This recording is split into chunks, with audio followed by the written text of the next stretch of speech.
The following programs were originally aired live, long before the advent of high fidelity, and they were recorded using a variety of means, from direct recording onto early audio tape and glass records, to simply placing the microphone of a wire recorder in front of the speakers of a radio playing the program. I hope, however, that any variance in audio quality will not take away from your pleasure in listening to these, some of the all-time favorite shows.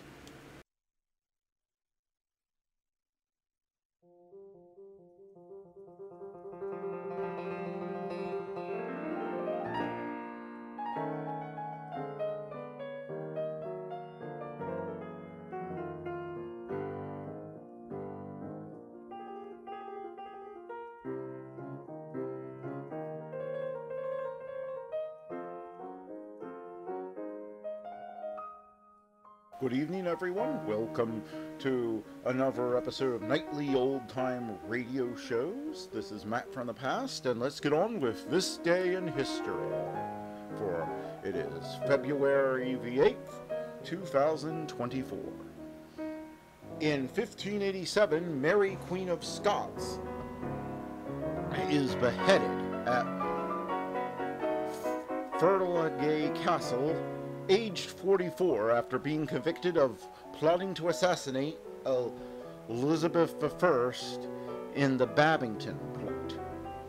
And you thought your family was dysfunctional. In 1674, Isaac Newton reads first optics paper before Royal Society in London. In 1807, Battle of the Eylau ends inconclusively between Napoleon's forces and Russian Empire. It's the first battle Napoleon isn't victorious in, and thus would be glossed over in most movie adaptations. In 1960, Queen Elizabeth II of the United Kingdom issues an order in council stating that she and her family would be known as the House of Windsor, and that her descendants will take the name Mountbatten Windsor, because just keeping it simply Windsor wouldn't be nearly grand enough, I guess. In 1971, NASDAQ Composite stock market index debuts with 50 companies and a starting value of 100. 100 what? It doesn't say.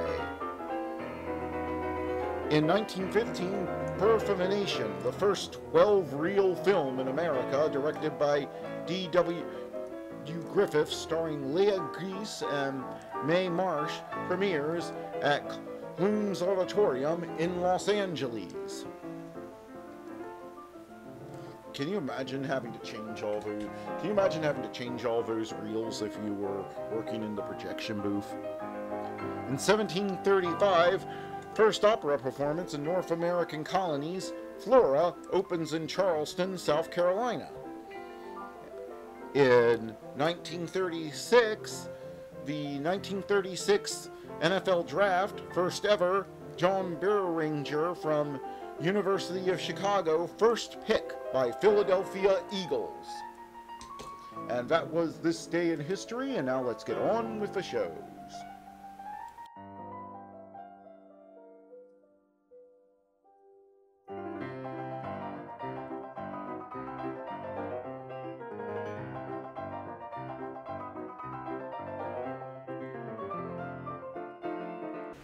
Who's on first? Why, it's Bud Abbott and Lou Costello, coming up next.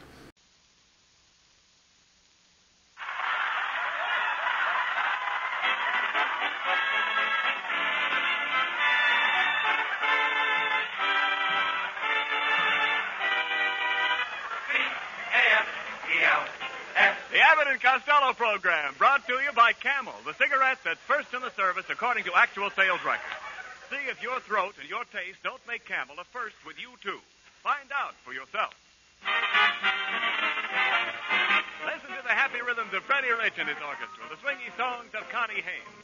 And with Halloween fast approaching, we remind you of the time Frankenstein met Dracula and said,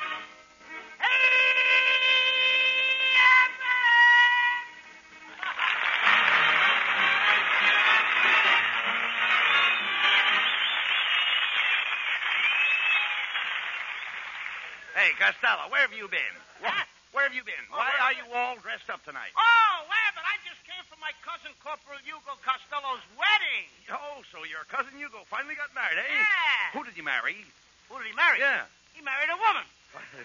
You dummy, of course he married a woman. Who ever heard of anybody marrying a man? My mother did. Oh, no. Talk sense. Did your cousin Hugo have a military wedding? It must have been. Her father was carrying a gun. Well. Well, I hope Hugo will be very happy. I think he will, Abbott. Marriage is so romantic. So it Just is. think. His ration books, her ration books. Yes. Lying side by side on the kitchen table. Yes. That is. Side by side. Side by side. Ration books. That is romantic. Ration books side by side. Yes. That's the biggest hole I'm going to drill right here with All that right, wait a clamp. minute. There's no more, I'll guarantee it. Hey, wait a minute. Look. Either you do or you don't. All right, look, Lou. Look, by the way, who gave the bride away, Costello? Huh? Who gave the bride away? Well, let me see. What page are you on? No, never mind. Who gave the bride away? That's what I said. Don't you know? It's your own cousin. Oh, nobody. Nobody. No, I could have, but I cut my mouth shut. Oh, no. No, Costello. I mean, who led her down the aisle? Nobody let her. She knew the way blindfolded. Look, Costello, somebody had to lead her down the aisle to meet her spouse. To meet her what? To meet her spouse. Hugo is the spouse. Are you lost now? No. No, don't you understand? A spouse. Her spouse. Now, just a minute. Now, I wait a got minute. it. Just a minute. Hugo is her spouse. You can't call Uncle Hugo a spouse. He never touches the stuff. No, I don't. Okay. Then we'll say Hugo was the groom. That's better. He was a groom before he got married, too. Oh, now, wait a minute. How could he be the groom before he got married? He took care of the general's horse. Well, skip it. Okay. Never mind. Look, how did the bride look, Costello? Was she wearing a corsage? Abbott, how can you ask me such a thing? I'm only a young boy. Oh, now, look. I'm only asking you if the bride wore a corsage. No, with her shape, she didn't need one. No. Look, Costello, you saw the bride, didn't you? Sure. Well, what kind of clothes did she wear? Oh, she had a beautiful torso. Torso? Yep. Every bride has to have a torso. No, Costello. You mean trousseau. Did you see her trousseau? He wasn't there. No.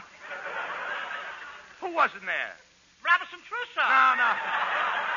Listen, Costello, You're talking like a kid. No, I'm not talking now. Well, listen, I'll explain it to you. When the bride came into the church, did you notice her train? What train? She drove up in a second-hand Plymouth. No. I'm talking about the train on her dress. Now, with every bridal dress, you get a train. What store is giving those away? I bought a suit once. I got a baseball bat and a catcher's mitt, but I never got a train. No, Costello. All right, no. Will you please listen? What a joke. Yes, when the bride walked into the church. Now listen to me, please. When the bride walked into the church, was she dragging anything behind her? Yeah, my cousin Hugo. No. I'm talking about her dress. Did you see that long white piece of goods hanging from her dress? Oh, yeah, I saw that. Well, that was her train. That was her train? Yeah. I tripped over that thing and tore it off. You tore off her train? Yep. How did the bride look without a train? She looked like a late freight with a loose caboose.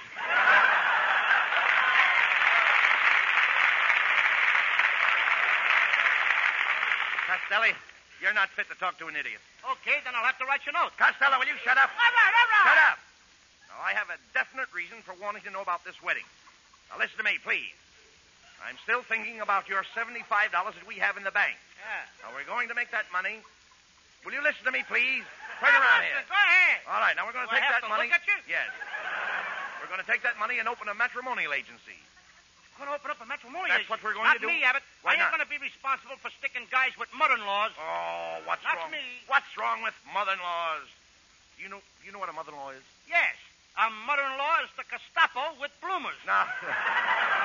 But, Costello, think what a wonderful thing it would be to bring people together. Why, marriage is a wonderful thing. Maybe, but I don't like the part where they throw the rice. They threw rice at my cousin Hugo today, and Yes? it's too messy. Oh, come. It's too messy. Rice isn't messy. It is messy when it's mixed with chop suey. Oh, nonsense. Weddings are beautiful. Don't you like the old-fashioned unions? No, they itch me all over. No, cut that out. Please. Your underwear doesn't fit our conversation. My underwear will fit anything. My underwear will fit anything except me. All right, look. Where am I? I don't know where you're at. Costello, there's no use arguing. I've made up your mind. Well, you always do. Now, look, here. We're going to take your $75 and open a matrimonial agency. Now, look, you know we can make a fortune by uniting people in bonds of matrimony? The bonds of matrimony? Sure. Are they anything like war bonds? No, matrimony has nothing to do with war. That ain't the way I heard it. And besides, Abbott, where are we going to get any customers? A guy has to be making a lot of money nowadays in order to get married. Oh, that's ridiculous. Do you know what I was getting when I was married? Do I know what you was getting when you got married? Yes. No, and I'll bet you didn't either. No, I get out of here.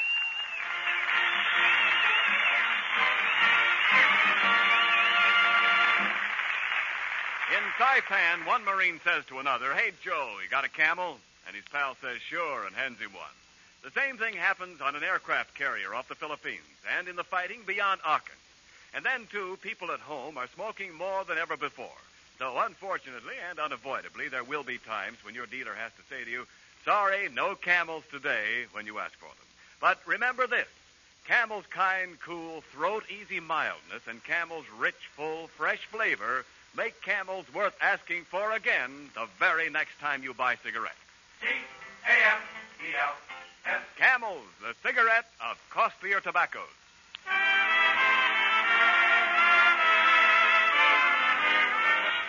Inspired by Lou Costello's matrimonial venture, Freddie Rich and his musical matchmakers play The Very Thought of You, featuring the trumpet of Paul Giles.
Well, Costello. Well, here we are in our own office. Well, yeah, here we are. Hello, Ken. How are you? Ken. Come over here a minute, Ken. How you been? Hey, you've got something to say to the folks, haven't you, I Ken? have something to say to the You know, folks? why not tell the folks right from our office? Well, now, I don't have anything to say right Well, then here. get away from the What are mic. you doing in the office? This is a brand new Abbott, office. Continue. Yes.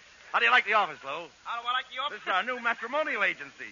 Everything is laying around the office here. Yeah. Look, Abbott, What? who painted our names on those office doors? I did. You did, huh? You see, on my door it says Bud Abbott, senior partner, and your door it says Lou Costello, Jr. I don't like the way you spell junior. What do you mean? Janitor. Looks like I'm going to clean up in this business. Oh, come on, Costello. Answer the phone. It might be a reply to the matrimonial ad that I put in the papers this morning. Hello. Abbott and Costello's matrimonial agency. If you furnish the money, we'll get you a honey. Say, do you think you could find me a wife?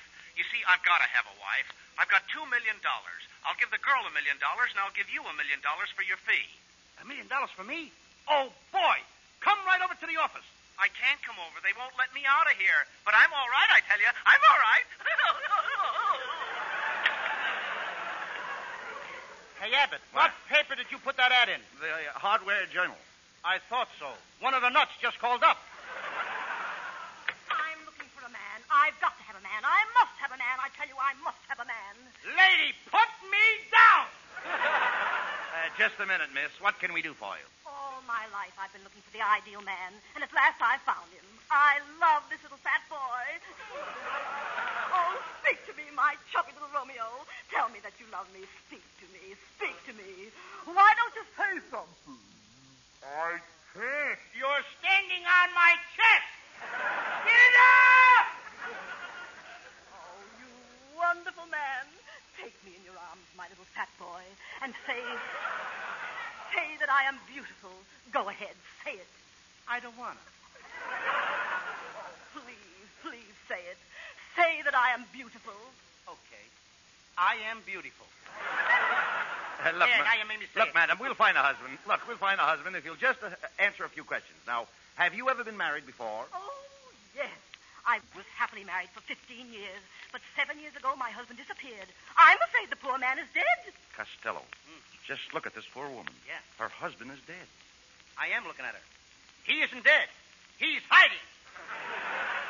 Now get her out of here, Abbott. Look, Abbott, please. What kind of a business did you get me into? First a crazy guy calls up, and then a dame tries to run away with me. I'm going back to my old racket, raising pigs. Raising pigs? Yes, sir. I buy pigs in the fall for $2. I fatten them up and sell them in the spring for $2. Wait a minute. You buy pigs in the fall for $2 and you Sure. sell them in the spring for $2? Sure. Well, you can't make any money that way. No, but I have the use of the pigs all winter. Uh-oh. This is probably another customer. Come in. At weddings I am handy. Well, it's our friend Kissel.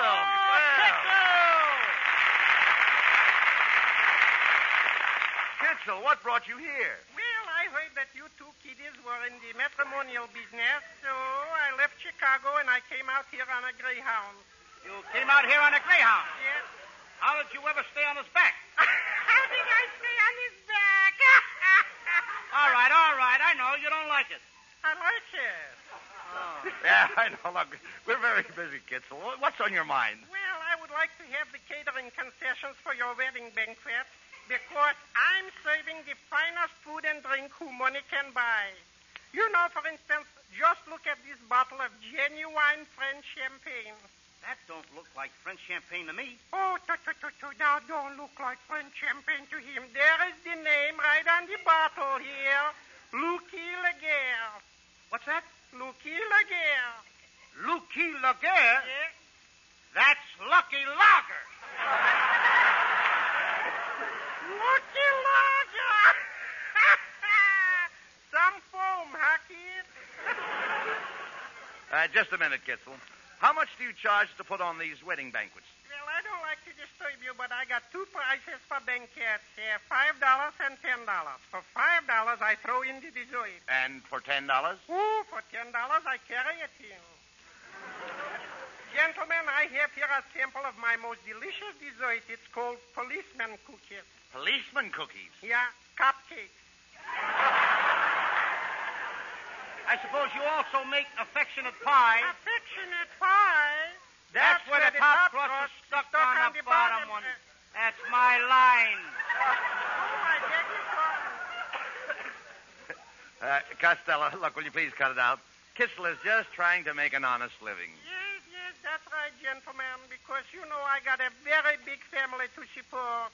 Would you believe that right now I got living in my house Uncle Willie and Tilly and a loafer named Billy, Terrence and Clarence, and all my wife's parents, Louie and Fred. They sleep under the bed, Joe and Flo, and on the back porch there's Moo.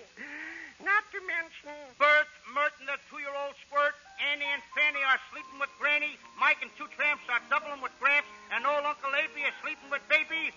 It's crowded in my...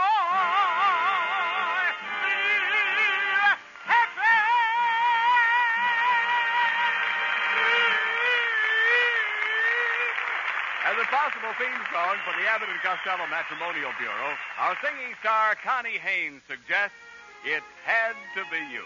Swing it out there, Connie.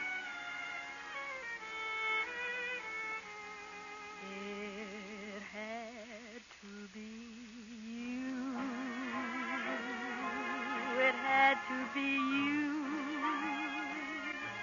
I wandered around and finally found somebody who could make me be blue, could make me be true, and even be glad just to be sad, thinking of you. Some others I've seen might never be mean, might never be cross, or try to be boss, but they wouldn't do. For nobody else gave me a thrill. With all your faults, I love you still. It had to be you, wonderful you. It had to be you. Some others I've seen,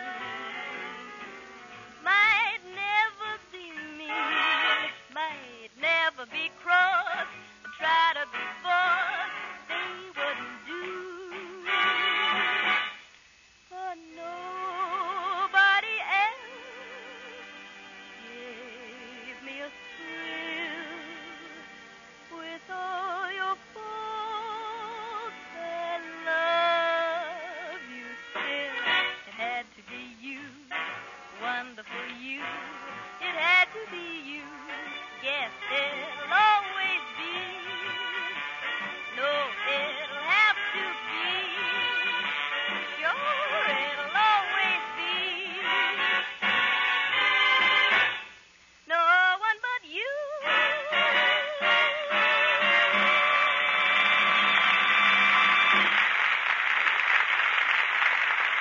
There's a certain young man I wish we had here at the microphone tonight. Maybe you saw his picture on the back cover of this week's Collier's. It's also in Life magazine coming out tomorrow. However, he can't be here because right now he's probably somewhere over the Himalaya Mountains between India and China flying one of Pan American's big planes. His name is Captain Charles Sharkey, and he's flown over 1,900 hours on that zero-infested run. After a 10-hour stretch in the cockpit of a DC-53, he says, nothing tastes so good as a Camel. They're mild and cool, and the flavor's swell. C-A-M-E-L-S. Camels, the cigarette of costlier tobaccos.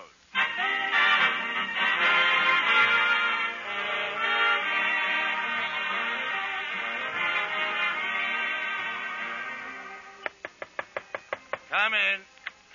Good afternoon, gentlemen. I'm from the Marriage License Bureau. Mr. Costello, do you understand the laws governing marriage? I do. And Mr. Abbott, do you understand the marriage laws? I do. Very well. I now pronounce you man and wife. $5, please. Hey, this is a fine business, Abbott. I can't understand why we haven't got any customers coming in. I put an ad in the paper this morning. How did the ad read? I don't know. Freddie Rich probably can tell you better than me. Well, I'll tell you. The ad said, gentleman with bottle of olives would like to meet a lady with a pint of gin. Object, martinis. Oh. Now, you silly dope, not martinis, matrimony. Well, hello, fellas. How's the new matrimonial agency? Well, it's Ken Niles. Yeah, I just dropped over to bring you some business. I have a little niece at home, and she's dying to marry Lou Costello. Oh, why does everybody want to marry me? Sometimes I wish I wasn't so young and beautiful. And All right, look. And charming. Yeah, I know and all debonair. Yeah, we know that. And petite. Yeah, they're petite, yeah. In French, petite. Petite, all right. In Scotch, petite. Petite, all right, look. In Irish, petite. Well, let it go at that. I Look. got no more. All right, well, let it go. Look, Costello. Niles' idea sounds like a good proposition. Now, has your niece got any money, Ken? Oh, yes. She inherited a very fat dowry from her mother. We don't care about her, sheep. Has she got any money? How dare you ask such a question, Costello? She is a Niles. I'll have you know, we Niles are a proud lot. You Niles are a vacant lot. Now, Costello. Look, are you really serious, Ken, about your niece wanting to marry Costello? Oh, yes, I am. Just last night, my little niece was sitting on the floor playing with her toys, and she looked up at me and said, that Lou Costello is the sweetest boy, and I'd like to marry him. Oh, now, isn't that cute? How old is she? 57. But look, Ken, Costello doesn't want to get married. but we'll be glad to find a husband for your niece. Oh, that's wonderful, Bud. She's right out in the waiting room. Shall I bring her in? You better wheel her in. Oh, Poinciana! Or roll her in. Poinciana, will you step in here? Here she comes on the run. She don't run very good. Maybe she needs a grease job. Quiet, Costello. How do you do, Miss... Your full name is Poinciana Pigeon-Pigeon. What's the hyphen for? That's for the pigeon to sit on.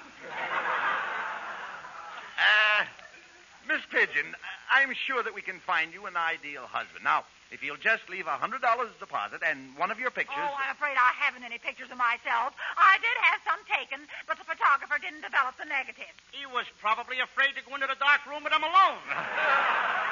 Don't pay any attention to Costello, Miss Pigeon. Just sign the contract here and let us have your check. Not so fast. Before I give you any money, you'll have to prove to me that your marriages are successful. I'd like to see a happily married couple. Who wouldn't? He's just joking. You keep quiet, you mug. He's joking now. Miss Pigeon, if you come to my house at 8 o'clock this evening, I will show you a happy family. Myself, my wife, and our little boy. Oh, this is so thrilling. I'll be there at 8 o'clock. Abbott, what did you tell that woman? You haven't got no little boy. Costello, we're going to put this deal over. Now, I'm going to give your kid brother, Sebastian, 50 cents to pretend that he's my son. If you get Sebastian into this thing, you're asking for trouble, Abbott. He's a pretty nasty little brat. How dare you say that about your own brother? How dare me say that about my own brother? Yes. Because I'm going to play both parts.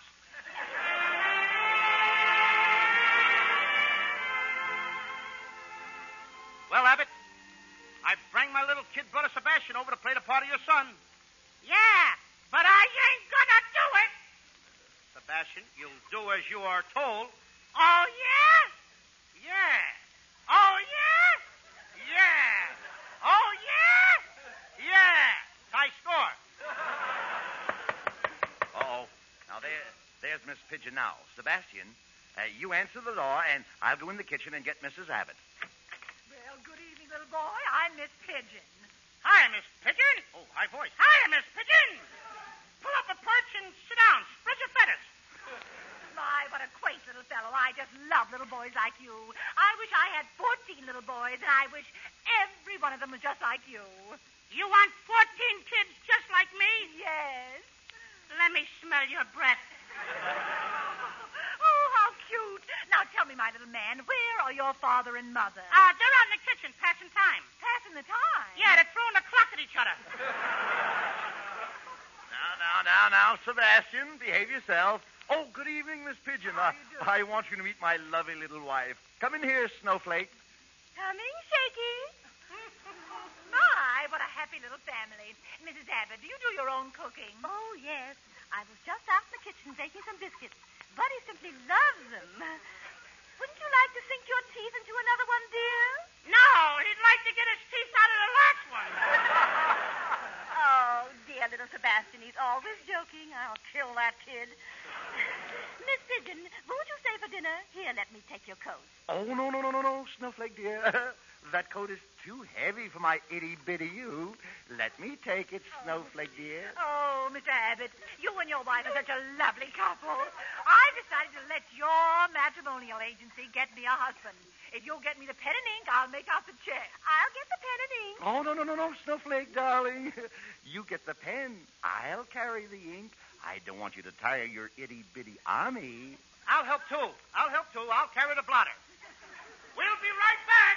Oh, my, I've never seen such a devoted couple. You're a lucky little boy, Sebastian, to have such a wonderful father and mother. Are they always this kind to each other? Oh, yes. Did you see the lovely upsweep hairdo my mother was wearing? My daddy gave it to her. Oh, now, how could he give her an upsweep hairdo? He hit her on the head with a broom.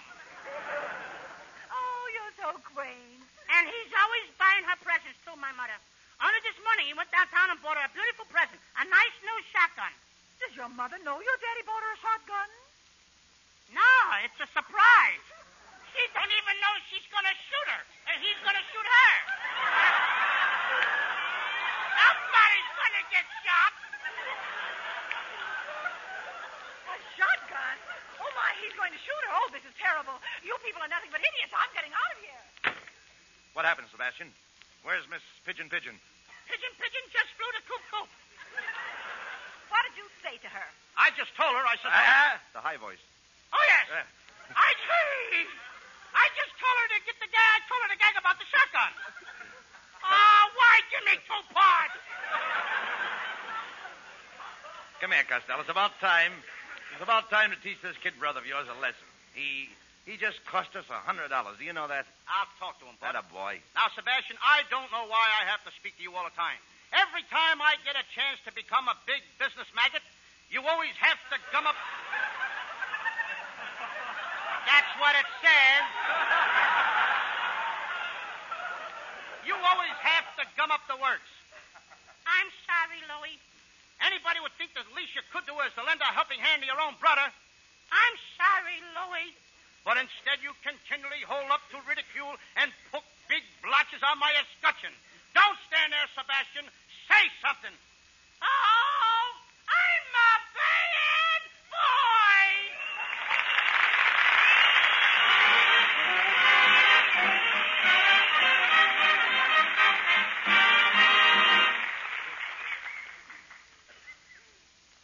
Abbott and Costello will be back with you in just a moment.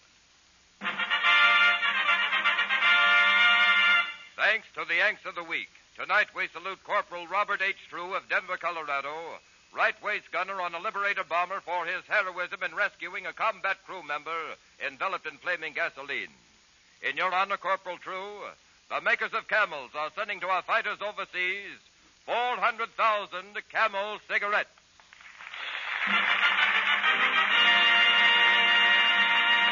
Each of the 3 Camel radio shows honors a Yank of the Week by sending free 400,000 Camel cigarettes overseas. A total of more than 1 million Camels sent free each week.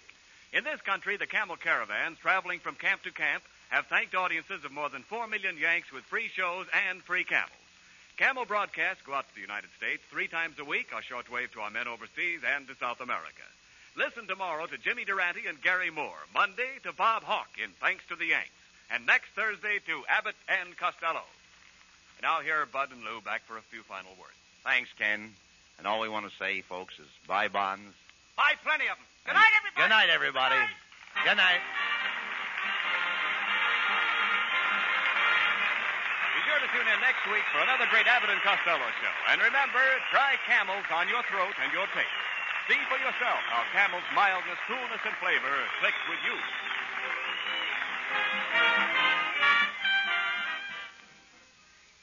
Somewhere right now, a man who's had a hard day is sitting in a soft, easy chair, ready to relax as he packs his pipe. He takes a certain famous red package out of his pocket. His nostrils thrill to the rich aroma of fresh tobacco. His fingers notice how firm it packs in his pipe bowl. He lights a match and, what a fragrance.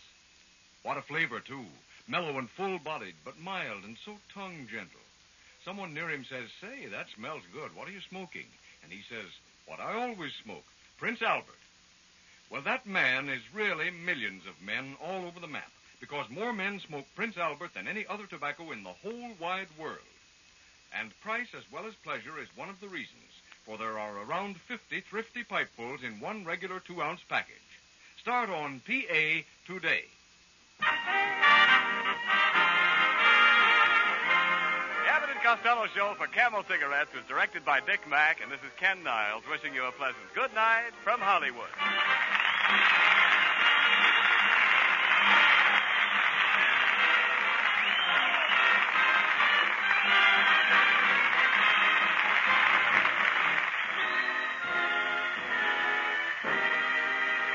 This is the National Broadcasting Company. Now let's join a true legend of American comedy who also entertained troops for nearly 60 years, Bob Hope. For the safety of your smile, use Pepsodent twice a day. See your dentist twice a year. From the California desert for the men of the mechanized forces, the glider school, and Camp Young, the Pepsodent Show starring Bob Hope.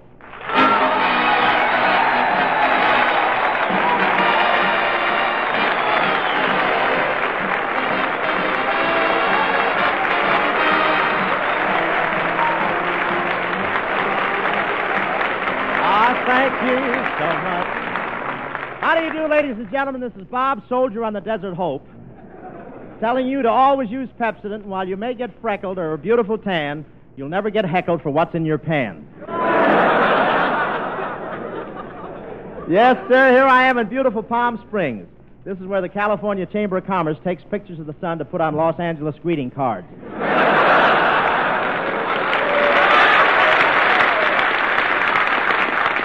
You know, Palm Springs used to be a great, famous winter resort for people from Los Angeles, and a few of them tried to get here this year.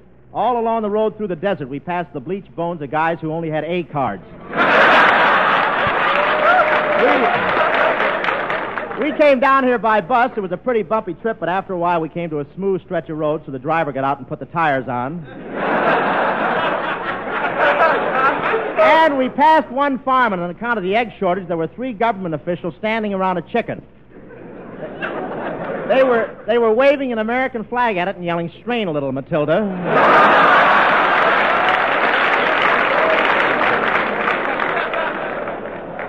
And when we got here in Palm Springs, a big crowd of soldiers were at the station. I got off the bus and started to make a speech. Then Rita Hayworth got off right behind me. The doctor says he'll have most of the hobnails out of my face by Thursday.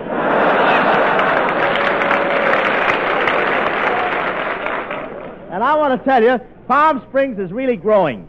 If it gets any bigger, they may build a railroad line to connect the depot with the town.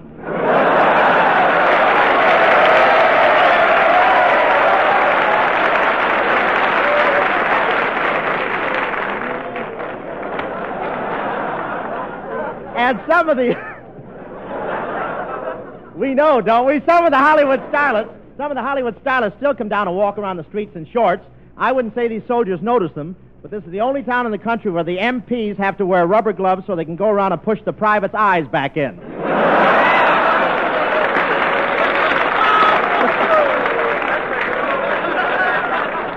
Skinny Ennis put on shorts the other day and went out and laid down in the sand. A vulture took a look at him, then he flew home and said, "Warm up some sauerkraut, Margaret. I found some spare ribs."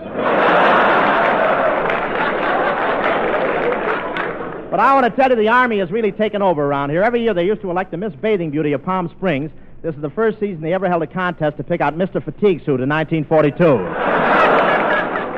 The other night I saw an officer in a club holding a martini in his right hand when a private passed by and saluted fast. They're still trying to get the olive out of the lieutenant's eye.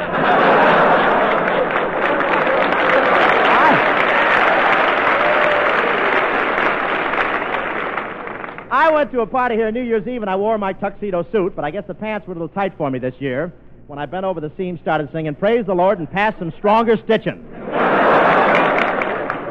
Skinny was there. He went formal, too. He borrowed a full-dress suit, and it had very long tails. The wind caught him, and 2 hours later, a lookout reported a black P-38 passing over Albuquerque.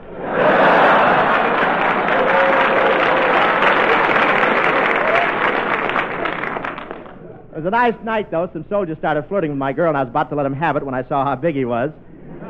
So I let him have her instead. But you should have seen how perfectly behaved the members of our armed forces were at that nightclub. A Marine was dancing with a girl, and a sailor stepped up and said, "May I cut in?" And the Marine stopped dancing, bowed low, and graciously clicked his heels against the sailor's head.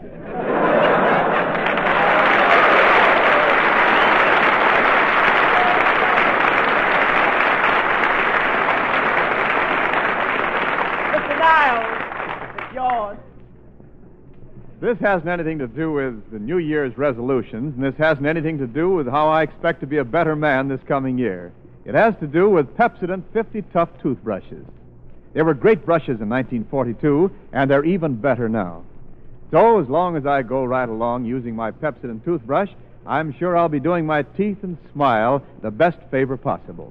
Because Pepsodent toothbrushes now have improved Fibrex bristles, sturdier, heavier Fibrex bristles in all 50 tufts. That means greater cleansing power, just as Fibrex means gentler cleansing action. Pepsodent 50 Tough toothbrushes feel better because 50 tufts are set in one small, compact head. They feel better because Fibrex is flexible but firm. And they clean better because no brush was ever designed with more thought to how well it gets into every area of the mouth and teeth. So I won't beat around the brush. All I want to tell you is get a Pepsodent toothbrush. Use it regularly, and you'll come up smiling a bright smile all year long. Remember, 50 tough, the price is 50 cents. Thank you, Wendell. And here's Francis Langford. Singing Constantly. Speaking for the gang, I'd like to dedicate this number to a swell fellow we often poke fun at here on the program, but whom we all love, our own Bob Hope. Constantly, I look for you. No day or two, but constantly.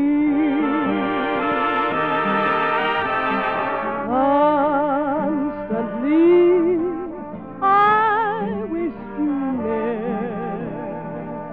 And now you're here, so close to me. And it isn't magic, and you do exist. For after all, I know when I've been kissed, and you were meant to be my heart's delight. Not just tonight, but constantly.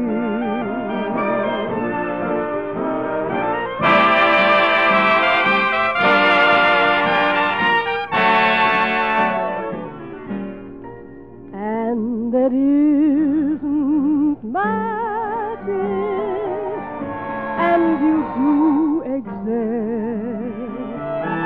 For after all, I know when I've been kissed, and you were meant to be my heart's delight. Not just tonight, but constantly.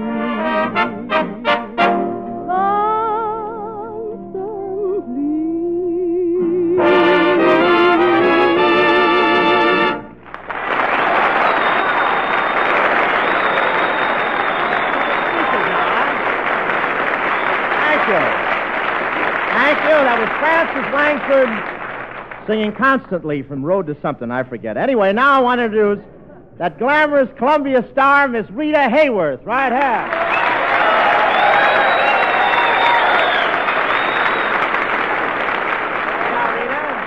Thank you, Bob, for that lovely introduction. Well, how do you like this crowd of soldiers? What do you think of these soldiers here tonight, huh? I think they're wonderful, Bob. I love soldiers. And I'd like to kiss every one of them as part of my duty to my country. Yeah, well, the entire audience will now rise and sing God Bless America, right? Well, tell me, Rita, have they been keeping you busy? Yes, Bob, I just finished a picture. You were never lovelier. What's that? You were never lovelier. Well, I like the way you do your hair, too. No, that's the name of the picture, Bob. I made it with Fred Astaire, the great dancer. Are you kidding? Well, I can dance just as good as Fred Astaire. Just watch this, Rita. There.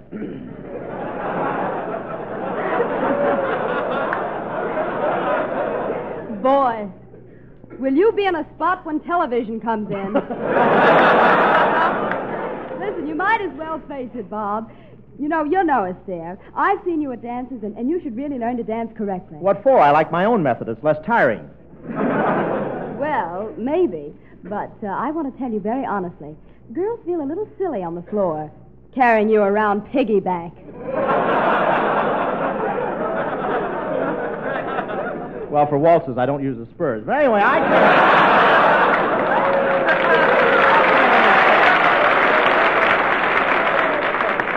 I can't understand what you see in Fred Astaire. How about me as your leading man in your next picture, Rita? Oh, I'm sorry, Bob, but I like men that are daring and adventurous. Mm-hmm. Men that can duel with knives.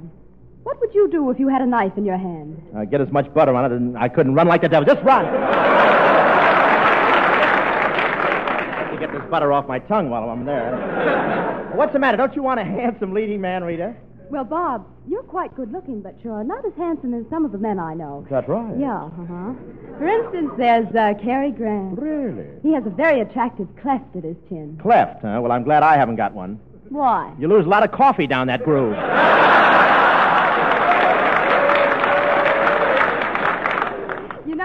You know, I really enjoyed the road to Morocco, Bob, especially that scene where you turned into a monkey. Yes, that was quite a transformation, wasn't it? Yeah, but I suppose now you're gradually going to get back to normal, aren't you? I don't know. The way I go for banana splits has got me worried here.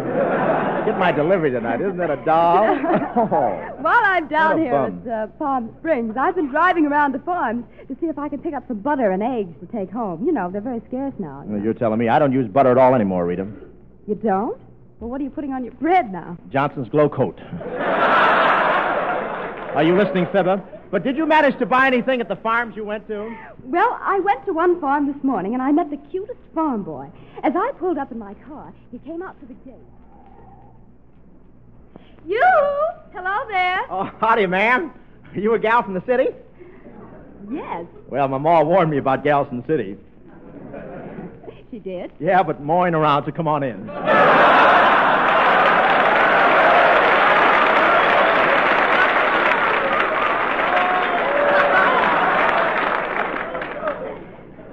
Say, what are you doing there? Milking that cow? No, ma'am, just taking off the Christmas bulbs. What a ridiculous idea. You mean you had the cow decorated up for Christmas? Yeah, but it didn't work out. Bossy's been giving milk when she ain't supposed to. Well, what do you mean? Well, every time the tinsel tickles her, she giggles 2 quarts.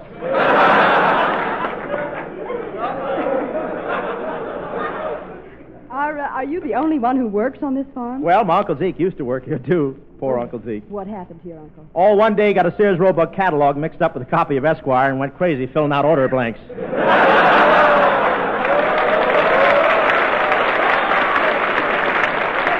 Say, ma'am, I don't suppose I should say this, but you got holes in the front of your shoes. Oh, that's the style now. All girls have holes in the front of their shoes, just like mine. Yeah, but if you ain't careful, them radishes will drop out.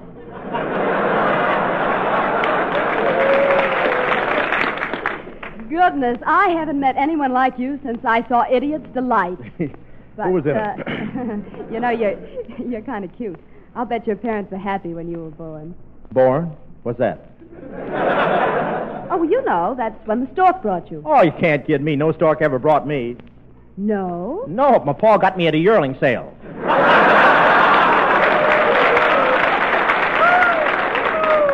Yeah, I came down here to see if I could buy some eggs. How much are your eggs, Elmer? Well, you know, there's quite a shortage of eggs, ma'am. There ain't none around, and chicken feed is higher now, so with the war and all, I got to charge more. Well, how much are they? Well, you better prepare yourself for a shock, ma'am. What's the price? Well, you can take 'em or leave 'em, but I got to get 8 cents a dozen. Well, I'll take them. Okay, I can let you have a quart of eggs. A quart of eggs? Yeah, I'm speeding up the hens with music, and they don't have time to put the shells around them.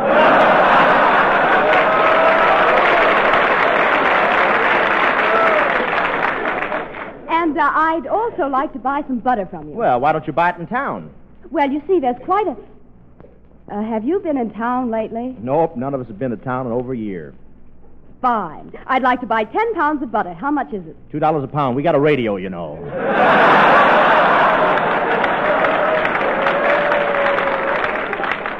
Tell me, is it difficult working on the farm? Oh, sometimes. I sure hope the milking goes all right today. Yesterday, I missed the pail with the last 3 squirts. Oh, goodness. Did you get any of it on you? Any of it on me, shucks. I got a zoot suit with a cream seam.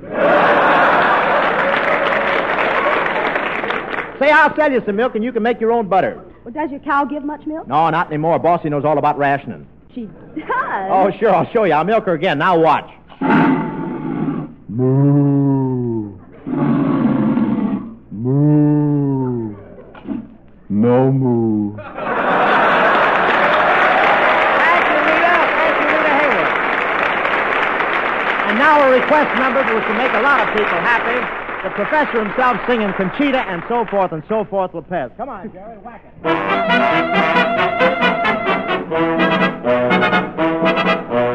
He was a handsome young Irish lad, and she was a Mexican beauty. It was fiesta, and I might add, romantically he was on duty. A boy and a girl, beneath the stars. I cannot tell it in the sick city for a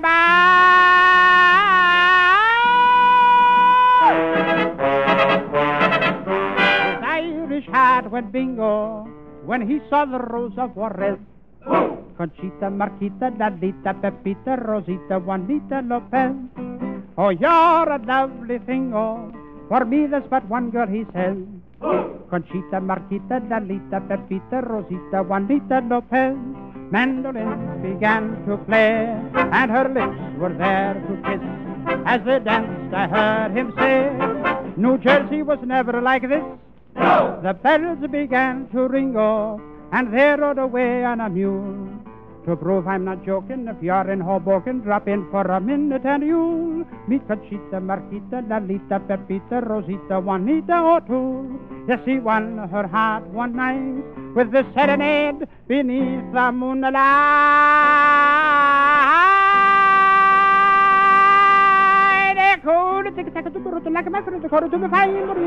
Bella passione, bella passione, pure tic-tac tu brutto che mi fai morire. Bella passione, tu mi fai morire.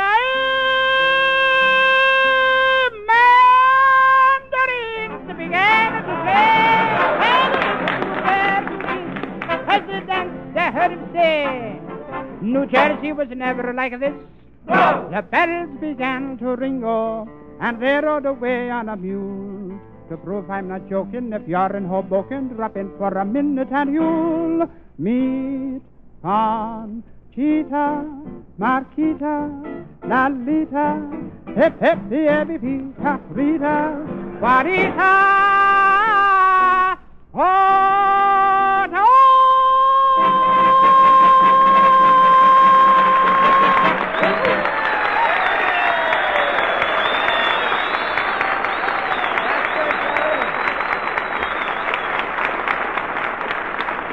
Well, Jerry, say, don't Bob, have your tonsils retreaded. What'd you say, Wendell? Sorry to interrupt, but I have an idea to popularize commercials. You know, make them interesting to everyone. You mean even to the sponsor? Well, go ahead. Let's step into that. All right. Ladies and gentlemen, you can't have that bright smile you want just by wishing. It takes brushing.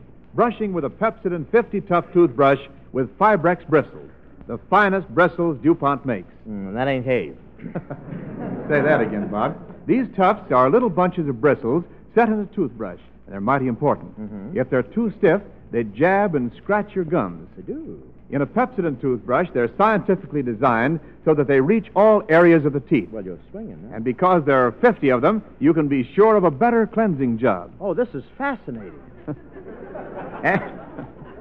And Fibrex bristles are firm. They do the job, but they're gentle as a pickpocket's touch. Or Sapphire's touch in the greens. I don't know. Well, no, seriously, they're so gentle that they're kind to tender gums. And what's more, they dry out quickly. They won't stay wet. Okay, now, Wendell, is that new type of commercial you were talking about? Certainly. Now, tonight, while you have it in mind, go down to your store and ask for a Pepsodent toothbrush. 50 tufts, 50 cents. There it is, Bud. Oh, wait a minute, Wendell. That's the same thing you say every time. It is? Well, sure. You can't tell me. Well, next week I'll try again.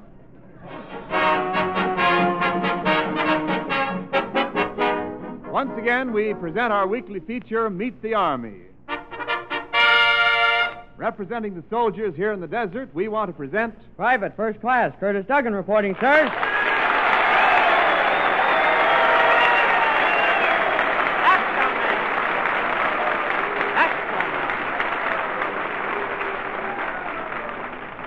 Well, how are you, Curtis? Welcome to the show. How do you like being on the Pepsodent program? Well, you know, Mr. Hope, this program is different from what I anticipated. When my commanding officer told me I was to appear on the radio, well, I expected some sort of seafood. You expected seafood? Yes, they told me I was going to appear on a clam bake with fish face.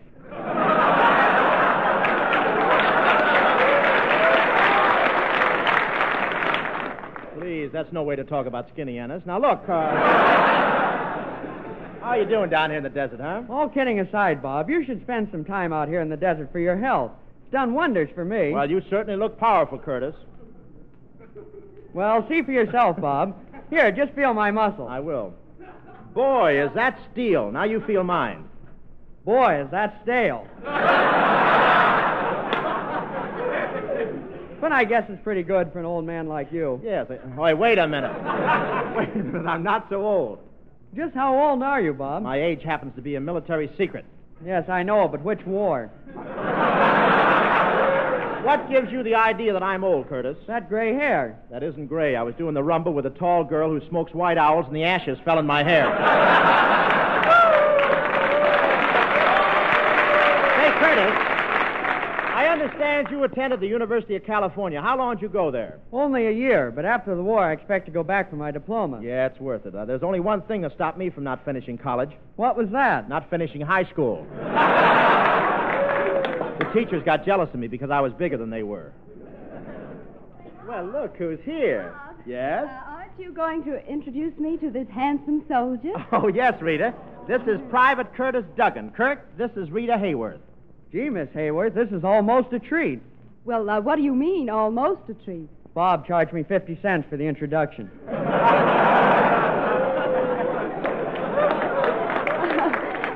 Never mind, Curtis. Gee, I'm happy to know you. My, what beautiful reddish gold hair you have. Thank you, Miss Hayworth. My, what pretty blonde hair you have. Oh, well, your hair is so much prettier. You know, when the light hits it just right, it looks like spun gold. Oh, no, your hair is really prettier. It's so light it looks like dancing sunshine. Anybody know where I can get a bottle of peroxide?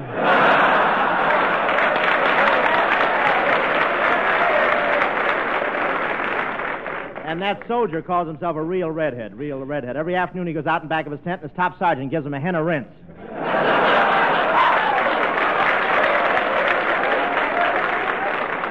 Quiet, Curly. And my hair isn't curly. I'm talking about your nose. Let the line go. What do we care, Curly? Let's not struggle. We're down here for a rest. Let's not worry about it. Want to cut in? Let's have now I just go. Now, come, boys. Let's be friendly about this. All right, let's be very friendly, Rita. Now about going out with me tonight instead of Bob. I promise to show you just the same kind of time that Bob shows you when he takes you out. Oh, egad, no. I don't want to see the road to Morocco again. Wait a minute. Say, Curtis, there's someone else in this show I'd like you to meet. Hello, everybody. Yeah, Miss Vera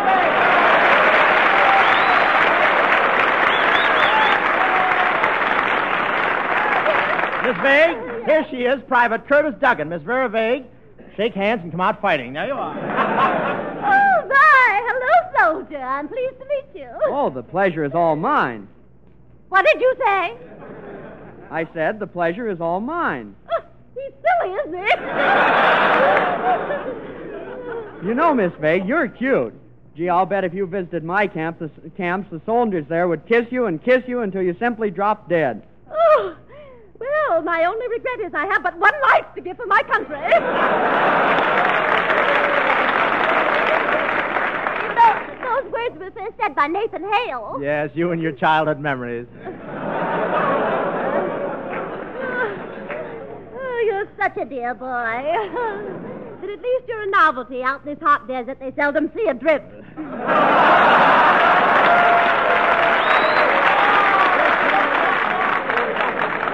Say, Curtis, I've been meaning to ask you. You've got your Jeep outside. How about driving us all back to Hollywood, or do you have a meter on it, huh? No, I don't, Bob. It's parked right outside the door. Come on, everybody. Here it is. Well, let's all get in. Curtis, you sit next to Miss Vague. Me sit next to Miss Vague? Yeah, what's the matter? Bob, I've been on KP all week. Do I have to get all the old potatoes? Well, what do I care if I am an old potato? Someday I may need a masher. Come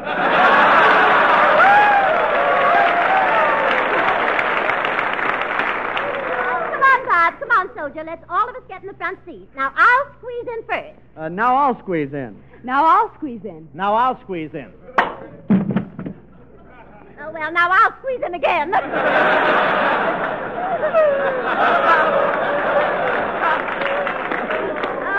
dear, I hate to leave here. The desert air is doing wonders for my skin. Yes, Miss Begg. Right now, your complexion is just as clear as a cup of GI coffee.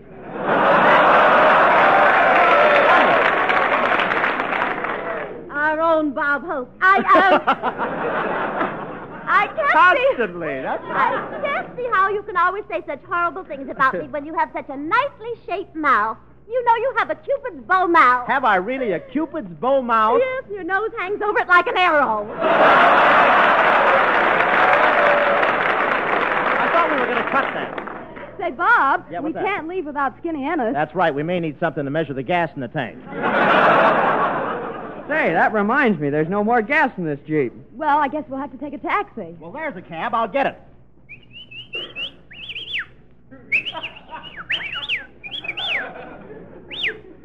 Well, we may as well whistle at each other. The soldiers got all the girls.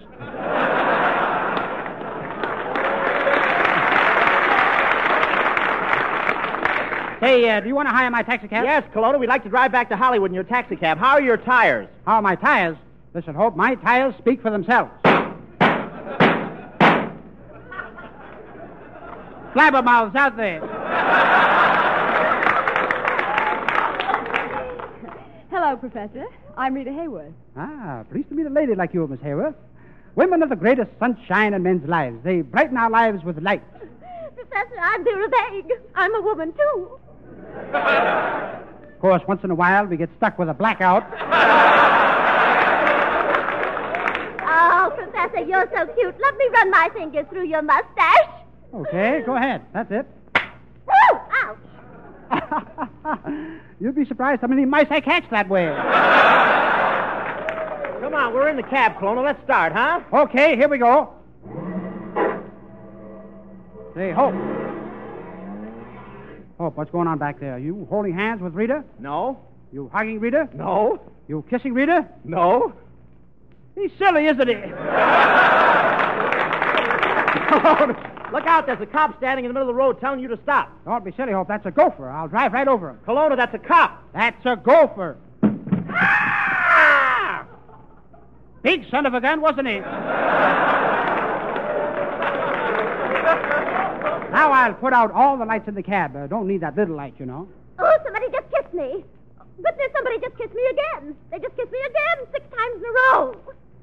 Well, that's funny. Nobody kissed me. Anybody know where I can get a Norden bomb sight?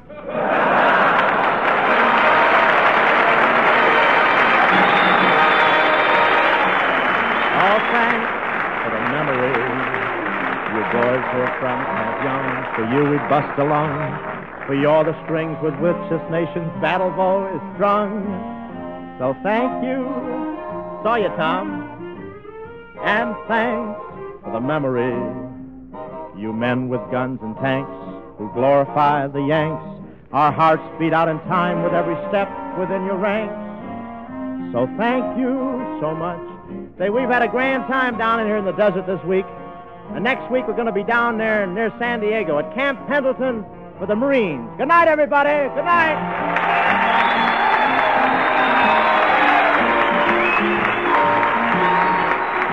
Rita Hayworth's next Columbia picture is My Client Curly. Since the War Department does not endorse any product, this broadcast is not intended as an endorsement of our products by the War Department. Wendell Niles speaking. This broadcast came to you from the California desert for the men of the Mechanized Forces, the Glider School, and Camp Young. This is the National Broadcasting Company.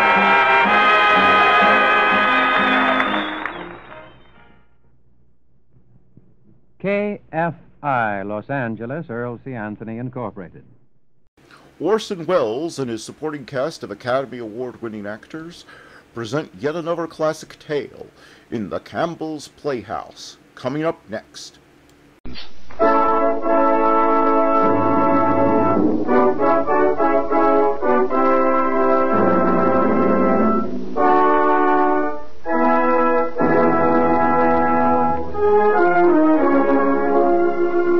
The makers of Campbell Soup present The Campbell Playhouse. Orson Welles, producer.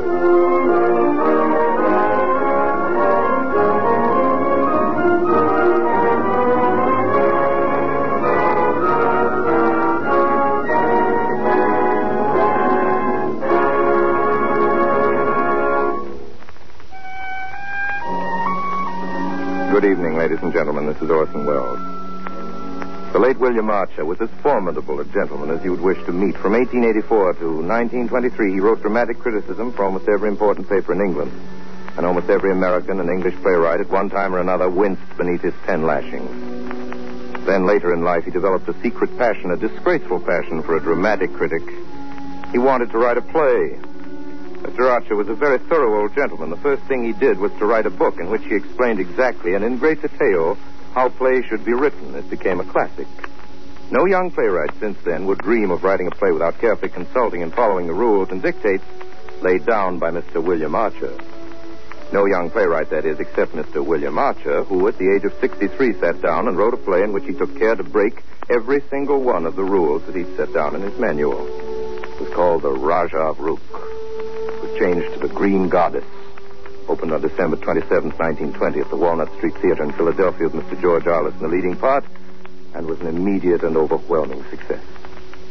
Ladies and gentlemen, it only remains for me to tell you that our guest tonight is the star of such fine motion pictures as The 39 Steps, The General Dies at Dawn, The Prisoner of Zenda, and the new Paramount picture Cafe Society, the beautiful and talented Madeleine Carroll. But before we begin, a word from Ernest Chappell.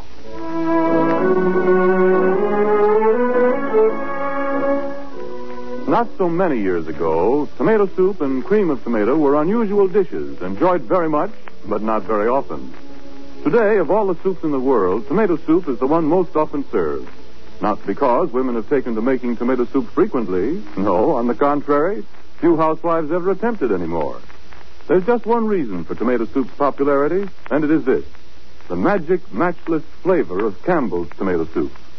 There's a lively verve, a dashing zest about this flavor that people take to at once and come back to and enjoy again and again.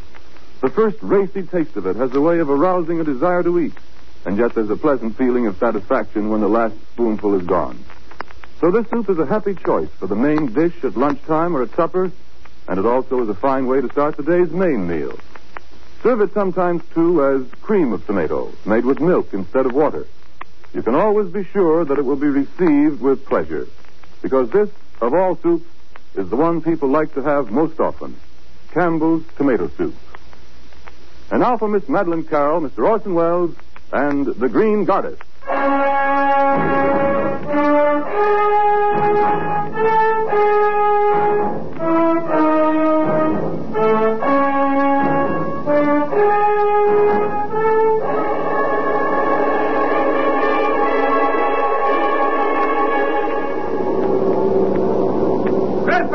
Yes, Doctor? Can you do anything about the wireless? Afraid not. Coil's gone. How far's Bahari? I'll make it soon. Anthony, I'm frightened. The fog's getting thicker. Here, Lucilla, take a drink of whiskey. Brace you up. No, thanks. You've been drinking enough for both of us. We'll have to get my warmth somewhere. My wife certainly doesn't provide any. Now, do you, my dear? Anthony, I'm sure we should have landed at Bahari by now. Ask Dr. Traherne. Don't tell me you haven't perfect confidence in our pilot, Lucilla. Please, Anthony, this is no time. On the contrary, it's a very good time. You have to sit still and listen to me for once. Lucilla, I know very well what's on your mind. What's been on your mind for months. You're cursing the mistake you made in marrying a poor devil of a soldier man instead of a first-rate scientific genius like our Dr. Traherne.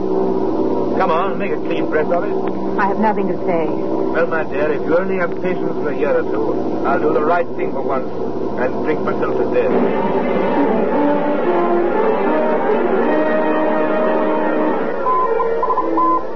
Any word, Dawson?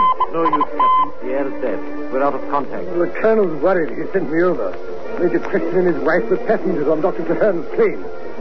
How long ago was his last message? 40 minutes. Oh, that's not so long. 1 minute longer to be flying blind in a Himalayan fog, sir. Oh, you're a confounded pessimist, Dawson. Well, I've done some flying over the Himalayas, Captain. Well, could Traherne possibly make a forced landing? Yes, in one of the valleys. But I'd almost rather he'd take a mountain right in the face. Those wild beggars in the interior. Oh, no, nonsense. They wouldn't dare molest British subjects. Oh, wouldn't they? 3 of the devils just shot down one of our deputies right here in Amulsarai. Yes, and they're going to hang for it. Well, you can't hang all the savages in those mountains, Captain. Not even the British government. Try him again, Dawson. Right-o, sir.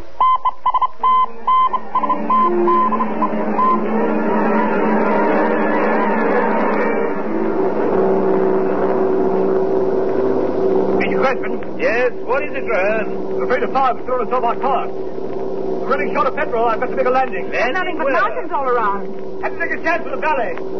I'm trying to get under the fog. Looks like a peak straight ahead. I see it. I'll nose down to the right. There's a hole in the fog. Anthony, your glasses. Quick, on my side. Good. I see a green patch. Right below it. Careful as you drive. Steady. I'll bank. If the petrol holds up, there's a clearing in the woods. Castle or something. I see it. About 1,000 feet, a little to the left. No use. Petrol's gone. I'll take the castle. Major, the door of Mrs. Redmond's side. Open it. Hold tight, everybody. Here we go.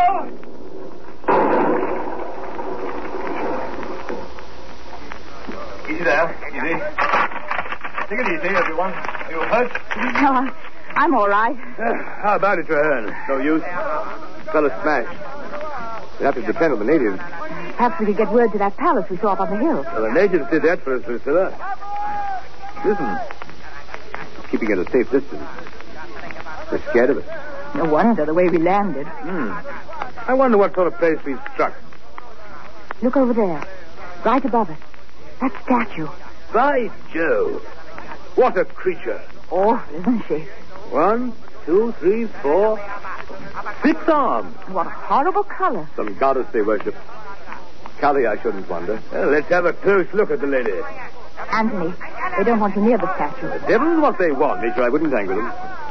Think of your wife. I'm quite able to take care of myself and my wife, too, Dr. Traherne. Please, Anthony, we've got to show them we're friendly. Try talking to them in Hindustani. Hello! Yapo kasabaran, dapat bersama dia, Judy. You were splendid, Lucilla, all through. I had faith in you. If I'd had another pint of petrol, but I simply had to trust to luck. It wasn't luck. It was you that saved us, Basil. There's no use. They can't understand it. We must be well into Central Asia. Rook! Rock? Where's that? Why, I've heard that name recently. Look, I can't remember exactly. I remember. Anthony, see if that Calcutta paper is still in the cockpit. Yeah, I got there. I was reading it on the way. I may have thrown it in... No, it's still in my pocket. I read something just this morning. Let me have it. Probably on the province dispatches. Yes, this is the paragraph. Abdalabad, Tuesday. Sentence of death has been passed on 3 men found guilty of the murder of Mr. Haredale, agent of His Majesty's government. It appears these criminals are inhabitants of Rook, a small and little-known independent state among the northern spurs of the Himalayas. That's it. Rook. I read it, too.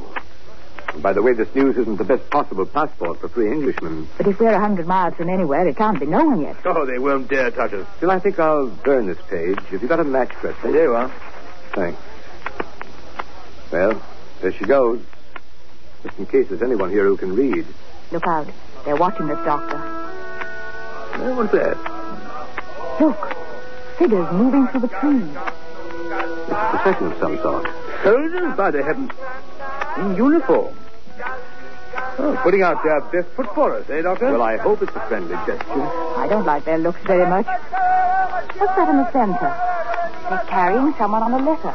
Look at the gold on it. It's probably the Raja. Try to trail my revolver. Steady, Major. Better take our chances on their being friendly. Anthony, try to explain to him. Now, see if he knows the Hindustani. Yapura Kadaral. Yapura Sija Pija Tapa. Yamur Tapa. There's no use. The ignorant beggar probably only knows some tribal language. Looks like I have with Afghans. Raja! Kinunga, say!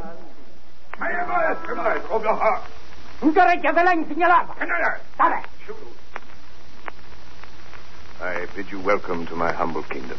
Oh, Your Highness speaks English. Then I can apologize for our landing uninvited in your territory. Uninvited, but I assure you, not unwelcome. Where we are given to understand that this is the state of Rook. To the kingdom of Rook, Major. Major, if I rightly read the symbols of military rank on your cuff. Major Crespi. Permit me to introduce my wife. I am delighted, madame, to welcome you to my secluded dominions. You are the first lady of your nation I have had the honor of receiving. Your Highness is very kind. And this is Dr. Basil Traherne, whose aeroplane, or what's left of it, you see. Dr. Traherne. The Canadian Dr. Traherne, whose name I have so often seen in the newspaper. The Pasteur of malaria. Well, the newspapers make too much of my work. Very incomplete. But you're an aviator as well. Only an amateur.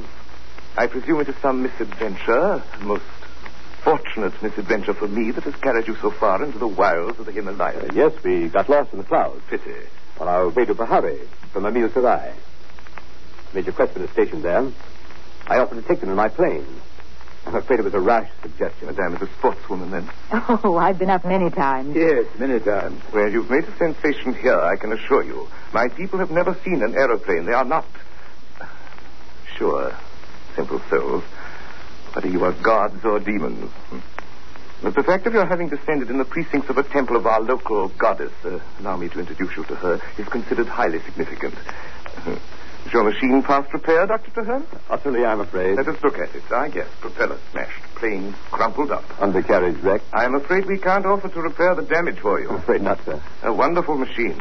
Yes. Europe has something to boast of. I wonder what the priest here thinks of it. He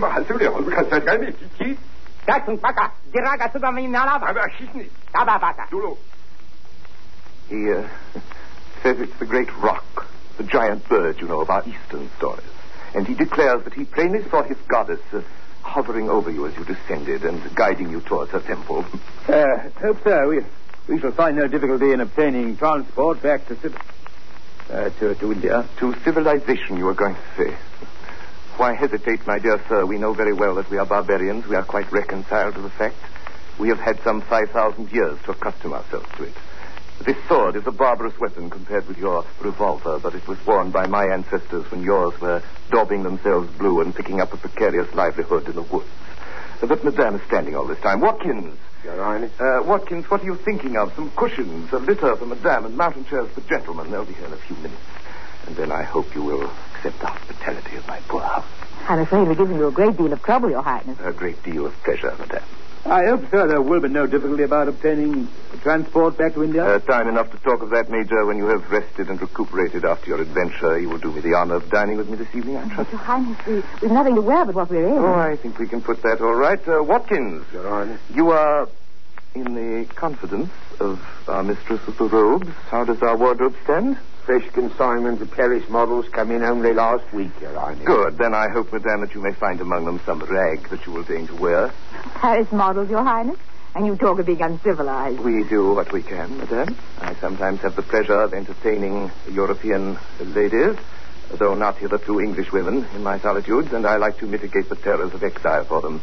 And then, as for civilization, you know, I always have at my elbow one of its most finished products.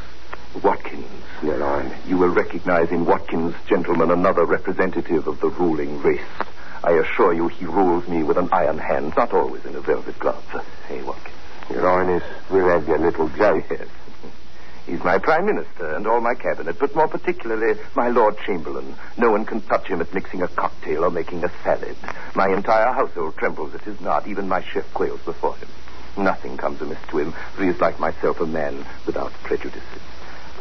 I have sometimes thought of instituting a peerage in order that I might raise Watkins to it, but I mustn't let my admiration for British institutions carry me too far, must I? Here comes the litter. Permit me, madam, to hand you to your pannikin. Thank you, Your Highness. I see you have a newspaper, madame. A recent paper is such a rarity. You must allow me to glance at it. Of course. The telegraph news is gone. What a pity. In my seclusion, I hunger for tidings from the civilized world. Well, I'm sorry, Your Highness. I tore out that collar. Well, I know your motive, Dr. Traherne, and I appreciate it. You destroyed it out of consideration for my feelings, wishing to spare me a painful piece of intelligence. That was very thoughtful, but quite unnecessary. I already know what you tried to conceal. No. I know that 3 of my subjects, accused of a political crime, have been sentenced to death. How is it possible? Sir, we have a saying here in the East. Good news travels on the back of a tortoise, but bad news flies with the eagle. But one thing you can perhaps tell me, is there any chance of their sentences being remitted? I'm afraid not, Your Highness. Remitted? I should rather say not. It was a cold-blooded, unprovoked murder. Unprovoked, you think? Well, I won't argue the point. The execution is to be... I think tomorrow or the day after. Tomorrow or the day after, yes. Forgive me, madame, I've kept you waiting. We'll proceed at once. Your Highness seems so interested. Does Your Highness know anything of these men? Know them? Oh, yes. Yes, Doctor, I do know them. They are my brothers.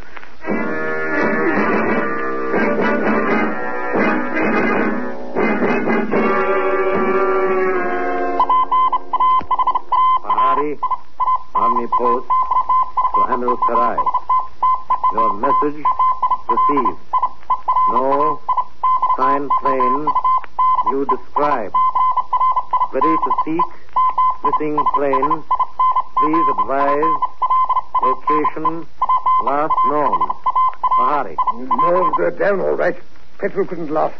If they'd only made a landing. If they had, Creston would have rigged up their wireless on the ground. He's a good hand at it. You're a comforting soul, Dawson. One of those born obituary writers. Well, I don't see no reason to feel cheerful. Well, keep it hunting. I'll ask the colonel about orders for Pahari. Oh, by the way, advise mountain stations the 3 murderers of Haredale are sentenced to be hanged tomorrow at sunset. Might serve as a warning. Right, Chief. To all mountain stations. 3 murderers of Haredale are sentenced to be hanged.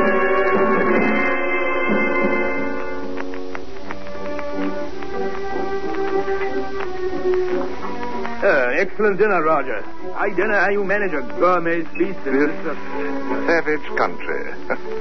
Major, you English feel civilization is your peculiar possession. Oh, my husband didn't mean that, Your Highness. Naturally, we didn't expect such splendor in your mountain kingdom. Thank you, madame. My humble castle is indeed splendid if it pleases you. But I must really refurnish this salon one day. My ancestors had no notion of comfort. They had considerable notion of a view, I should say, when they built this loggia. I never felt closer to the stars. My dear doctor, is that a premonition or an observation? But Dr. Traherne is quite an astronomer. Oh, well, not exactly an astronomer. I can pick out a few constellations, that's all. For my part, I look at the stars as little as possible.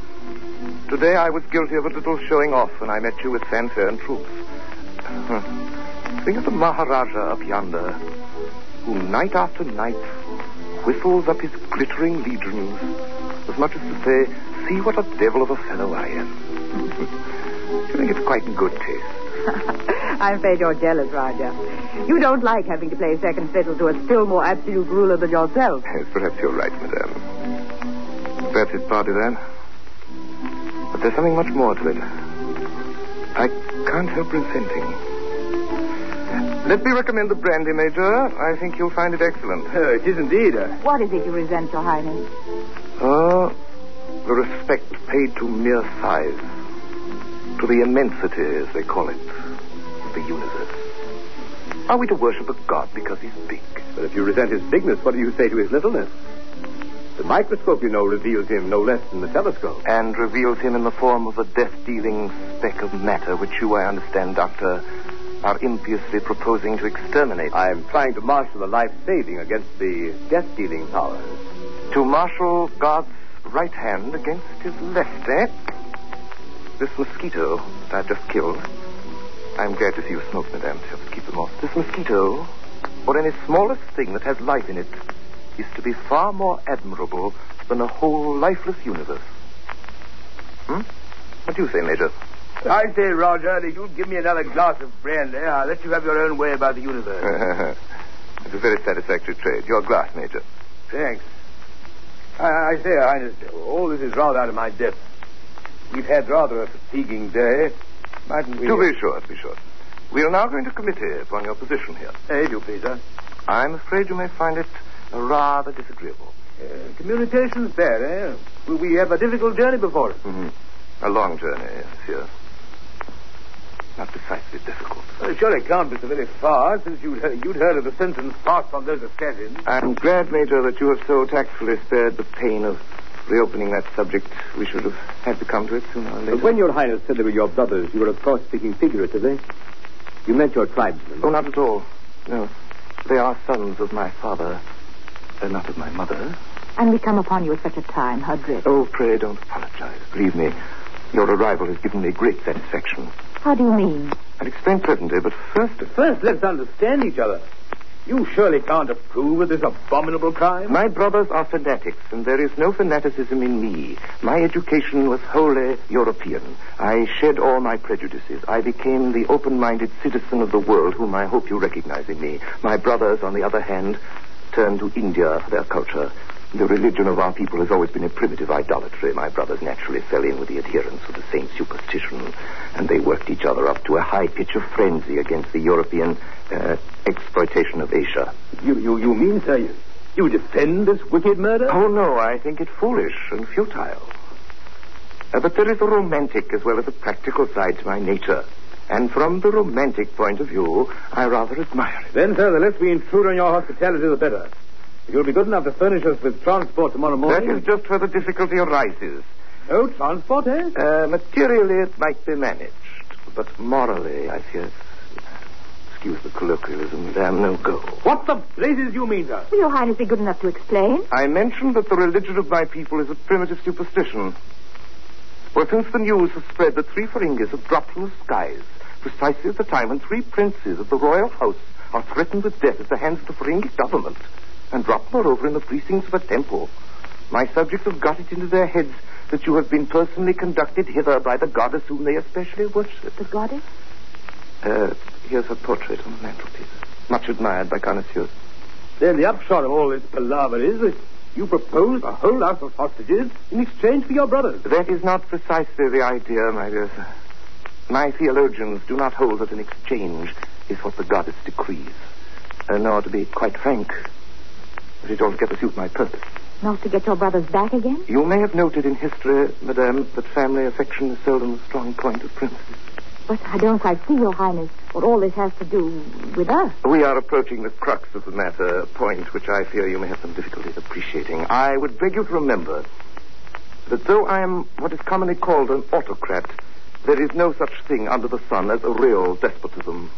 All government is government by consent of the people. It is very stupid of them to consent, but they do. If I defied their prejudices or their passions, they could upset my throne tomorrow. Will you be so kind as to come to the point, sir? Gently, Major, gently. We shall reach it soon enough. Please remember, too, that I am a slave to theology.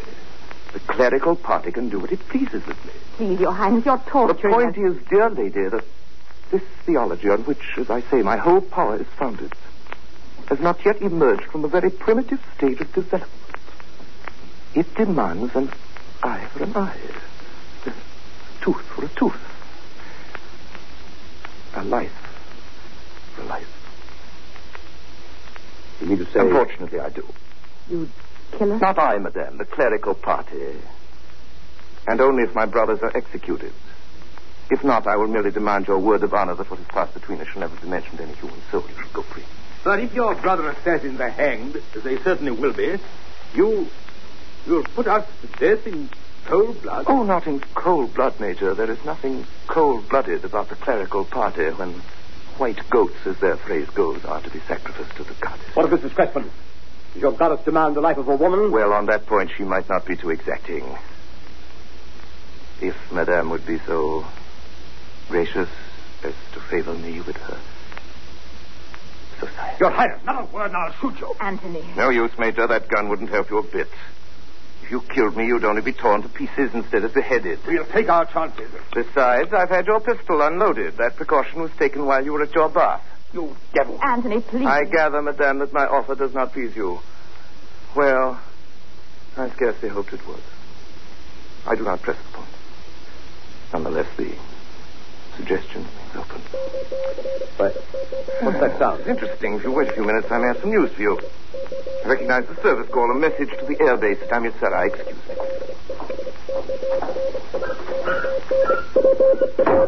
Well, Watkins? The Army Post, Pahari, here. What do they say? Just a moment, Highness. Pahari, Army Post, Guemil Sarai. No sign, plane, you describe. Ready to seek missing plane. Please advise location. Last now. Much good that will do them. Out of contact, Watkins? Yes, it had, Your Highness. It's from Amiable Sarai. 2 Oral Mountain Stations.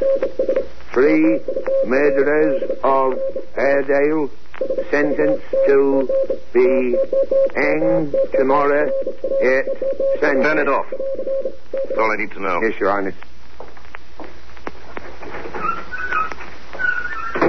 I find your friends are very interested in your whereabouts. What's that? Amil Sarai is transmitting messages to Bahari and Bahari to Amil Sarai. How'd you know?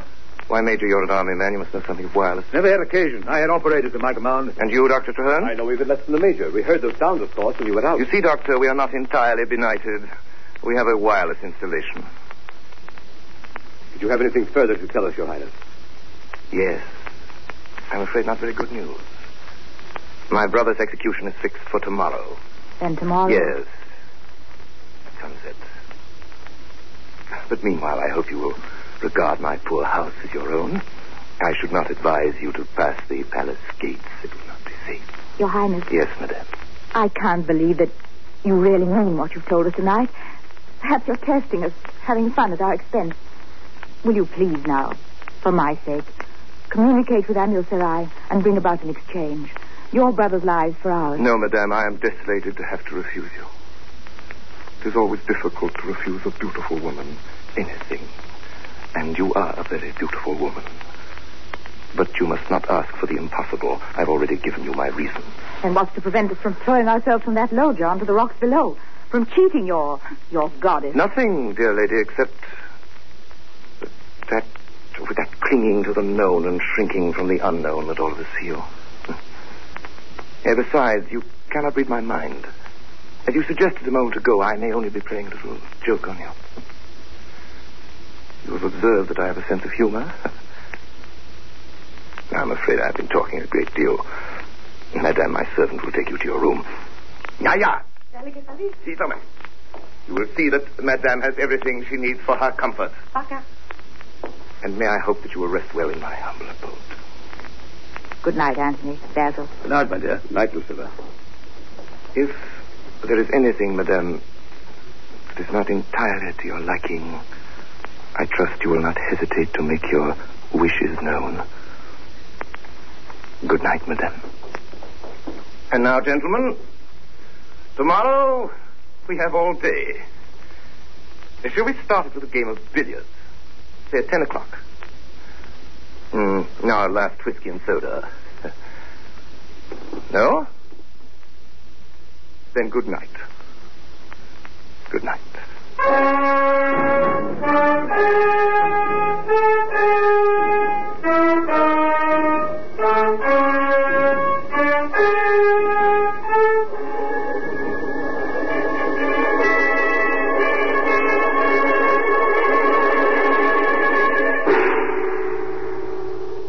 You are listening to the Campbell Playhouse presentation of The Green Goddess, starring Madeline Carroll and Orson Welles. This is the Columbia Broadcasting System.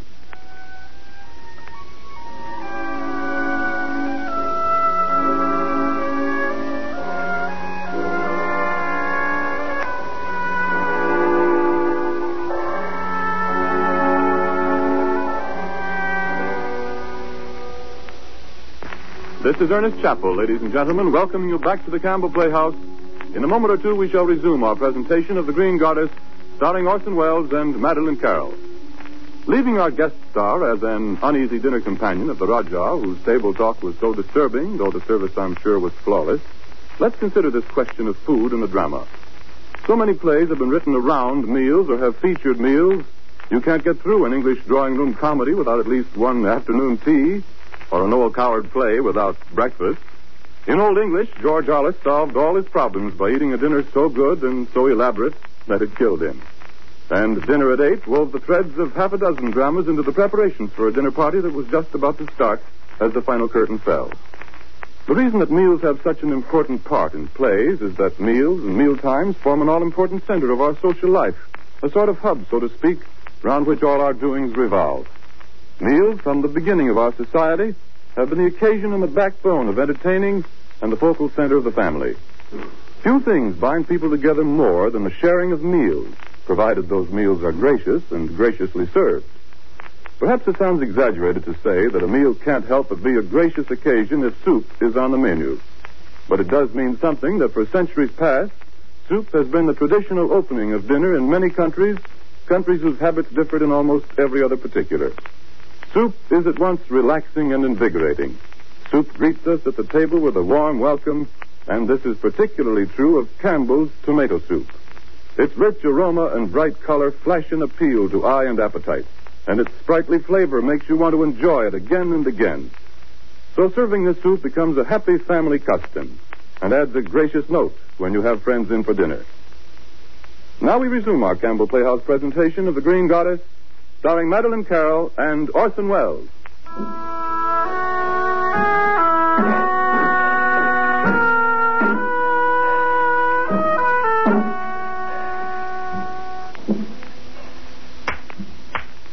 Good shot, Major. I see billiards is another of your many attainments. I missed that one. Too bad. Too bad. Let's try my luck. It's an easy one. I'll try the 3-cushion shot now. Very good, Roger. Thank you, Doctor. Roger, joke's a joke. This cat and mouse business is getting on my nerves. Have another drink, Major. Play the spot ball. Chalk that up, Major, please. I wonder if I can cannon off the fight now. Send us back to the nearest British outpost and we'll give you our word to say nothing of this pleasantry you played on us. Send you back, my dear Major. I assure you, if I were ever so willing, it would be as much as my life's worth. Watch this massage, gentlemen. One of my favorite shots. Yes. You don't know how my subjects are looking forward to tomorrow's ceremony. You must be reasonable, my dear sir. I ask you no favors except for my wife's sake. But for her, we'll make any concession. Promise you anything. What can you promise me that's worth a brass farthing? No. Asia has long had a long score against you swaggering, blustering lords of creation. And I mean to see some of it paid tomorrow. In the meantime, gentlemen, there's no reason why we shouldn't behave like civilized beings. It's your turn, Major. I've left you a setup. Let me try the red ball from the cushion. Beautiful shot. I should like to keep you from my opponent, if it were possible. Your Highness. Yes, Watkins. Mrs. Crispin has come downstairs. Oh, you'll pardon me, gentlemen. I'll detain Mrs. Crispin only for a few moments, then she'll join you here. Please continue the game. Dr. Traherne. Yes? Last night to inform you knew nothing of the wireless. It's been reported to me there's a wireless set installed in your plane. That's true. Wireless is now a part of the plane's standard equipment. Unfortunately, I neglected to learn to operate it. We might have escaped being lost in the fog. And your hospitality. Doctor, I'm forced to admire your tact as well as your billiards.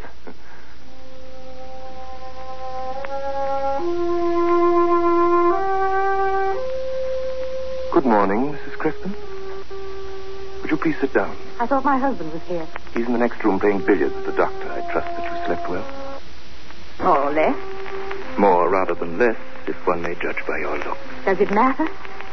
What can matter more than the looks of a beautiful woman? If you'll excuse me, I'll join my husband. Oh, pray spare me a few moments. I want to speak to you seriously.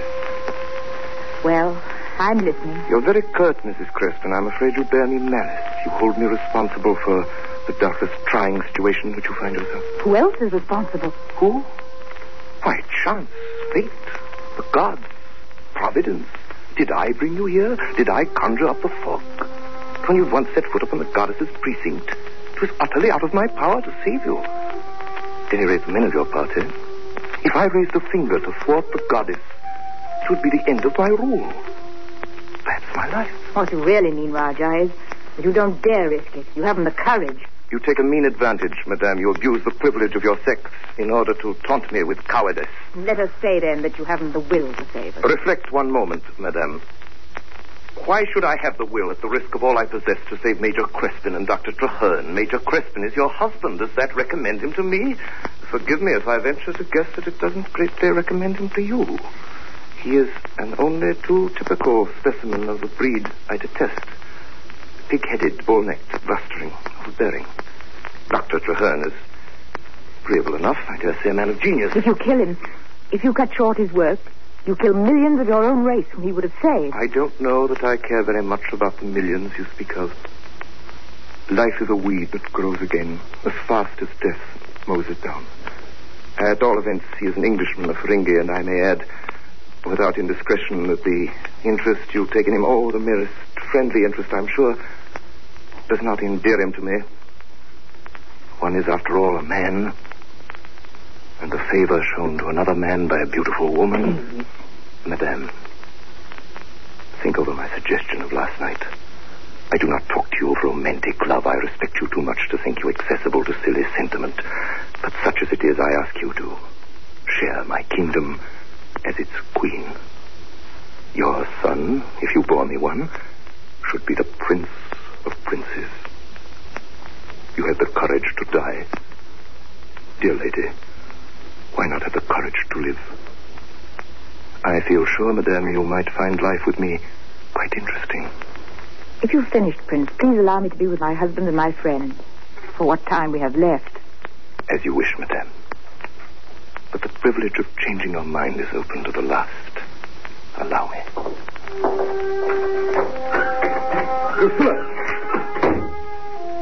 Watkins. Yes, Your Highness. It occurred to me, Watkins, that perhaps it's not quite safe to have our visitors so near the wireless room. Their one chance would be to communicate with India. They appear to know nothing about wireless, but I have my doubts. It's quite possible. I want you to stay in this room and in their presence to send out a message that will startle or enrage them. We will watch their faces very closely to see if they give any sign of understanding it. Here, I've written a message in this paper. Here you are. The lady has come to terms. She will enter His Highness's household. Very good. I'll get them in here on the pretext of a little wireless demonstration, and then I'll tell you to send out an order to Tashkent for champagne. That'll be your cue. Very good, Your Highness. But afterwards, if, thou you were saying, there was to try to corrupt me, Corrupt you? That would be painting the lily with a vengeance. Suppose they tries to bribe me, sir. What are your instructions? You may do exactly as you please. I have the most implicit confidence in you, Watkins. My grateful thanks to you, sir. But I thought if I was to pretend to send a message for him, it might keep them quiet, like. Very true, Watkins. It would not only keep them quiet, but the illusion of security would raise their spirits, which would be a humane action. I'm always on the side of humanity, Watkins. Yes, so, sir. Then I'll humor them. Just a moment. We shall test them now. Watch closely as you send the message.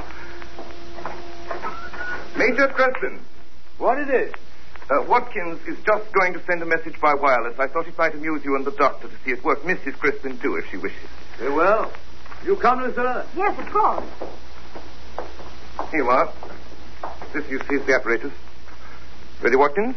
Yes, sir. Have the order for Tashkent? Yes, Your Highness, but I haven't coded it. Oh, never mind. Even if some outsider does pick it up, I dare say we can order 12 cases of champagne without causing international complications.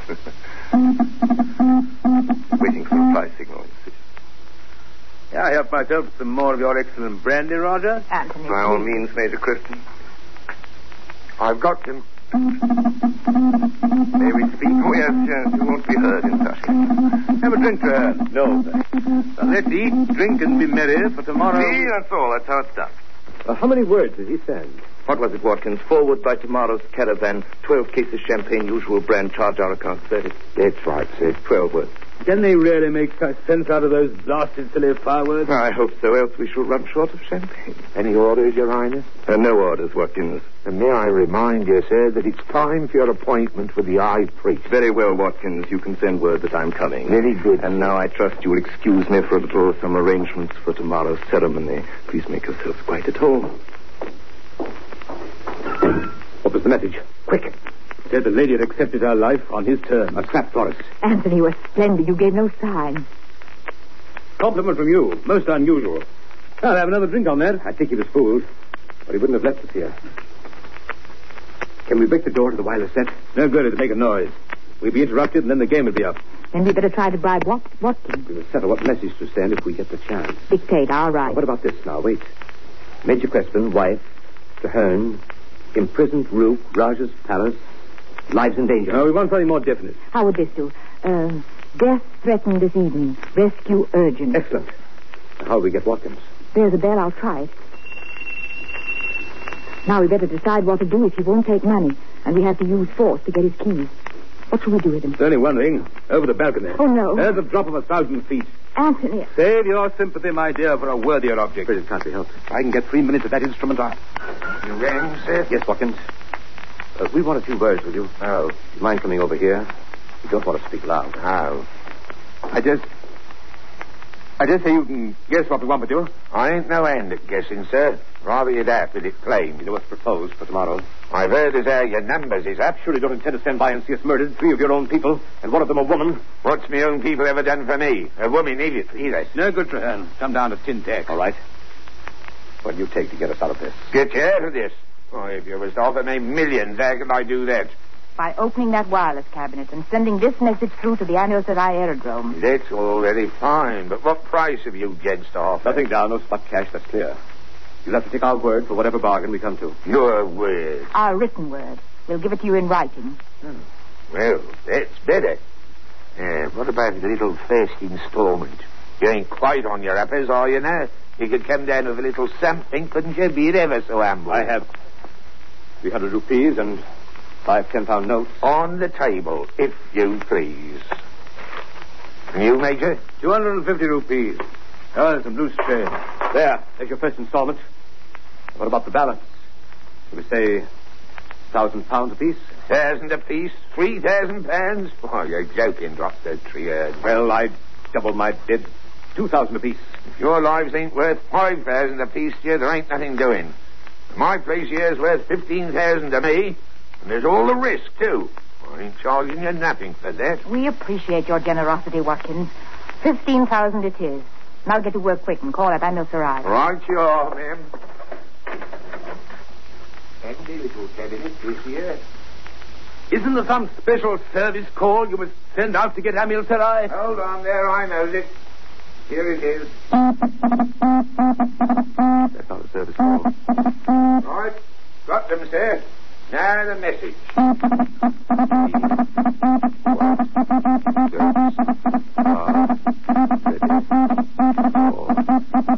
on, Vernon. Let me take him this way over to the balcony.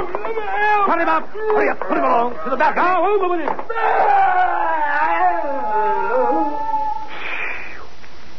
That's a good job. Now, can you lock that outside door? No key in it, Anthony. The soldiers, the passage. I'll try to hold it. Can you send through a message? If they'll give me a minute, I can. Oh, that's why you used to cut him. I'll have to adjust it. Here goes. Here's it. Any answer?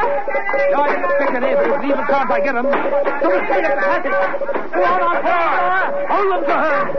Just a few more seconds. I'm almost through. As long as I can the door.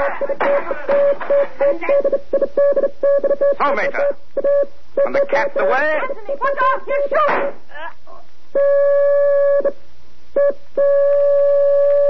Did you get that message through? Anthony! Did you? Wouldn't you like to know? Anthony!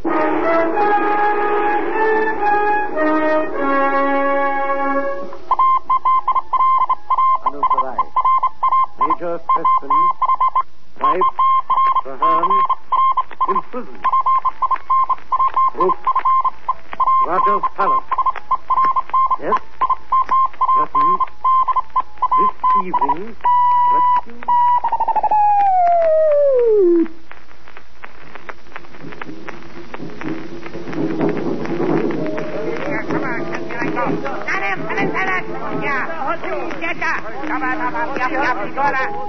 I apologize, madame, for this unseemly display. The fanaticism of my people is beyond my control, I assure you. What is it? What are they doing? Your husband's body, madame, they are laying it at the feet of the goddess, you see. I have 3 brothers, head for a head. Roger, you'll pay for this, whether we're dead or alive. I'm not so sure. The Major didn't get your SOS through. I have nothing to fear. If he did, nothing can save me, and I may as well be hanged for a wolf as a lamb. How long have we left? Till the sun's rim touches the crest of the mountain. The blast of our great mountain horn will announce the hour, and you will be led to the sacred enclosure. Your Highness, will you grant us a last favor? By all means, if it is in my power, in spite of your inconsiderate action of yesterday. Considerate? Watkins, you know, poor Watkins. Great loss to me. But I bear no malice for a fair act of war. Then you'll leave us alone for the time that remains. Very well. It is quite brief, I'm afraid. And, oh, by the way, you need have no fear of the ceremony being protracted. It will be brief and, I trust, painless. Those are my orders. And, before I go, madame, may I remind you of my offer? It's not yet too late. Till then, au revoir. Lucilla. Yes. It can make no difference now if I tell you what I couldn't before. I knew without your telling me. We might have been very happy. Not easy to die. Just when there's every reason to live. Perhaps easier than it was. Living without a reason. We found each other and we know. Tell me that I can think of it when they... Please, just once. I love you, Lucilla. I love you. If only I... Back. Madame? Dr. Traherne?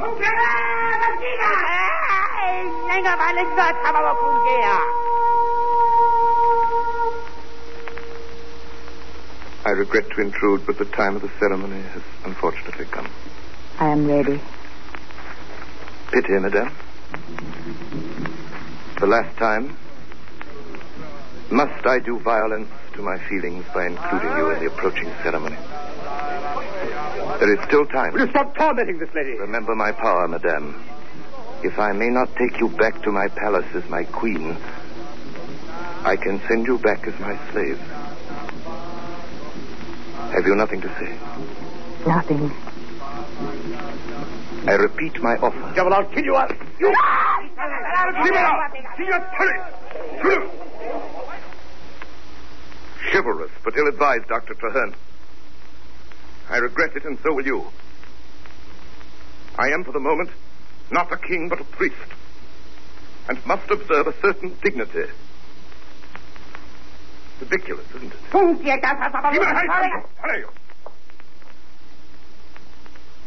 My colleagues here now insist that since you have publicly struck the chief of their sacred caste, your death alone will not appease the fury of the goddess. They insist on subjecting you to a process of expiation, a ritual of great antiquity, but... You mean torture? Well, to put it crudely, yes. Some quite remarkable combination. Oh, no! Not you, madame, not you. I must speak to you, Your Highness. Speak to you alone. Send Dr. Traherne away. Lucilla, what are you thinking of? Lucilla! I beg of you, Raja, I beg of you. 1 minute, no more. Very well. Lucilla! Lucilla!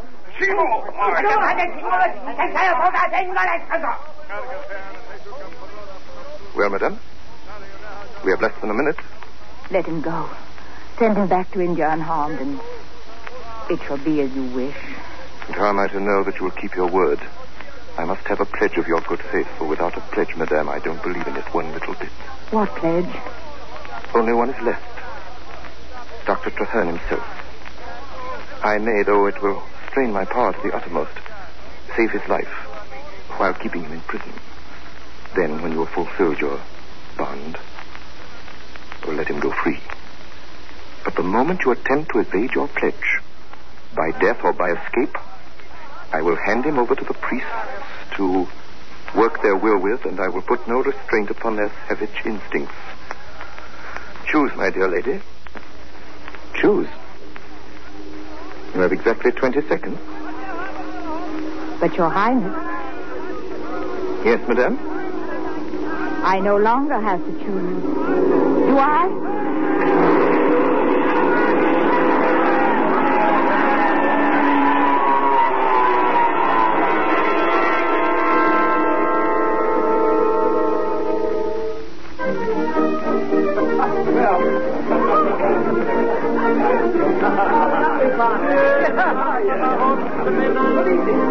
The Grand Duchess von Ferelstein, Dr. and Mrs. Basil Traherne, the Grand Duke Dmitri of Croatia, Madame la Vicomtesse de Belfort, His Highness the Raja of Roof, Sir Alfred.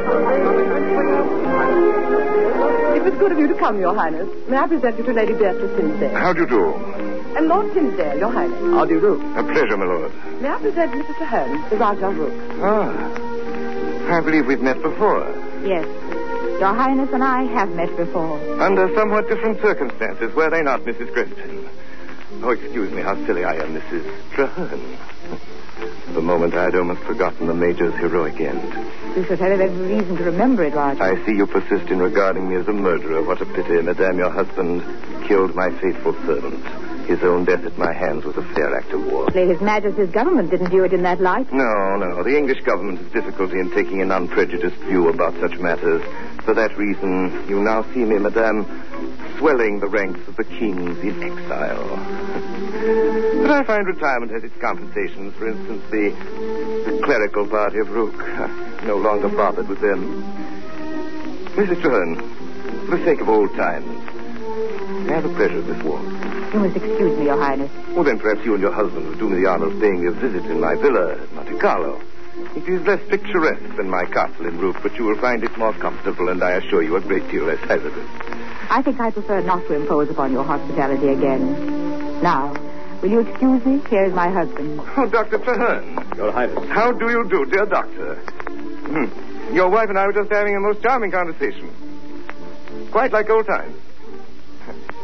Just between us men, Dr. Traherne, it was really a blessing that things turned out as they did, don't you think? You and Mrs. Traherne appear to be exceedingly happy. And I can't help but conclude that perhaps in some small way I have contributed to your happiness. And for my part, had she remained in Rook, I am now of the opinion she would have turned out to be a confounded nuisance anyway.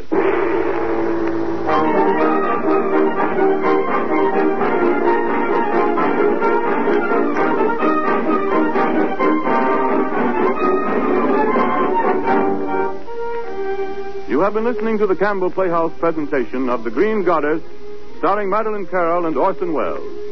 In just a moment, Orson Welles will return to the microphone with Miss Carroll. But meantime, I spoke a little while ago of the popularity of tomato soup. Almost anywhere you go, you'll find this is the ruling favorite among soups. Indeed, I believe that if people could have only one kind of soup, they would choose tomato soup. And furthermore, in nearly every case, it would be Campbell's tomato soup. Now, why is this so? One reason is that it is such a versatile soup. The lively aroma and the bright glow of it beckon to the appetite, so that it makes a tip-top beginning for dinner. There's real nourishment in it, too, making it a fine lunch or supper dish. And for extra nourishment, it may be served as cream of tomato, with milk added instead of water. But the main reason Campbell's tomato soup is the world's favorite is its flavor. Just about everybody likes the tang and liveliness of it. Little folk just learning to feed themselves spoon it up eagerly, and throughout their growing years it holds their favor. Men, liking keen, racy foods, take to this soup with enthusiasm. Women like its bright flavor, too, and its bright look on the table, and the bright greeting it receives. Yes, there's no question, but America's number one soup is Campbell's tomato. Is it number one on your weekend grocery list? It should be. And now, here's Orson Welles. Ladies and gentlemen, I think you'll agree with me that when Mr. Archer set out to write a melodrama, he wrote a melodrama. I'm glad, however, to report that not a single hair of Miss Carroll's lovely head has been ruffled by this evening's harrowing experience. Here she is, none the worse for it, Miss Madeleine Carroll. Thank you, Mr. Wells. Good evening, ladies and gentlemen. I might explain that Miss Carroll has just returned from a vacation trip to Europe. Miss Carroll, on behalf of these United States of America, may I say how pleased we all are to have you back. Not nearly so pleased as I am to be here tonight, especially since I can now be the first to congratulate you on the great tribute that was paid you this week, when you were voted the outstanding new radio star of the year in the Scripps Howard Radio Editors Poll. I was very sincerely delighted to hear it. You deserve it. Well, that's very nice of you, Miss Carroll. Of course, I'm very proud, and so is everybody else in the Campbell Playhouse. And we'd like to take this opportunity to thank all the editors in this country and in Canada who have paid us such a fine compliment, and to tell them that we shall continue to try and live up to the honor they've done us. I don't think there's any doubt of your doing that. Thanks again and good night.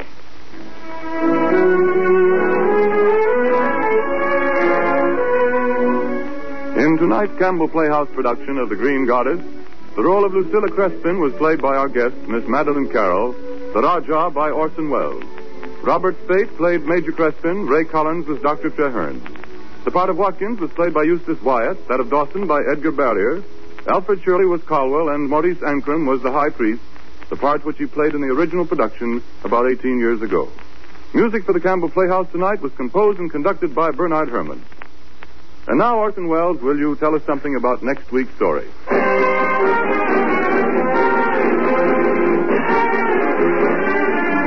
Well, there it is. There's next week. Next week, we're doing a Broadway success of some 10 years ago, Burlesque.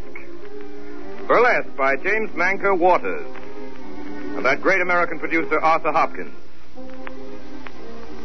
Burlesque is about the show business, about a girl and her love for a ham comic, as he called himself, how she left him and how she went back to him. And it's really more than that. It's a great story of a great business. So until next Friday night when we present Burlesque, my sponsors, makers of Campbell Soups, and all of us in the Campbell Playhouse remain obediently yours.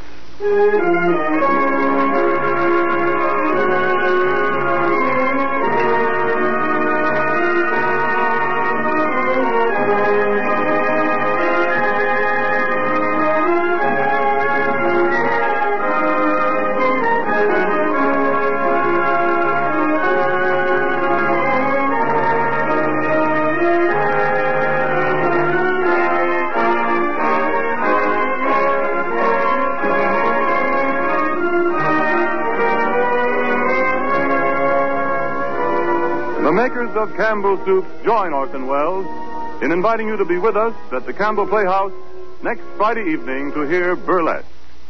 Meanwhile, if you have enjoyed tonight's Campbell Playhouse presentation, won't you tell your grocer so tomorrow when you order Campbell's tomato soup? This is Ernest Chappell saying thank you and good night.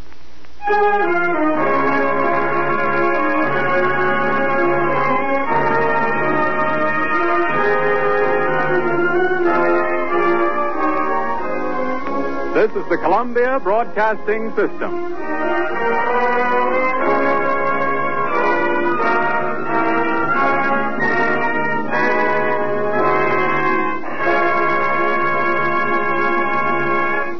True crime stories of the 1940s and 1950s are up next with Jack Webb's Dragnet.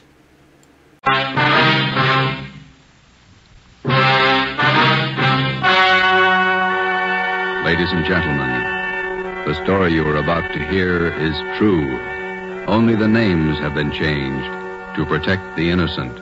Fatima Cigarettes, best of long cigarettes, brings you Dragnet.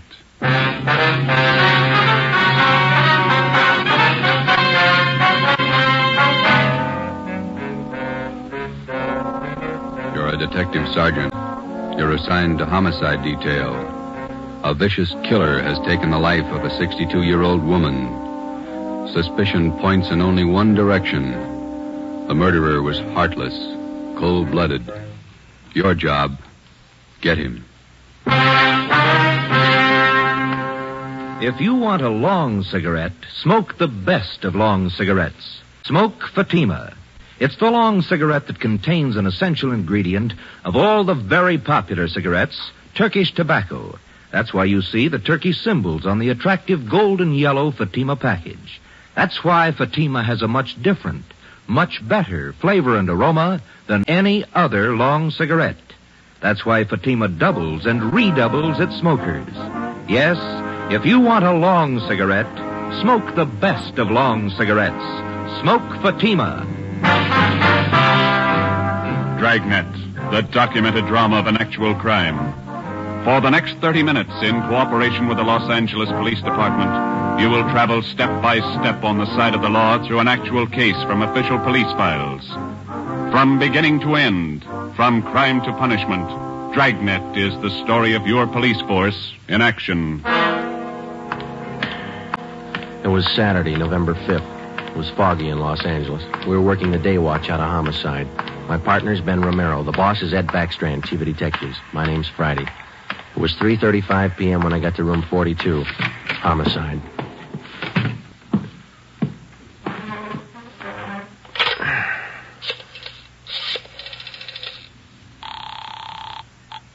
Long distance. This is Friday in Homicide. I'd like to place a call to Mr. Frank Renard in Murphy, Idaho. The number is 761. Frank Renard, Murphy, Idaho, 761. Yeah, that's right. The call's been cleared with the business office. All right. Do you want me to call you back, Sergeant? No, I'll hang on. Okay, I'll place it for you.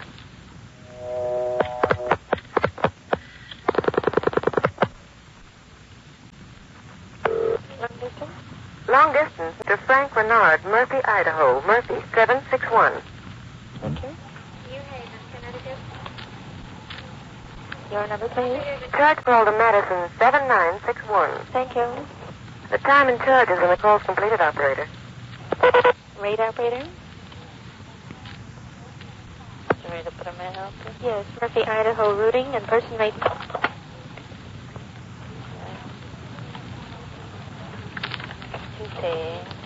N-A-M-P-A, Napa. Hi. Operator, the number is 4C. Hi. 160, thank you. Welcome. Through Boise.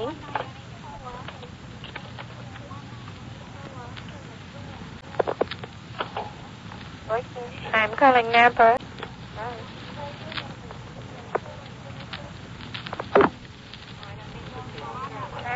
Murphy, 761. Thank you.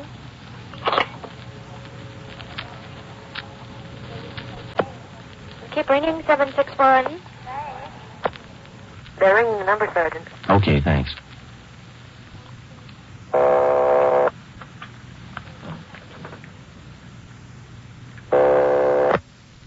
Hello? Mr. Frank Renard, please. Los Angeles calling. Who do you want? Mr. Frank Renard, please. Los Angeles calling. I'm Frank Renard. Go ahead, please. All right, Sergeant, go ahead. Hello? Hello? Hello, Frank Renard. Yeah, who's this? This is Sergeant Friday, Los Angeles Police Department. I've got an urgent message for you. For me? Well, what's the matter? Your wife, Dolores, asked me to call you. Something's happened to your mother. What do you mean? What's happened? I better let your wife tell you. She wants you back in Los Angeles right away. Look, what's this all about? I can't leave my job now. You better come. Your mother's been murdered.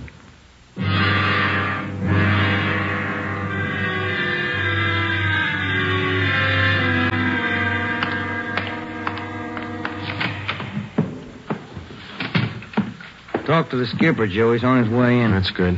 Did you call my husband? Did you? He's flying down from Idaho tonight. Be here in the morning. You tell him about me? The trouble I'm in? I told him his mother was murdered. That's all I told him, Mrs. Renard. What am I going to say to Frank? He always sided in with his mother. He'll never believe me. What can I tell him? Jory can give you more trouble than your husband can. What you going to tell them? Are you stupid or something? How many times do I have to say it? I didn't kill her. I didn't kill her. It's a small room, Ms. Renard. We can hear you. Sit down, please. I won't sit down. You're not pinning this on me because I didn't do it. Anybody could have killed the old hag, but I didn't. Will you sit down, please? I don't have to take this. I'm no tramp. Keeping me in here, asking me questions. I told you all I know. Look, you're in a bad spot. I hope you realize that. I didn't kill her. Ms. Renard, how long have you and your mother-in-law been living together in the house on Chavez Road? Since Frank took the job up in Idaho. About 6 months. He said it'd be better for me while he was away living with her. Your neighbors told us you didn't get along very well with your mother-in-law. That's right, I didn't. She hated me, I hated her. You used to fight with her, is that right? You hit her. Only a couple of times. She called me dirty names. I hit her. She pulled me by the hair. And I hated her like everything. And I didn't kill her. Once more, Ms. Renard, would you mind telling us how you spent your time since early this morning, where you went, what you did, everything? I told you already everything. You tell us again, please. I got up about 9:15. I had a cup of coffee and then I got dressed. The old lady was on the back porch doing the washing. What did your mother-in-law do for a living? I told you. She took in washing. After I got dressed, I left the house. About 10 minutes after 9, I went downtown to the dentist. He filled a tooth for me. This one here, you can ask him. What time did you leave the dentist's office? About 10:15. Maybe 20 after. You can ask him. What'd you do after that? I walked around window shopping. Did you buy anything? Talk to anybody? I told you no. What time did you get home? 12:30. I went in the bedroom. The old lady was on the floor. Blood all over. I felt her heart. It wasn't beating.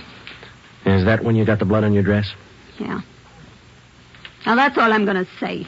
3 times I told you the same story already. And you still can't account for your time between 10:20 this morning and the time you found the body and called the police at 12:30. I told you I left the dentist. I went window shopping, then I walked home. And that time you didn't talk to anyone and no one saw you. Lots of people saw me. People on the street downtown. I'm no tramp. I don't talk to everybody. None of your neighbors saw you come home, Ms. Renard? Of course they didn't see me. I cut across the back lot up from San Jose Avenue. I came in the back way. The lady who lives next door to you. She says she was in the backyard about noontime. She stayed there till after 1 o'clock. She didn't see you come in the back way. And she's a liar. She's a dirty liar. You and your husband took out an insurance policy on your mother-in-law last year. Is that right, Ms. Renard?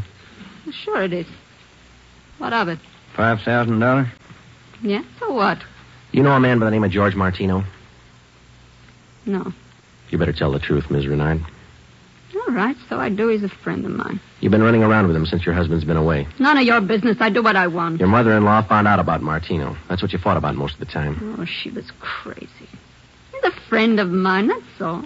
Are you telling the truth, Ms. Renard? Martino's a boyfriend of mine. I told you, that's all. Your mother-in-law found out you were running around with him. She warned you if you didn't shake Martino, she'd write your husband. You said you'd kill her if she did. That's a lie. That's what your mother-in-law told one of the neighbor ladies. And I said it just to scare her. One night I was drinking. We had a fight. She was yapping at me all night. I said it just to scare her. But she wrote the letter anyway. And that's what she said. But I didn't kill her. You had the time, the motive, and the opportunity. It wasn't me. I didn't kill her. Interrogation room, Friday. This is Brennan, Joe. Yeah, Bill. Where are you? Santa Monica. Picked up George Martino.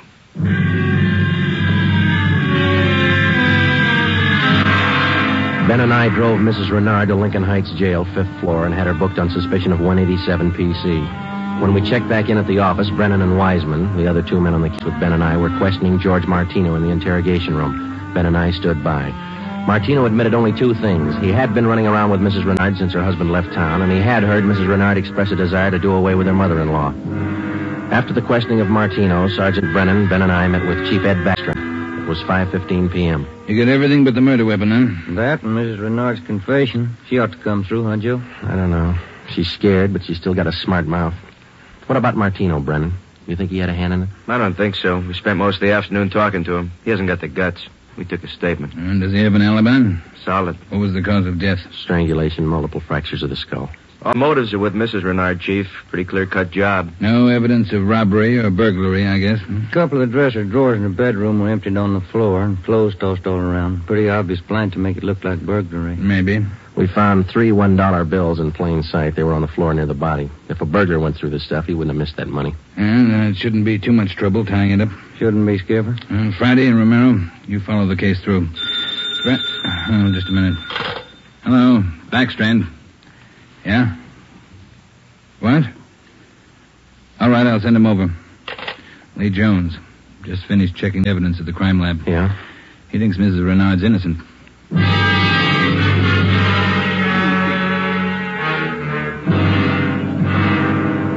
There they are, fellas. Facts don't lie. But she had every reason in the world to kill the old lady. In my book, she couldn't have killed her. All right, let's have it, Lee. How does the evidence add up? That's just it, Joe. It doesn't. Take a look. The dress Mrs. Renard was wearing when she found the body. That's it. Blood smears near the hem. 2 smears, that's all. Now, if she murdered her mother-in-law, there should be more blood on this dress, and it shouldn't be smeared. How do you mean? First of all, the manner in which the old lady was killed. Head was battered in. Must have bled profusely. No question about that. All right, go ahead. Whoever murdered the old lady must have stains all over their clothes. Here's the important part. Because of the nature of the wound, it would have stained in drops, not smears. Well, how can you tell the difference? Maybe these are drop stains on her desk? They're not. I checked them with a microscope. Only the higher ribs of the cloth are stained. The smears, nothing else. But a drop forms its own definite drop pattern and permeates the cloth, soaks in. No signs of that on her dress. Not a one. Now, here's the silk scarf the old lady was strangled with. Yeah? Here's what I found in the knot tied in the scarf. A blonde hair, wavy. Old lady had dark hair. So does Miss Renard. So does her boyfriend. That's what I mean. This blonde hair is one of 2 things that didn't belong at that murder scene. What else you got? This here. What is it, Lee? Small piece of plastic. From a gun butt, I'd say. See here? Crisscross surface, then a little smooth area here. Yeah? The killer could have hit the old lady with the butt of a gun. And a piece of the stock could have chipped off like this, huh? Miss Renard doesn't own a gun. Neither did her mother-in-law. Where does that leave us? I don't know, Joe. There's the stuff. You can't disregard it. Maybe you can explain it. Yeah. How? Well, first prove this dress isn't the one Mrs. Renard was wearing this morning. Then find the dress she did wear. And we know she wore this when the dentist identified it, and so did two of the neighbors. That's what I mean. The dress is too clean, doesn't belong. Yeah. And this blonde hair, this piece of gun butt, they don't belong either. Well, and you think she's innocent? You're looking at the evidence. What do you think? 6 p.m. Saturday, November 5th. Ben and I went back to the office and met with Brennan, Wiseman, and Ed Backstrand. The open and shut case against Mrs. Renard was up in the air, but we still weren't sure that she was innocent of the murder of her mother-in-law. Ben and I drove to the Lincoln Heights jail and interviewed the suspect again. She agreed to submit to a lie detector test. We drove back to the office, contacted Sergeant Berger, the department's polygraph man, and set up a special test for the following day. The next morning, we met with Berger and formulated a list of key questions, and then we picked up Mrs. Renard and brought her to the third floor of the Old City Jail building, the polygraph room. At 10:33 a.m., the test got underway. As usual, Sergeant Berger conducted the interview alone. Backstrand, Ben, and I waited outside. Well, how about Mrs. Renard's husband? Getting down yet? He's due in around noon, Skipper. Got a smoke? Here.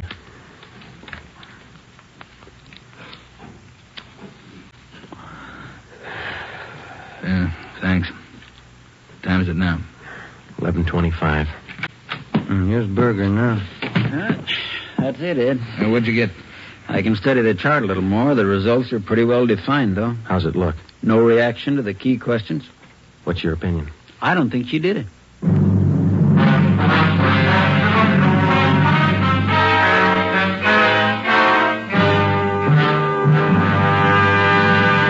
You are listening to Dragnet, authentic stories of your police force in action.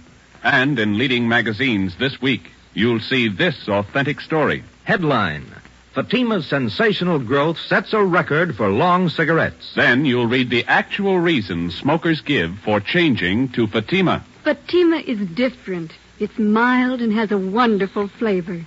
Fatima's best. These are the words of Miss Pamela Bookman of New York, where Fatima has increased its smokers 132%. Fatima tastes much better than any other long cigarette. It's the best. Says Mr. James S. Winterhalter of Detroit, where Fatima smokers have increased 348%. I like the flavor, and Fatima is mild. It's the best long cigarette. That's the statement of Mrs. Mary C. Werdeman of Los Angeles, where Fatima has increased its smokers 545%. Yes, more and more long cigarette smokers every day agree. A change to Fatima is a change to the best. Enjoy Fatima yourself. Best of long cigarettes.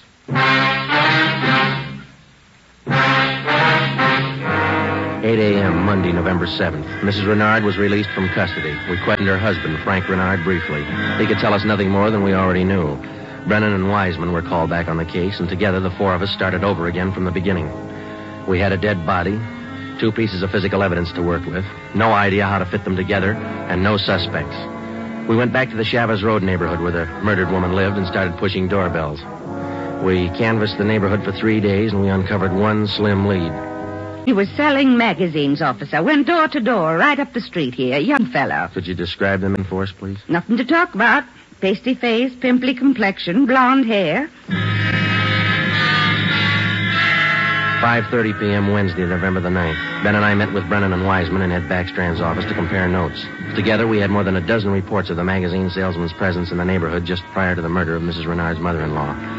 The various descriptions of the man which we obtained from the people in the neighborhood tallied closely. About 6 feet, 170 pounds, pimply complexion, blonde hair, fast talker. About 25 years old. As far as we know, Skipper, he was the only stranger in the neighborhood last Saturday morning. Only one that people remember, anyway. How close did you trace him to the Renard house? You got your list there, Brennan? Yeah. There you are. Thanks. Let's see. Well, he picked up his tracks down on Floresta Street, sold a couple of descriptions there. Then he headed up Landers Avenue onto Chavez Road. Yeah. The Renards live at 2280 Chavez Road. That salesman talked to the woman at 2274 Chavez. That's 3 doors away from the Renards. When was he seen there? Let me see. Where is that, Brennan? Oh, on the 15-7 sheet, Joe. Didn't have enough room on the report. Oh, yeah. Here it is. Mrs. John Rico, 2274 Chavez. The guy was there about 11:45 Saturday morning. Well, that puts him in the running. First time he ever showed in that neighborhood? First time, Skipper. Fresh kid, not a very good salesman. Here's the name of the company he's working for, the Harrison News Distributors. You check with them? No, they're closed for the night. We'll call them the first thing tomorrow. Good. Here's something else for you. I had a call from Frank Renard this afternoon. What'd he have to say? Seems in the excitement just after the murder, Mrs. Renard overlooked a couple of things. What's that? Well, they're missing a yellow table model radio. It was in the bedroom where the old lady was killed. Well, that ties in with a robbery motive, huh? And they're missing a ring, too. Belonged to Mrs. Renard. Topaz ring. Supposed to be worth a little money. But she didn't notice it was gone until today. That's right. You got the serial number on the radio? Yeah, right here. Okay, let's see. Yeah, Brennan, here we are. It's an Emerson model 511 180,000 277-609. A lot of small radios in town. There's only one with that serial number on it. Track it down. A complete description of the Topaz ring and the serial numbers and description of the yellow table model radio were sent to the pawn shop detail. The information was then placed on the stolen property list and relayed to every pawn shop operator in the city. The next morning, Ben and I interviewed the manager of the Harrison News Distributing Company. There, the suspect had given his name as Sam Bricker. We checked out his home address. Turned out to be a gas station in North Hollywood. We took the suspect's job application blank with a specimen of his handwriting, and then we drove back to the office.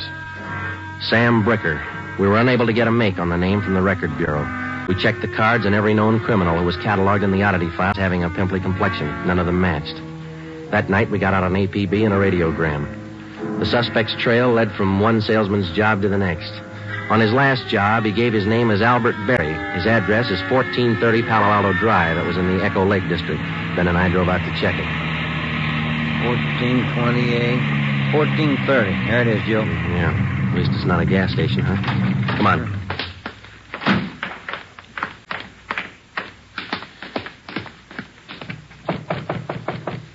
Tiresome, huh? Yeah, I could stand a change.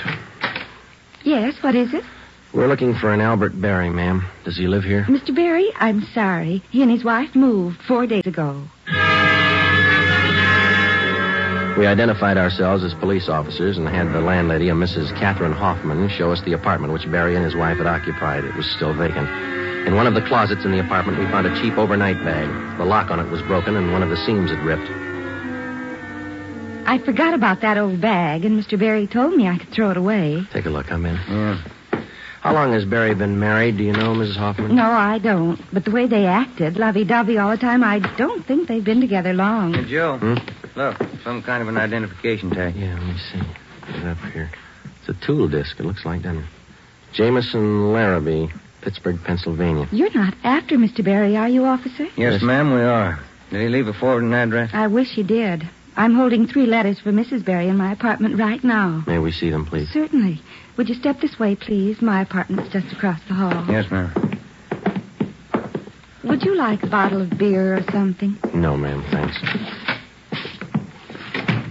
Let's see. I thought I put... Yes, here they are. 3 of them, Sergeant. From her folks, I think. Mrs. Berry's from Fresno. Oh, that's good. You want to copy down this return address, Ben? Yeah, go ahead. Okay. That's C.K. Ulrich, U-L-R-I-C-K. 525 North Lamona, Fresno. Yeah, I got it. There you are, Miss Hoffman. By the way, did the Berry say they'd call for their mail? Mrs. Berry did. That's why I'm holding on to it. All right. Just one more question. Do you remember if Mr. and Mrs. Berry had a radio? Yes, they did. A small one. Do you remember what brand it was? No, I don't. It had a yellow case. That's all I remember. Before we left, we called Ed Backstrand, and he had an immediate stakeout placed at the apartment house in case the Berrys returned to pick up their mail. Ben and I went back to the office and placed a call to the Pittsburgh Police Department. We gave them the description and the number of the tool disc which we'd found in Berry's old suitcase. They said they'd check with the Jameson Larrabee Company in the morning, and then they'd call us back. That night, Ben and I drove to Fresno and checked in at the police station up there. 2 officers were assigned to stake out the Ulrich home. We interviewed Mr. Ulrich, who identified himself as Albert Berry's father-in-law. He told us his daughter had married the murder suspect 8 months before, and he gave us pictures of Berry taken at the wedding.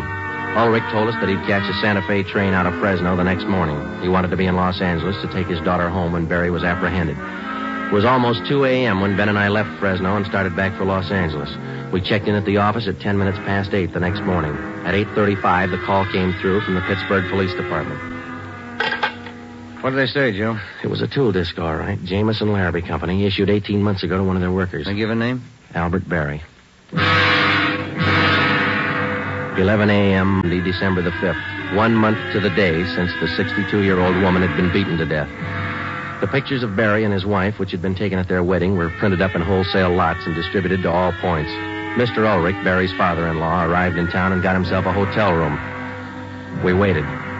There was no report from the stakeout at the apartment house. We checked back in at the office at 5 minutes to 1. I'll get it. Homicide, Friday. This is Mr. Ulrich, Sergeant. I just got a call from my wife in Fresno. I thought you'd want to know. What's that?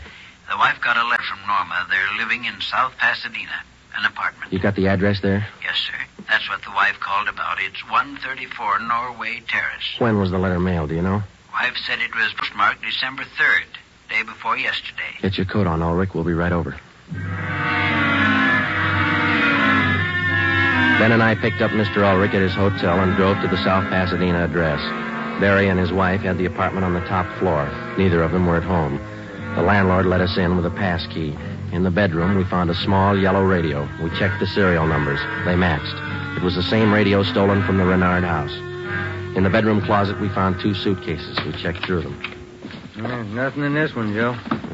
Here we are. Look at these. What are they, Sergeant? A pair of plastic gun butts. Let's see, Joe. One of them's been chipped, see? Sergeant, somebody coming up the stairs. All right, let's get in the living room. Be quiet.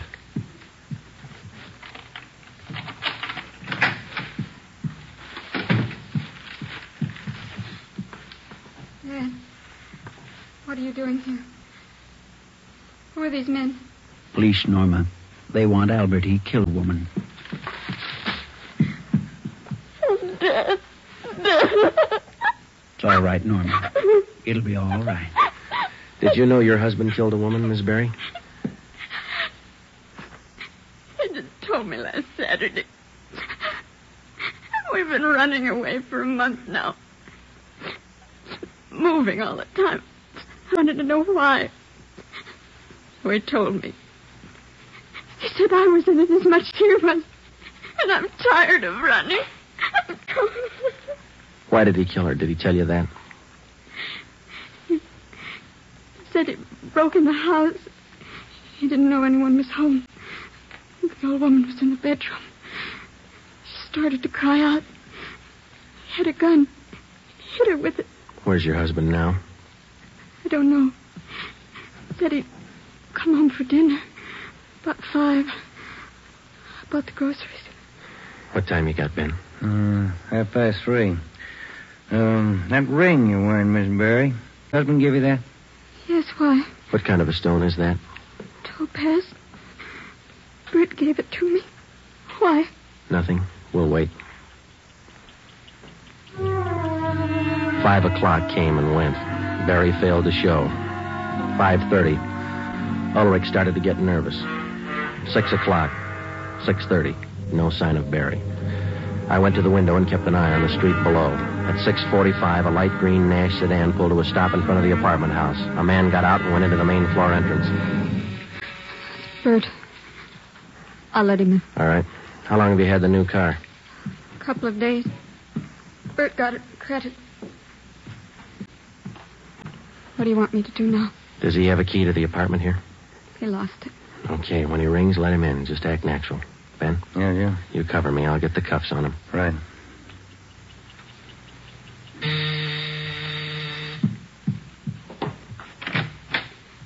Hi, Bert. Look out, Joe! All right, drop it, Barry. Okay, Ben. Yeah.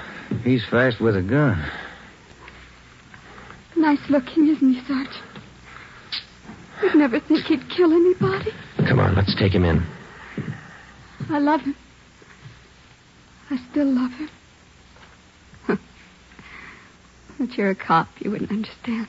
That's right. I wouldn't understand. I'm a cop. The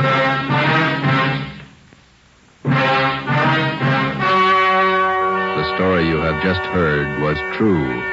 Only the names were changed to protect the innocent. On February 16th, 1947, trial was held in Superior Court Department 82, City and County of Los Angeles, State of California. In a moment, the results of that trial. Earlier tonight, you heard the reports of amazing increases in Fatima smokers from New York to Los Angeles. Yes, all over the country, Fatima is doubling and redoubling its sales. And here's reason 1. Fatima is the long cigarette that contains an essential ingredient of all the very popular cigarettes, Turkish tobacco. Reason 2. Fatima has a much different, much better flavor and aroma than any other long cigarette. Reason 3. To millions of smokers, the name Fatima has always stood for the best in cigarette quality. Smoke Fatima, the best of all long cigarettes.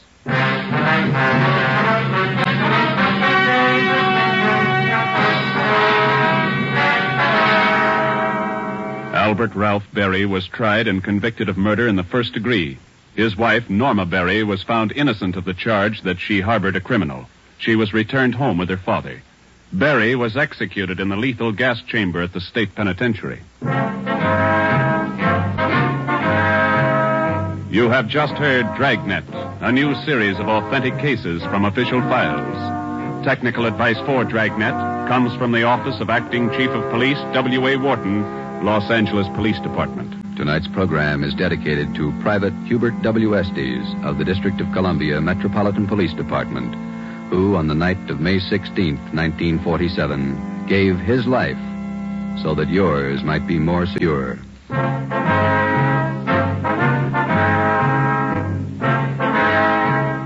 Fatima Cigarettes, best of long cigarettes, has brought you Dragnet, portion transcribed from Los Angeles. Be sure to hear songs by Morton Downey tonight on NBC.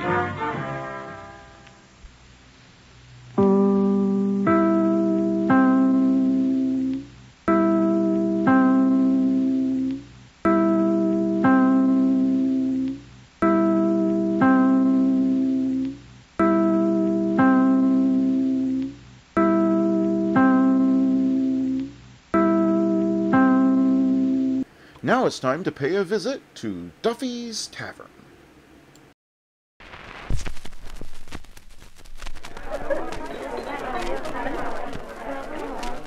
The Special Service Division invites you soldiers, sailors, and Marines of the United Nations to drop in at Duffy's Tavern.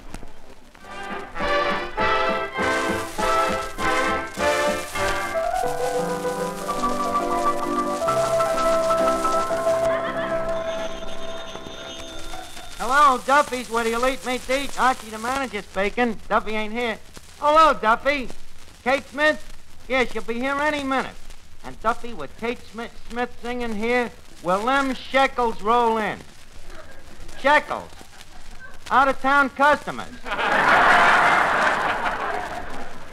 Why, Duffy, do you know how many people listen to Kate's program every Friday night? What? 500. Duffy, what would you say if I told you Kate Smith has over 1,000 listeners? Maybe even 2,000. Well, on 2,000, I wouldn't bet you. Well, Duffy, you see, according to statistics, there is one radio for every 2.5 people. Well, take around here now. Callahan's got a set, but Moriarty ain't got a set, and neither has Happy McGuire, the midget. So you see, that's one set for every 2.5 people. What? Well, Duffy, the half a person don't have to be a midget. Well, it could be like half Indian, half Eskimo, or even like me, Duffy.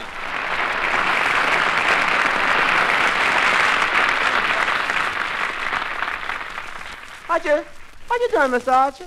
I'm painting a welcome sign on this tablecloth, Eddie. Here, listen to it. Welcome, Kate Smith, both genial and boisterous.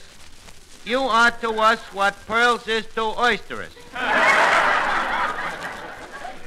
Pretty good, huh? If only this wasn't such a crummy-looking tablecloth. Well, it goes well with that poem. Listen, Eddie, don't think it was such an easy job writing this poem. I had to arrange the letters in the word boisterous so that the gravy stain just dots the I. Well, how about Mr. Collins? Ain't you going to welcome him? Collins? Did Napoleon welcome the Duke of Waterloo? But Mr. Collins is Miss Smith's manager. I know it, but she'll get wise to him, believe me. What would you think of a manager who, if it wasn't for him, Kate Smith could have been singing here in Duffy's for the last 10 years? Yeah, that man ain't no manager. Right. He's a guardian angel. Mr. Archie, take my advice. Paint a welcome sign for him, too. Well, all right. I'll get you another tablecloth to paint it on. Table. Never mind, Eddie. For Collins, I'll use a dish towel. But once Kate Smith signs that legal contract that I drew up... Legal contract? Oh, man, what you know about law? What do I know about the law? Didn't I work in a legal firm of Flyshacker, Bushwhacker, Millstone, and Briggs? And Flyshacker? And Millstone? Oh, that sounds like an awful lot of windows to wash. Eddie, I was not a window washer. You mean you was a lawyer there? Well, not exactly a lawyer, but they treated me just like a lawyer. Everybody used to call me Archie the Shyster. Now, Eddie, kindly witness this contract here by prefixing it with your John Hancock, huh? Nothing doing. The last paper I signed got me this job here. But this is different, Eddie. This is just, a habeas scorpion, a witness. Go ahead and sign it. Well, okay. Here we are. John Hancock. That's the idea. Now we need one more. Hey, Finnegan. Yeah. Finnegan, I need you as a witness. Oh, sure, Arch. I saw the whole thing. You was only going 15 miles an hour, and the other guy passed the red light. He passed the red light, and he hit you right in the rumble seat. No, Finnegan, I want you to witness this legal contract here. Oh, I'm sorry, Arch, but I cannot sign no papers without seeing my lawyer. Well, I know the law. See me. All right. Your Honor, should I sign this paper? Yes. Okay.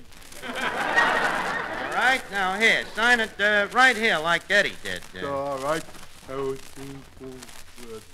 There you are. Let's see, John Hancock. Thanks, Finnegan.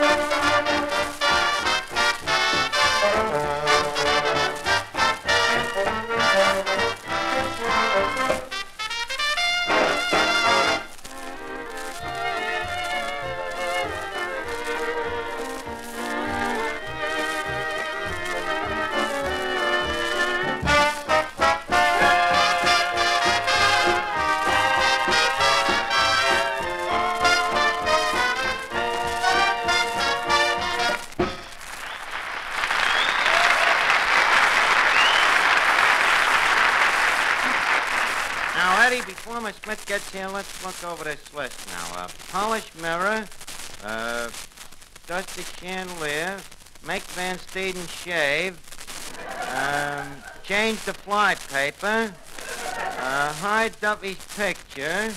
Archie? Yes, Miss Duffy? Guess who I bunked into today? All right, who did you bunk into? My boyfriend. Oh, Breckenbridge Hotzenfelder? No, Ernest Stiefendorfer.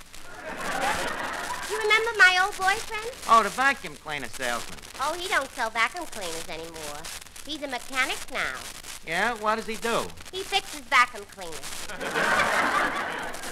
Well, that's what I say. Nothing like a change in venue. So I'm walking along the street when all of a sudden I hear somebody say, "Hello, cutie." So naturally I turn around to say, "You got your nerve." And who do you think it was? Ernest. It was Ernest's brother. Well, I was warm. So I said, "Hello, George." You know, that's Ernest's brother's name, George. Oh. George Diefendorfer. What? George Diefendorfer. Who's that? Ernest's brother.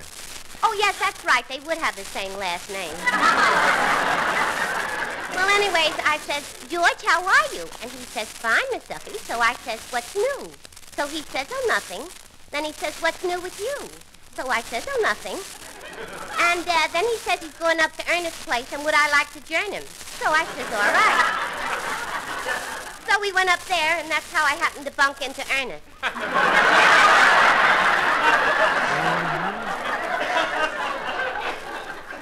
Well, how is Ernest? I think he's all right. Well, was he glad to see you? I think he was glad. Did he ask you for a date? I think so. What do you mean, you think? Well, I couldn't hear him so well. He was fixing the vacuum cleaner. Oh, Miss Duffy, please. Announcing the arrival of Miss Kate Smith. Oh, Kate Smith. Oh, boy. And Miss Kate Collins. Who? Mr. Ted Collins. Oh, that's Collins, too. Hello, Archie. Oh, Miss Smith, it is indeed an honor to have your midst among us. Welcome to Duffy's. Thank you. You know, some of the greatest people in the world have passed through these portholes.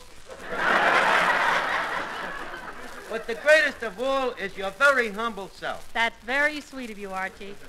How about my welcome? Look, Collins, we let you in, didn't we? Well, how do you like the place here, Kate? Terrific, huh? Sensational, huh? Huh? Huh. I thought you'd like it.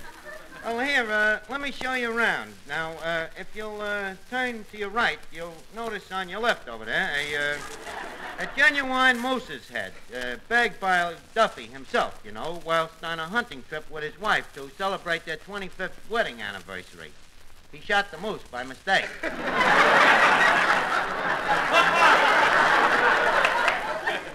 Say, Archie, that's quite a head. Where's the rest of the moose? The rest of the moose? Yeah. It's sticking through the wall into the butcher shop next door. Well, Miss Smith, as I told you Friday night, you can see when you sing here at Duffy's, you ain't singing no honky-honk, you know? Oh, it's all set that I'm going to sing, eh? Well, not quite. Duffy has to hear you first. Just a minute, please. Didn't Duffy hear Kate on her own program on Friday night? No, he didn't. You see, he's got one of them sets, you know, a combination radio and phonograph, and when they're both going at once, he can't make head or tail out of anything. Well, why doesn't he turn one of them off? Turn one of them off? You don't know Duffy. He says he paid for a combination, that's what he's going to hear.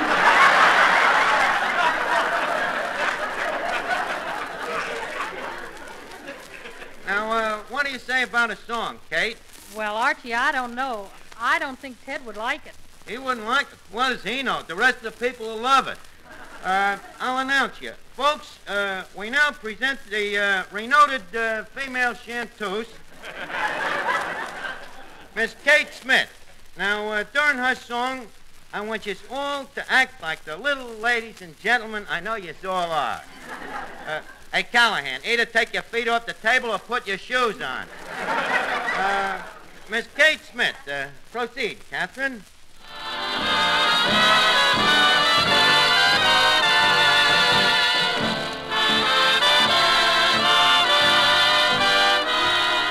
The right kind of love is all that I need to lift me from my misery. My worries would end if someone would send the right kind of love to me. The right kind of love is so hard to find. It's rarer than pearls in the sea. I tried and I tried, but just can't decide the right kind of love for me. Hey, what I'm looking for in the one I adore isn't diamonds and rubies and stars. Why, he just has to be kind of crazy for me. Now please, is that asking too much? I'll work and I'll slave, I'll scrimp and I'll save when I find my love, yes sirree. Won't heaven be kind and help me to find the right kind of love for me?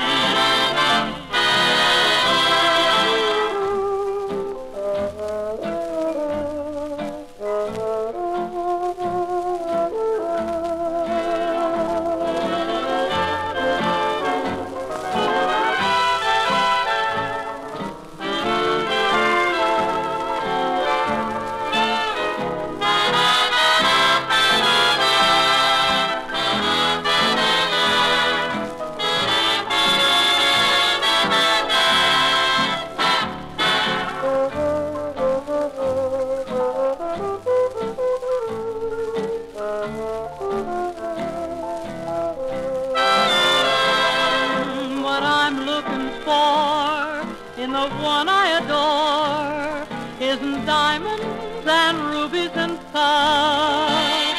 Say he just has to be kind of crazy for me.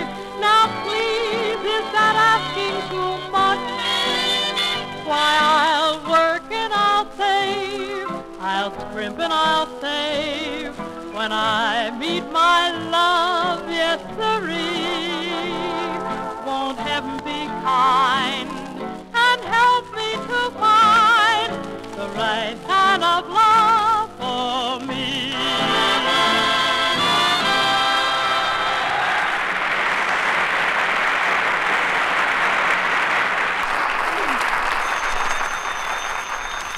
Hello? Oh, hello, Duffy. What? Too bad. Goodbye, Duffy. How'd he like it? Well, he says he couldn't tell the phonograph was playing the Anvil chorus.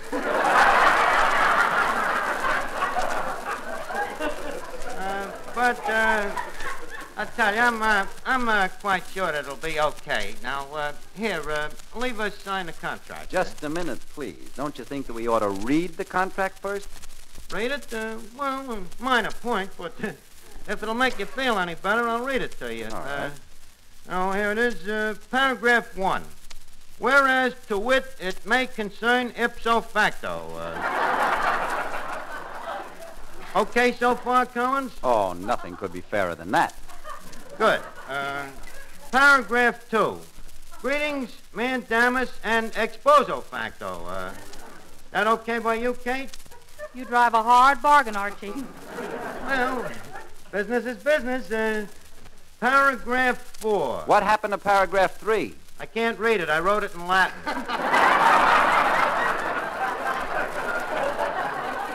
Now, here, paragraph 4. I, Archie, the part of the first party, doth agree and or assent and or affirm either and or testify. That's just protection there, of course. Testify that I, Archie, doth hereby do engage and or employ and hire the vocal services of one I.E. Viz. Kate Smith. Here is witness John Hancock, John Hancock. Now, if you'll just sign this contract, everything will be legal, null, and void. Now, just a minute, Archie. The contract doesn't say anything about money. Money? Yeah. Collins, you think I'm going to besmirch a beautiful contract like this with the mention of money? Well, I still would like to know how much I'm going to be besmirched with. Yes, and I'd like to put it in the contract. All right. Here we are. Archie, forget the whole thing. It's ludicrous. Ludicrous? Yeah. Oh, yeah? Well, ludicrous is as ludicrous does. It's all right by me. Leave us forget the whole deal. Kate don't sing here, and you don't get young editor Archie for your program. Young editor Archie? What is that? Only the greatest, most dramatic radio serial I have ever wrote. Drama, Collins. Stark raving drama. The thing that your program is lackingly short of. Would you care to hear it? Ted, what can we lose? Only our self-respect. Certainly. What can you lose? I'll put it on for you. How long does this thing take? Oh, it'll take about 10 minutes. Too long. All right, everybody, we're going to act out my newspaper story, Young Editor Archie. Now, Kate plays my secretary, and Eddie plays the part... Well, now, Ada, just a minute, Archie. Is there a part in it for me? Well, yes, Mr. Collins. Not a very big part, but very sympathetic. Oh, sympathetic, huh? Yeah, well, very sympathetic. That's good. What do I do? Well, you see, you're the rich and wealthy publisher of the newspaper, see? And in the first scene, you visit the home of your grandparents. They live in a little log cabin on Statten's Island. You rent this cabin to them for $12 a month. As you enter the log cabin, your poor old grandfather is sitting by the fire, see? Well, you go up and you pull a chair out from under him, break his crutches, and twist his arm, see? Good, huh? Oh, yes. Very sympathetic part. Yeah, sure. Then you go over to your poor old grandmother, see? She's nibbling on a stale crust of bread. You take it away from her and you ram it down her throat. Then you feel sorry. You can't bear to see her choke, see? So you throw her down in a well. You mean I drown her? Oh, no, you don't drown her. Nothing like that. You look down into the well, and you see that the sweet little old lady is still treading water, so you shoot her. They're gonna love me for that. Love you, sure. Now you work fast. You see a little baby in a crib, see? So you whack him over the head with a shovel.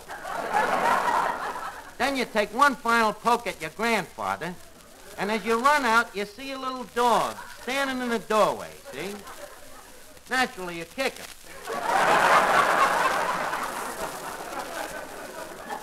And this is gonna make me sympathetic, huh? Sure it'll make you sympathetic. You see, it ain't a real dog.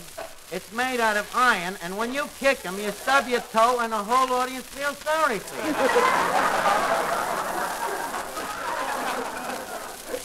Well, what do you say? You like the part, Collins? No.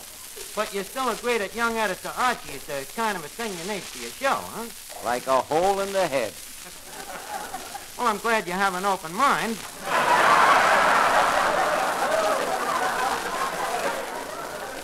Well, suppose we act it out for you now. Is everybody set? Music. Presenting young editor Archie. Editor Archie is sitting in his office. He is worried. Suddenly, his faithful Irish typesetter comes over to him, and Editor Archie pats him on the head. He pats the Irish typesetter on the head? Yeah, he loved that dog. He raised it from a pup.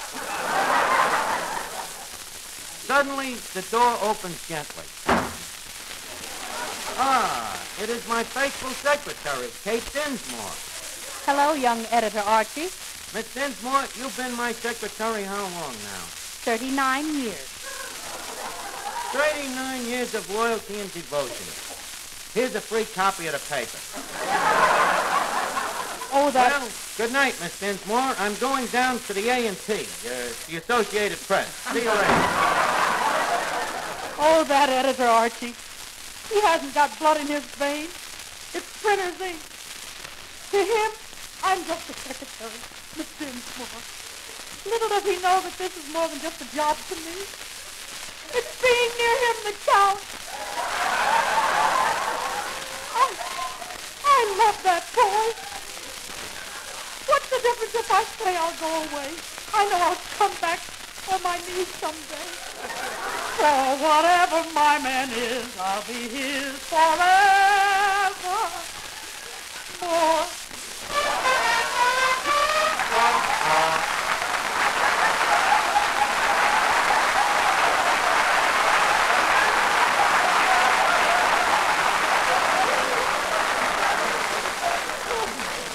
This is really murder. Yeah, I thought you'd like it. Well, anyway, in the next scene, I'm back in my office. I thought you'd be back. You've been out of the script now for about 20 seconds.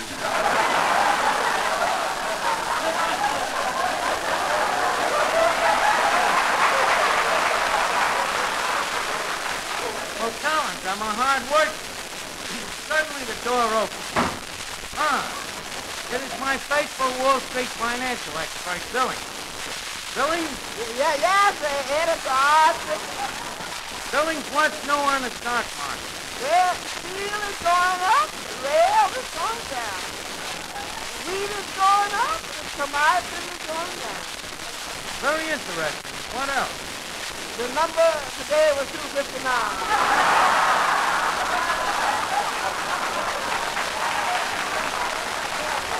259. 259, eh, Billings? What does this number 4 be? Is it the code of the underworld? Will Editor Archie crack the crime ring? The secret lies with... Who was that? My old Irish typesetter. He knows all. Well, what did you think of the sketch, Mr. Collins? Archie, I got a terrific hunch. Yeah, thanks. Well, that's fine. What are you going to do about it? I'm going out and put a buck on 259. But what about Kate singing here? I'm sorry, Archie. Huh? After the beautiful contract I drew up for you? Well, all right. I'll sign it. There you are. Good night, Archie. Well, good night, Kate. That's fine. Good night, Ted, old boy, old pal. Good night. Well, Eddie, I did it. She signed the contract. Look at here. Signed and sealed. Kate Hancock. Kate Hancock! Eddie, it ain't legal. No? Of course not. She should have signed John Hancock. Hello, operator. Give me fly jack, a bushwhacker, millstone, and rig. Now, before we leave Duffy's Tavern, Leave us put a couple of nickels in Duffy's jukebox. Duffy's jukebox, where the beat meet the beat. Well, the platter's spinning, the needle's in the groove, and here's the first number coming up.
Duffy's Tavern was rebroadcast especially for you men and women in the armed forces of the United Nations by the Special Service Division of the War Department of the United States of America.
Take a trip back to Dodge City with Marshal Matt Dillon in Gunsmoke, coming up next.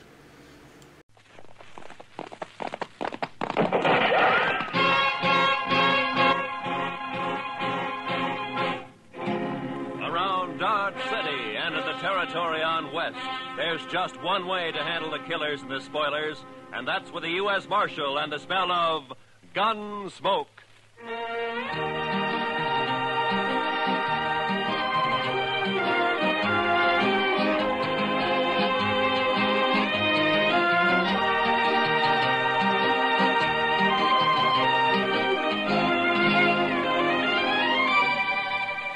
Gunsmoke, starring William Conrad.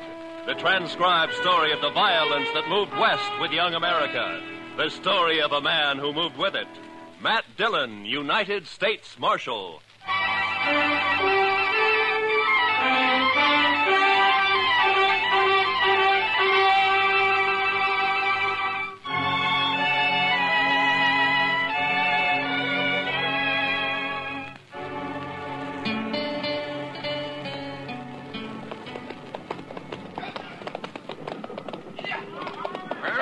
River, Mr. Jackson. Dry as a bone. Our last hope of water for the herd. Not quite, Pecos. Cottonwood Pond is just over the rise ahead of us. Yeah, it may be dry, too. Bet they haven't had a rain on the prairie for 6 months. It won't be dry. I've been bringing cattle up here to Dodge City for 12 years. Drought or no drought, the pond's always had water. It better have. We're losing 15 head an hour now. We can't push them much further. There'll be water. With luck, if the railroad's got the cars for us, we can start loading this afternoon. By this time... Hey, sounds like the boys up ahead run into something. Yeah, come on.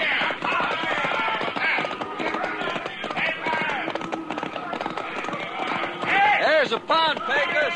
Plenty of water. Yeah, I guess you were right. Wonder why the herd's piling up.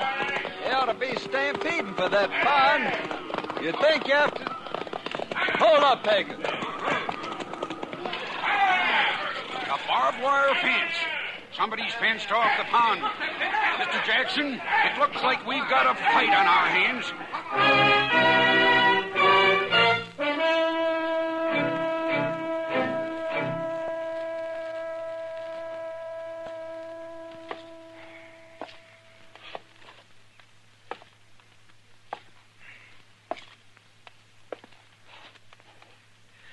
I don't like it, Doc. It's too quiet. When things get too quiet in Dodge, it always means a blow-up's coming. Just sit down, Matt. You're just getting yourself a case of nerves. You've been a law officer too long. Shot at too many times. You're getting so you just act like a spooky old horse. You're jumpy and you're gun-shy. Hand me those forceps, will you? Oh, yeah. You mean this? Mm-hmm. Thank you. Yeah. Now, you take me, Matt. I don't rant and rail against fate. I just sit back and take what comes. Yeah, sure, Doc. If I get a patient, fine. I steal him blind. And if I don't, well, I keep my hand in setting a broken leg on a dog. Yeah, there. That splint ought to hold him. Matter of fact, I could use a fee or two. Not planning to shoot anybody, are you, Matt? Yeah, if this drought doesn't break, I'm in the mood to shoot myself. That's a bad one, all right. I don't think I've ever seen the prairie as dry as it is this year. Oh, there you are, Mr. Dillon. Well, come on in, Chester. I've been looking all over for you. We've got trouble, Mr. Dillon. Huh? Trouble? Old man Howard just sent a rider in. A trail drive's pulled in from the Big Bend. They're threatening to cut his fences so they can water the cattle at Cottonwood Pond. Well, there's your blow-up, Matt. A real head-on smash. A thirsty herd against that skinflint Howard. Bet I could get myself a few fees out of this before it's over. Good old Doc, always hoping for the best, huh? Now, come on, Chester, let's ride out to Cottonwood.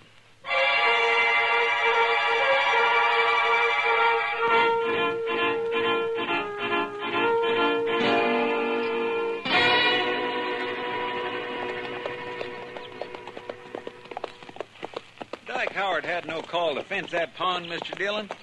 There's enough water there for all the trail herds in the next 10 years. That's on his ranch, Chester. He's got a right to fence his own range. Got a right, maybe, but no decent rancher would take advantage of it. Howard's mean. Just downright mean. I think it's more than that, Chester.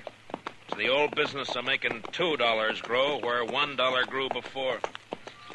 I think Howard figured on something like this when he strung that fence last month, but the trouble is that we... Look yonder, Mr. Dillon. Huh? Must be 50 or 60 riders facing each other across that fence. Yeah. Looks like a couple of armies.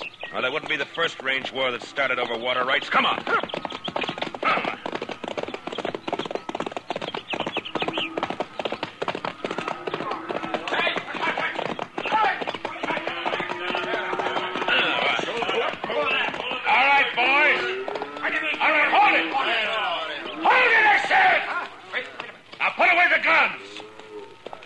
Over. Who says so, mister? I do. Who are you? Dillon, U.S. Marshal out of Dodge. Marshal, that man and his gang are threatening to break through my fences and trespass on my property.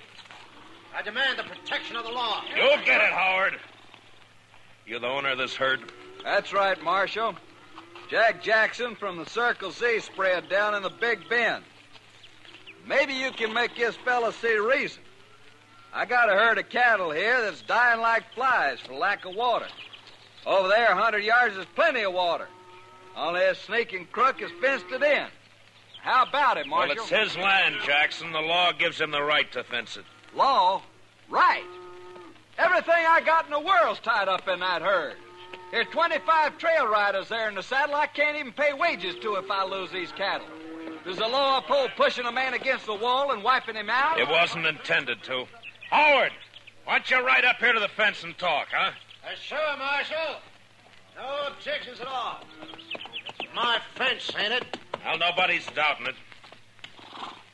Now, look, is there any reason why you can't get together with this man and let him take that herd in and water it? I made him an offer. He turned it down. An offer, $1 a head a day for water, or buy the herd himself for $3 a head. That's a pretty stiff terms, Howard. Better than losing everything like he's gonna do. Why, you dirty All right, hold it, both of you.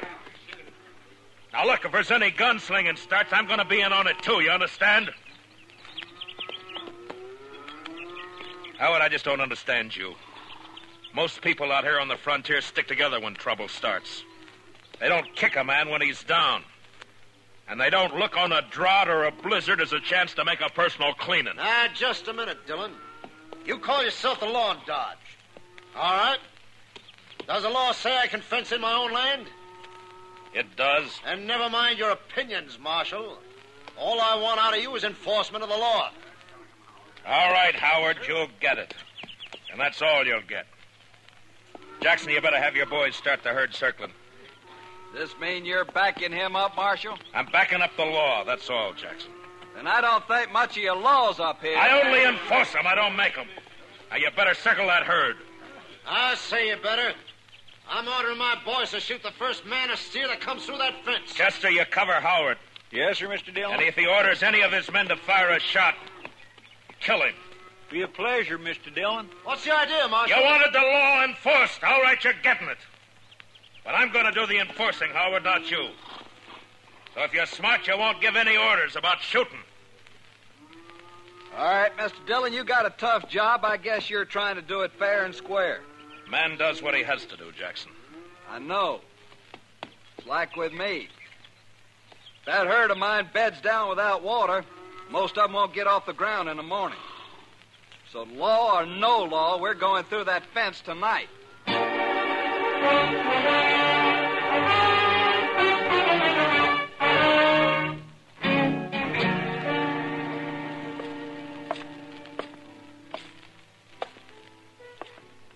Matt. Huh?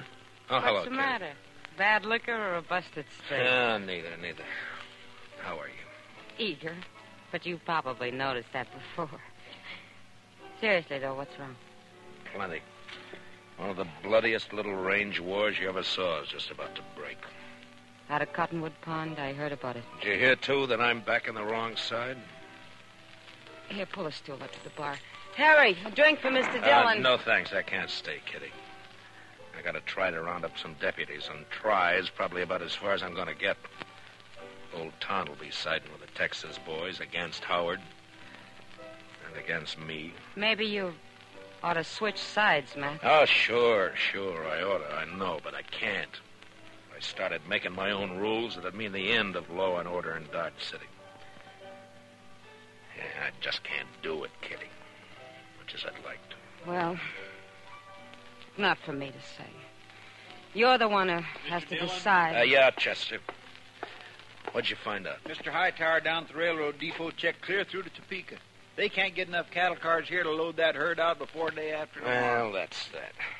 It's an outside chance anyway. Yeah, I just can't do it, Kitty. Much as I'd like to. Well, not for me to say. You're the one who has to decide. Yeah, Chester. What'd you find out? Mr. Hightower down at the railroad depot checked clear through to Topeka. They can't get enough cattle cars here to load that herd out before day after tomorrow. Well, that's that. It's an outside chance anyway. I thought we might load them up fast, Kitty, and run them up to Walnut Creek. It's still got a little water in it. But Matt, there's something wrong with a law that upholds a low-down scheme like this. Well, what Howard's doing is wrong morally, but it's right legally. I gotta find a legal way to stop him. I bet a lawyer could find a way of some kind.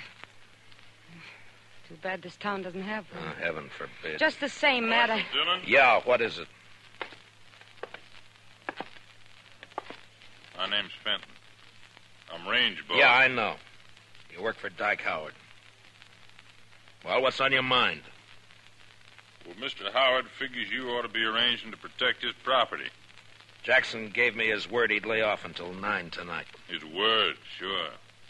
But Mr. Howard figures it'd be a good idea if you deputize his riders. Fenton, get out. Now, wait a second, Marshal. Go on, get out. When I want Howard's advice, I'll ask for it.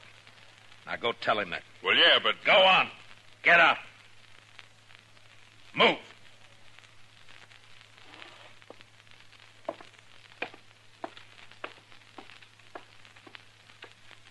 Deputize his riders. Sure, he'd like that. Well, it just may come to that, Mr. Dillon. I couldn't get anybody else. You know, I ought to throw this badge away and go out there and help Jackson cut that fence. Matt, I still think what you ought to do... I know. I ought to get a lawyer. Well, Kitty, the only lawyer Dodge City ever saw was that young fellow from Boston who died here last year on his way... Hey, what is it, Matt? Chester, what happened to those books of his? Well, nobody never claimed them. They're still in the back of the jail there somewhere. That's a long shot, but... Kitty, I love you. Matt. Come on, Chester, let's find those books. I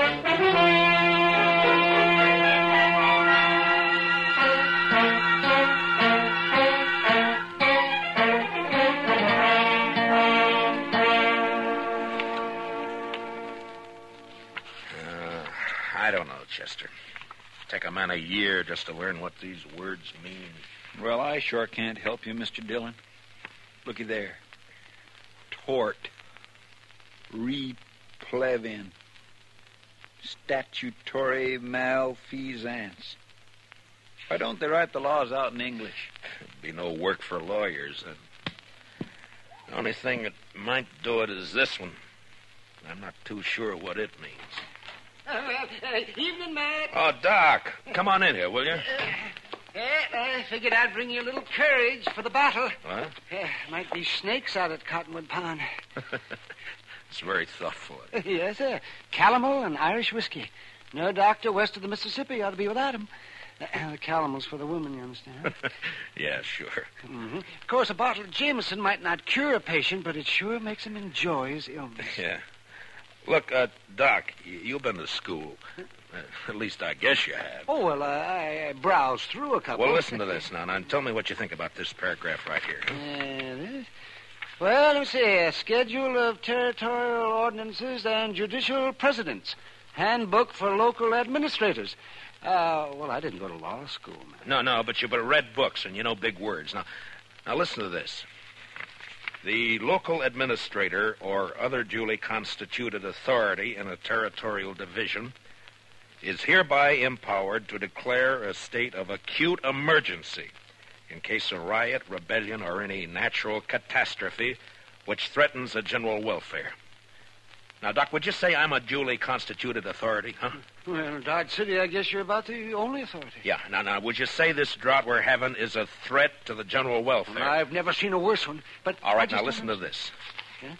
During the period of such emergency, the officer in charge is authorized to seize, confiscate, allocate, or otherwise administer critical materials and facilities in accordance with the common need and his own discretion. All right, Matt. Water is a material. Yeah? And as far as keeping cattle alive is concerned, Cottonwood Pond is a facility. That's all I wanted to know. I don't see how it'll help you, though, Matt. Howard will never stand for it. You're still going to have a pitched battle on your hands. Maybe so, Doc. But at least I'll be fighting in the way I want to fight. Well, come on, Chester, let's go. It's 8 o'clock.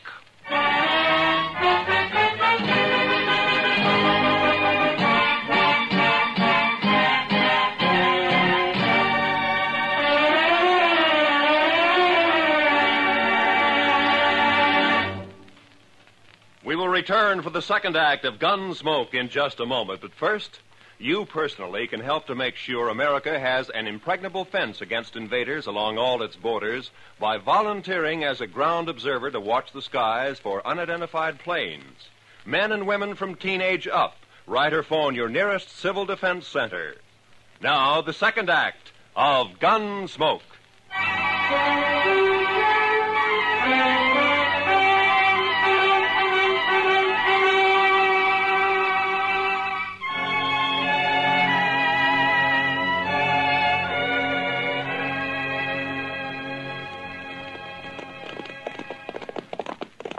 It's dark now. Must be pushing 9 o'clock. Hope they don't jump the gun on us, Chester. I figure Jackson will stick by his word, Mr. Dillon. If Howard lets him. You know, we might get a break in this drought if that storm comes this way. No, I'd say it's only heat lightning. All thunder, no rain. Well, if it goes on a few more weeks, this prairie will be dried right down to the nubbin. All right, hold it. Pull up them horses. He's right there by the fence, Mr. Dillon. Yeah, I see him. Who's there? Well, speak up. I usually answer bushwhackers with a 6-gun. This is your lucky night, Fenton. Oh, Marshal, I didn't know. Where's your boss? All right, here, Dillon. About time you got here. That mob may try to rush the fence any minute now. Not yet, Howard. I said 9 o'clock. You got 5 minutes yet. Come on over here, Jackson. I want you to hear this, too. I kind of wish you'd stayed out of it, Marshal. I'd rather not have fought against you. Never mind. Mr. Howard, by the authority vested in me as a U.S. Marshal, and under the territorial laws and ordinances of the United States, I'm hereby declaring a state of acute emergency due to the drought. What are you talking about, Dillon? The U.S. Territorial Ordinance Schedule of 1858, Section 721C. What are you trying to say? Just this. For the duration of the emergency, I am taking charge of Cottonwood Pond in the name of the United States government. And I'm allocating use of it to Mr. Jackson here to water his herd. Now, if you want to try to make a deal with him, you got 5 minutes. before I cut the wire and open the fence. I've never bought water before, but I'll give you 10 cents a head, Howard. How about it? I'll see you dead first. And I'll be struck dead myself before I see one head of your stock onto my property. Dillon, I don't know what's behind this move. Maybe you've sold out, made a deal of your own. Easy, Howard. If not that, then you've lost your mind. Your 5 minutes are running out now. What are you going to do? Fight! What do you think I'm going to do? Going to resist the law? You call it the law, I don't. Dillon, I'm giving my boys orders to shoot any man who lays a hand on this fence. And that goes for you. Listen to me, Howard. You got a chance to do something that costs you nothing and means life or death to somebody else. And you're refusing to do it. Well, I'm sorry to see it that way. But in any case, this herd gets water. Maybe they will. All right, boys, you heard it. Keep that fence covered. If they want to fight, they'll get one. Jackson, I guess I'm going to need some deputies. Well, I got 25 men here, Marshal. They're yours if you want them. All right, boys. Will you all raise your right hands? Do you swear to uphold the Constitution, ordinances, and bylaws of the United States to the best of your ability, so help you? I do. All right, you're all temporary deputy marshals acting under my orders. Now bunch the cattle in this way and start them through the fence as soon as I open the wire. They won't need much starting, Marshal. They've been smelling that water for hours. Now don't shoot unless you're fired on. If you are, protect yourselves and your herd. All right, let's go.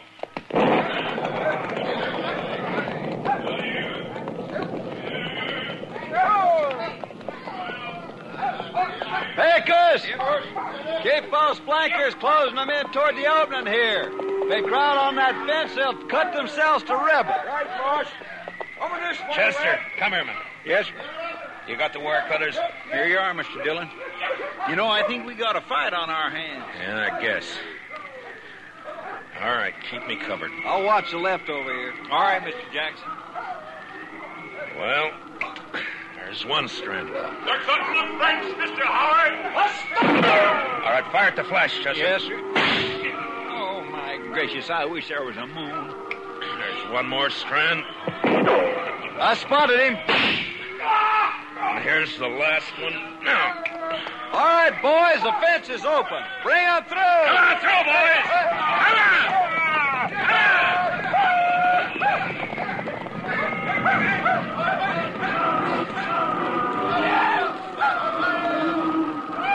Heads up, Chester.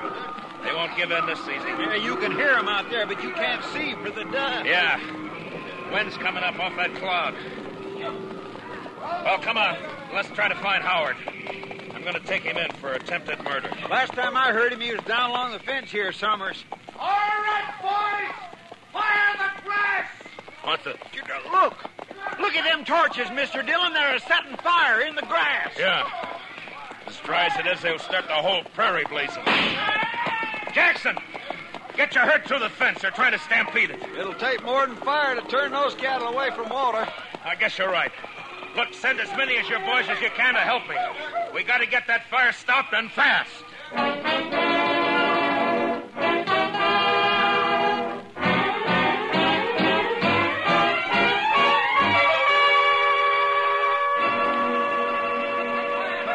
I don't know, Mr. Dillon. I don't know if we're winning or losing.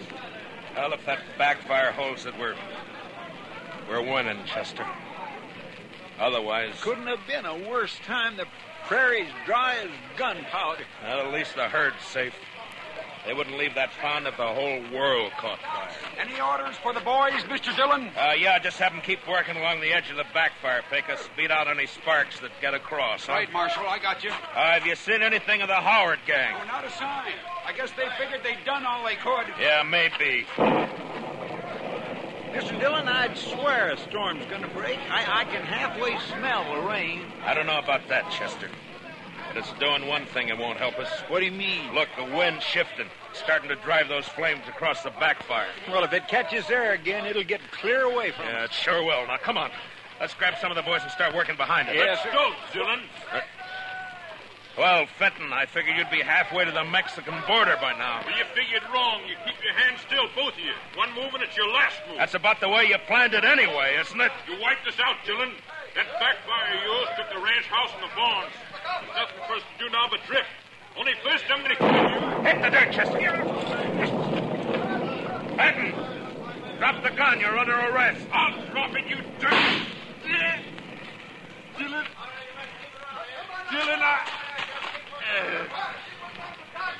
Well, you warned him, Mr. Dillon. Yeah, it doesn't matter much now. Look, Chester.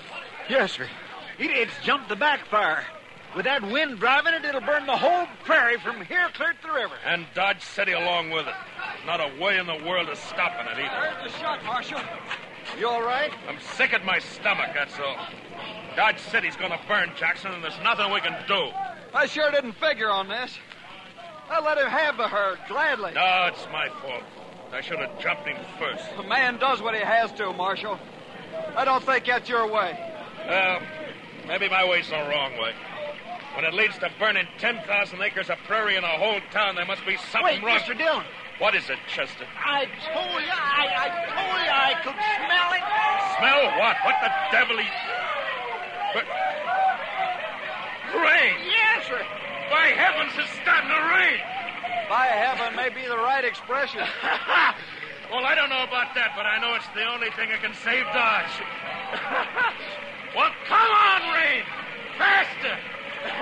Cut loose and rain, will you? What you doing in, Mr. Dillon? Look at it. Beating down on that fire. Rain.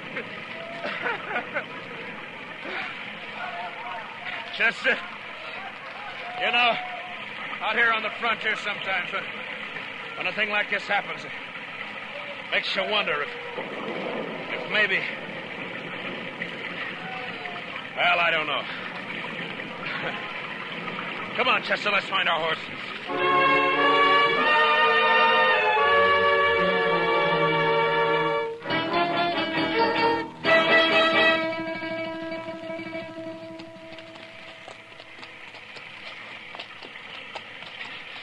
It's sure not letting up any, Mr. Dillon. No. We're still quite a ways from town. Let's swing over along the bluff, Chester, and find a place to wait it out for a while, huh? That's what I was hoping you'd say. Come on. Well, it took a long time to break loose, but it's sure making up for luck. Wow! I never saw lightning this big before. Usually lets up once the rain starts. I guess it's just a freak storm anyway. What? Off your horse, Chester. Flat on the ground. Now. I saw it flash, Mr. Dillon. It come from that lone cottonwood tree. Yeah. It's a bad spot. He's got cover and we haven't. Well, I guess we found out what happened to Mr. Howard. All right, Howard. Come out with your hands up. You're under arrest. Why don't you come and get it, Dillon? We're going to flip a shot at the tree, Chester. Roll away as soon as I fire. Yes. All right. Now. Smart, Dillon. You're not smart enough. That was close. There's enough light for him to see. He's got all the odds. If he keeps it up, he'll get us sure. Maybe we might just well rush him, Mr. Dillon. We haven't got much to lose. It's an outside chance, Chester. That he's bound to get one of us. Yeah, but this way it's both. Yeah, I know. All right. We'll go in on the count of 3. Fan out and move fast. Yes, sir. And, good luck, Chester. Same to you, Mr. Dillon. All right. 1, 2, 3.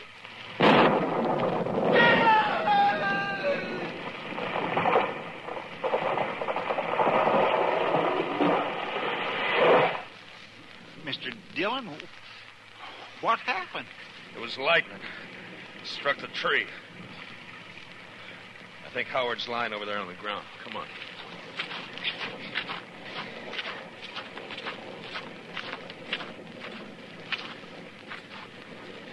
Yeah. He's down, all right. He said he'd be struck dead before he'd ever give in. Well, he was. By heaven, I don't know. The second time tonight. You know, Chester, I think I'm going to change my ways.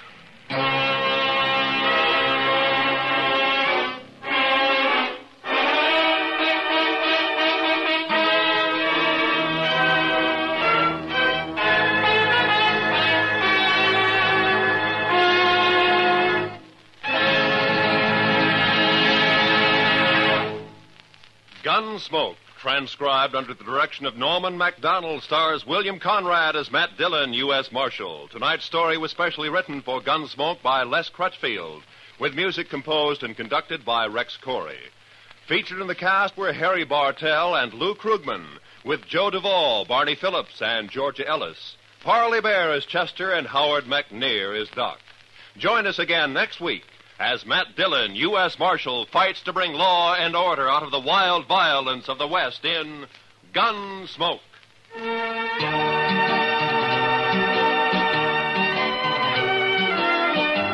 Where there's crime afoot, look for gangbusters tonight. Sters tonight. Sters tonight. Sters tonight. Sters tonight. Sters tonight. Sters tonight. America's Favorite Miser is coming up next. It's the Jack Benny Program. Don't worry, Walt Egan, I'll see you later. You know, Jack, you don't look like a... No? Well, say, where'd you come from? Well, say, long, I don't look like an oyster. Although you're hot. Hear that, Walt Egan? I was only kidding. I was really born in Springfield. In Springfield, is that so? Which one? I've often wondered. Those things. You do those things. Let me talk. So many Springfields. No, that was Abraham Lincoln. Oh, no, pardon me. I always get used to that. You know, Don Lincoln, the names are similar. Oh, sure. So I just happened to remember I come from Springfield, Minnesota. Springfield, Minnesota. Funny, I never heard of that town. How big is it? Well, we have a mayor, a chief of police, 2 kibitzers, and the stooge. Oh, a one-stooge town. Is there any factories? No. Any industries of any kind? I mean, any business activities? No, just Springfield. Oh. Say, Wilson, what are we talking about anyway? I don't know. Let's start over again. Yeah. Hello, fellas. Am I missing anything? Oh, hello, Parker. Say, we were just talking about our hometown. Where are you from? Missouri. I know, Parker, but there's so many Missouris. I mean, which state? Springfield. Oh, you must be a neighbor of Wilson's, I think. Hello, everybody. Oh, hello, Mary. Good evening, Miss Livingston. You remember Mr. Wilson. You know, you met him here last week. Oh, yes. Say, Jimmy, who does he remind you of? Lincoln. That's what he thinks anyway, you know. Say, Mary, what's the matter with you? You look kind of worried tonight, huh? Well, I am worried. This is Friday the 13th. Well, don't let that worry you. Why, did anything happen to you today? Did it? I found a $20 bill. Is that hard luck? Yeah, for the guy that lost it, yes. Well, that's a load off my mind. Yes, good, yeah. Oh, hello, Parker. Hello, Mary. Say, Parker, see you're playing at the Paramount Theater this week. Yeah, I started here today. Did you see me, Mary? No, I went to the flea circus. The flea circus. That certainly is a fine compliment to Frank Parker. Oh, well, Jack, it's the little things in life that count. Yeah, I still think it's an insult to Parker. After all, a flea can't sing, you know. Oh, what of it? Well, this one can. That's something. I finally got that one over, didn't I? I need a joke myself, you know, once in a while. By the way, Mary, where have you been all week? I haven't seen you around. Oh, I went out of town to visit my relatives, and I had the grandest time. Yeah? Where do they live? Springfield. Listen, Mary, we've been having a lot of trouble here with Springfield. Which Springfield do you mean? Ohio, Jack. I thought you knew that. No, I didn't know your relatives live in Springfield. In Ohio? No. And you know, Jack, the funniest thing happened. I got on a bus marked Springfield, and when I got there, it was Springfield, Massachusetts. Springfield, Massachusetts? So what happened? Well, I spent a whole week with some people there before I found out they weren't my relatives. Play, Don. Boy, am I glad to get out of Springfield. Very good, Don, old boy. Swell. That was Little Dutch Bill, played by Don Bester and his Springfield or Pennsylvania Hotelians. Ah, folks, you should see how Don looks in front of that orchestra, all dolled up in a full dress suit with tan to match. You know? Really, he's swell looking. He looks not unlike Raymond Navarro. Then again, he looks not like Raymond Navarro. In fact, just forget Navarro and think of Frank Buck. Of course, the only difference is Frank Buck brings him back alive and Bester makes him walk back, you know. But you must admit he's cute, Jack. All right, cute. But who's better looking, Mary, really, Bester or I? You are. Thanks. So you can imagine how Bester looks. Fine. All right, but he's a nice kid at that. I mean, you know. Oh, Don. Now, just call me Mr. Bester. No need of formality, you know. Oh, sure, that's the spirit, you know. And you can call me Mr. Benny from now on. After all, we're not strangers. I'd rather have it that way. Informality breeds contemptuous reactions, of which there is nothing more formidable. Yes, I heartily agree. Yes, I agree. What did he say, Jack? I don't know, Mary. I'm having my own troubles, you know. Did you hear those words he used, Mary? Well, Jack, why don't you retaliate in the vernacular of the intelligentsia? Oh, you too, eh? Did you hear that, Parker? Oh, Constantinople. Constantinople? Yes, that's the only big word I know. That's fine. 9,000 programs on the air. I had to get mixed up with this one. See, Bester, see what you started? Well, if you're only receptive to the jargon of the proletariat, then my discourse is extraneous and immaterial. That was Il Trovatore by Don Bester without his orchestra. Well, Don, I guess I won't talk much to you. Not to you, too. No. Jack, who does he remind you of? Webster, I think. Oh, Jack. Yes, Wilson? It is now imperative that I orally eulogize our product. Oh, yeah? The General Silent Safety Tread adds the final factor of security to the blowout-proof tire, and the patented low-pressure construction provides luxurious comfort. I thank you. Yeah, I can see where I won't talk much to you either. Well, the squirrels had a word for it. Now, wait a minute. This thing has gone far enough. Mary, take a letter. Yes, Jack. I've had enough trouble around here. Take a letter to Bill O'Neill, President, General Tire and Rubber Company, Akron, Ohio. Dear Bill, my constituents are conspicuously conspiring to cause verbal consternation by employing multi-syllabic conglomerations in this studio. Jack, how do you spell studio? Never mind, Mary. Tear it up. The only one I can talk to around here is Parker. What are you going to sing tonight, Frank? A rendition characteristic of my former vocal endeavors. You hear that, Bester? We had a real American program before you got on it, you know? Now, Jack, don't be angry. I'll try and be a bit more careful of my vocabulary in the future. I wish you would. After all, we're going to be together for quite a while, Don. Yes, I realize that. And by the way, I'd like to have you come out to the house tonight for a little friendly gathering and bring the gang over. Well, Don, sure, I'll be glad to. Do you play bridge? Yes, quite often. I played last night. How did you do? I broke 5 spades and got a birdie and diamond. Now about this darn family. You can look me up. All right, you know what I mean. A little nervous. When do you want us to come over, Don? How about right now? Oh, Don, we couldn't go over now. Who'll stay here and finish this program? The boys. They know what to play, eh? Well, okay, sure. Don, come along, Mary. Sing, Frank. Come on, listen.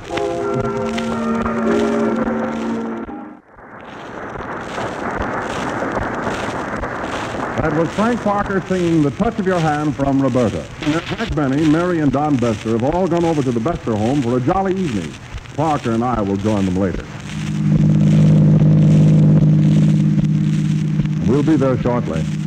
It's a nice car you have, Don. What kind of a car is it, Jack? Mary, what's the difference? The tires that count, you know.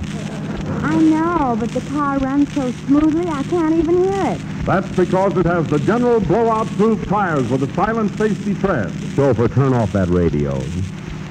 How much further do we go, Don? Oh, about 5 miles. I have a country home. Well, let's make it a city home. You know, after all, this is only a half-hour program. This is your house, isn't it? Well, all right. My, what a pretty place. What floor is it, Don? I live in the penthouse.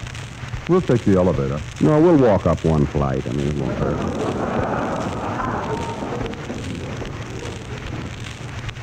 Here we are. Come right in. Good evening. Wipe your feet and come in. Oh, how do you do, Mrs. Bester? That's the maid. Oh, pardon me. It's dark here, you know. Hello, dear. Home early, aren't you? Yes, darling. Oh, Jack, this is my wife, Donita. Oh, Donita, I see. Mm-hmm. Glad to know you, Mrs. Bester. How'd you do? Won't you come in? Who does she remind you of, Jack? Quiet, Mary, will you? Nice apartment you have here, Mrs. Bester. I'm glad you like it. You have 7 rooms and 7 baths. This is the clothes closet. What, no bath? Imagine a closet without a bath, huh? Jack, I want you to meet my son. I see he has no bath either. How are you, Junior? Splendid. And you, sir? Fine. My, what a nice young man. What's that book you have there? I'm reading the psychoanalysis of stratospheric phenomena.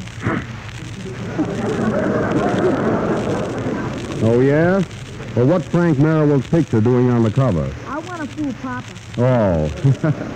Is your name Don, too? No, Donald. Donald. Well, I should have known that, yes. Pardon me a moment, folks, while I change my clothes.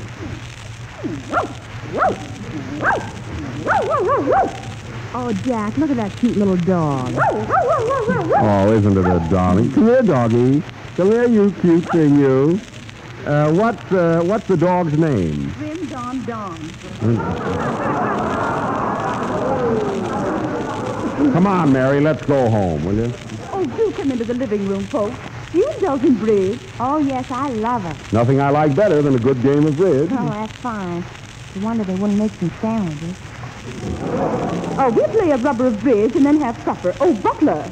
Butler. Son, will you call the butler? Hey! Nicholas Murray! Yes, Junior, did you call me? Oh, that's the butler.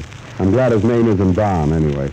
Jack, who does that butler remind you of? Frank Parker. I knew he had a sideline, you know. Nicholas, bring in the bridge table and take orders for supper. Very well, ma'am.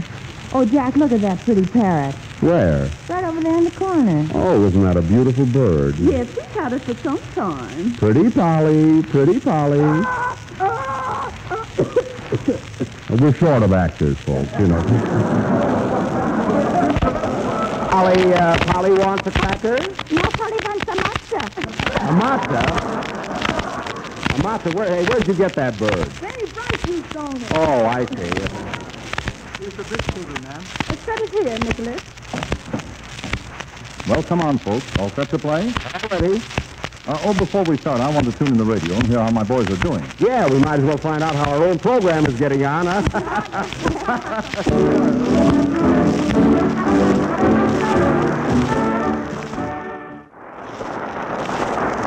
That was Riptide from the motion picture of the same name, played by Don Bester's orchestra. And now I'd like to say a few words regarding the General Blowout-Proof tire. It is not only a safer tire, but its outstanding beauty adds that's to the enough, Don. smartness of any Turn tire. that radio off, will you? Well, let's cut for partners. Okay. Mary, look, you keep score. Well, it looks like you and I are partners. Mary, do you play good bridge? Do I? Did you ever hear of Mrs. Culberson? Yes. Well, we both wear the same style hat. Well, that ought to help your game, yes. It's my deal. I don't think there's anything I like as bridge. I don't know, it makes you concentrate, keep your mind on what you're doing. Oh, wait a minute, did I make a misdeal? Wait a minute, hold your cards. How many cards have you, Mr. Bester? I have 10. And you, Mary? 16. Well, that's right. I thought I made a mistake there for a moment. Let's see, it's my bid. 9, 10, 10. I pass. You pass? I pass. I double it. Mary, wait a minute. Mary, you can't double it. You must either bid or pass. Have you got anything? Yes, Jack. I have a lot of cards with the cutest little red spots on them. Well, then you know what to do. Sure. 3 clubs. Oh. I double 3 clubs. Just a moment, folks. Pardon me, Don, for helping her out. I know it's not etiquette to talk across the table, but, you know. Mary, why did you bid 3 clubs when you have a handful of hearts and diamonds? Well, why should I let them know what I have? But Mary... It's your bid, Jack. I double 3 clubs. Well, let me see. Mr. Bester, have you any dice? No. Well, then 3 hearts. 3 hearts? I pass. I double 3 hearts. Mary, I mean, why did you double it? I did the 3 hearts. Well, I have so many hearts, I don't see how you can make it. But I'm your partner, Mary, isn't he? Oh, why didn't you tell me? I thought it was every man for himself. Oh, all right. Come on, let's play cards. Yes, please. Oh, wait a minute. I made a mistake. I've got mostly diamonds. Oh, now you've got diamonds. All right, then take me out. Okay, 4 diamonds. I pass. Let me see. I pass. I double 4 diamonds. I think you're right. 2 clubs. Now we're getting someplace, huh? For heaven's sake, 2 no trumps. Just a minute. One spade. All mixed up. Pass. I got you out that time, Mary. Oops, somebody kicked me. Wasn't me. Then it's fine company we're with tonight, huh? You're playing, Mrs. Bester. Put your cards down, Mary. You're the dummy. Well, you're not so hot yourself. All right, Mary. You play the hand. I'll be the dummy. Wait a minute, Jack. You have to play the hand. Mary bid diamonds. I know, but she meant spades. No, I didn't. Out. Out.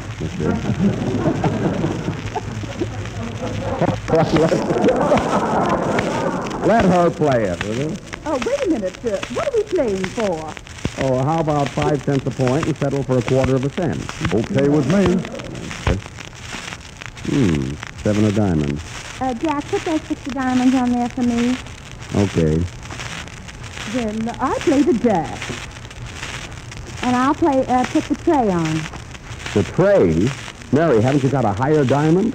Yes, the queen, king, and ace. Well, why didn't you play one of them? Oh, I thought I'd finesse. That's fine. The last player, and she finesses. Well, it's your trick, Mrs. Bester.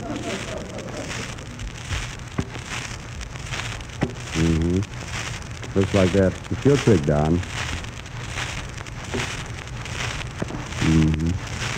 Another trick for you, Mrs. Bester. You got that one, too. Well, might as well show you this hand. We've got them all. You're telling us. How did I come to lose that ace of trump? Nice people we're playing with. How are we doing, Jack? We're down 6. Oh, ain't that cute? Yeah. Let me see. What honors did you have, Mary? I had the 3 and 4 spades in Little Casino. How about the easy aces?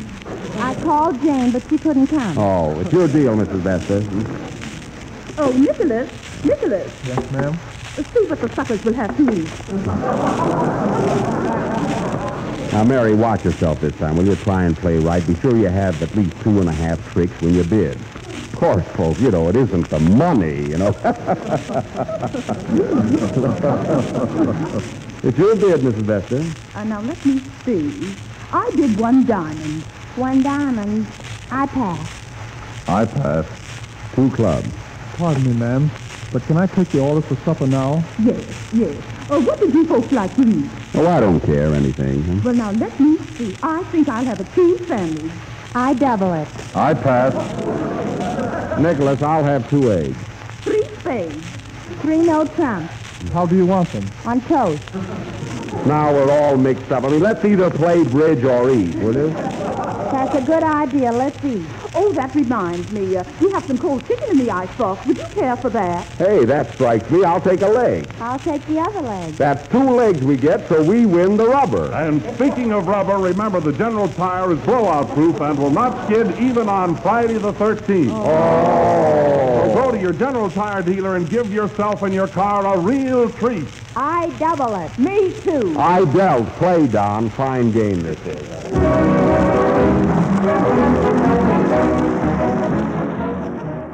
General is the only tire that has the patented low-pressure construction. The blowout-proof tire from 1934 with the new silent stick is a noiseless, liftless, skidless tire, a tire that is longer wearing and safer than ever before. With the extra strength, hot weather, and faster driving puts-on tires, be certain you are really safe. Put on a set of General, the genuine blowout-proof tire. You like doing business with the General Tire. He's a successful person. He has built his own business, personal, intelligent, and interested service. And some things go wrong on your car. When your car shimmies, steers hard, or a tire begins to show irregular or excessive wear. The fact that the General Tire dealer replaces so many tires with Generals makes his store Tire Bargain Headquarters. His racks are always full of new and slightly used tires of all makes at prices and on terms to suit everybody.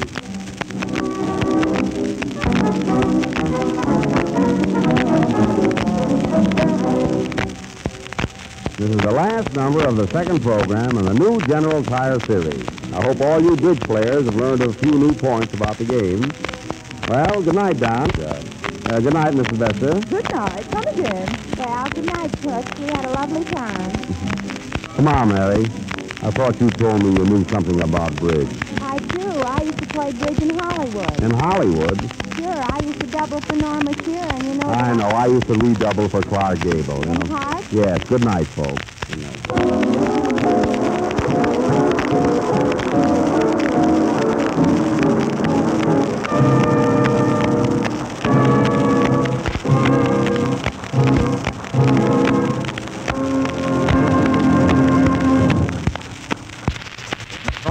This is the National Broadcasting Company. Lux Radio Theater brings you another classic story coming up next. Hollywood, California, Monday, October 26th.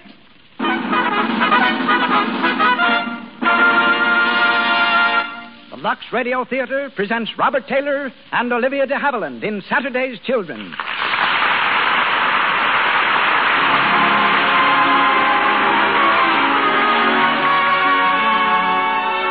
Lux presents Hollywood. Our stars, Robert Taylor, Olivia de Havilland, Mona Berry, and Frederick Perry. Our guests, William Koenig, General Manager of Universal Studios, and Frank Richardson, Paramount Wardrobe Director. Our producer, Cecil B. DeMille. Our conductor, Louis Silvers. To our unseen listeners and to those who crowd our theater to the doors tonight, greetings from Lux, with a special word of welcome to the many distinguished Hollywood personalities whom I see among our audience.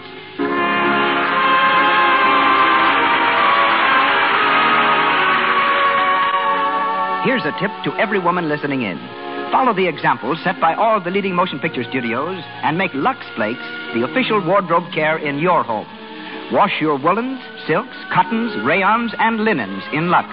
They'll look like new so much longer, and since Lux Flakes do away with cake soap rubbing, and because there's no harmful alkali in these safe, gentle flakes, your clothes will wear so much longer.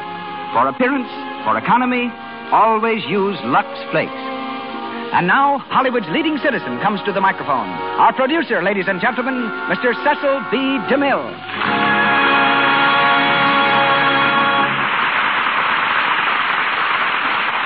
Greetings from Hollywood, ladies and gentlemen. Every few years, a new personality comes to the screen, defying all its traditions of long, arduous apprenticeship, breaking every law of averages, and skyrocketing overnight to stardom. Valentino and Gable did it. So did Hepburn and Harlow. While today's favorites, Robert Taylor and Olivia de Havilland, are tonight's stars. As Spangler Arlington Brew, Bob was a student at Pomona College, where he was trying to decide whether to become a concert cellist or a physician. In the meantime, he accepted the lead in a college presentation of the famous wartime drama Journey's End. A Metro-Goldwyn-Mayer studio scout saw him and talked of a screen test. Not long after, Spangler's father died, and he went back home to Beatrice, Nebraska, planning to work in a gas station. It was at his mother's insistence that he went to Hollywood and reported to the studio. He walked out with a contract, a new name, and, more important, the confidence of Louis B. Mayer. That, briefly, is Robert Taylor's biography, the next chapter of which finds him opposite Greta Garbo in Camille. Olivia de Havilland is a Max Reinhardt discovery. Engaged as an understudy for Reinhardt's stage production of A Midsummer Night's Dream, she was selected by the famous impresario to play the role of Hermia in the screen version. This opportunity was all Olivia needed. As the heroine of Captain Blood, Anthony Adverse, and The Charge of the Light Brigade, she is now internationally known. For her debut in the Lux Radio Theater, she plays the part of Bobby Harrington, Robert Taylor is heard as Rims O'Neill. Mona Barry as Florrie. Fred Perry of the original cast as Mr. Harrington. And Maxwell Anderson provides the play Saturday's Children.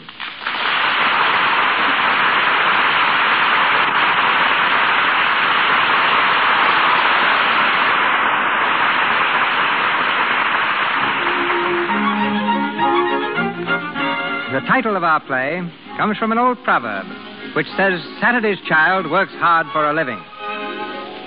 New York City. The offices of the Mengel Importing Company. Franz Mengel, president. In one of the outer rooms, a buzzer is sounding. And Bobby Harrington, Mengel's attractive young secretary, answers his call. Yes, Mr. Mengel? I've got a cable to send. Bring your notebook. Yes, sir. Sit down, Bobby. Just heard from Buenos Aires. They've got to have immediate word as to the man we're sending down and when he's leaving. It's a great opportunity, whoever gets it. That's just the trouble, my dear. I can't make up my mind between Keith, Warner, and O'Neill. You know all three men. Who's your choice? Oh, Rims O'Neill. Rims O'Neill. Strange name, strange fellow. Excellent man. Well, have him here in 15 minutes. You mean you're going to send him? On my recommendation? Why not? It was a toss-up. You settled it. Oh. Well, what's the matter, Bobby? Well, nothing. I'm sure he's the best man, Mr. Mengel. But how long will he be in South America? 2 years, and if he makes good, perhaps indefinitely. Indefinitely? Yes. Now take this cable, will you, Bobby? Sending Rims O'Neill, assistant manager, Buenos Aires office. Wait a minute. Bobby? Yes? We'll all be working a little late tonight. I thought perhaps you'd let me drive you home. Well, I'd love to, but I've promised to meet someone. And spoiled my whole day. Lunch tomorrow? Splendid. Ah, that's better. You know, Bobby, you're really one of the... Oh, yes. Yes, of course, the cable. Very well. Unless you hear the contrary, O'Neill will leave New York August 24th. Regarding Santa's orders, be sure to give them your full...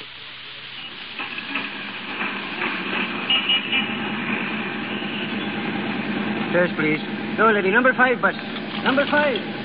Yes, please. You know, Bobby, I'm sort of glad we both had to work late tonight after all. What changed your mind, Rims? Riding home like this on top of a bus? Why not? It's kind of nice. Hey, you sure you're not in a hurry to get home? We can grab a cab, you know. Oh, I could ride like this for hours. Look up there, Rims. Yeah. Right over our heads. Moon, stars. Looks as if they're on our side tonight. You're beginning to sound like a songwriter. Oh, that reminds me. I told you I had good news, Bobby. Good news? The best possible. Now, hold on tight. It's coming.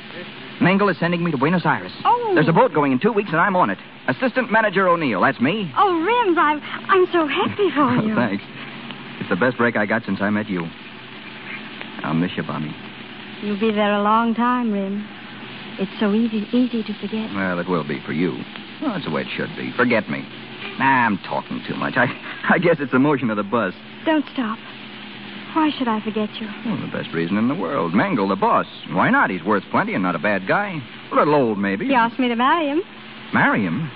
Mm-hmm. Well, when's it coming off? Never. Oh, now, wait a minute. You can do an awful lot with a bankroll like Mengel's. You better think it over. Haven't I, though? Look at me, Bobby. I won't be seeing you for a long time. Maybe never. It's like you always say. Anything can happen. I don't know how to put it. I think I'm pretty quick on the trigger, and yet when it comes to... forget it. Say it, Rims. Please say it. Okay, here it is. It's 81st Street and our stop. Hang on, here's where we get off.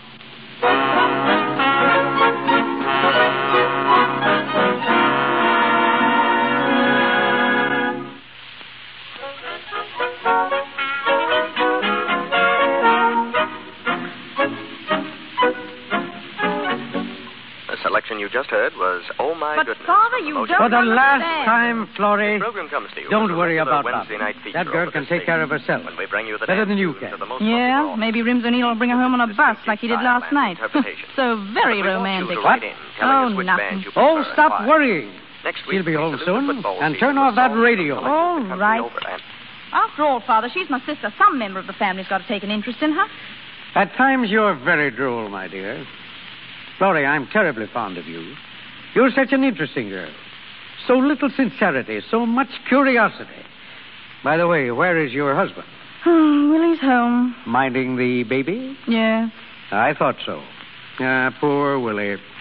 Sometimes, Father, I don't know what to make of you. You say I'm insincere. Well, if that's the truth, why am I so against Bobby going with her boss? I don't know, but there's a catch somewhere. Of course there is. Mr. Mangle's too old. All he thinks of is business. He's never home.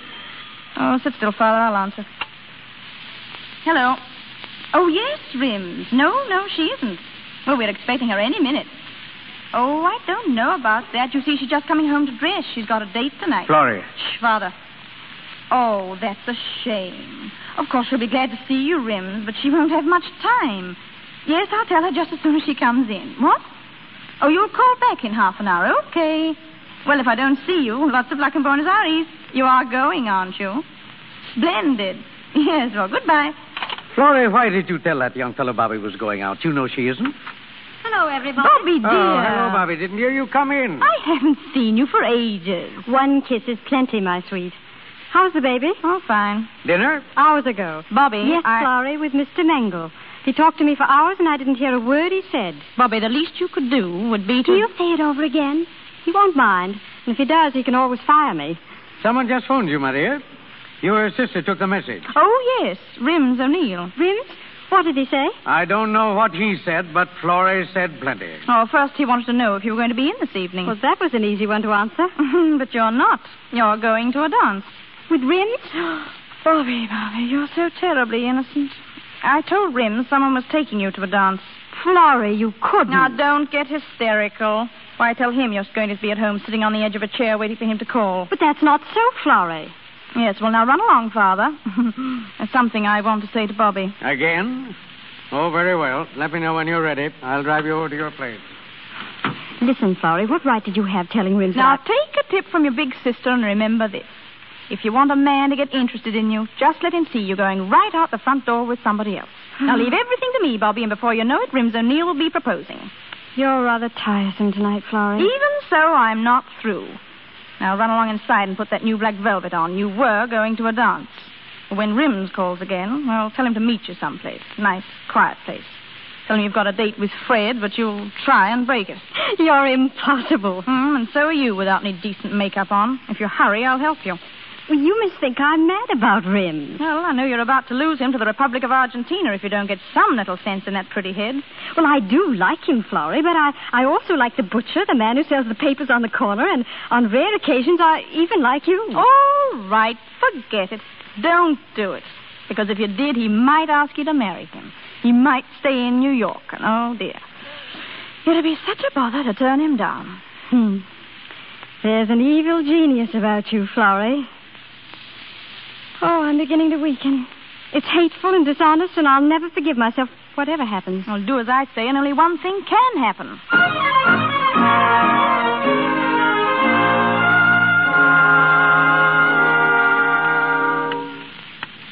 Hurry up, Bobby. You've been dressing for hours. All right, but you insisted on the black velvet. Florrie, stay away from that phone. Hello? Oh, hello, Rims. Well, I was, but... Yes, 10 o'clock? Oh, I'm quite sure I'll be able to break away. Oh, no, don't bother. I'll take a cab. Where? Sancho's? Splendid. Goodbye, Rims. Well, you heard, Florrie. Sancho's at 10. I'd better leave now. Well, let me look at you. Yes, you're really a beautiful girl in velvet. I'll say goodbye to Father. Oh, just a minute. Darling, if the dress should fail, and if you knew just half a dozen sentences that would make Rims propose, would you say them? Of course I wouldn't. Well, Florrie, he's sailing Saturday. Well, it's so easy. Look, dear, I'm writing it down. Can you read my shorthand? I, too, was once a struggling young secretary. Yes, I can read it. Then you're going to take this little card and put it in your purse. And when you're in some nice, secluded corner in Sancho's, you're going to open your purse for a handkerchief. And then you're going to leave the purse open so you can see the card. Oh, Florrie, you're priceless. I'm beginning to enjoy you. Well, now for the bylaws. Rule number 1. Remember to cry. Well, I can't cry on order. Oh, yes, you can, my dear. He'll ask you what's the matter, and then you'll say these words written in my fine Italian shorthand.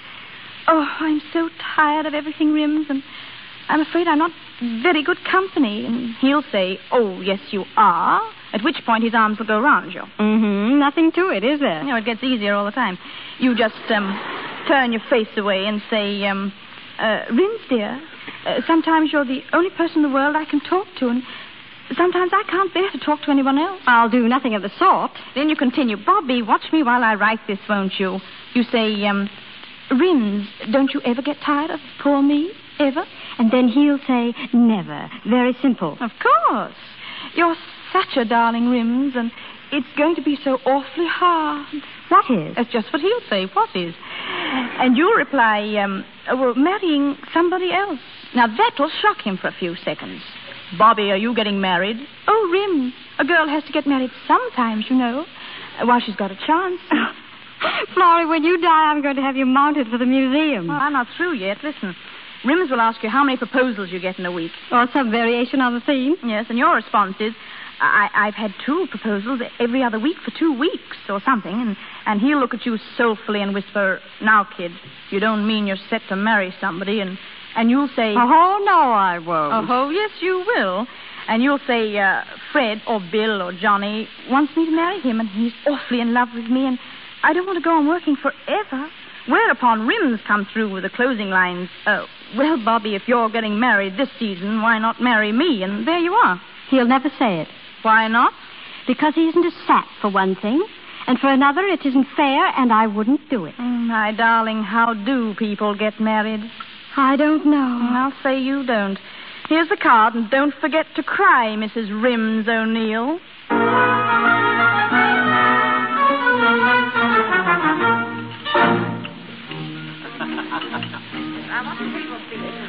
This way, senor.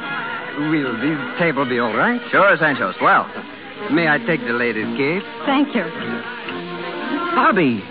Hey, you're a dream in that dress. Here, stand still. Let me look at you. You like it? Do I? Why haven't I seen you in that before? Well, I just made it. You made it? Hey, I wish you'd make my clothes for me for a while. I'd have them falling for me from the 3rd-story windows. Oh, any old clothes will do in Buenos Aires. They say they fall very easily down there. Yeah. They say it's the climate. I'll bet the climate can't raise them any sweeter than you are, because they don't come any sweeter. Oh, I've been dying to talk to you. I haven't seen you for a week, you know. Well, it isn't my fault you haven't seen me. Nobody's seen me. I haven't been able to see myself in the mirror at the rate I've been traveling. I've learned more about the Argentine in the last week than I ever knew about New York. Principal cities, population, railroads, rates of exchange, taxes, politics. The works. You ought to hear old Juan giving me a quiz. So you're really going? Sure. You know, I don't know a thing about it, but Juan's been coaching me, and I've been studying so hard I haven't had a chance to get away. You know, every night I thought maybe I could get away, and then, well, something came up and I couldn't. Oh, I know. You know, I haven't seen you since, well... Think hard. Gosh, it seems like a month. Just a week ago tonight. So you're right. You mean I haven't seen you since that night on the bus? Really, don't you remember? This thing's got me screwy, Bobby. I wish you were coming along.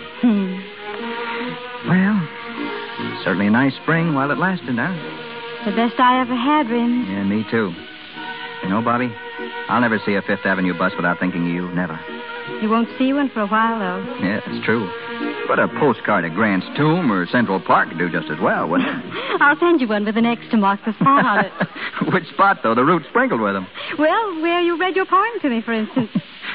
Wasn't much of a poem, if you ask me. Oh, Rims, it was a lovely poem. Well, I thought it was pretty good at the time, but I guess it was pretty bad. I don't think I'll try poetry again for a while.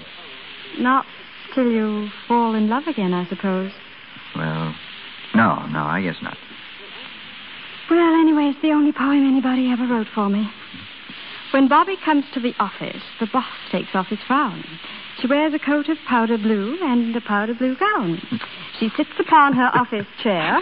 You always make me think it's good the way you say it. Oh, you've been swell, Bobby. And to break a date for me like this, why? But you'll be leaving so soon, Rims. Yeah, that's why I had to see you, to talk with you. About what? Do you think it's a good thing, me going to South America? Well, it's a wonderful opportunity. Yeah, what I mean is, don't you think it's a good thing for a young fella to see the world a little when he gets a chance so he can kind of make up his mind what he wants to do? Well, of course. Yeah, well, that's why I'm going, really. I'm not so sure it's any great shakes of an opening, but I've never been much of anywhere, and it's a chance well, it's a kind of an adventure, don't you see? Yes, I see. Yeah. Well, that's why I'm going.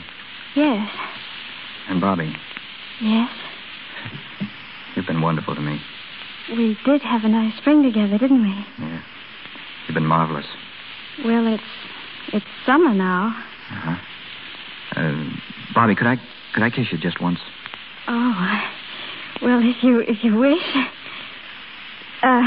Perhaps we'd better run along. Where's my purse? Oh, well, here it is. But it's so early, Bobby. Well, What? Bobby, you're crying. Oh, Rims, I'm so tired of everything, Rims. I'm afraid I'm not very good company. Oh, yes, you are, Bobby. Oh, Rims, dear. Yeah? Rims, sometimes you're the only person in the world I can talk to. Sometimes I can't bear to be with anybody else. Oh, gee, Bobby. Oh, you're such a darling. Well, I wouldn't say that. Oh, but you are. And it's going to be so awfully hard. What is? Marrying somebody else. You getting married? Well, oh, Rims, a girl has to get married sometime, while she's still got a chance. Yeah, I suppose you get chances, all right. Yes. Lots of them, I suppose, huh? Well, I've had 2 every other week for 2 weeks. Say, look here. You don't mean you're making up your mind to marry somebody in particular? Mingle? Oh, no, Rims. Fred wants me to marry him. He's awfully in love with me, and I don't want to go on working forever. Oh, I see. I didn't know you felt that way about it. Well, I don't really. I was just joking. You better go. I wouldn't marry anyone. No, not even you. You wouldn't? No, I wouldn't. Oh, yes, you will. I mean... Do you want me to? Oh, there's nothing else I want more. Oh, Bobby. But you're going to South America. South America? No, darling. Somebody else can go to South America.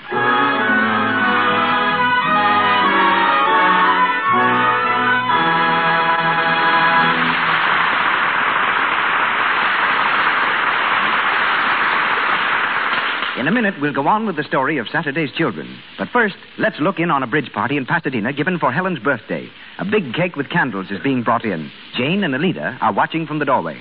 Say, Alida, do you suppose those candles are meant to fool us? Helen's 36 or she's a day. Meow. She's only 29. Oh, she must be older. No, she's not. What made you think she was? Well, her face doesn't look so old, but I always judge by hands. And Helen's hands look as if she's at least 35. Well, they're dishpan hands. It's a shame Helen doesn't use Lux. It would keep her hands soft and young-looking. Well, let's both tell her to switch to Lux. Don't let anybody you know get old-looking hands from washing dishes. They needn't if they use Lux for dishes. Tell them it's a regular beauty treatment right in the dishpan. Soaps containing harmful alkali leave hands rough, red, and work-worn. Lux has no harmful alkali to dry out the natural oils of the skin. It leaves hands soft and smooth and well-groomed. And it's a very inexpensive beauty secret.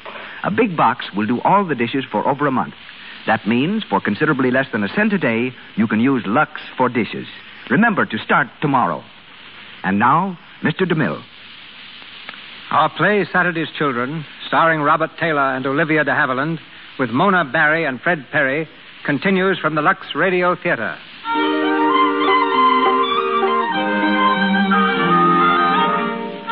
4 months have passed since Bobby put Flowery's scheme to its test, made Rims forget all thoughts of South America, and led the willing groom to the altar. We find the couple in their little apartment in mid-Manhattan. Supper is over, and while Bobby washes the dishes, Rims searches for a cigarette. Hey, Bobby, see my cigarettes around? Poor Rims. You are helpless, darling. There they are. Oh, thanks. Hey, there's only one left. Well, this morning you said you'd bring home a carton. Forget? No, I didn't forget, only I was running so low in cash. But you got paid today. Well, it's all right, honey. Don't bother. Rims, I don't understand. You never seem to have any money. Well, the truth is I made a couple of football bets. Well, I lost. Oh, Rims. Rims, we've got to stick to our budget or we'll never come out even. I went over everything this afternoon. Here it is, Rims, the treasurer's report, and you've got to read it. You see, we get $260 a month. Here, let me see that thing a minute. 60 for rent, 35 groceries, 45 on the furniture, 20 my allowance, 14 insurance, light, gas, ice. Leaving exactly $66 a month. 66? Hey, darling, you're marvelous. Well, I didn't say we could save that much. We've got to have clothes and pay the dentist. But if we don't use some kind of system, it's just going to keep on disappearing. Rims, I'm going to keep note of every cent I spend.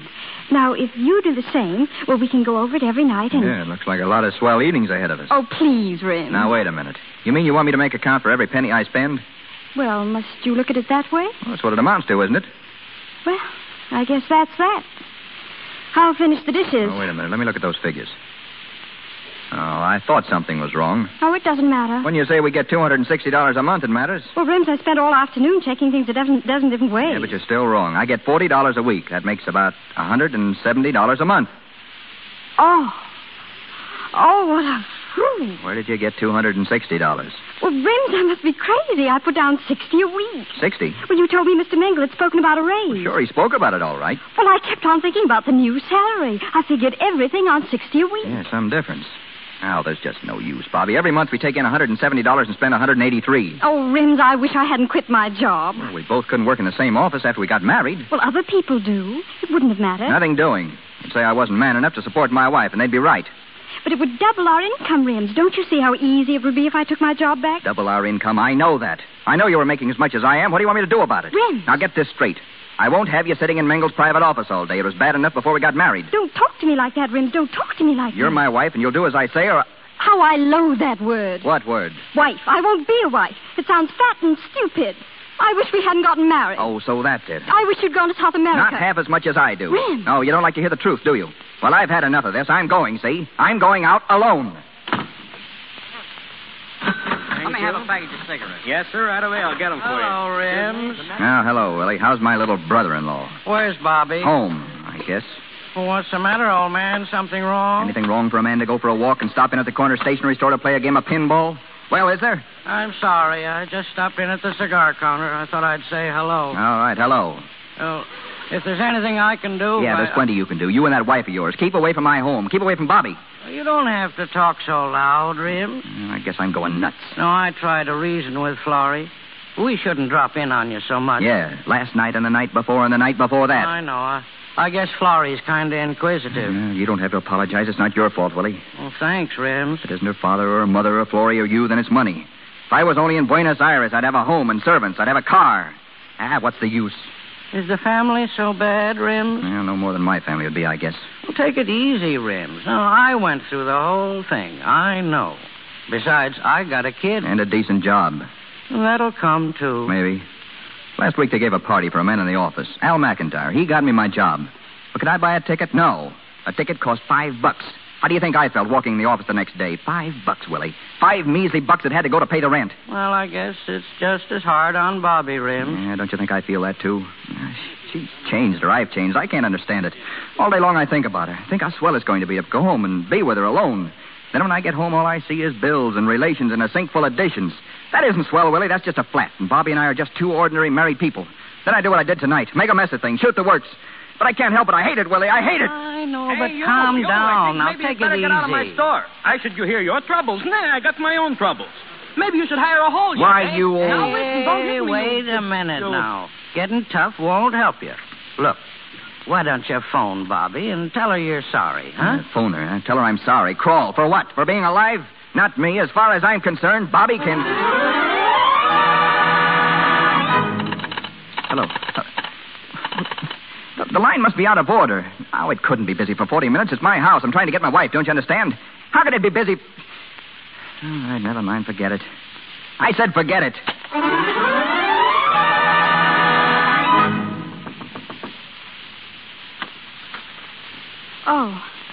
Oh, come in, Florrie. Well, why the long face? Rims and I. Another battle. I thought perhaps it was he coming home. Oh, who won this time? Well, I'm afraid we both lost. Don't smile, Florrie. It's not funny. You child, it is funny. You're just going through a period of adjustment. Willie and I are nearing the end of our period of adjustment. Willie still struggles faintly. Well, if that's marriage, Florrie, I don't want to be married. This bickering, it just about kills me to quarrel with Rims. Oh, Florrie, I don't know what to do. He's the one you wanted. Now he's yours, so why worry about it? But it can't go on like this. He'll leave me or I'll leave him. Then there's only one answer left. I wish I thought there was.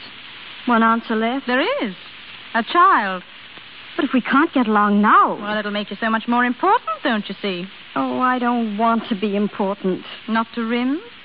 Only to Rims. And as long as Rims has only you, well, he's really free. But just you tie him down with a family and he'll stay. Willie used to have all the answers, but not anymore. Not since the baby. But to keep a man that way, it's terrible. Oh, it's been going on for a long, long time, my dear, and it works. He'll be humble and happy. It's another scheme, like the questions you wrote down on a piece of paper. It worked out, didn't it? Yes, only I wish I'd never done it. Well, it was the only way you could get Rims to marry you, and you know it. Now, I tell you, the only way you can hold him is Don't to... get up. It's just the old man. Door's open. I came in. Oh, hello, Dad. Where's Mother? Too tired. Went to bed. Well, Grandpa, aren't you going to sit down? Yes, and leave off that grandpa stuff. Why, you precious old dear. Shane of being Grandpa? Wait till you're a grandma and see how it feels. Well, Bobby, I must run along. Not so soon, Florrie. Yes, I really must. Well, good night, Bobby, and don't forget. Good night. Bobby. Bobby, there's something wrong. I saw it last night when I was here and the night before. What is it? Then it's as plain as all that? Well? It's Rims. It's us, Dad. It's money and dishpans and bills, and somewhere under the heap are Rims and I, and pretty soon we'll never be able to find each other again. Bobby, if you and I had only talked that night, the night before you two decided to get married. What would you have said? That you're too young to get married. You haven't had any fun yet. He hasn't money enough to support you. Why should he support you? You're his economic equal. Perhaps I should have gone on working. But if I had, I might have lost him. Not as surely as you're losing him now. It used to be a love affair, didn't it? Yes. Now, what is it? Grocery bills, mostly. I'm sorry. Father, if a woman has a husband and she wants to keep him all her life, then isn't a child the best thing, isn't it? Bobby. It's true, isn't it? Oh, yes. It will hold him. And you, too. You don't understand me, Father. Bobby, what's happening to your honesty? Oh, I'm young and foolish, and Rims is everything in the world to me, and I'm afraid I'll lose him. Think it over, Bobby. Think hard.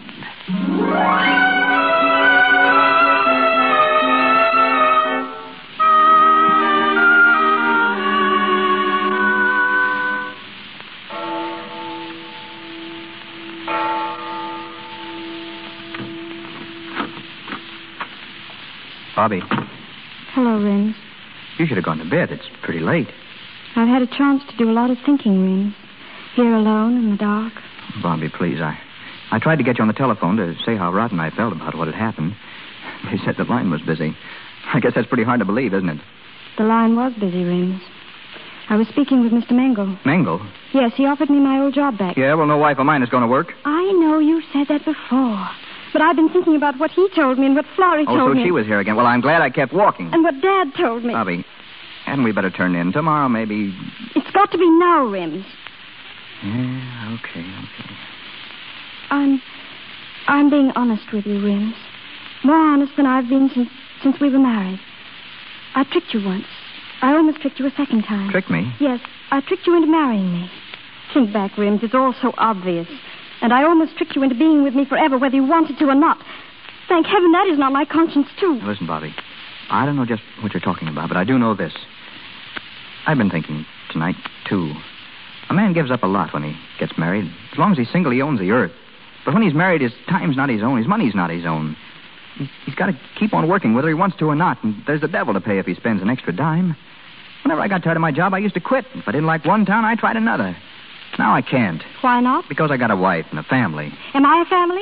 I won't be a wife. I won't be a family. It's me, Rims, me. All right, be yourself. Yes, you gave up a lot, and I gave up a lot to cook your meals, keep this house, and wash your dishes. And every time I get $1 for myself, I have to ask for it. It's degrading. It's your home. It's not mine. It's all yours. You earn the money, so it's all yours. That's right. Rub it in. I don't earn enough. Well, you don't.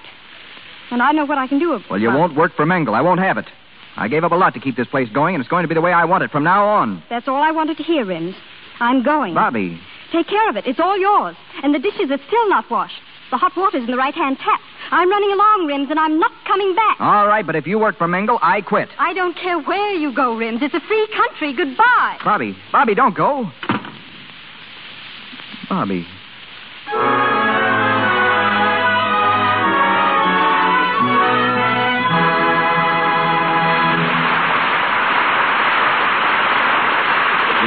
For station identification, this is the Columbia Broadcasting System.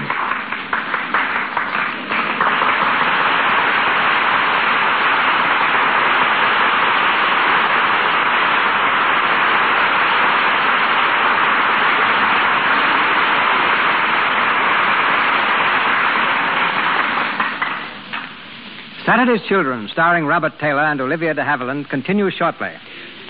The population of Hollywood is only 165,000. Yet there is more clothing here than any place, except the garment center of New York.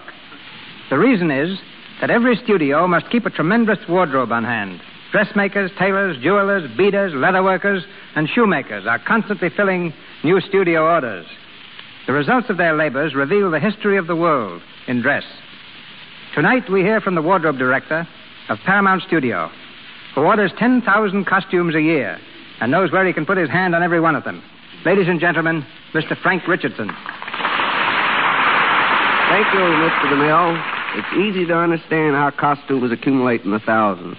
A star never wears the same dress in 2 pictures, while when a DeMille film is finished, we usually have to build an annex. You should be used to me by this time, Frank. We've worked together for nearly 20 years. And I think the first job you gave me was the toughest. That called for a silver-plated suit of armor in a day when there were no armors in this part of the country. Geraldine Farrar wore it and Joan the Woman. It cost $2,500, and we have it yet. Still, you weren't upset when I asked for 5,000 suits of armor for the Crusades. That's because you gave me the chief armorer of the Metropolitan Museum of Art to help me construct them. Aging costumes is actually a lot harder than creating new costumes. To make a new costume show wear quickly, we use blowtorches, sandpaper, oil, stain, and wax. Of course, the greater part of our wardrobe, and this will interest the ladies, is made up of beautiful costumes fashioned from the daintiest and most gorgeous fabrics. That, Mr. DeMille, is where Lux comes in. We found the surest way to safeguard these costumes is by using Lux Flakes. And no wardrobe man ever goes out on location without enough flakes to take care of the company's laundry. It's not only best, it's the easiest soap to use. Well, after your success with metal costumes, I hear you're now making them out of glass. Yes, you remember we made the first glass ones for you in Forbidden Fruit. Mm-hmm. And now we're making glass hats for the dances in College Holiday, Jack Benny's new picture. Fashions in materials change almost as often as fashions in clothes. And 2 dresses hanging in the Paramount Wardrobe Department give a good illustration of how styles change. One costume worn by Mary Bryan is from the 1840 period. The other was used by Clara Bow. Mary's dress required 288 yards of materials. Clara Bow's only 3.5 yards. So there you are. Now to you and Lux, my appreciation and good night. Good night, Frank. Good night.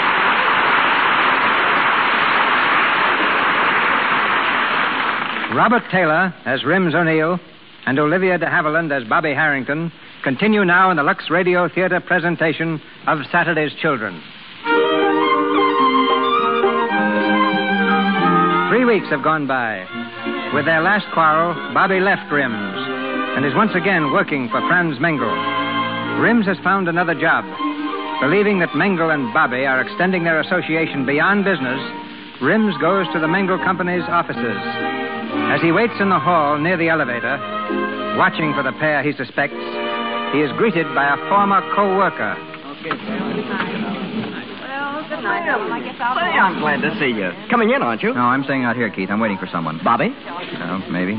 Oh, I'm sorry. You know, we miss you around here plenty. One of the boys said you got a job right after you quit. Yeah, same kind of job, same salary. Guess I was lucky, though. Oh, there goes Mengel. Hey, he'll be glad to see you. Yeah, there goes Mengel. Mengel and my wife. That's what I came to see. I'm sorry to tear away from you, Keith. I'm taking the next elevator. Well, I tell you, it isn't exactly the way we want it. What, get your paper. Johnny, give me a paper, will you? Hello, Mr. O'Neill. Sure. Like old times having you for my customer again. Johnny, did you see Mr. Mengel come out of the building? Yeah, sure. There's his car over there, just pulling it out. I guess you just missed it. Thanks, Johnny. No, I haven't missed him. Hey, taxi. Cab, sir? Yeah, that gray sedan with the chauffeur. Follow it. Yes, sir.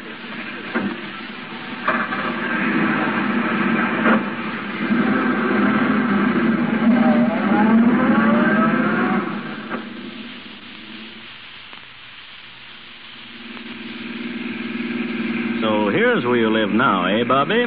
4 doors down on the right. 4 doors down on the right, Michael. Yes. Since you refused to have dinner with me, Bobby, at least you let me escort you in. Ah, of course. But the door must be open. Door? What door? The door of my elaborate one-room suite. You should hear Mrs. Golick, the landlady. When gentlemen visit, the door must always be open. At 10 o'clock, the gentlemen go. But this gentleman is going before 10 o'clock. Well, just as you say, Bobby. I'll be down in a few moments, Michael. Very good, sir. That's it, just ahead, buddy. Gray sedan. Okay, here you are. Thanks.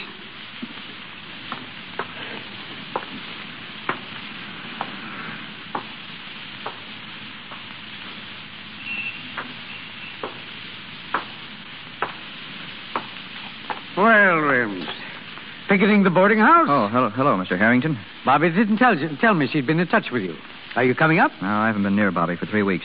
I just followed her here. That's Mengel's car over there. He's upstairs. Rims, when are you going to learn that Mengel means nothing to Bobby?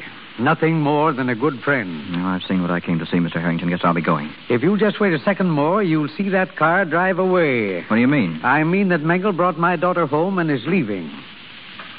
There he goes now. Rims, did you ever think you may be underestimating Bobby? You think I am? Well, maybe I'm underestimating you. Suppose you figured I was enjoying myself. My wife's left me. Now's my chance to step out. Well, why not? She does. That's funny. Yeah, very funny. Because if there was one thing in the world she wanted, it was you. I know. Listen, Mr. Harrington, I called her up. She said she can't see me. Then I tried to forget her, but it wasn't any use. I don't want anything else in the world except Bobby, and she's gone. She doesn't need me. She's having a good time. Yes? Yeah, last night I hung around the office, same as tonight. I had to see her, and what happens? She comes out with Mengel. They went to dinner, I saw them, then came back here, chauffeur and all. He went away pretty soon.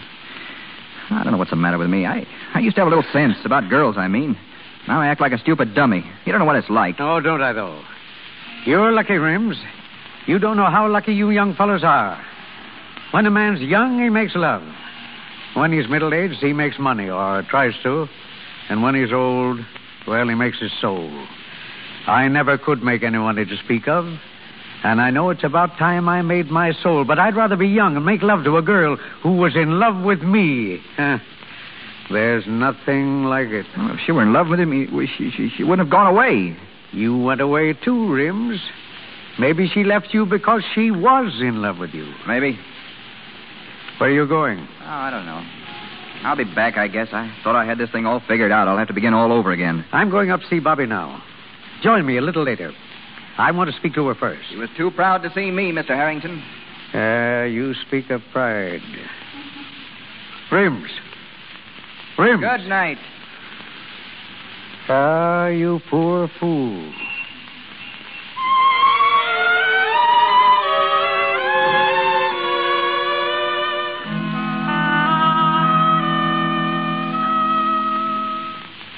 It's only a room, Dad. Not like the other house. But it's not too bad. Of course not. I lived in a lot of these places before I was married, and they haven't changed the carpet on the stairs of any one of them. Well, it's a good place to be alone in. That's what I wanted. Well, almost 10 o'clock. Well, Bobby, your old room at home is waiting for you anytime you're ready. Oh, I can't go back, Dad. I'll be right where I started, all over again. At least you could close your door there. The landlady insists I keep this open. She's still doubts I'm your father. Yes, upstairs, where the door's open. Thank you. Dad, did you hear? Rims, it sounded like Rims. Hello, Bobby. Hello, Rims. Well, my boy, I'd like you to meet a nice girl. My daughter, Mr. O'Neill, a working girl. But she has class. Well, now, if you'll excuse me, Dad. Good night. Good night, Father.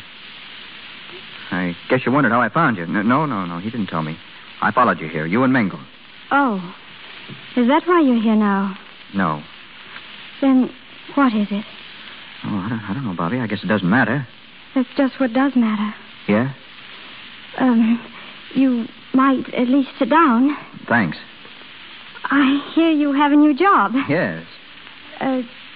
How's it going? Okay. Jobs are all pretty much alike. Yeah, sure they are. What business is it? Automatic mooring winches. Oh, yes. Are many of them used? What? These, automatic... Oh, yes, sure, you'd be surprised. Same salary. Really? Yeah. Oh, that's wonderful.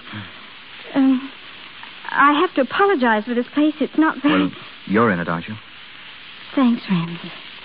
Bobby. Yes? I came here all set to say something, but I can't seem to find the words. What is it, Rims?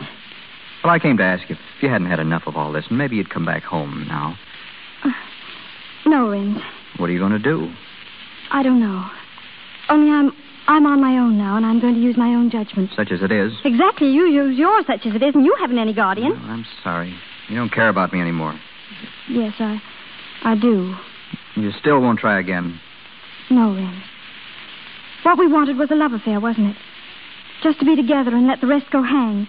What we got was a house and bills and arguments.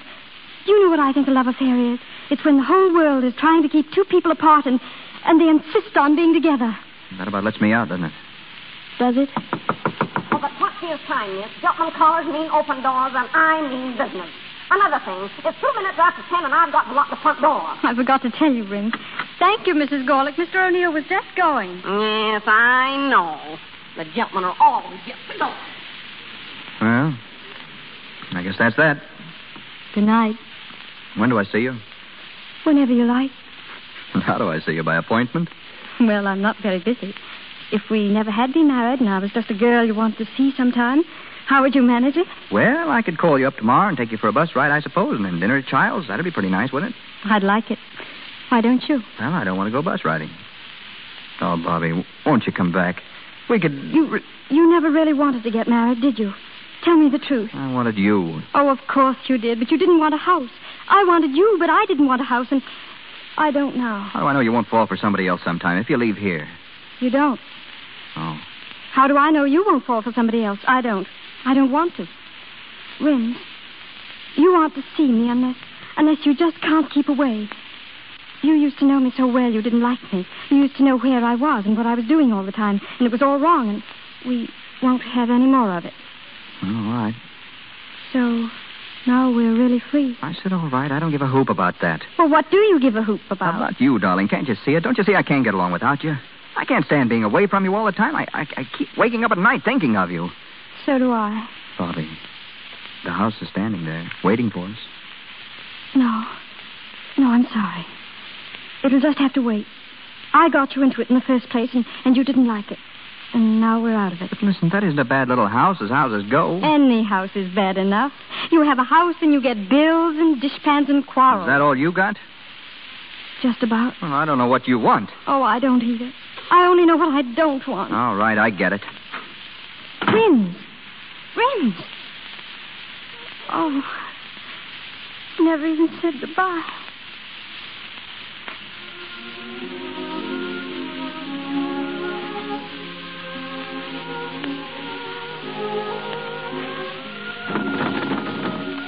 Oh, Rims, come in off that fire escape. Okay. You know, I was just thinking, it's pretty early, and if you wanted to, we could take a bus ride. We used to take bus rides a long time ago. I'd love to, Rims. Bobby, what's going to happen to us? Are we going to get a divorce? If you like. Will you marry me again if we do? Oh, Rims. Oh, Rims, darling. Would you try it all over again? With you, Bobby? Sure. We don't want a house, Rims. We don't want anything, only ourselves. That's about all we have left, Bobby. Only ourselves. Oh, Bobby, darling. There's one thing more that may be left if we hurry. What more could there be? A seat on top of a bus for two.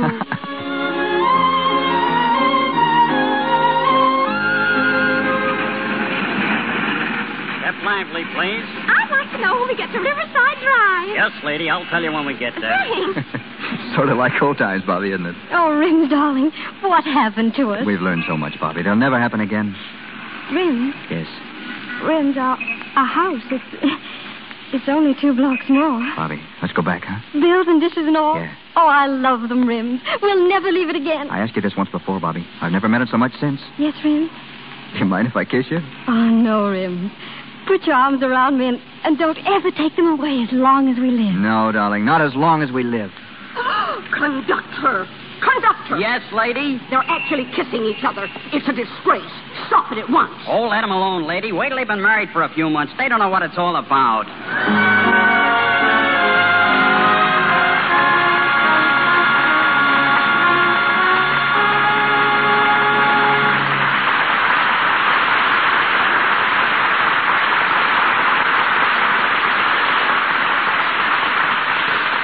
We say good night to Saturday's children, but Robert Taylor and Olivia de Havilland will be back in a moment to say good night to us.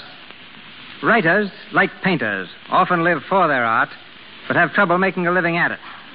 Prior to 1913, motion pictures were all visual narrative, constructed by actors, cameramen, and directors.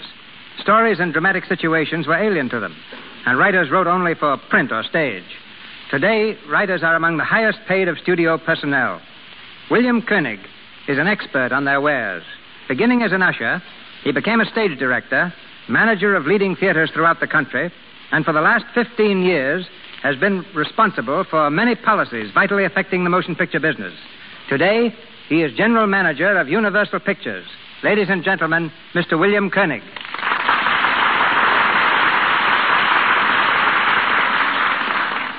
With motion picture producers paying anywhere from $1,000 to $100,000 for a single story, it's no wonder that every writer tries to point his pen toward Hollywood. But the very fact that these tremendous prices are paid is the best indication of the urgent need for good material. To find it, picture studios have story representatives in every major city throughout the world in addition to their Hollywood staff. An interesting sidelight is that during the past 25 years, I know of only 2 suits for plagiarism the studios have had from established authors. Which is why more than 90% of all film material is bought from well-known writers. Once a story is purchased, it is assigned to a producer. He then turns it over to a studio writer for what is known as a treatment. Revisions are begun, other writers called in, and the final scenario may be the work of from 3 to 10 writers. The author of a book or play seldom works on the screen version. An exception is Eric Hatch, who wrote the original story of My Man Godfrey.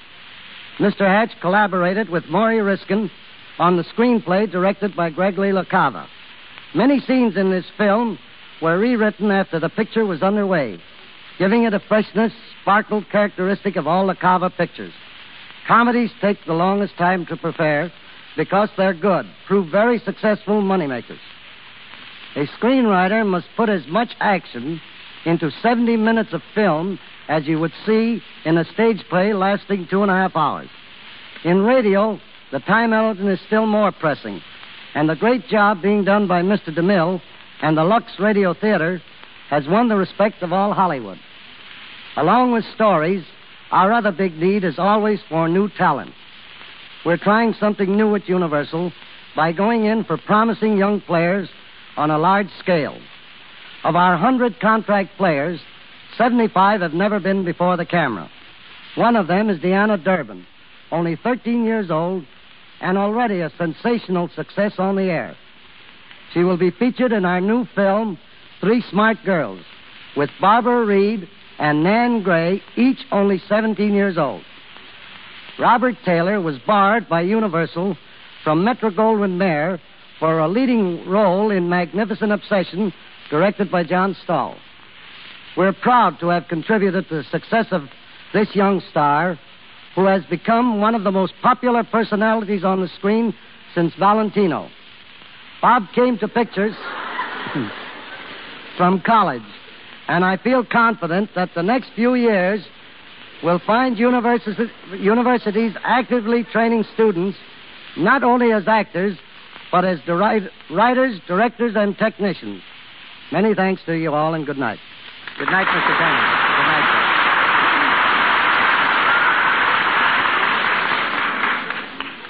sir. Over 30,000 people paid admissions this summer when Robert Taylor made a personal appearance in the Cotton Bowl at Dallas, Texas. So our audience tonight must reach a staggering figure, with the admirers of Olivia de Havilland swelling the total. Once again, they step before the curtain. Bob Taylor, Olivia de Havilland.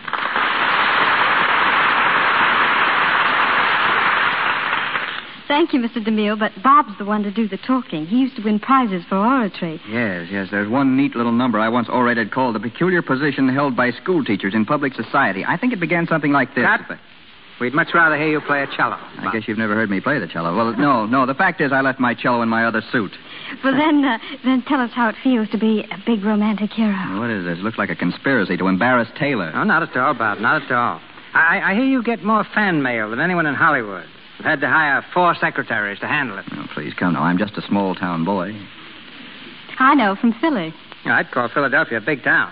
Besides, Bob's from Nebraska. Well, I was born in Philly with an F. Philly, like a little mare. Oh, yeah, 1-horse town, huh? Yes. Well, we did things on the radio, though, and 2 other chaps and myself formed a trio, which we called the Harmony Boys. We sang songs for a company selling harvesting machines. Critics call us the curse of the kilocycles. But those broadcasts with the Harmony Boys gave me the confidence to appear on the top show of the air, the Lux Radio Theater. Well, after that tribute to Lux in Nebraska, you ought to say, "Oh, Yasumi Nasai." What's that mean? Well, it's one of the few things I learned as a very small girl in Tokyo. It means good night in Japanese. All right, then. Oyasumi Nasai. And many thanks. And good night in English.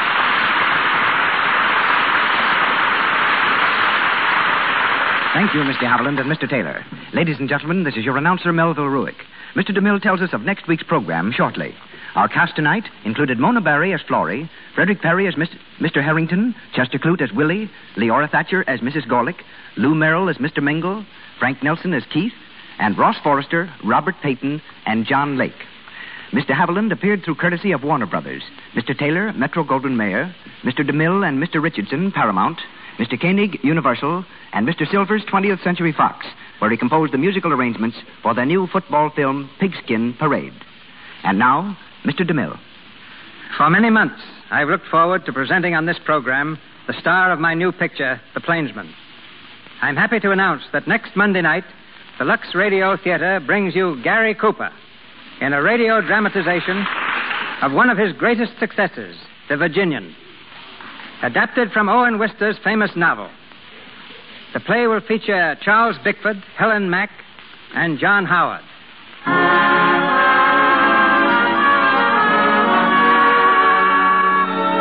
Our sponsors, the makers of Lux Flakes, join me in inviting you to be with us again next Monday night when the Lux Radio Theater presents The Virginian with Gary Cooper and an all-star cast.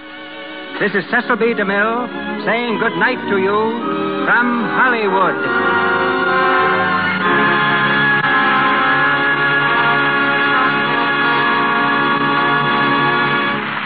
This is the Columbia Broadcasting System.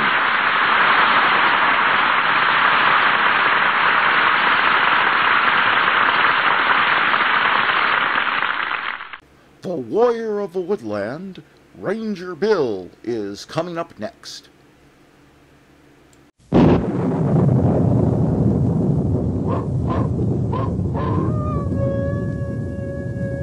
Ranger Bill, Warrior of the Woodland.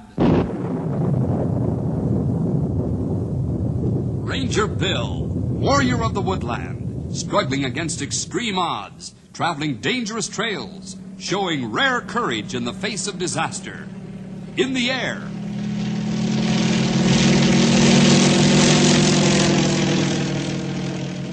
On horseback.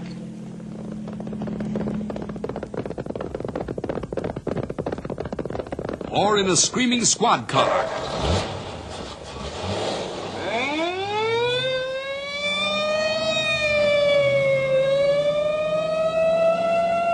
Ranger Bill, his mind alert, a ready smile, unswerving, loyal to his mission.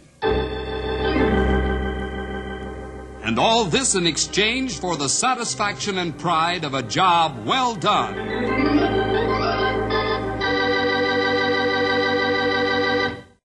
There's something about a police officer pounding a beat at night that gives everyone a real sense of security.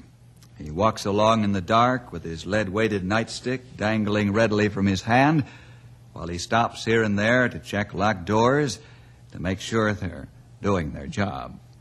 Every once in a while, he flashes his light into some dark corner to make sure that only the dark of night is there.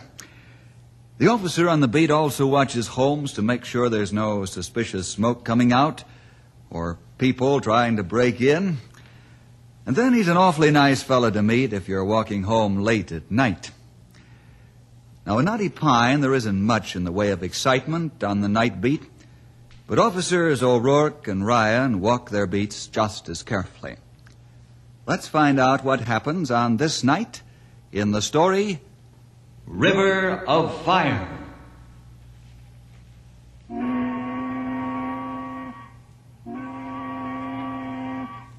Come on, Patrick. This is the halfway mark on the bridge, me boy.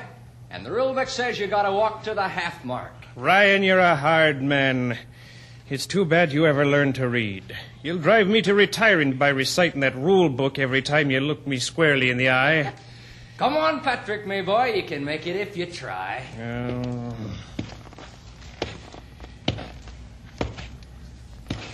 All right. Are you happy now? I'm sure glad you never made sergeant.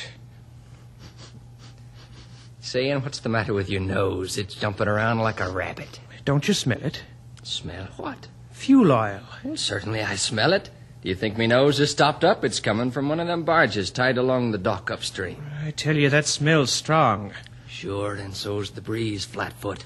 You're standing downwind of the barge. Maybe you're right for once in your life. Did you ever know the time I wasn't? Take it easy, Patrick, me boy, on your next round. You too, Ryan. And don't try to be a hero if you spot something. Use your whistle or phone for a squad. Remember that for yourself, and stop smelling so good. Sure, now me aching feet give me more trouble than me nose.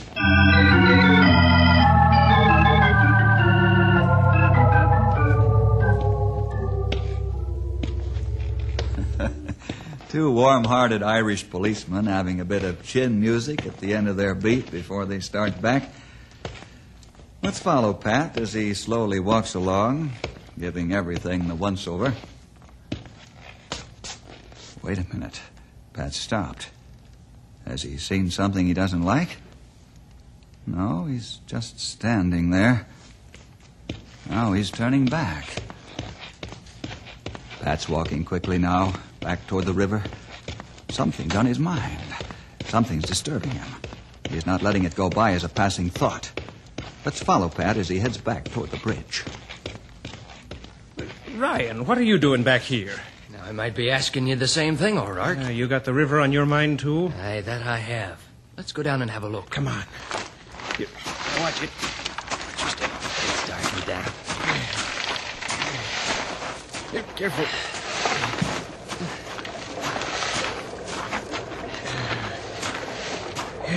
Flash your light on the water. The fuel oil smell is as strong as day-old fish. I'll have to agree with that.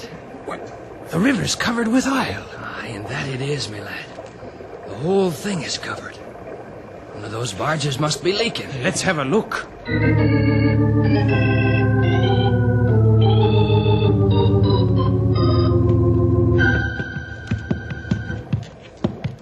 O'Rourke, these aren't oil barges. Where's the stuff coming from? Now, if I knew the answer to that, I'd be worth $1 million right now. It's coming from up the river, sure as I'm standing here. The pipeline's over the river. You don't suppose it sprung a leak, do you? Where else could it come from? Let's pull the box over there and get the boys hot on it. Come on, Ryan. We've got to sound the alarm. One spark and this'll be a river of fire.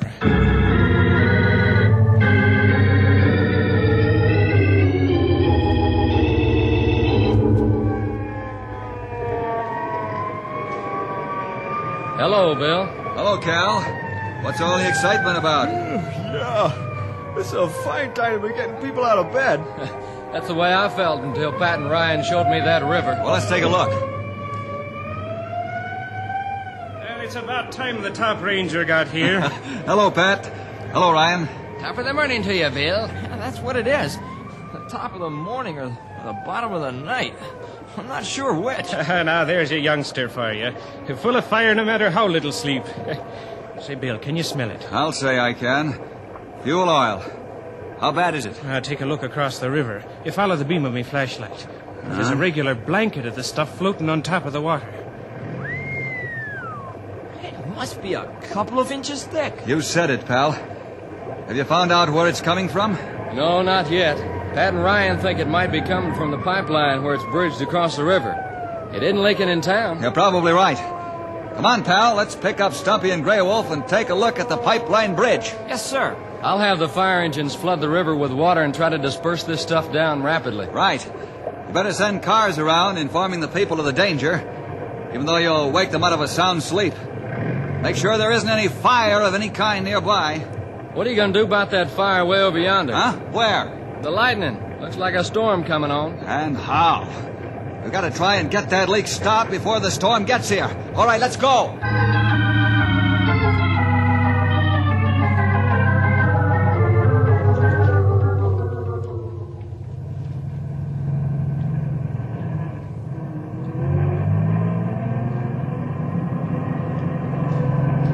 Attention, please. Attention, please. The river is covered with fuel oil and the situation is very dangerous. You can help by staying in your homes until this emergency is over. Please do not go down to the river to sightsee. It's too dangerous. And you'll only be in the way of the firemen who are trying to disperse the oil downstream. This is the sheriff speaking. If you refuse to cooperate, I'll have to ask the governor to establish martial law and to send troops into town to keep you home. Please cooperate, and this won't be necessary. Thank you.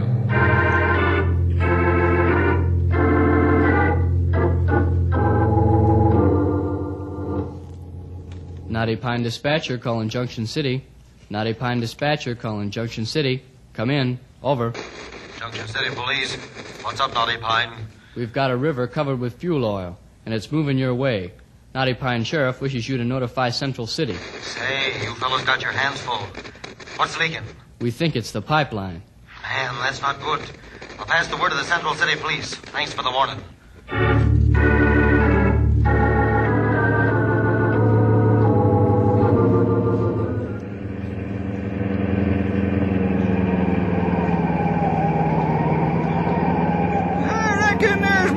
Just a leak in that pipeline, Sonny.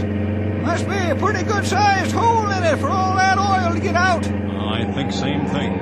I guess we all are thinking the same thing, fellas. What bothers me is what they've got in that line. What do you mean? What they've got in it? Isn't it all oil? Not this pipeline, pal. This is a freight line. You mean they send batches of different stuff through that line instead of only one kind of fluid? Right. How do they pull off that stunt? It's a matter of chemistry. They know which liquids won't mix. Like they can put a load of ethyl gas between 2 loads of regular gas. Sulfur and catfish. You mean they pump automobile gas through that line? Yep, they sure do, pal. That's a smart trick. How they know where one can begin and end in pipeline. They put a mass of radioactive substance in between each load. And by using Geiger counters, they can tell when a load begins and ends. Well, how do you like that for a fancy dangle contraption? You speak truth. That company can send a lot of different liquids through line. That's what has me worried. What's next in line after the fuel oil?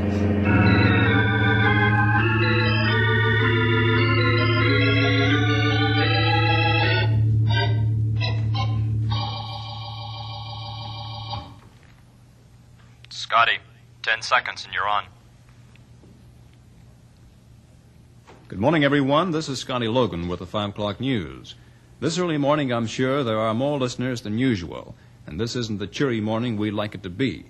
Here's our sheriff to speak to you about the emergency situation of the flood of fuel oil on the river. Here's Sheriff Harper. Thank you, Scotty. Ladies and gentlemen, Bill Jefferson and the Rangers are trying to locate the source of this fuel leak. I haven't heard from them yet, but I expect to at any time. I want everyone to be calm and to stay at home just as you've been doing. Those of you who have to cross the river to get to your jobs will have to do it on foot, and only across the Main Street Bridge, and only if conditions permit. If we feel dangers increase, the bridge will have to be closed to everyone. I wish to thank you for your wonderful cooperation by staying at home. It's made our job much easier. And again, I urge you not to become panicky, even in the face of the oncoming storm.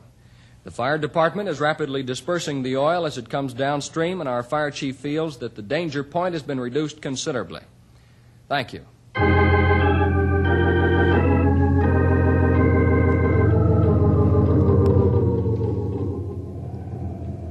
Henry, throw the spotlight along the bridge. Right.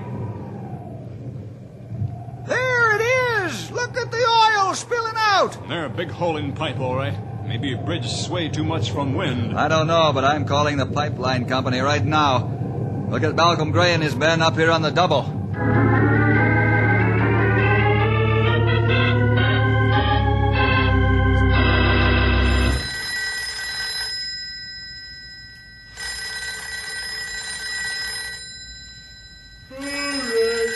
right. Keep your shirt on. Malcolm Gray speaking. Mal, Bill Jefferson. You got a busted pipeline. No, where? I'm at the bridge over the Shady River. and watching the fuel oil spill out by the hundreds of gallons. Is there room to land a helicopter close by? Yeah, plenty of room. Well, I'll be there with a crew in 20 minutes.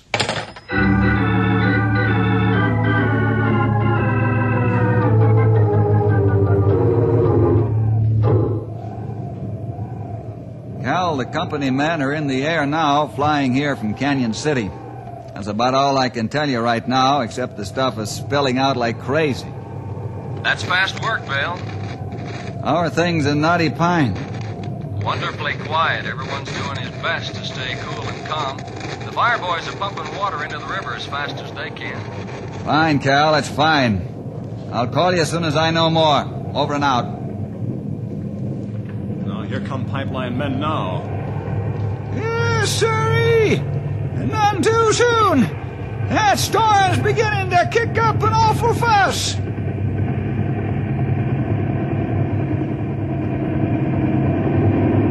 The wind's sure tossing that copter around.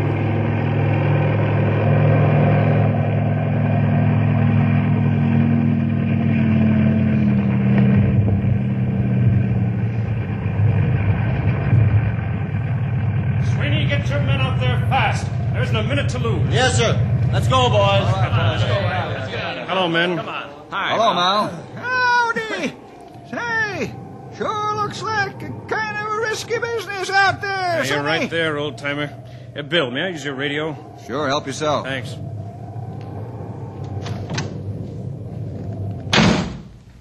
QXBC-3, this is JMNX-1. QXBC, this is JMNX-1. Over.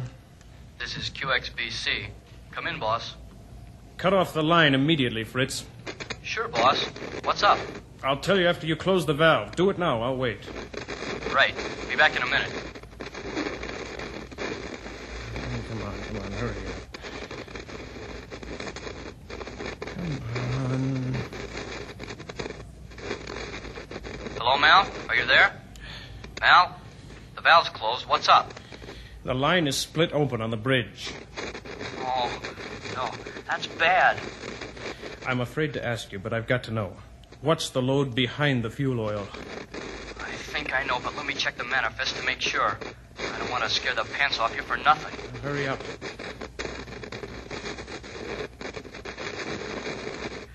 Mal, it's mixture coded 107. No. Are you positive? I'm looking right at the manifest, Mal. If it were cow's milk, I might joke about it. But not 107. Okay, Fritz.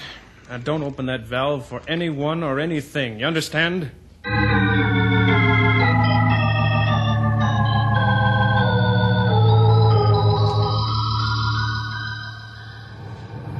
Sweeney, what are you doing back here? Get out there and fix that hole. Well, boss, we can't work out there. The wind's too strong. Get out there. Don't tell me what you can and can't do. But, Mel, we've got all we can do to hang on. We can't repair that leak now. It's 500 feet to the bottom of that gorge. What kind of man are you? Get out there or I'll know the reason why. What's the matter with you? We might get killed. That's too bad, but it's part of your job.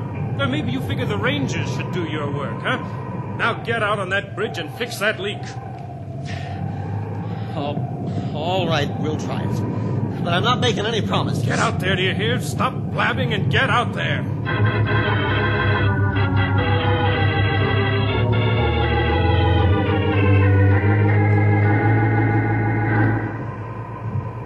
Bill, I'm going to talk to Fritz again. Okay, Mal. Use the radio all you want. Thanks. Boy, is he a bundle of nerves all of a sudden like... You said it, sonny.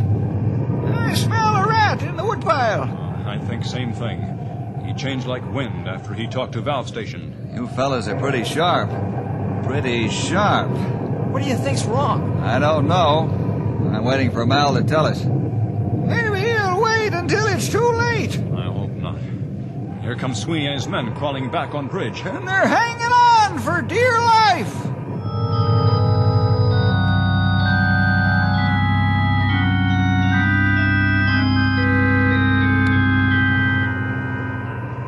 We ain't going back out there till this thing blows over. Trying to plug that hole in this storm is like trying to walk a tight wire on a one-wheel bike. Are you telling me what you're going to do? Yes, and if you don't like it, you can Jump in the river. I ought to punch you in the nose, you coward, and that goes for your men, too. Let's make him go out there if he's so smart, huh? No, I think we ought to throw him in the river. Come on, start swinging if you think you're man enough to lick me. You used to be a good boss until just a few minutes ago. And this thing's got you scared stiff. You mind your own business. You get out there or you're fired. Wait a minute, Mal. Now, you keep your nose out of this, Bill. It's none of your business. That's where you're wrong. I'm top man here. This is government property, remember? Come on in the car. I want to talk to you. You aren't telling me what to do. Get in the car and make it snappy. We haven't got time to stand around and argue. Sweeney, you and your men take it easy. There's something wrong here. You can say that again, Ranger.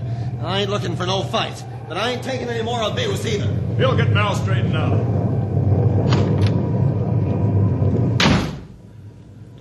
All right, let's have it. I don't know what you're talking about. Listen, Mal, don't play ring around the rosy with me. You change like night from day right after you talk to the valve station. What's in the pipeline behind the fuel oil?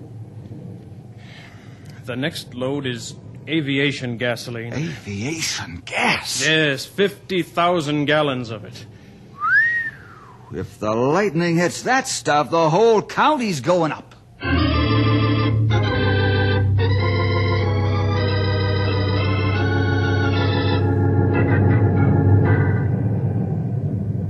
Bill, I'm almost to the point of nervous collapse. That pipeline comes down to the river in a long incline. I don't know how to stop that stuff. It just keeps draining out. I do. Well, how? We've got to cut the pipe open on the other side of the bridge and let the gas run on the ground. Yeah, that would do it. Come on. We got work to do. You talk to Sweeney. I'm ready to jump out of my skin just thinking what could happen if that stuff spills into the river. Okay. Sweeney, gather your boys around. Okay. Come on, boys. Let's go. Let's get this thing out of the way. Your boss is on the point of nervous collapse, so I'm taking over. Mal called the valve station and found out there's a load of aviation gas in the line behind the fuel oil. Aviation gas? That's right. Now there's only one thing to do to save us from a catastrophe. We've got to open the pipe on the other side and let the stuff run out on the ground. That means we've got to cross the river. That's right. Can't we go around? It'll take too long to go around. Come on now, I'll lead the way. Henry, you stay here and man the radio. But that's an order. Yes, sir. Inform the sheriff what's going on. You and the copter pilot keep a close eye on us. You may have to pull us out if the lightning touches off the gas. Why can't we use the copter to cross? Too many dangerous wind currents over there in those canyons. We'll save the copter for emergency. Real emergency. Let's go.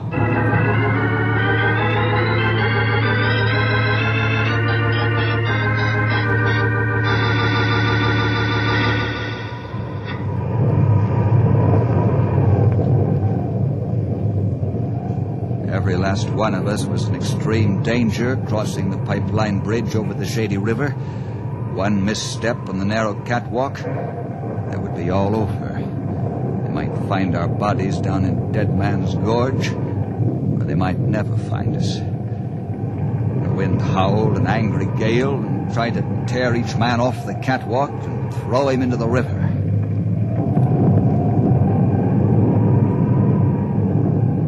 I wasn't worried about the bridge itself going out, even though it swayed like a rope. It was engineered for that. My big worry was getting the men across. And the electrical part of the storm hit us. The lightning played about us wickedly, one flash after another, so that I could have read a newspaper by it. I decided to hang onto a brace cable and let the men pass me, so I could bring up the rear. That would leave me on the bridge longer. I didn't want anyone to panic and lose his life. I tried to encourage them as they inched their way along.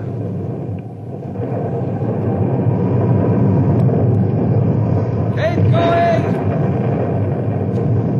Hang on! It isn't far now!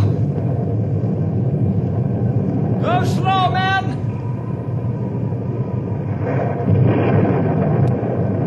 You're doing fine! It was a grim sight, watching the men crawl across the bridge in the eerie lightning flashes. I prayed that all would make it safe and sound.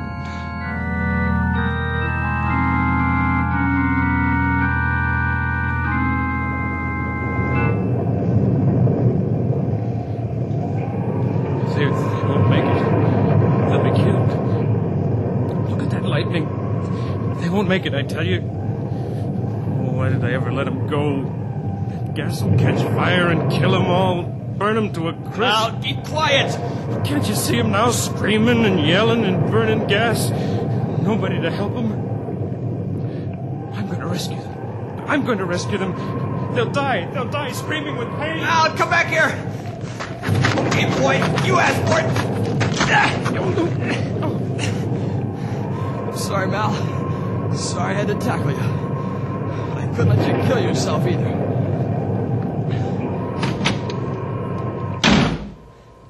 Henry Scott to Sheriff Wanted, Knotty Pine. Henry Scott to Sheriff Wanted, Knotty Pine. Come in, over. Sheriff 1 to Henry Scott, over. Cal, send an ambulance right away. I just had to tackle Mal, throw him on the ground. Knocked him out. He was going off his rocker with worry. He was going to go out there on the bridge. Is it that bad up there? Yeah, it's pretty bad. What about the pipeline? Where's Bill? Bill's leading the men across the bridge to try and cut that pipe open on the other side. Let the gas run out on the ground. Gas? Yes. Aviation gas. We'd better get together on this end and pray for those guys. They'll need all the help they can get.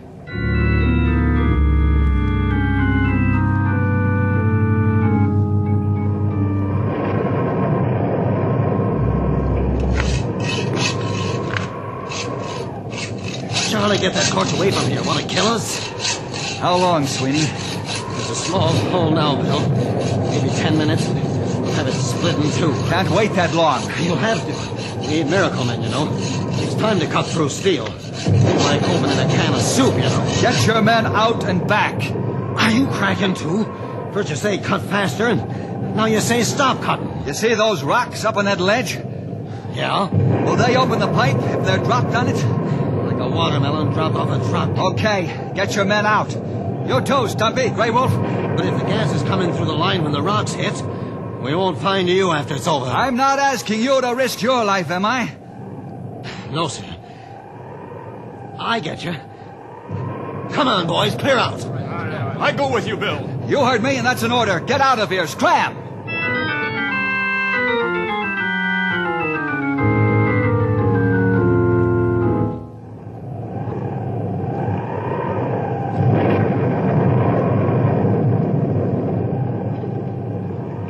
I climbed rapidly up to the top of the ridge. That is, as rapidly as I could in the early morning darkness. Now I was glad for the savage lightning, because it helped me see where I was going. I thought of all the people and property along the river for 100 miles would be in danger if the gas got loose on the river. What a blazing inferno that would be. Finally, I made it to the top of the ridge. I stopped for a second, looked the rocks over with the help of the lightning, and I saw the key rock that would start the slide to crush the pipe. Put my muscle to work. The rock began to move.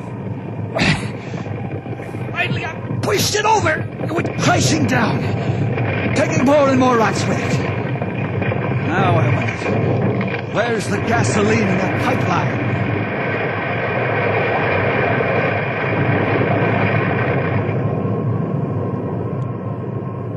Suddenly I realized I was holding my breath, waiting for the explosion of the deadly gas. But it didn't come. Then I smelled it. The gas, that is. The rocks had smashed the pipe seconds before the first of the gas got there. I was still alive.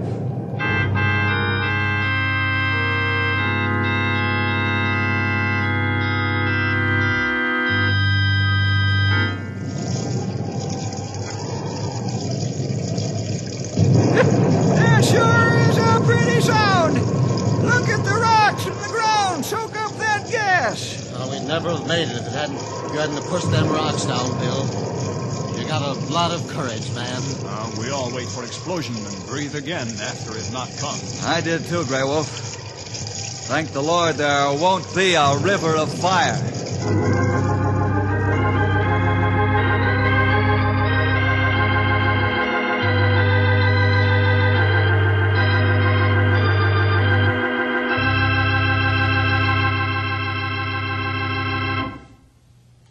Little did O'Rourke and Ryan realize how important their keen sense of impending danger was. The whole Shady River Valley was saved from a most disastrous holocaust. Well, see you next week for more adventure with Ranger Bill!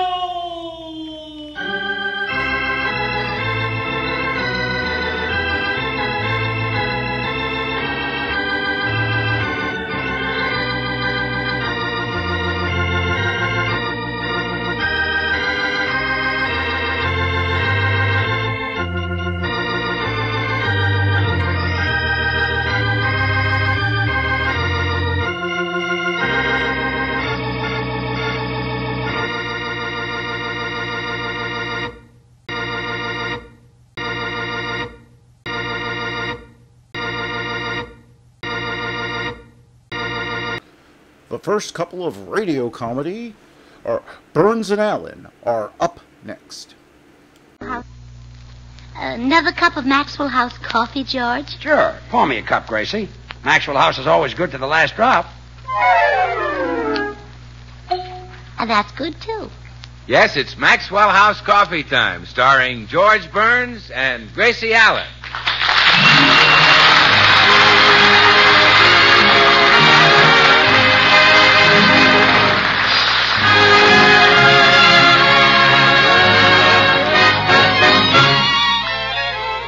With yours truly, Bill Goodwin, our postman Mel Blanc, and the music of Meredith Wilson and his orchestra. And as our special guest tonight, Harpo Marx. For your Thursday night enjoyment, it's George and Gracie. And for your everyday coffee drinking enjoyment, it's Maxwell House. With extra flavor in the blend because of choice Latin American coffee, skillfully combined. Extra flavor in the cup because Radiant Roast develops the full flavor of every coffee bean. And the result is that today more people buy Maxwell House than any other brand of coffee in the world.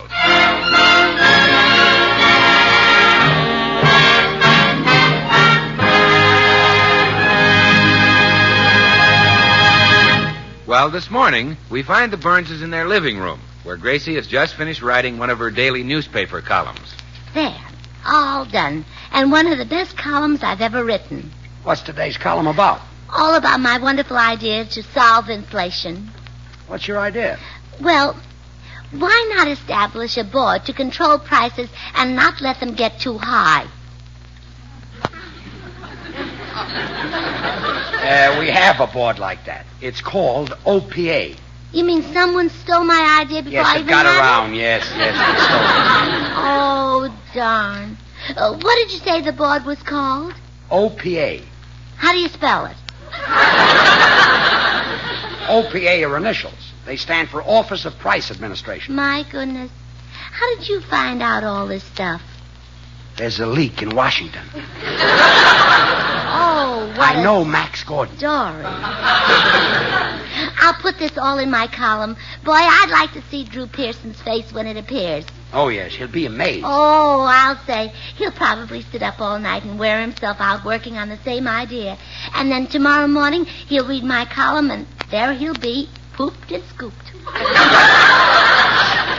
Made a double act out of him, huh?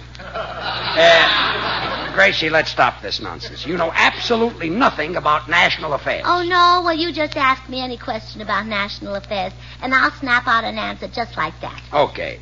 Who's the Speaker of the House? I don't know. Next question.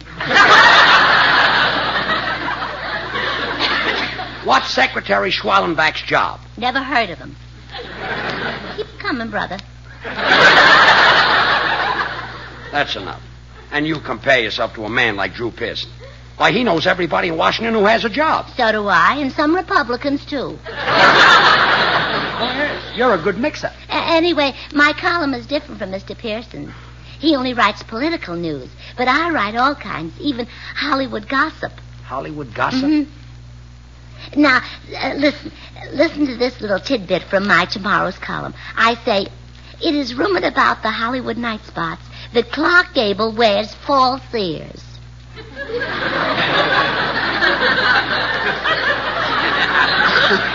Gable wears false ears? Now, I don't say he does. I only say that's the rumor. But where did the rumor come from? I started it. Gracie, you can't print stuff like that. You have to stick to the truth. Who wants to read the truth? It's too dull. Oh, fine. And now take my second item. It says, is Margaret O'Brien really a 37-year-old woman? But she isn't. Do I say she is? I just asked. Murder. And here's my third item. Boris Karloff, Hollywood's leading horror man, has had his face lifted. In his next picture, he will play the part of Tom, the fun-loving Rover boy. Gracie, you can be sued for libel. You just can't say things Burns. Well, what goes on here? Oh, I'm bawling Gracie out because of all the stuff she puts in the newspaper column. Tomorrow she was going to say that Hollywood's leading horror man had his face lifted. Really? They didn't do a very good job on you, George. Look, comic. Gracie has been printing lies in her column, and I don't like it. I've always been honest. Well, sure you have. Why, when I was a little kid, I picked Lincoln as my hero because he was called Honest Abe. I copied him. I followed him. You voted for him. Oh, what's the use? Only kidding, George. You know, Gracie shouldn't use those phony gossip items. What she needs is a fella to snoop around and dig up stories that actually happen. Oh, that's a wonderful idea. Would you like to take the job, Bill? Well, no, Gracie, I wouldn't have time, but I will give you a hot flash to use in your column tomorrow. A juicy bit of scandal. Yeah, what is it? Well, you can say that the handsomest young actor in Hollywood kissed a married woman while her husband just stood there with a stupid look on his face. Oh, really? When did that happen? Just now. So long.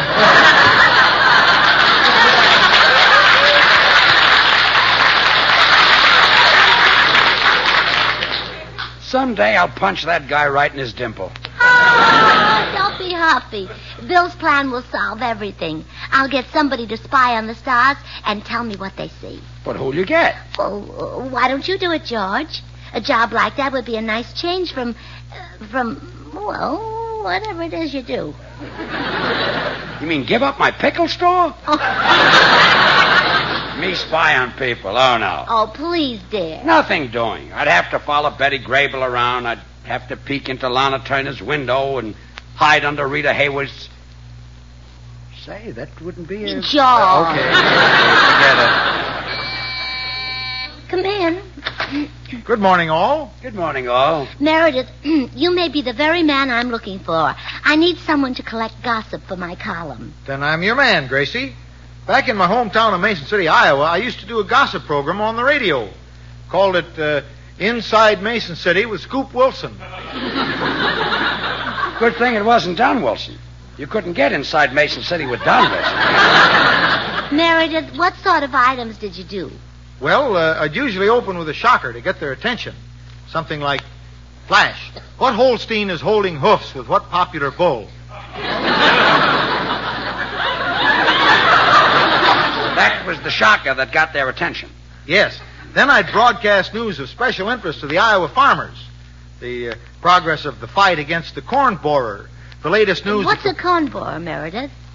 Well, that's just what the name implies, Gracie. A pest who loves corn and who loves to bore. They call it the corn borer. I thought they called you Scoop Wilson.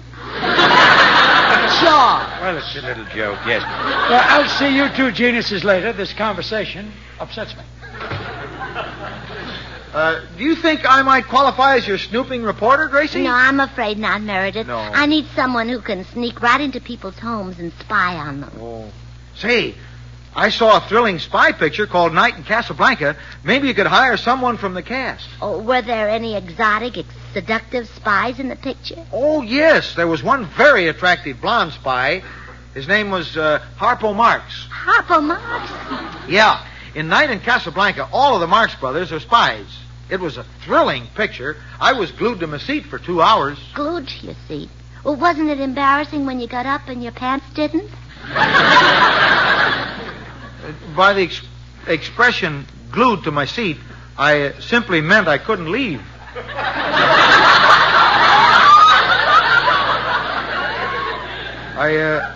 All of Crosby's horses couldn't have pulled me away. Well, some glue is stronger than others.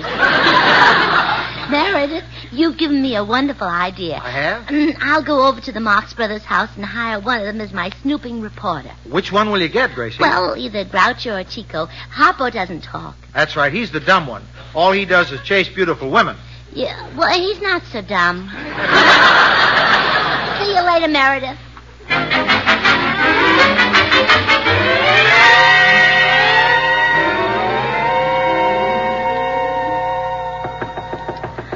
Oh, I hope the Marx Brothers are home.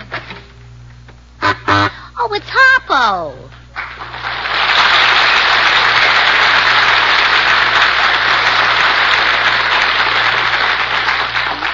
How do you do, Harpo? I'm Mrs. George Burns. Oh, thank you. You think I'm pretty, huh?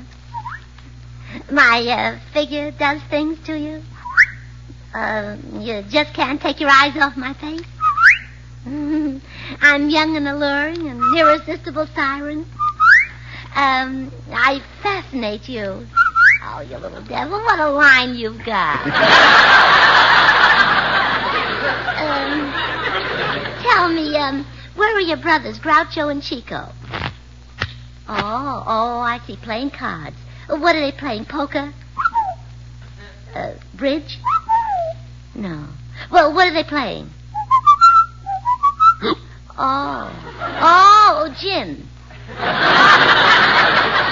You know, I can understand you just fine. How would you like to be my snooping reporter and go around and spy on people? Oh, wonderful. Now you can come to my house and do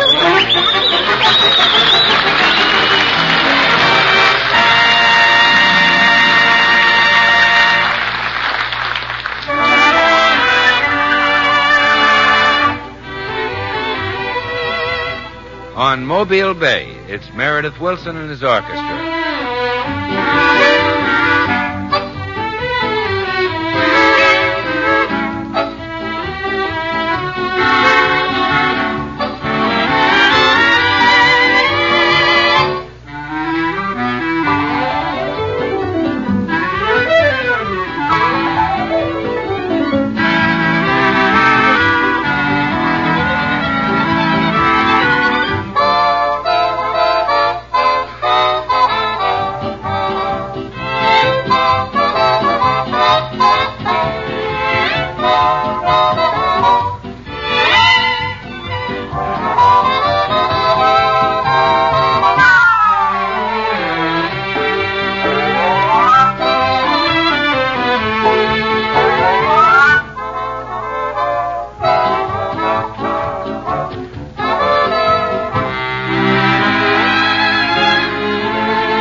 Meredith, it seems to me that tune you're playing is a real old-timer. Oh, yes, it is, Bill. It's called On Mobile Bay and was composed back in 1910. Really? And by the way, have you ever sailed down the great shipping bay? No, Meredith, but many's the time I've walked along the weather-grade wharves.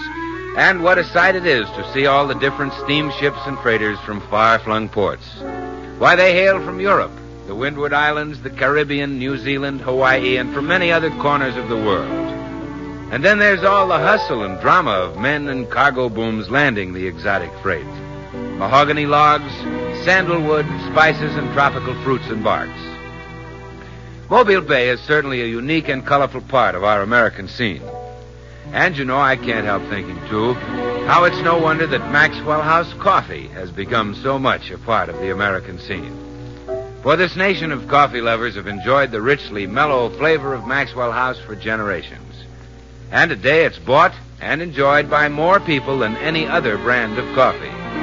There's good reason, too, for Maxwell House is a skillful blend of these choice Latin American coffees, each chosen for its own special contribution. Manizales for mellowness, Medellins for richness. Other choice Latin American coffees for vigor, and Bucaramangas for full body. The result is a blend so flavorful, so satisfying, that north, east, south, and west, coffee lovers agree Maxwell House is downright good. Good to the last drop.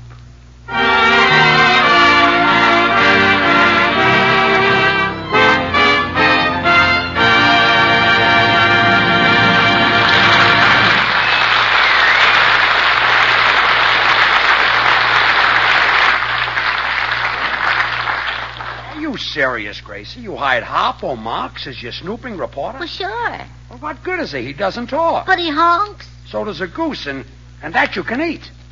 You better get rid of him. Well, I've got him out working on all kinds of scoops right now. For instance, wouldn't it be wonderful if he could get the inside story of how Mickey Rooney kisses his wife goodbye? Huh? Well, maybe he can find out the name of the fellow who boosts him up. I see what you mean. Oh, there's Harpo. What do you bet he's got a wonderful scoop? Come in. Hello, Harpo. Oh, I'd like you to meet my husband, George. And beep beep to you. Did you bring me the scoop, Harpo? Good, let's have it. Oh, no, not a cold scoop. Smart as a whip, this kid. Harpo, let me explain to you what a scoop is. For instance, if you knew a story about one of Hollywood's great lovers that no one else knew, that would be a scoop. Oh, you mean you've got such a story? Oh, wonderful. Who's the great lover? Clark Gable? No, huh? Errol Flynn? Not him either. Jerome Power? Well, who is it then?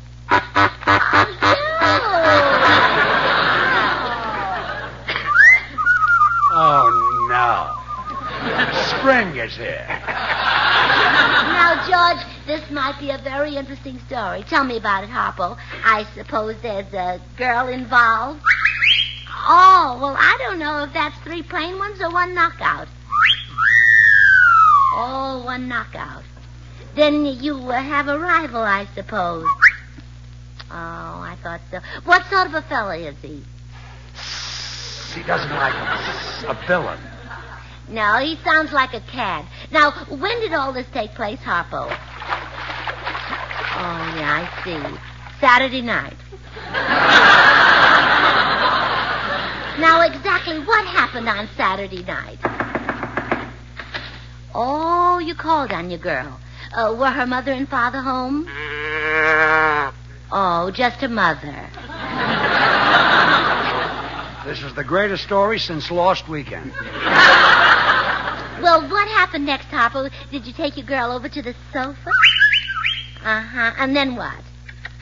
Oh, I see. Well, how do you feel when you kiss your girl, Harpo?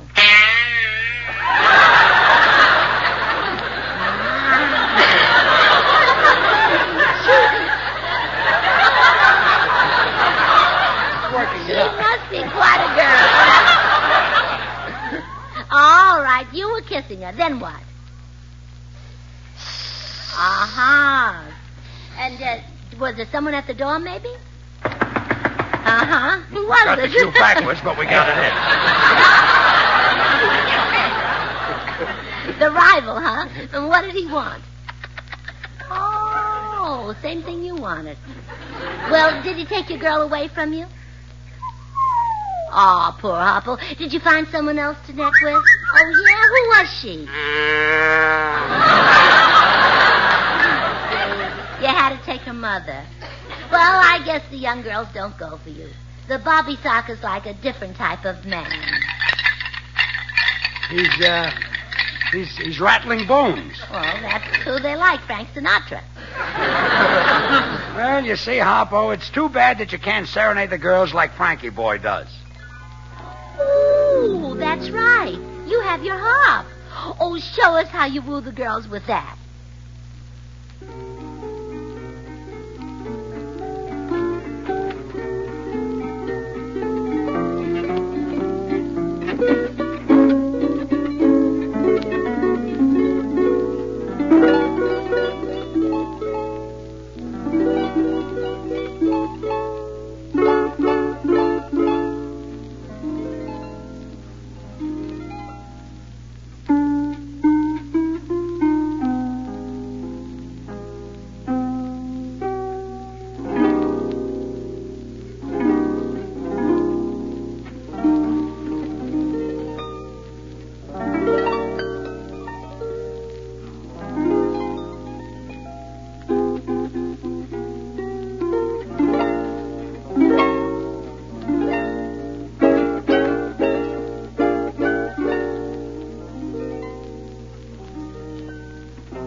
that was wonderful, but I still need a scoop for my column.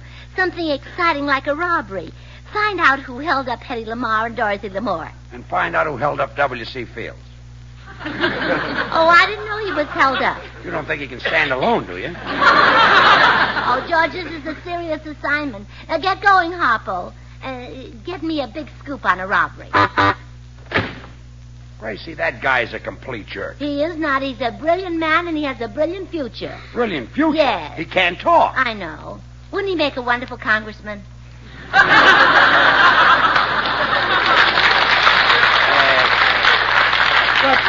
we want a reporter. Get rid of Harpo and get yourself someone intelligent. Come in. Good afternoon, Mrs. Burns. And Mr. Burns. Oh, hello, Mr. Postman. Hello, Mr. Postman. Did I interrupt the family tete-a-tete? I was just telling my wife she ought to get a new helper. The one she's got is a complete jerk. But she loves you, Mr. Burns. Oh, Mr. Postman, the helper George referred to is that famous fellow who's always chasing girls. And he wears a blonde curly wig. Oh, Bill Goodwin. Yeah, that's close enough. If you two will excuse me, I'll see you later. Well, you still didn't guess who my helper is, Mr. Postman. It's Harpo Marx. He's my snooping reporter. Oh, I see. How would you like to help him snoop? As a postman, you visit all the celebrities' homes. I'm sorry, Mrs. Burns, but postal regulations forbid a letter carrier to use his position or equipment for personal gain. I can't even blow my postman's whistle at a girl. Oh, really? That's right. I did it once and got 17 years at hard labor. Oh, just for blowing your whistle at a girl? Yes. I later married her. Well, I guess you can't help me then. No, but here comes Mr. Goodwin. Perhaps he can suggest someone. Yeah, I'll ask him. Hello, Bill. Hi, Gracie. Good afternoon, Mr. Goodwin. Good afternoon, Mr. Postman. Bill, I hired Harpo Marx as my snooping reporter, but George doesn't think he's so good. Really? Well, why'd you hire Harpo? Well, he's a spy in the Marx Brothers' new picture, Night in Casablanca. Oh, well, yes, I saw the picture last night, Gracie. What a love scene with Carol Davis. Wow. Oh, no, Bill. The girl in the picture was Lois Collier. Well, yeah, but I was in the balcony with Carol Davis. Oh, Mr. Goodwin. When, Mr. I envy you your gay, romantic life. You do? I do. Always a different girl. Once you marry one, the glamour is gone. Really, Mr. Postman? Oh, yeah. What a mess at night. Wrinkle cream, foundation cream, chin strap, curlers. Oh, but Bill wouldn't give that up just because he got married. Gracie, I'll have you know I employ no such devices to enhance my charm. All I use is a few drops of a tantalizing scent that women can't resist. Oh, so that's the secret of your appeal. Well, yes. Behind each ear, I put a wee drop of Maxwell House coffee. Maxwell House coffee? Well, Mr. Postman, can you think of anything that has a more delightful fragrance, a more inviting aroma? Maxwell House is appetizing, rich, full-bodied, and mellow. Coffee at its full-flavored best. Good to the last drop. Well, we finally found out what happens to that last drop. Bill puts it behind his ear. Why don't you try it, Mr. Postman? Maxwell House has a universal appeal. As a matter of fact, more people buy and enjoy Maxwell House than any other brand of coffee in the world. Really? Yes, of course.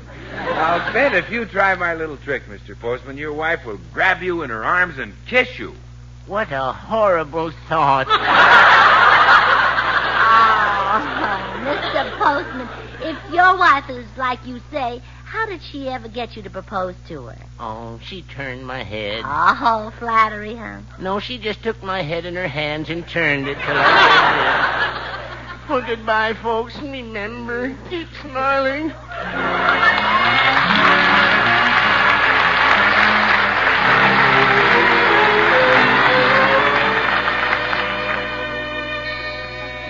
Oh, good. There's Harpo with my scoop. Come in. Hello, Harpo.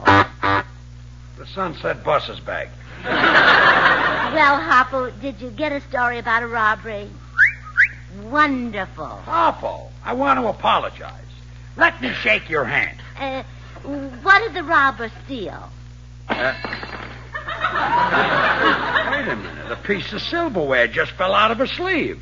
He must be the robber. Oh, no, not Harpo. He probably just had lunch at the Brown Derby and picked up a souvenir. He had breakfast and dinner there, too. A fine man you hired, Gracie. He's nothing but a crook. A no-good Oh, thieving... now, don't get so excited, George. Calm down. I'll go in the kitchen to get you a glass of water. Harpo Marx. Shame on you. Breaking the law for 3 lousy knives. For 5 lousy knives. For 6 lousy...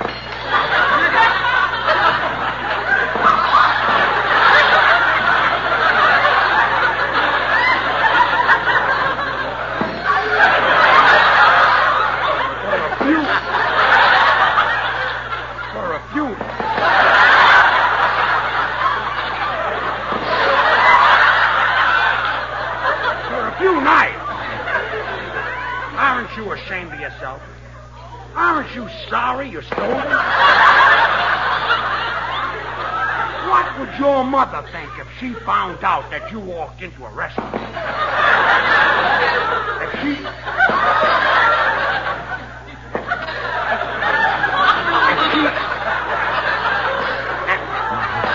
How about the Hillcrest?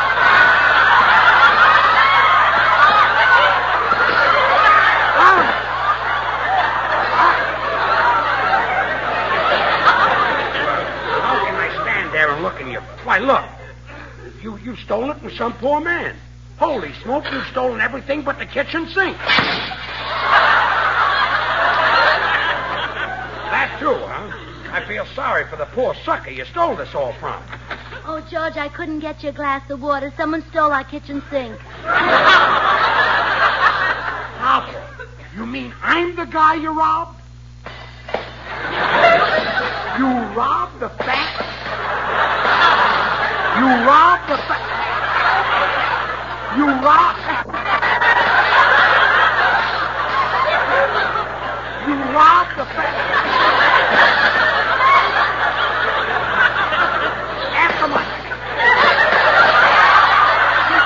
After my wife was kind enough... That's right. You leave that...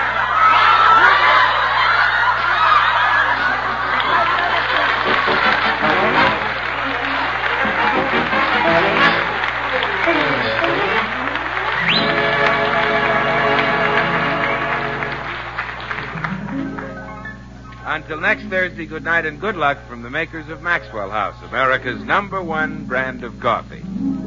Always good to the last drop. Oh, goody, goody Jell-O pudding tonight. It tastes like Grandma's, only more so. You ain't kidding, that's right. And just as Jell-O's 6 delicious locked-in flavors can't be beaten, so the proof of Jell-O pudding's in the eating.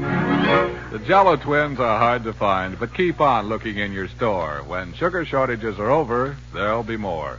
Just a taste of Jell-O pudding or a Jell-O and you know it's the one and only J-E-L-L-O. Join us again next week when we'll all be back. George Burns, Kirstie Allen, Meredith Wilson's orchestra, and yours truly, Bill Goodwin. Stay tuned to this station because Bird's Eye Open House, starring Dinah Shore, is coming on in just a second. Dinah's special guest tonight is Peter Lorre. This is NBC, the National Broadcasting Company.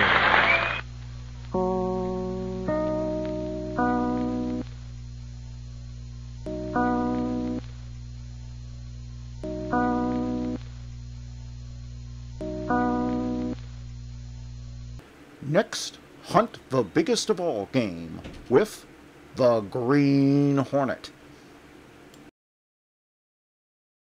The Green Hornet.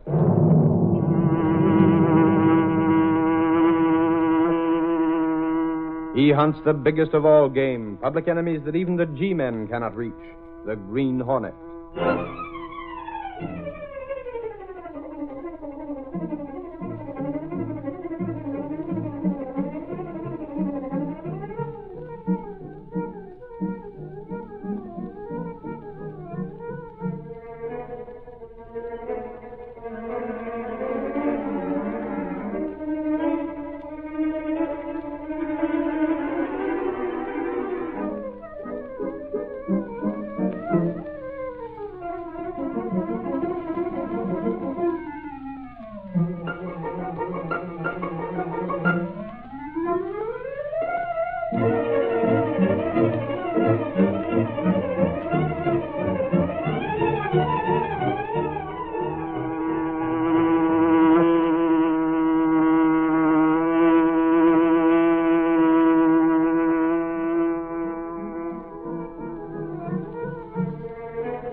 The Adventure, The Devil's Playground. The events and characters depicted in this drama are fictitious. Any similarity to actual persons, living or dead, is purely coincidental.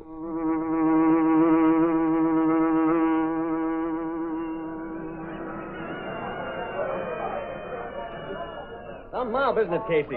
Look at the crowds around all the different stands. There's the Wax Museum and a shooting gallery. Was it always so crowded here, Lowry? Sure, all season. People come down here to go swimming on the beach, and they wander around evenings taking in all the excitement. Hey, don't tell me you've never been here before. First time, cross my heart. I was meant to, but after leaving the newspaper, well, you know how it is. Well, even us newspaper hounds get a day off once in a while. Anyhow, Mr. Reed suggested I come out here with you, so here we are. Yep, with orders to see how all these carnival concessions are going. But why did Mr. Reed want me to go? I'm a secretary, not a reporter. So we'd look like the rest of them. A couple out for a good time. Mr. Lowry. Oh, here's the roller coaster, Casey. What do you think of it? It's awfully high, isn't it? Listen to that Barker selling tickets. Thrills and thrills that leaves you breathless. Enjoy the fun ride, the Devil's Dipper, only 50 cents, half $1, the fastest, biggest roller coaster in the world. How about it, brother? You and the lady friend, Carl, leaving right now. Like to try it, Casey? No, thanks. Not me, Lowry. Why not? Sure, lady, there ain't nothing to worry about. It doesn't look safe. Why, every time a car goes around that curve there, the whole support seems to shake. That's the way it's built, lady. Vibration can't have it rigid. Yes, but so much. Safe as the ground you stand on, lady. Absolutely safe. Come on, get aboard the Devil's Dipper. 2 tickets, brother. Well, the lady says no. I guess you'll lose a sale. Come on, Lowry. Let's see what's further along. Okay. Come on and ride the Devil's Dipper, folks. Thrills and thrills. What's the matter with you, Casey? Now, don't you start calling me a baby because I didn't want to ride that roller coaster. Well, the only way for us to get any dope for a feature story is to ride those things. You're the one that writes the stories, not me. Besides, it did shake a lot. I didn't notice it. Ah, but forget it, Casey. There are plenty of people who don't go for roller coasters. How about a hot dog? Okay, Yeah, thanks. there's a stand right over there. Gosh, did you see that roller coaster go past? Yeah, they screech around those turns like nobody's business. Come on. Hey, what's that? It sounded like a... It was that roller coaster. See it back there at the bottom of that dip? It's sort of dark. This fence, I can't see over it. I can. Looks like the car's jumped the rails. Anyone hurt? I can't tell from here. Come on, back to the entrance. An accident! Accident! It's a roller coaster! Stand back there, folks. Don't crowd around. We ain't letting nobody in here. Gangway coming through here. Stop jumping, will you? Can you see it? Now, he ain't let nobody in. I'm right behind you, Lowry. Hey, where do you think you're going? Inside to see that accident. Sorry, brother. Nobody gets past this gate. But people might be hurt. Now, a little jarring, that's all. Nothing serious. Listen, we're reporters. You can't keep us out. Reporters or whatever you are, nobody goes in. Them's orders, see? Stay here, Casey. I'll Oh, get now in. you don't. Hey, what's the row? Easy does it. Watch this gate and don't let nobody in, officer. Okay. That doesn't go for reporters. Oh, you a reporter? He's Lowry from the Daily Sentinel. Sure, let me in on this. It might be a story. Well, yes, I guess reporters are He different. stays here. Everyone stays. The Devil's Dipper is private property, you understand? Those people who are riding your roller coaster... There's a doctor in there now. You can come in as soon as it's okay. Now, there ain't no story in a little toad like that. Well, for the... How long are we going to have to wait? Till I hear different. Now stand back. Stand back, all of you. Stand back.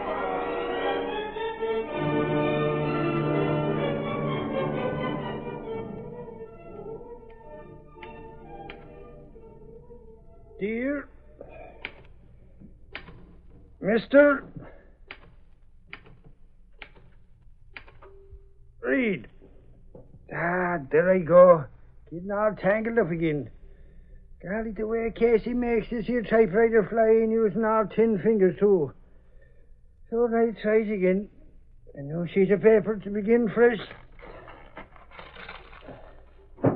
Here we are, Casey. The boss is waiting. Oh, hold on there. No, Ashford, you know better than to... What's happened to my typewriter? Yeah, the ribbon's halfway out. And crumpled paper all over the floor. Oh, Ashford, what have you been up to? Now, take it easy, Casey. Can I help it if your machine is so old and ramshackle it's falling apart? You big ape. It was all right until you got at it. I bet he used a sledgehammer. His fist is big enough. No, look here, you two spalpeens. I'd tell you plenty if Mr. Reed weren't expecting it. Expecting you? He never said nothing to me about it. Well, why should he? Because I'm his bodyguard, that's why. And furthermore, beyond that, I've been told to sit here and keep people out while Casey's been gone. Well, you can stop then. I'm back. Here now, I'm still on duty. Yes? Miss Case, Mr. Reed. Laurie and I are back again. I've been expecting you. Come in, both of you. Hey, hold on that chair, Axford. Mr. Reed doesn't want you. Johnny, I can't understand Miss Reed since I get back. Oh, Laurie, close the door.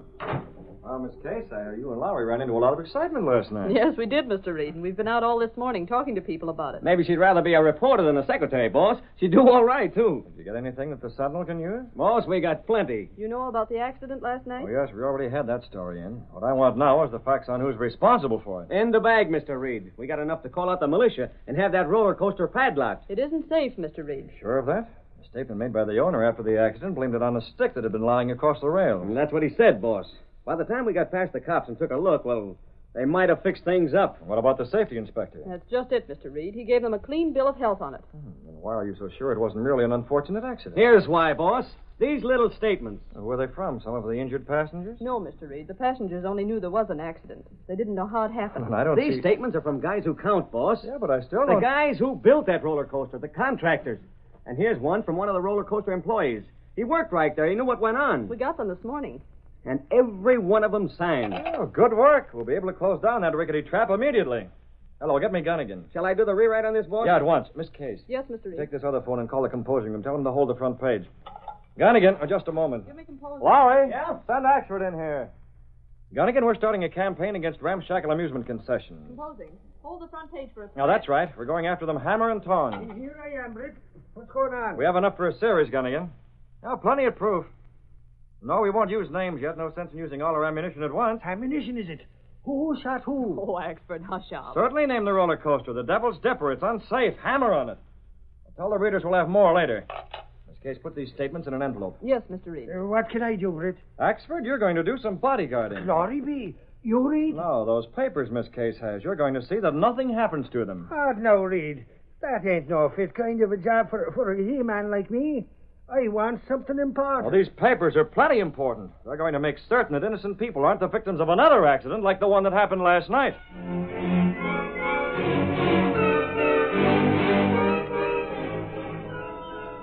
No paper, Central! Roller coaster declared unsafe. Demand police close down amusement concession. Central paper!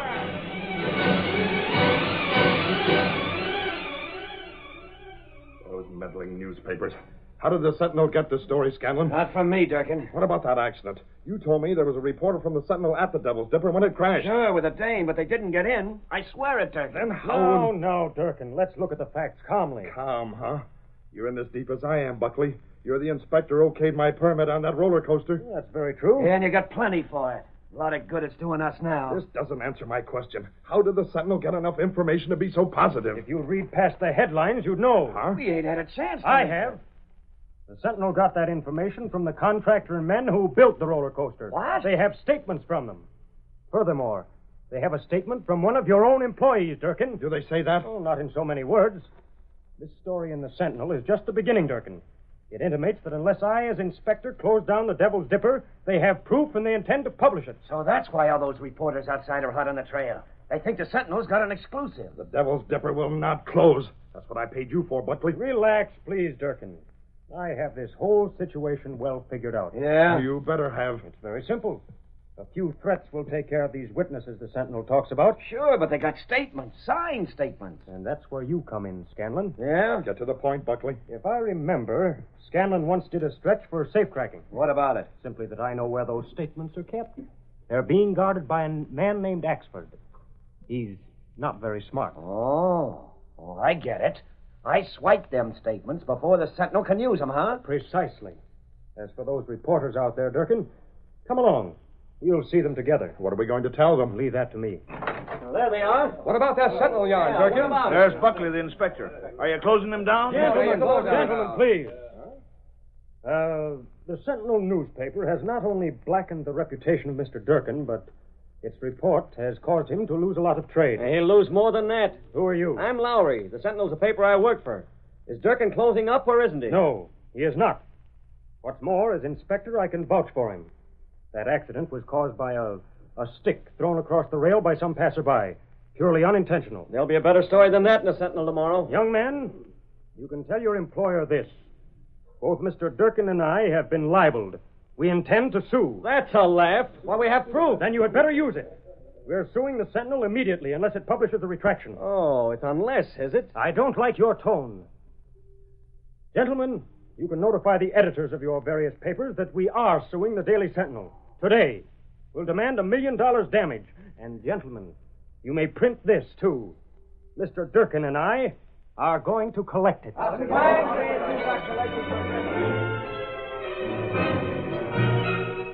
Late that evening, Scanlon and an accomplice took up their post near Britt Reed's home in the entrance to a dark alley. There they waited until they saw the bulky figure of Mike Axford approaching. There he comes, Lon. You see him crossing the street? You mean that big guy, Scanlon? Hey, he ain't gonna be no pushover. We'll handle him. Buckley sure was right about that guy being a little bit on the dumb side. All I did was send him a telegram to bring them statements to his boss's place, and he falls for it. It looks that way. He's carrying an envelope. That's them, all right. Couldn't be nothing else. Stay here in the shadows. When I talk to him, you know what to do. It's all set.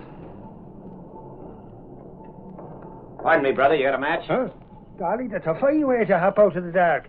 And besides, I'm in too much of a hurry to... Now! Oh, why, you dirty... Again, Mark. This blood's tough. There, I got the envelope. Run for it.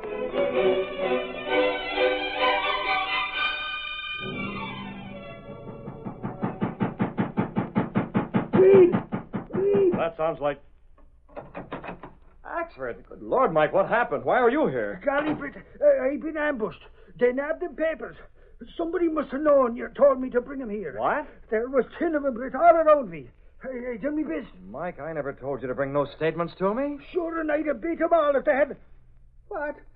What was that you said? How long ago did this happen? Golly, you must have told me to come here. Here's your telegram. It's only black and white. Axford, I don't know what's wrong with you.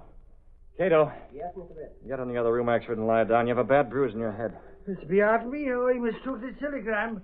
It's underhand, that's what it is. Cato, the statements placing the blame for the roller coaster accident are gone, stolen.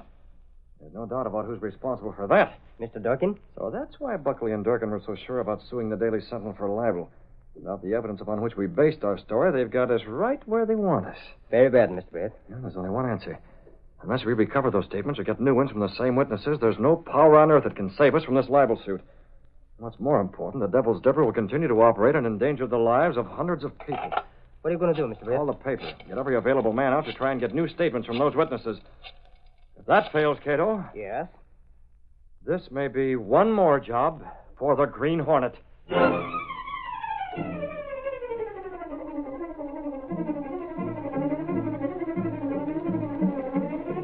The curtain falls on the first act of our Green Hornet adventure.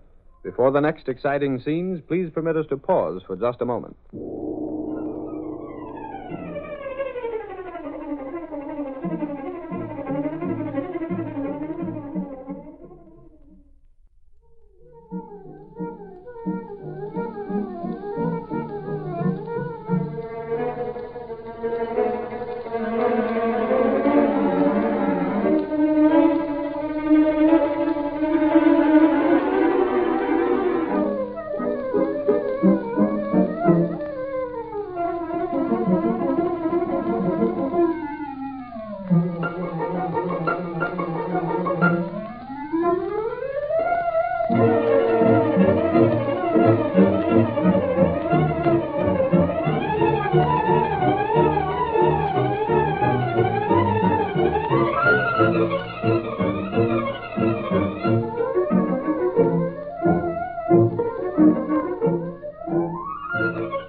to continue our story.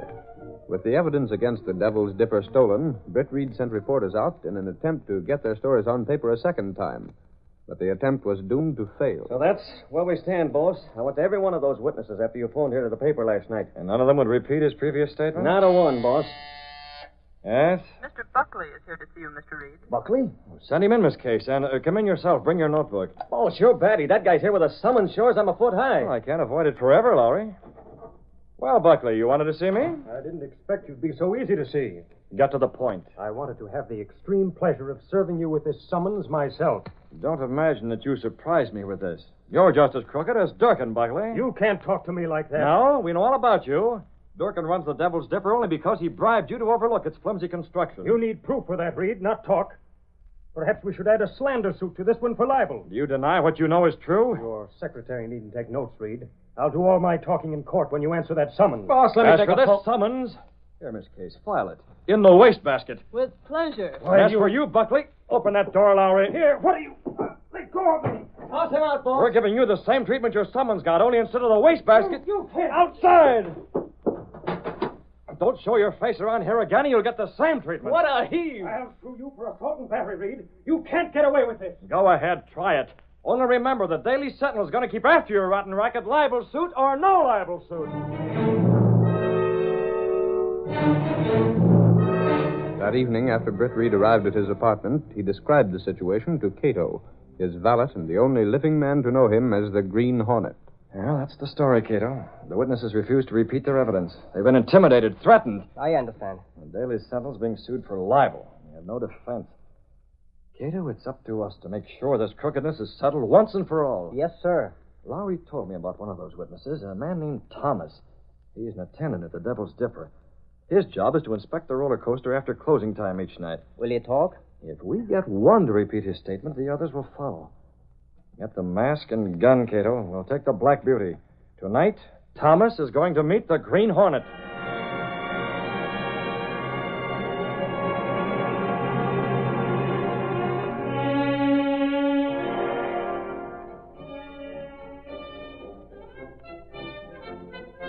Thomas?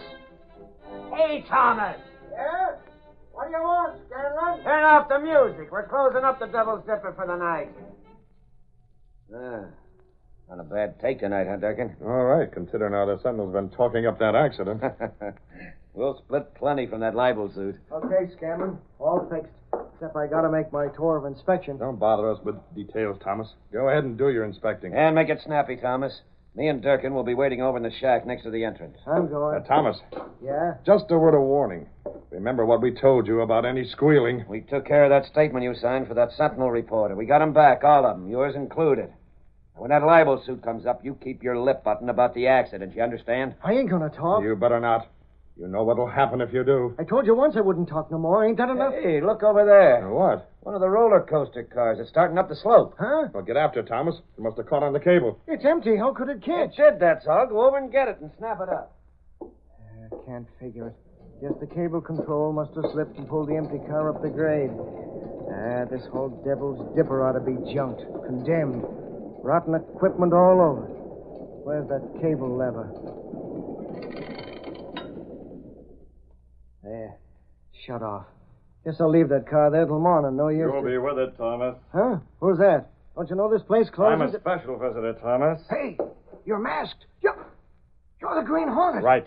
What are you doing here? I came to see you. Me? For what? You gave a statement to the papers about the accident. They ain't got it now. You might repeat it, Thomas. Not me. I'm doing like Durkin and Scanlon told me to. I'm keeping my mouth shut. Perhaps they don't believe that. Huh? Perhaps Durkin and Scanlon are still afraid you'll talk. Listen, Hornet. As long as you're alive, you're a danger. Durkin and Scanlon wouldn't do nothing like that. How do you know they don't plan to put you out of the way? They said they'd pay me plenty for keeping quiet. Well, you trust them, huh? I got it. Suppose I tell you they've no intention of paying. You just Suppose they want all that money from the libel suit for themselves. They're the kind of guys to do a stunt like that, all right, but... Look here, Hornet. What's your stake in this? Sign this and I'll tell you. What's that? Look at it. Okay. Easy with the gun. I'll look. Hey, this is about the accident. It's a duplicate of the statement you signed. Yeah, I thought they burned it. Not before I got a copy. Sign it. What? Do you think you can trust Durkin and Scanlon? What's that got to do with signing this? When they know the Green Hornet has your signed statement, what'll happen then? You mean they won't take a chance on doing nothing to me? Exactly. You're safe as long as someone has your statement. Yes, but Besides, they'd pay plenty to get it back from the Green Hornet. Say, I never figured that. You're right. You're a smart guy. Sign it. Sure, pal. You and me, huh? We'll blackmail them for a load of dough. Yeah, that'll teach them guys to threaten me. Here's a pen. Okay. You're on the level, Hornet. You'll split with me. Whatever I get from Durkin and Scanlon, you'll get your share. That's enough for me. There you are. We thought you couldn't be trusted, Thomas. Huh? So you would double-cross us. What the... So that's it. You was testing me. You're in with Scanlon and Durkin. You were warned to keep your mouth shut. Tear it up. Tear up that statement. I won't talk, I swear It's it. too late. Don't do it, Hornet. Don't. Take it. Don't. I can't breathe. You're in with... Give him the gas? I have his statement, but it's not enough. He'd say it was signed under threat of force. But now he believes Durkin and Scanlon tried to finish him. Yes, sir. We're making sure he doesn't change his mind. Here, take his feet. Yes, sir. I have them. I got his arms. When he recovers from the effects of the gas, he'll be high up on the Devil's Dipper in that roller coaster car that's stalled up above. What for? After we leave him there, I'm going to phone the police. Then we'll take care of Durkin and Scanlon.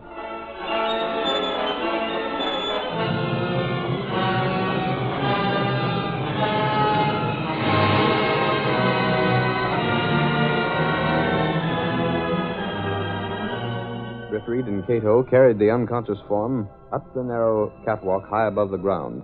They deposited Thomas's limp body in the stalled car. Leaving Cato on guard, Britt Reed descended and went to the nearest phone, first removing his Green Hornet mask. Police department? I'm calling from the amusement park. There's something wrong at the Devil's Dipper. Yes, that's right, the Devil's Dipper. Better get over in a hurry.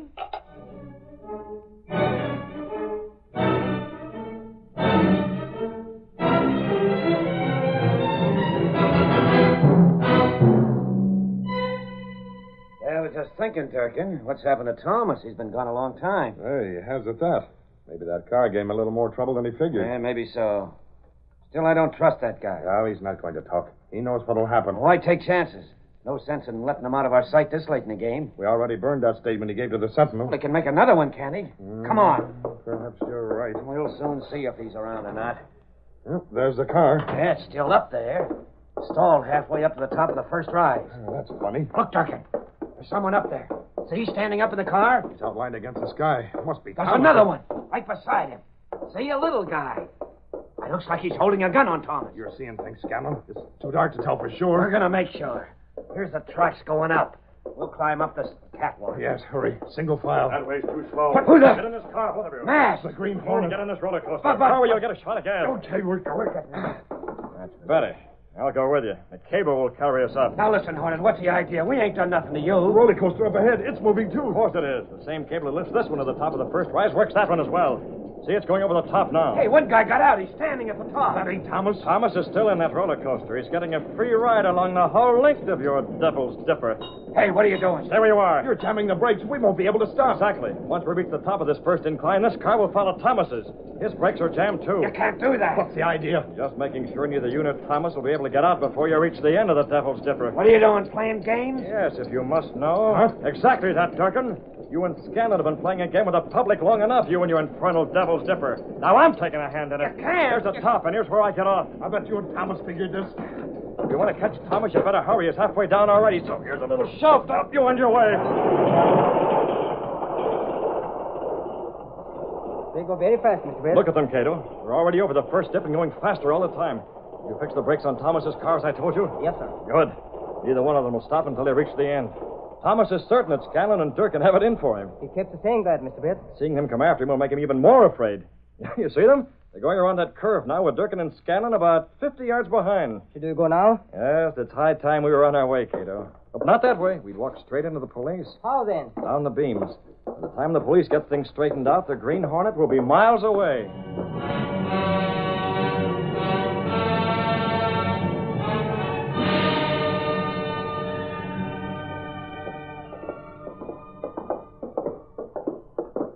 Here's the Devil's Dipper.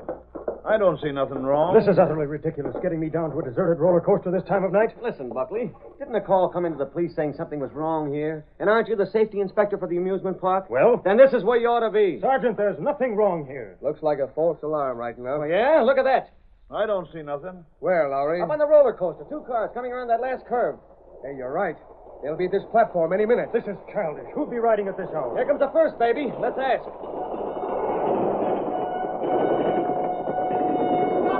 They're right after me. You, Thomas. What goes on? Who's after you? Duncan and Scanlon. Let me out of this car. Hold it. What's that sticking out of your pocket? I ain't got nothing. This paper. Hand that over, Lowry. We're running this, not you. Oh, wait a minute. Let me read it. This fuss is ridiculous. Yeah? You know what the statement is? I neither know nor care. This is a signed statement about the accident. Impossible. Those statements were... Huh? That is, I mean... Go on, say it. They were swiped from the Daily Sentinel. That's what you were going to say. That's right, Buckley. Nobody knew about those statements. How did you? He's in with Durkin and Scanlon. I'll talk plenty. Nobody's putting me on the spot. I haven't time for this farce. I'm leaving. You're staying here, Buckley. Here comes your pal. We'll take them in, too.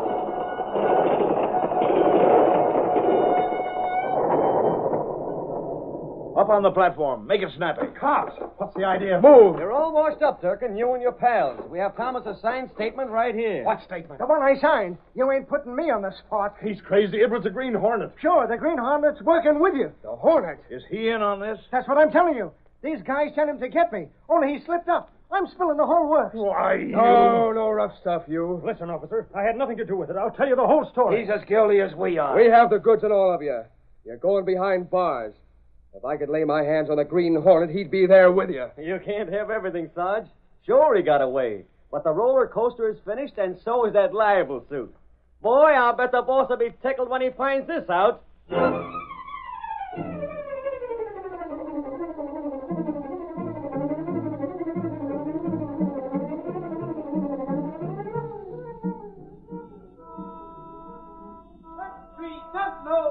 Roller coaster accident solved.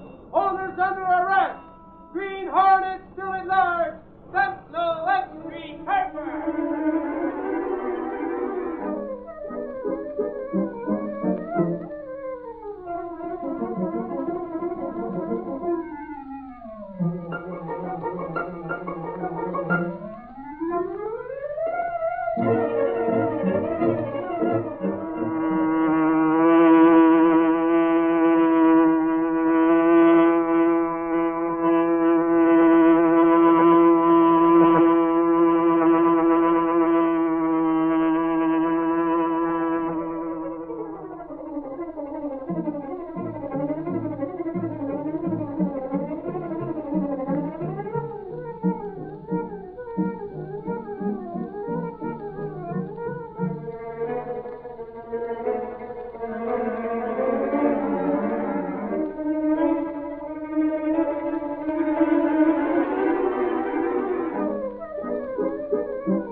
The story you have just heard is a copyrighted feature of the Green Hornet Incorporated.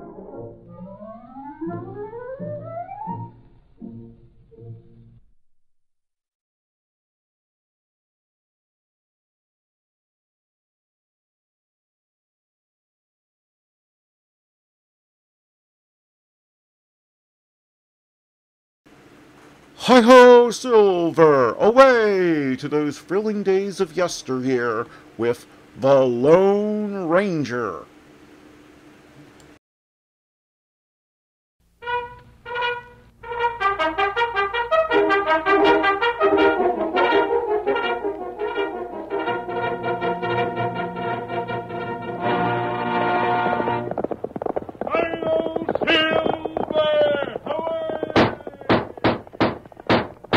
A fiery horse with the speed of light, a cloud of dust, and a hearty hi-yo Silver, the Lone Ranger.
wild and untamed west of yesteryear lives once again as the famous Lone Ranger urges his great horse Silver down the trail to new adventure. He has a stirring action drama for us now. So make way for those silver-shod hoops and thrill to a story of the phantom figure of the plains. The Lone Ranger rides again. Come on, Silver, old boy. There he is up ahead. We're coming, Tonto. Hi-yo, Silver.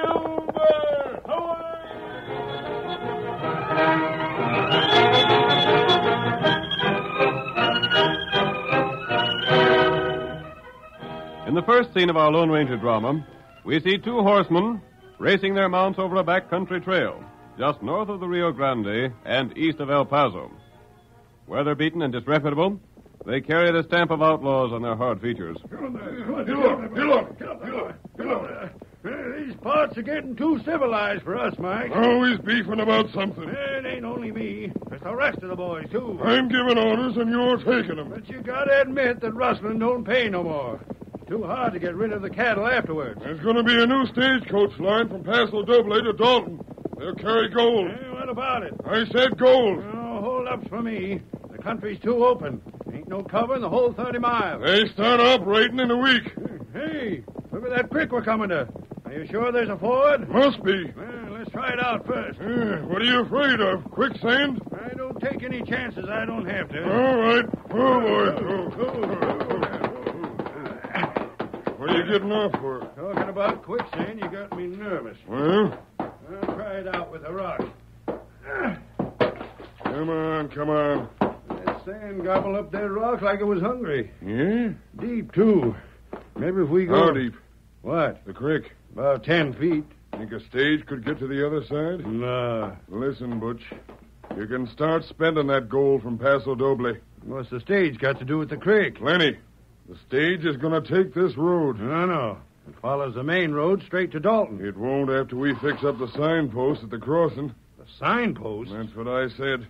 It's a new route, and the drivers will be dependent on them a lot, especially at night. Yeah. What's more, it'll be on the night stage they carry the gold. Mike, I gotta hand it to you. We'll be ready for 'em on the first run. Come on. The boys will be plenty glad to hear about this. Get up there. Get up.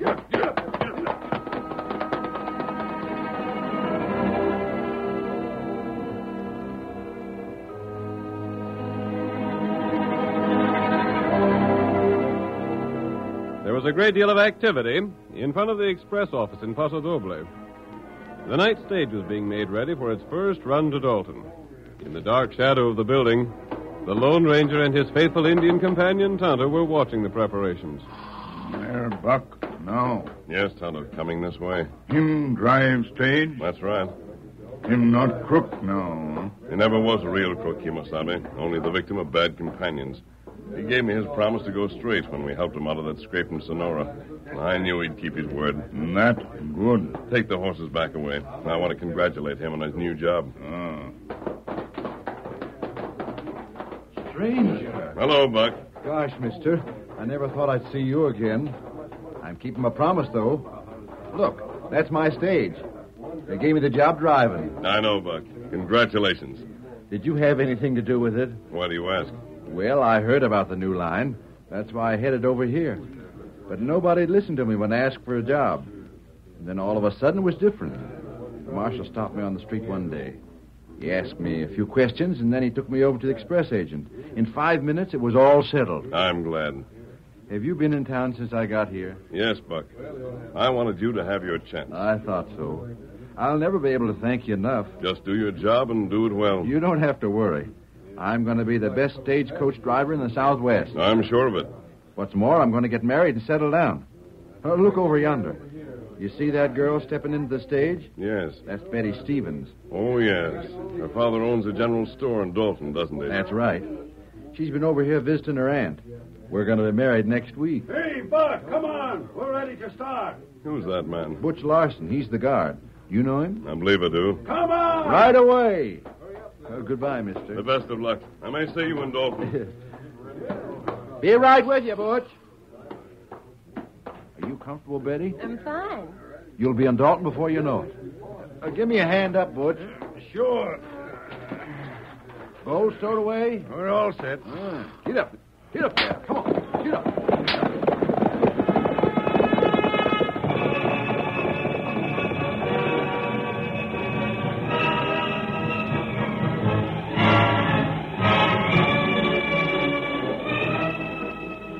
An hour after the stage had started its journey, Black Mike and his gang of outlaws were lying in ambush near the quicksand ford at Salter's Creek. What are you laughing about? Butch getting a job as guard on the stage. There ain't a chance that thing's going wrong now. Oh, he got the signpost changed all right. Yeah.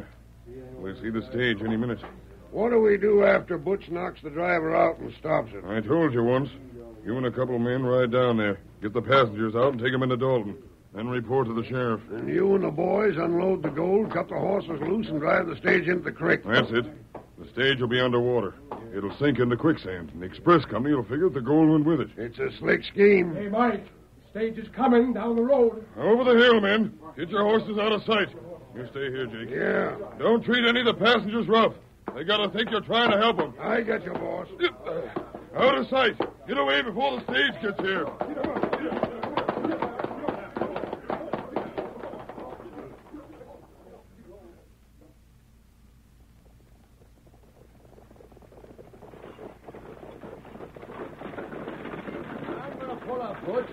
This road don't look familiar. Sure it does.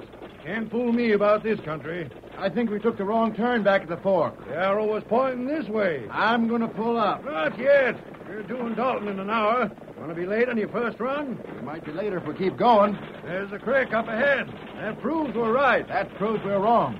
There ain't no creek on the main road. Give me those reins. I got you covered. What's the idea? I'll show you. Why, you dirty double-crosser.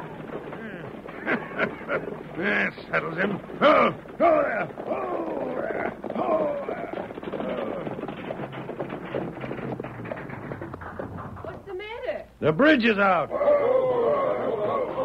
Hey, driver. The bridge is out. I can see that. Is it too deep to get through? Yeah. Quicksand bottom besides. Any passengers inside? Two. A man and a girl. Will you give them a lift into town? Sure thing. Get them passengers out, boys. Everything's set. Good. How about the driver? Had to knock him out. He ain't come to yet. Here, I'll lift him on your horse. No. Mike and the rest of the gang will be along in a minute. You're supposed to wait for him here. The driver goes back to camp. Buck, where are you? Maybe the girl will cause trouble. Not for long. No rough stuff. I got my orders. I gotta hurry, though. See you later. Buck! He's all right, ma'am. He just don't want to leave the stage. We're gonna take you into Dalton.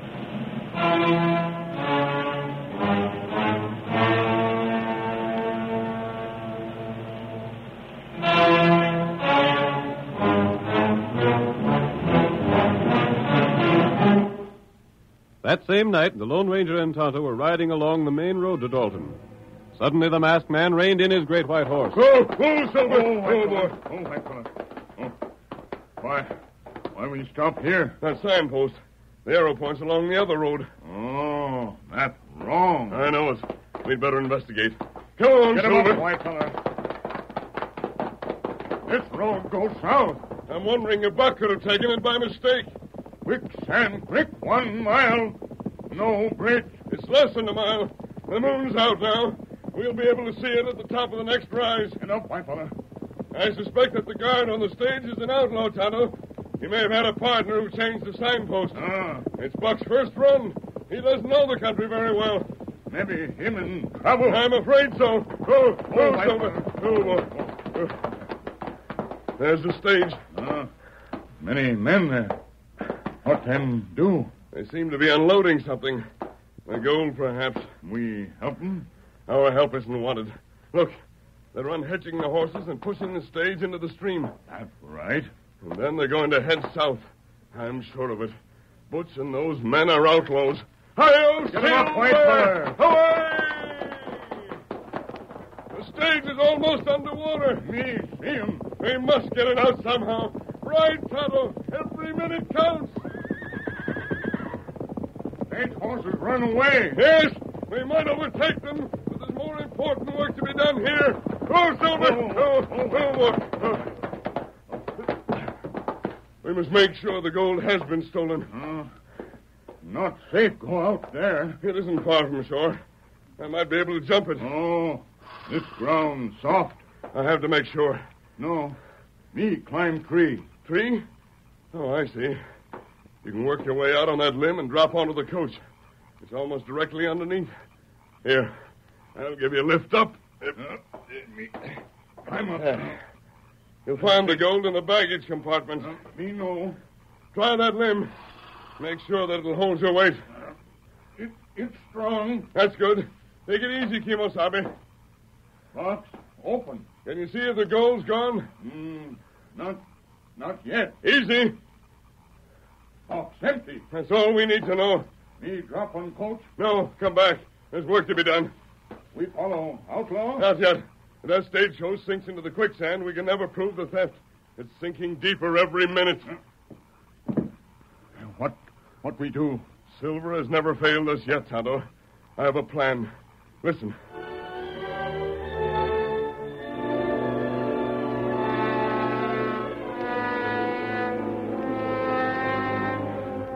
It was an hour later when the three outlaws, headed by Jake, rode into Dalton with Betty and the other passenger from the coach. They headed straight for the sheriff's home.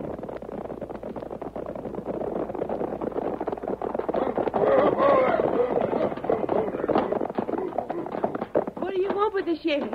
I got to report what's happened to the stage. Nothing happened to it. He just can't get through. Well, there's gold on board, and there's outlaws riding the range. Outlaws? I've heard tell there is. Then Buck may be in danger. Tell the sheriff to hurry. The sheriff will hurry all right when I get through talking to him.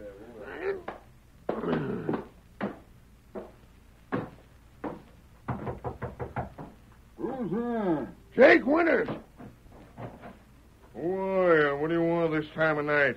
I'm just a cowhand, Sheriff, but I want to report a robbery. What's that? Leastways, it may be a robbery.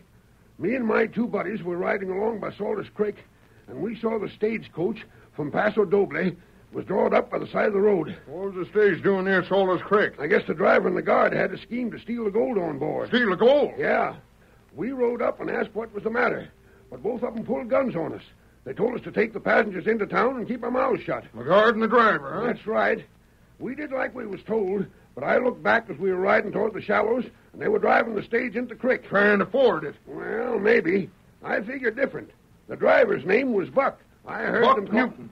That reformed gunman the express company hired. I told Higgins it was a mistake, and this proves it. Yeah. Thanks, Zeke. I'm going to round up a posse and get Buck Newton dead or alive.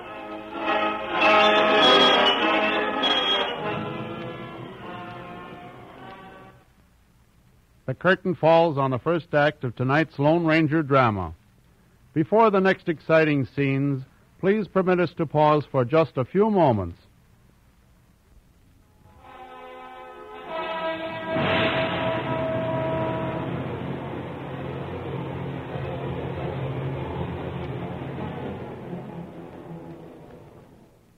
Now to continue our story. You will recall that in the first act of tonight's Lone Ranger drama, a band of outlaws thought of a scheme to steal the gold carried over the new stage route to Dalton. Signposts were changed, leading the stage into the quicksands of Salters Creek. Three of the outlaws posed as cowboys and took the passengers on to Dalton. The sheriff received word that the stage had been wrecked and organized a posse to ride out after the outlaws. Our next scene opens in the outlaws' camp. The stage driver has been bound and gagged and placed near the campfire. Mike, the leader of the band, is speaking. Any of you men still want a new boss? Not us, Mike. That gold sure looks good. We gotta hand it to you. Hey, what I'm thinking is this. We ought to keep right on moving till we hit the border. We gotta wait for Jake. Maybe when he shows up, he'll have some good news for us. Maybe we can stay here. Ain't no sense in that, Mike. I say as we wait. Here's Jake now. Hey, steady, boy.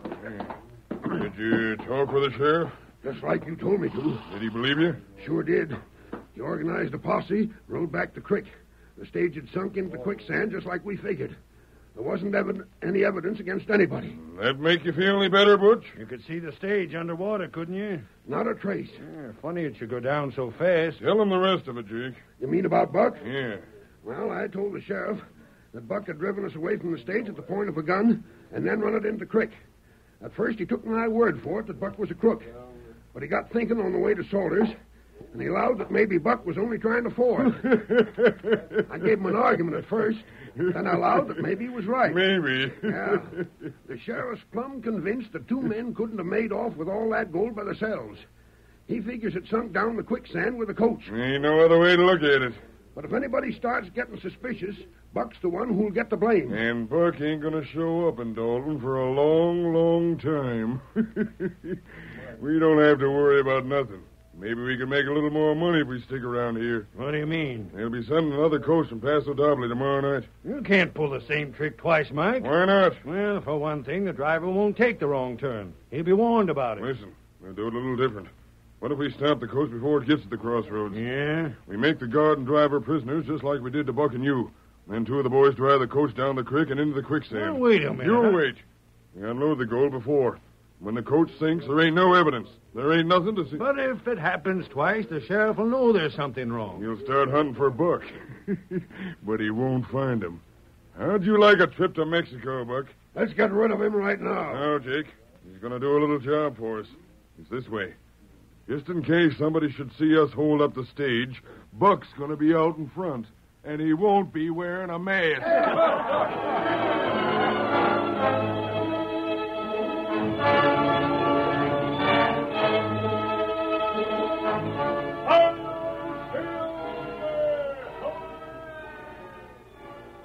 The morning following our last scene, a group of men were standing in front of the sheriff's office in Dalton. Betty Stevens pushed her way through the crowd. Let me finish. I've got to see the sheriff. Sheriff, look what's coming down the road. It's a covered wagon. Covered wagon? Nothing. That's a stage. The day coach isn't due from Paso Doble till this afternoon. It's the night coach. The one that got stuck in the quicksand. Buck got it out. Maybe he's driving it. There's two men in the box. One of them's an Injun. And the other man is masked. Don't shoot. Stand out in the center of the road, man. We got to stop him. Man's drawing rein. He's planning to stop anything. Halt in the name of the law. Hurry, boys. Get up there. Put down your gun, Sheriff.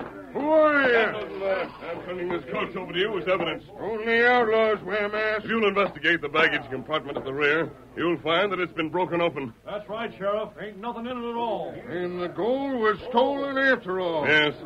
What have you done with it? The gold was gone when my friend and I found the coach in the quicksand. You're an outlaw, and I'm holding you for the robbery. You'd better listen to me first. Why should I come to you if I were guilty of a crime? I don't know about that. We're going to lock you up and ask questions afterward. You won't keep us locked up for long. Oh, there. Oh, it's Marty Sheridan, the marshal from Paso Doble. You're just in time, Marshal. What's going on here? We just caught the outlaw that stole the gold last You're night. wrong. Well, he just come driving up in the coach, and the gold is gone. The gold belongs to the United States government. The United States government is taking charge of the case. Let go of that man. You're interfering with justice. No, I ain't. I've already had a talk with him. You wouldn't be so concerned uppity if he was riding his own horse, Sheriff. We ain't going to lock him up. We're going to take orders from him. Start talking, stranger.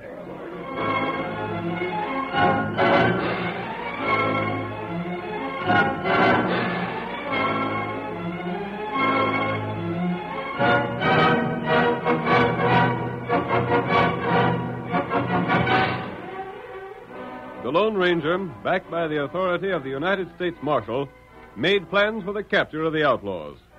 The sheriff and his posse followed the masked man's orders. That night they rode down the stage trail with the Lone Ranger in the lead. It's about time you told us where we're going, stranger. He's the one in command, Sheriff. Ain't no harm in asking where we're headed. We're heading for the crossroads.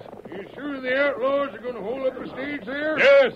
And all you have to do is point them out to me, and I'll do the rest. We'll only watch the hold-up, Sheriff. What's that? There'll be plenty of time to attack later when we get all the evidence. What's more, we got to get back that first shipment of gold. They won't be carrying it with them. Get up there, Pete. Get up there. Betty, what are you doing here? You didn't think I'd stay at home and Buck was in danger, did you? This ain't no woman's work. Won't do no good to tell me to go back, Sheriff. I'm riding with you. Tell your men to pull up. We can watch the crossroads from this hill. Hold, Silver. There they are, hiding in that gully. Good thing there's a full moon. We can see everything. They're wearing masks. One of them isn't. Oh. Quiet, Betty. Ain't that the stage coming down the road? Sure it is. The outlaws got it spotted, too. See? They're stepping out in the road. That ain't the new stage. No. I thought your Indian friend drove it back to Paso Doble so it could make the night run. I had a better idea, Marshal. It's Buck Newton out in front of the outlaws. Sure looks like him. Can't be. Ain't no doubt about it. This is all the evidence we need. Buck is not an outlaw. I got eyes, ain't I? Maybe we made a mistake about Buck, stranger. No, Marshal. Man! Don't give any orders yet, Sheriff. Why not? They strapped the coach. They're tying the driver and the guard. They're unloading the gold from the back. We can't stand by and watch a hold-up. You can't accuse an innocent man either. Look closer. Look at that man standing behind Buck. He has him covered. It's true. He's a prisoner. I ain't so sure. You will be. They're driving the stage down the creek road. It's Buck who's got the reins. We've seen all we want to see here. Tell your men to follow me. And let them outlaws escape. There's no time to lose now, Sheriff. Follow me. Hail Silver!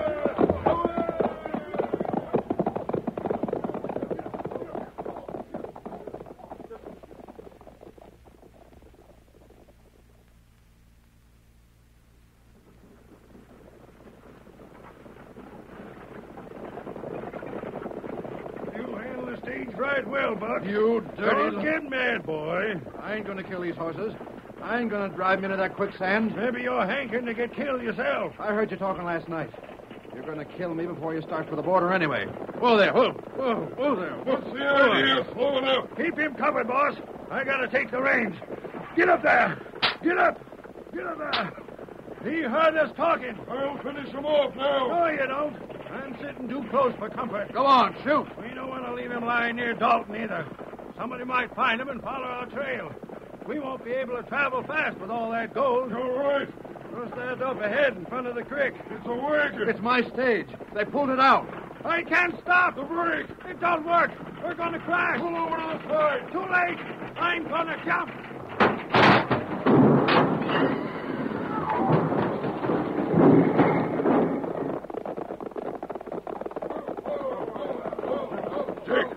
Buck over there. Don't let him get away. Windy, boss. Get on a horse and make tracks for camp. Right. Are you hurt, Roach? You hurt? No, my leg. I can't stand up. I'll help you up my horse. Hang on. Yeah. Get up there. Get up. That stage. The sheriff and his men must have raided it today. It ain't possible. We saw it, didn't we? Maybe they followed our trail to camp. We shouldn't have left the gold there. Yeah, we couldn't take it with us. Back to camp, men, and don't spare the horses.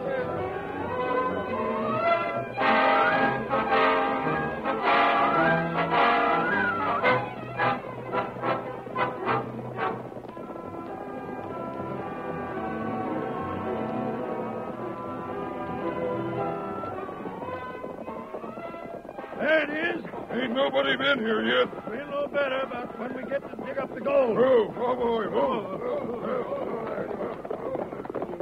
What do we do now, boss? Tie Buck up to a tree. It'd save time if we took care of him right away. And the gold comes first. Dig it up. It's safe, all right. They wouldn't have bothered filling up the hole. Light a fire so we can see better. Hey! Bring Buck over here. Who's that shooting? They came from the woods. Another one. That came from the south. Let go me. You rode straight into a trap, Mike. Put up your hands. You're surrounded. Nobody's going to catch me without a fight. You ain't got a chance, Mike. I know that boy. I'll take care of you before I... Oh, my arm! Good shooting, stranger. We ain't got a chance, boss. They got us surrounded. They can see us and we can't see them. We got to surrender. Don't shoot anymore. You yellow rats. I'm going to fight it out. Not with that arm. Come on, mister. They're all reaching for the sky.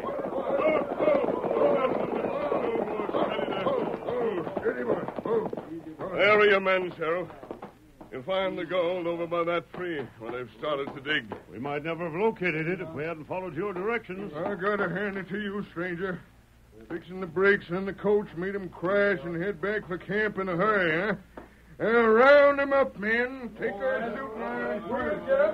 Thanks, mister. I figured I was on my way to the happy hunting ground. Another few minutes and I guess We'd acted any sooner, Buck. You might have been arrested as an outlaw. What's that? We were watching that hold-up at the crossroads. It sure looked bad. Mike had a gun sticking in my ribs every minute, Marshal. You're in the clear now. Of course, a lot of it was my fault. I never should have been fooled by that sign pointing the wrong way. Well, I guess I won't be driving any more stages in this part of the country. Think you'll lose your job, eh? Can't miss. Think again, son.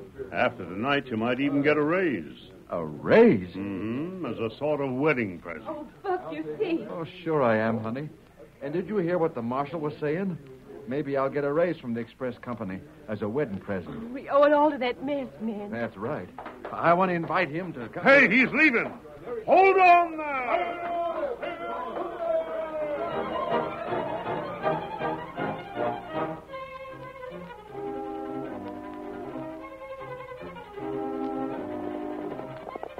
Come on there, Silver, old boy. Justice is needed in El Dorado. Hi-yo, Silver!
The story you have just heard is a copyrighted feature of the Lone Ranger, Incorporated.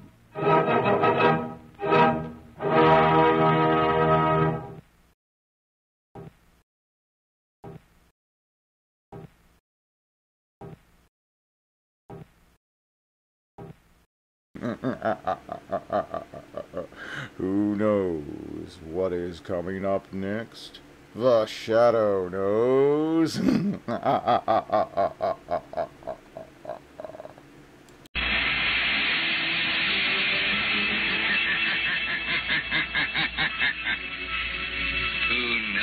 what evil lurks in the hearts of men?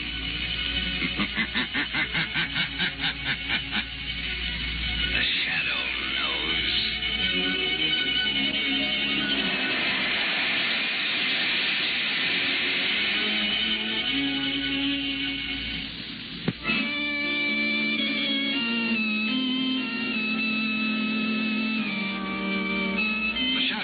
Cranston, a man of wealth, a student of science, and a master of other people's minds, devotes his life to righting wrongs, protecting the innocent, and punishing the guilty. Using advanced methods that may ultimately become available to all law enforcement agencies, Cranston is known to the underworld as the Shadow. Never seen, only heard, as haunting to superstitious minds as a ghost, as inevitable as a guilty conscience. The Shadow's true identity is known only to his constant friend and aide, Margot Lane. Today's story, The Hypnotized Audience.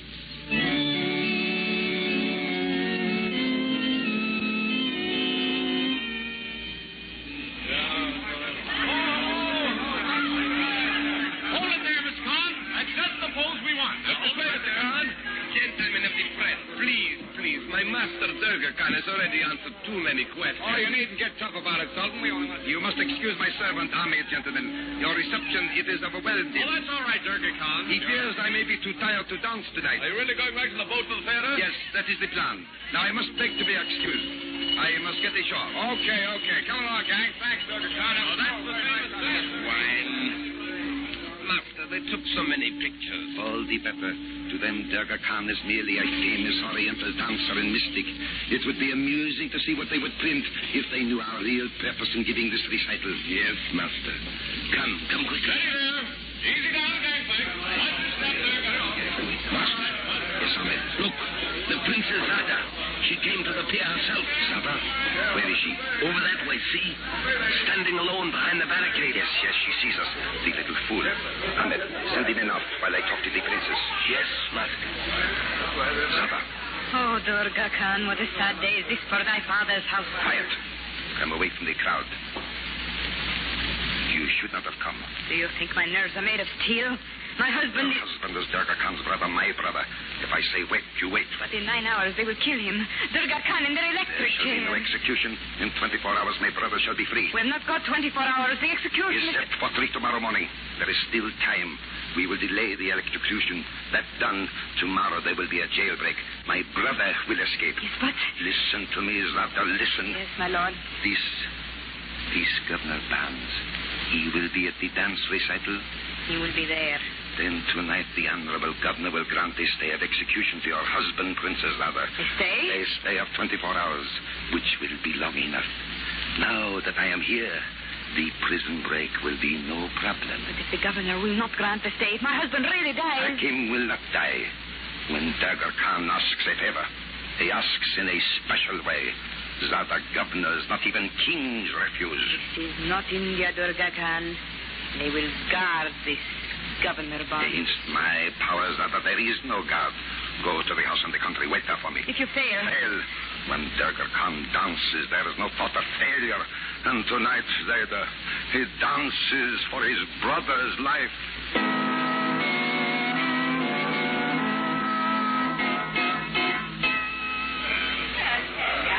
Cigarette, Margot? Oh, thank you, Lamont. You must admit the man is an art. Yes, of course. Durga Khan is certainly the greatest Oriental dance of the day. His dances, they have the strange, mystic fascination of the East. I just love Oriental culture. Everything Oriental's perfect, you know. That woman's forgotten all about another Oriental. He's preparing to die, only a few miles away. You mean Joseph Hakim, the murderer? Exactly. No one applauded his display of Oriental culture, and he's from the same section as Durga Khan and of the same caste. But Lamont, Hakim's a brutal murderer. Certainly. He's to die tonight in the electric chair. Nevertheless, he's a product of the same civilization as the artistic Durga Khan. Oh, look, there's Police Commissioner Weston. Yes, I saw him in his box. Coming over here. Hello, Commissioner Weston. Oh, Margot Lane. Hello, Cranston. How do you like the show? I wouldn't be here if it wasn't for the governor. Governor Barnes? The governor isn't here. Not yet. What with the execution and everything, he couldn't get away early. He's coming for the last half of the recital. You mean Governor Barnes is actually leaving the State House tonight? Yes. Barnes is hipped on seeing this dancing fellow. I suppose he's wanted by the prison. Now, that's taken care of. I have one of my men keeping a special wire open here to the theater. Wasn't a pleasant case, was it, Commissioner? No, sir. Plain, cold-blooded butchery. Well, here comes Governor Barnes. Oh, Commissioner Weston, did I miss much? Not too much, Governor. Still intermission. Margot Lane and young Cranston. Well, tell me, is this Durga Khan as great as they say? Every bit. Fine. Well, I must get to my box. Coming, Commissioner? Yes, Governor. It's this way. We'd better get back, Lamont. There goes the buzzer. All right, Margot. But after that first half of the program, Durga Khan's got to be wonderful. What can he do to top it?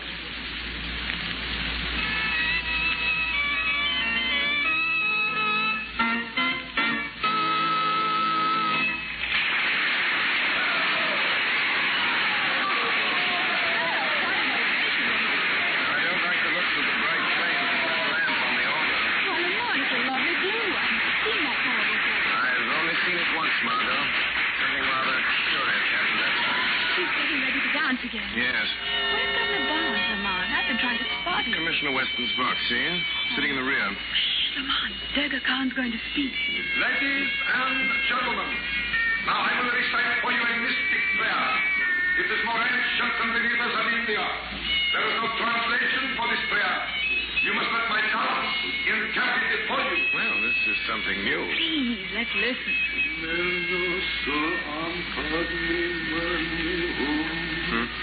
It doesn't make sense. Please, Lamont, don't disturb it. Margot. Yes? Margot, that's hypnotism. He's trying to hypnotize the audience. Isn't it wonderful? Margot, listen. Listen. Can't you hear me? A lovely chant. Margot, use your will, Margot. Your will. Oh. Shame of you, Margot. Margot. She's under Khan's spell. Good Lord, everyone is. An entire audience. Even I can feel the influence. Mass hypnotism. But why? Why is Durga Khan exerting his will on all these people? Margot. Margot, listen to me, dear. Listen. Fight against it. Fight. I can't. Give me your hand. No. Come back, Margot. Come back. What's the matter? Listen, my dear. Durga Khan's giving a remarkable exhibition of mass hypnotism, that's all. Mass hypnotism? Yes, the whole audience spellbound. Oh, Lamont, that chant. Don't listen. Don't look at that blue flame. Look up at the boxes. If anything, at Westerner. Great heaven. Lamont, what is it? Look. Margot, two men just grabbed Governor Barnes. What? Yes, they're dragging him from the box. Stop, Weston! Everyone, listen to me! The governor has been kidnapped!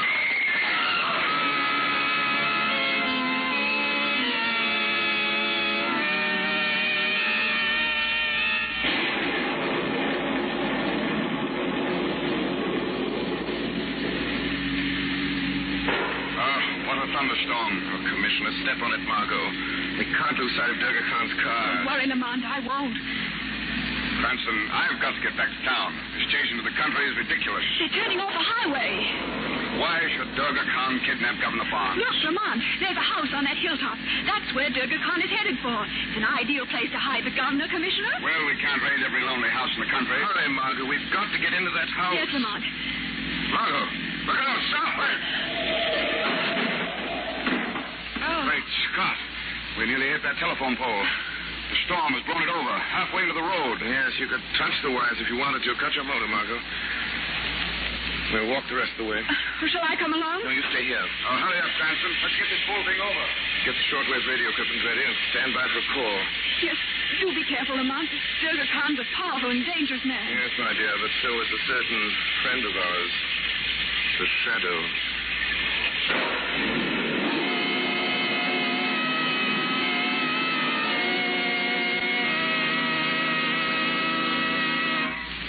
Ladies and gentlemen, how will this exciting adventure of the Shadow turn out? One moment and we shall see. Meanwhile, motorists, think of the chances you take on wet, slippery roads with smooth, worn tires. If your car suddenly swerved out of control, could you stop? Who knows what hazards await you? The Shadow knows. Beware. Thousands of people were killed or injured by skidding cars last year. Yes, and Goodrich, too, knows the dangers of skidding. That's why Goodrich spent years developing a new kind of tire to give the greatest protection ever offered against skids. It's the new Goodrich Safety Silvertown with the Lifesaver tread. Every inch of this new Lifesaver tread is especially designed to dry the road under your car. In fact, motorists, the spiral bars of this tread act like a battery of windshield wipers.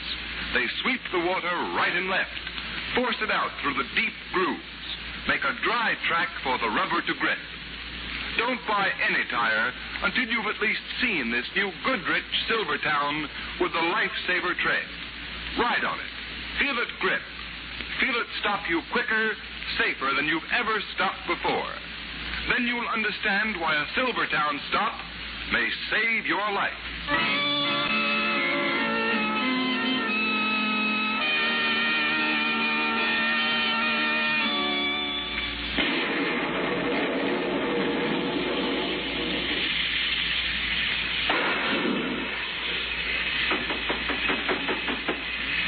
Commissioner Weston? No. Wait, Lamont. Someone's coming now. Yes. They want to see Durga Khan. The master is resting. I'm sorry. I'm Commissioner Weston, Police Department. You cannot enter. Go away. Now, look here. The master must not be Hold on disturbed. there. Ahmed, what is this? Two gentlemen, master. Police. It's Commissioner Weston, Durga Khan. Let them enter, Ahmed. Yes, master. Step in, please. Thank you. Good evening, gentlemen. Sorry to disturb you, Durga Khan. It is late, Commissioner. Hardly the hour for a social call. We'd just like to ask you some questions, sir, about the governor's disappearance. So? You may go, Ahmed. Yes, master. Gentlemen, I know nothing. You don't mind if we look around a bit? Just a formality? Look around? Well, yes. You mean you desire to search my house? Merely a matter of routine, sir. Routine or no routine, it is an insult. You don't understand, sir. We home of Durga Khan to be searched like the den of a common criminal. But if you... I will not allow it. Durga Khan's blood is royal. In every country in the world, his privacy is respected. I will complain to your government. You are forcing us to go and get a search warrant, Durga Khan. Search warrant? Cranston, do you think all this is necessary? Durga Khan really has nothing to hide. No, of course I have not. Perhaps I have been too hasty. It is, I suppose, part of your customary routine, this search. Yes, sir. Yes, sir. Nothing personal. You understand? In that case, come. I will conduct you myself. Now, this room here.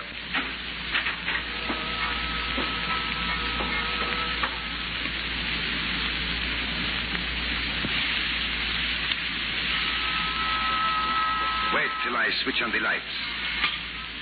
Step in, gentlemen. Say, this is some layout. Copy of the inside of a temple, isn't it? Yes. You see, I have fitted it even with an altar. What's that curtain behind the altar, sir? That covers the sacred flame, Mr. Cranston. Wait. I will unveil it. You know, Cranston, this place is enough to give you the creeps. Yes, it is. It's marvelously beautiful, and yet... Look, gentlemen. The sacred flame. Why, that's the same sort of a fire that he had on the stage, isn't it? Yes. That looks very familiar, Durga Khan. Familiar?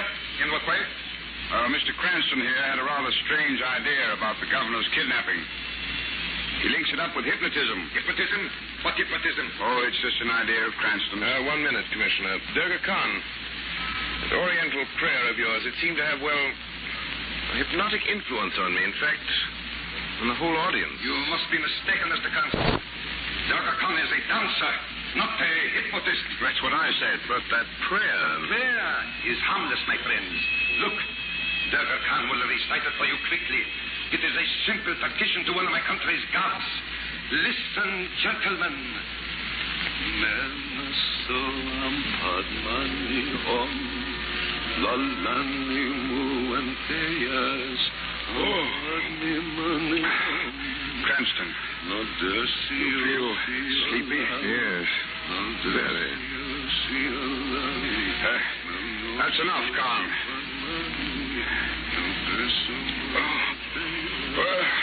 Stop, I said. Stop.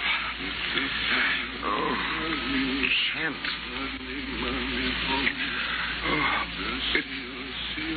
It's got me. Cranston. Wake up. Cranston. Stop. Durga Khan, or I'll shoot. You can shoot, Commissioner. Like the clever Mr. Cranston. You can only fall.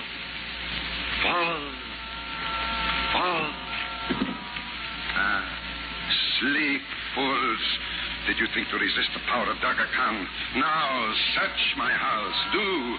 You will find your governor safe in my hands, no? You lie still. Durga Khan is your master. Will return before you awake. Rest. Sleep. So, you think you can cast your spell over me, Durga Khan? Never. Now let it be a war of wills. You against the shadow.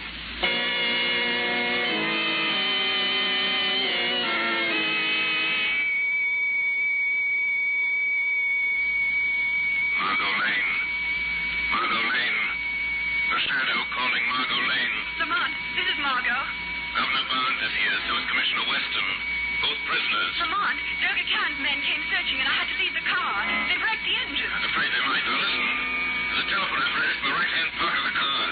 Bring up the telephone wires where the pole has fallen. Can you reach the wires? Yes, they're quite low. When you get the operator out, get a trace the call and send help. Then tell her to stay off the wire. Stay off the wire? Yes, if I'm right, the governor will make a call from here very soon. You must intercept that call. You must pose as the operator of the state prison and the warden's secretary. Her name is Miss Pierce. Take the governor's message. It'll be about a safe execution for the murderer, Joseph Hakim. Say you will give the warden that message, understand? Yes, Lamont. I'll protect the governor. Durga Khan does not know about the shadow. That is all.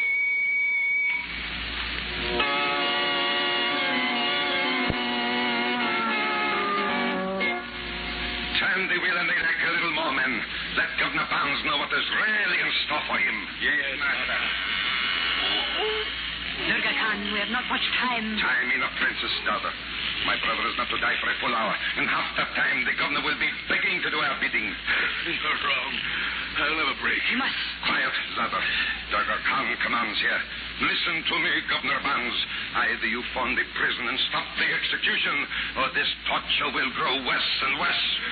I will not do it. Hakim is going to pay for that murder. Yes? Another turn of the wheel, Din. Yes, master.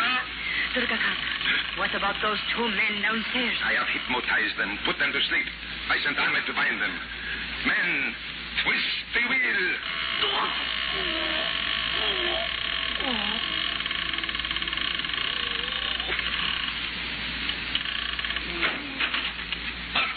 Master. What is it, Ahmed? Master, one of the men you put under your power has disappeared. Disappeared? The Commissioner Weston, he is asleep.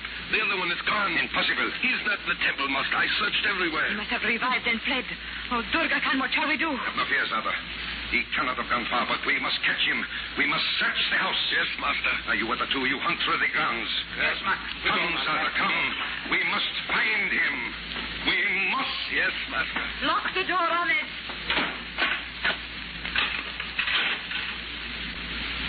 Governor Barnes. Who was that? Who spoke? A friend, Governor. I am here in the shadows. You cannot see me, but I am here to help you. Who are you? Some call me the Shadow. The Shadow? I've heard of him. Governor Barnes, Durga Khan does not know I'm in this room. Then get me out of here. Not so easy. Listen, Governor Barnes. Listen closely. I've sent for help, but you must make that phone call to the prison for Durga Khan. You must. Let me explain. You will not suffer anymore, but act as though you were in agony.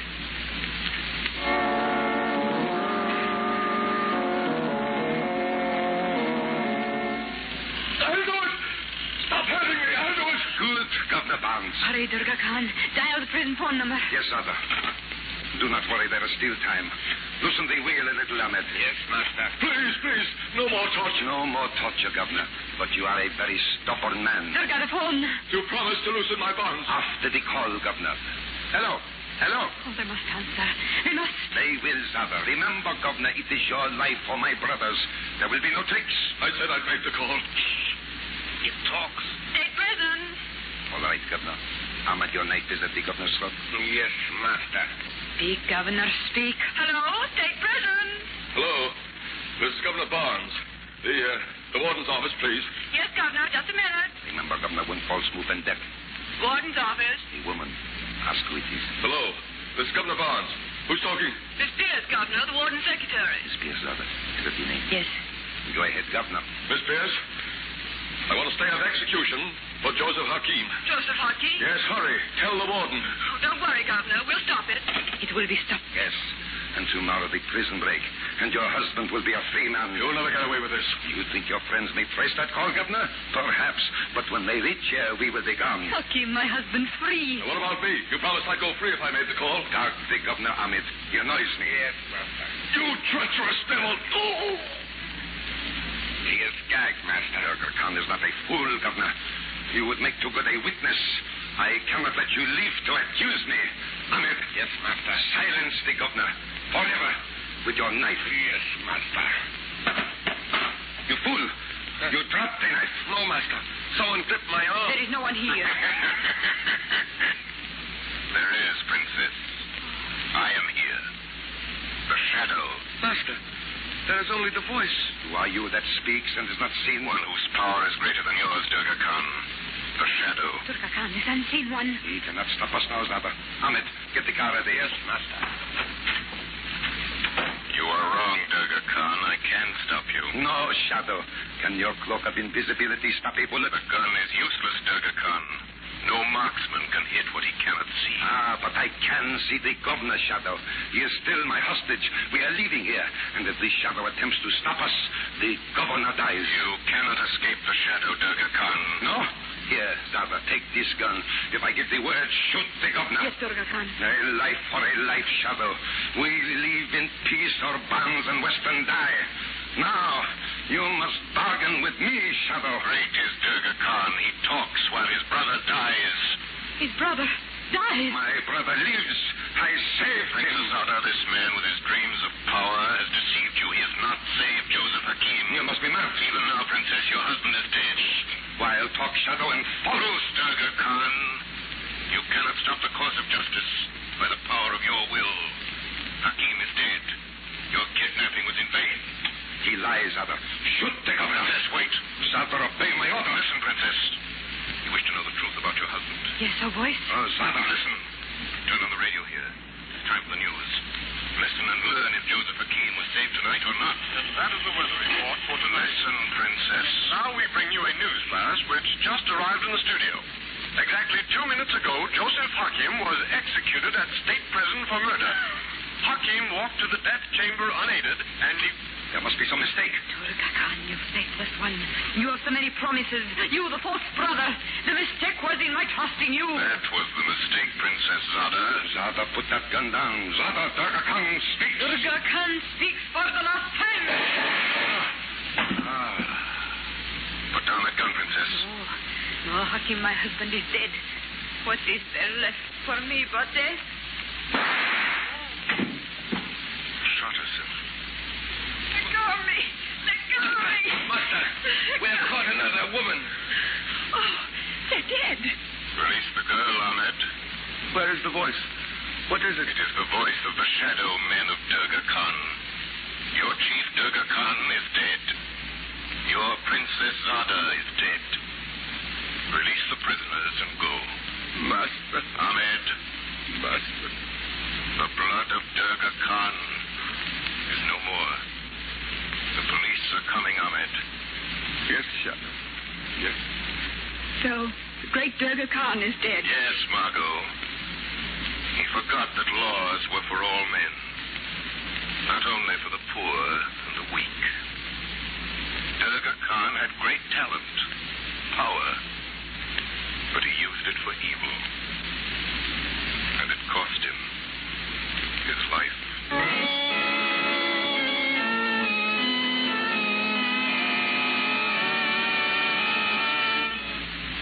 You have been listening to a dramatized version of one of the many copyrighted stories which appear in the Shadow magazine.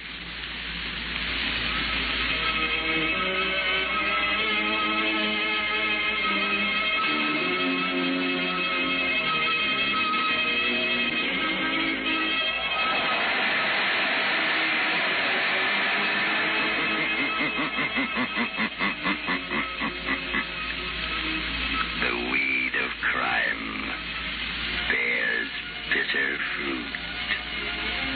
Crime does not pay. The Shadow knows.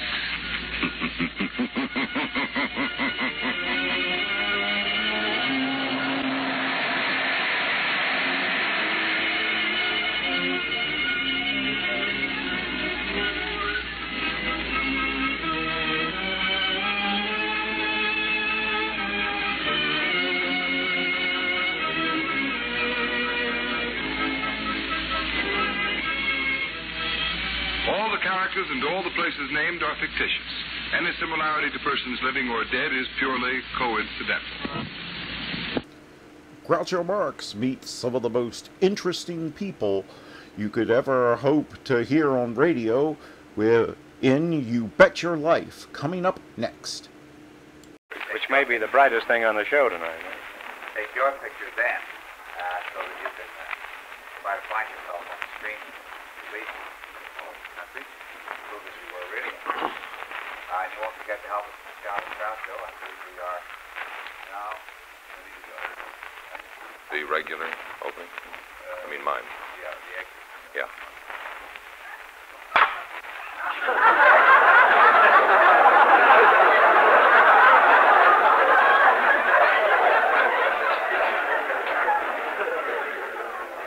Ladies and gentlemen, the secret word tonight is arm. A-R-M.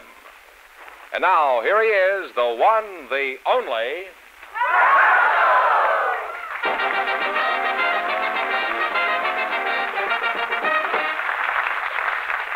Well, here I began with $2,000 for one of our couples. If any of them say the secret word, the duck will fly down and pay him $100. The word tonight is arm. Well, Merry Christmas, kid. Okay, scram. George, who's first? Well, Groucho, our studio audience selected a school teacher, Angie Frajosa, just before we went on the air. And her partner is a college student, Mr. James Hong. So, folks, would you please come in and meet Groucho Marx?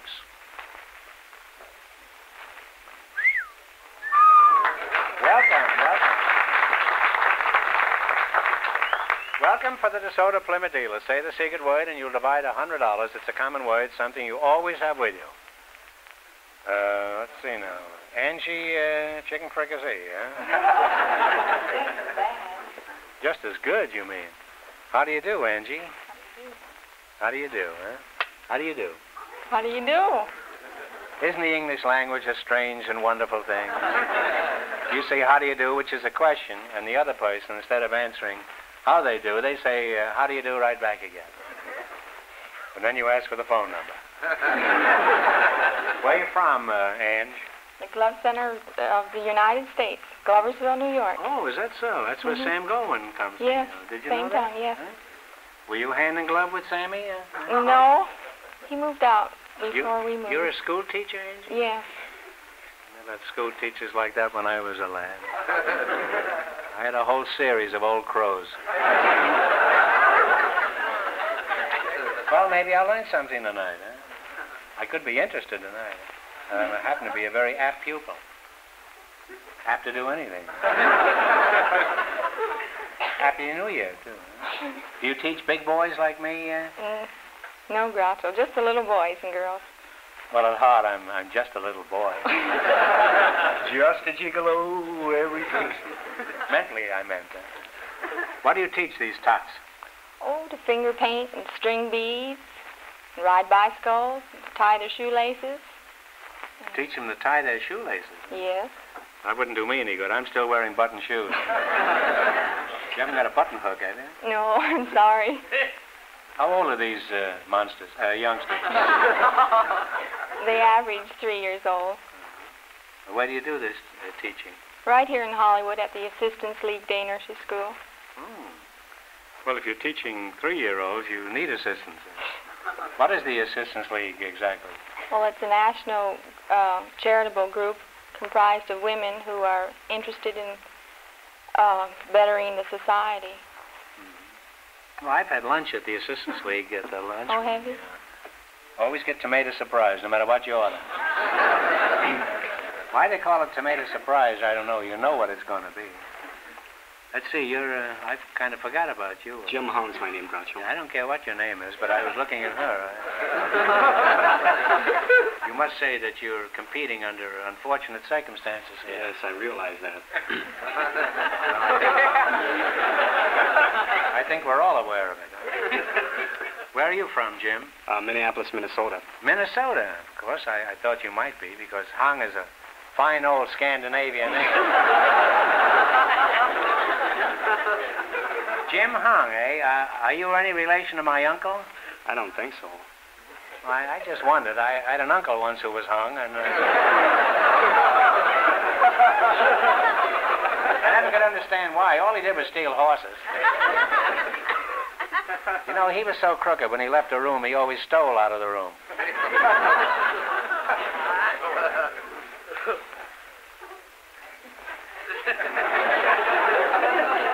guess that's all there is to it, huh? Does Hong have any particular meaning in Chinese? Yes, it does. It means place of meeting, association. And Hong Kong is where King Kong meets his friends, huh? Is that a fairly popular name in China, Hong? Well, actually, Hong isn't my last name because, you see, my father's Chinese last name was Ng, which was spelled N-G. Oh, well, my name is N-G, too, huh? Well, N-G without a vowel was pretty hard to pronounce, so he took his Chinese first name, which was Hong, and made it his English last name. So actually, my English last name is my Chinese first name.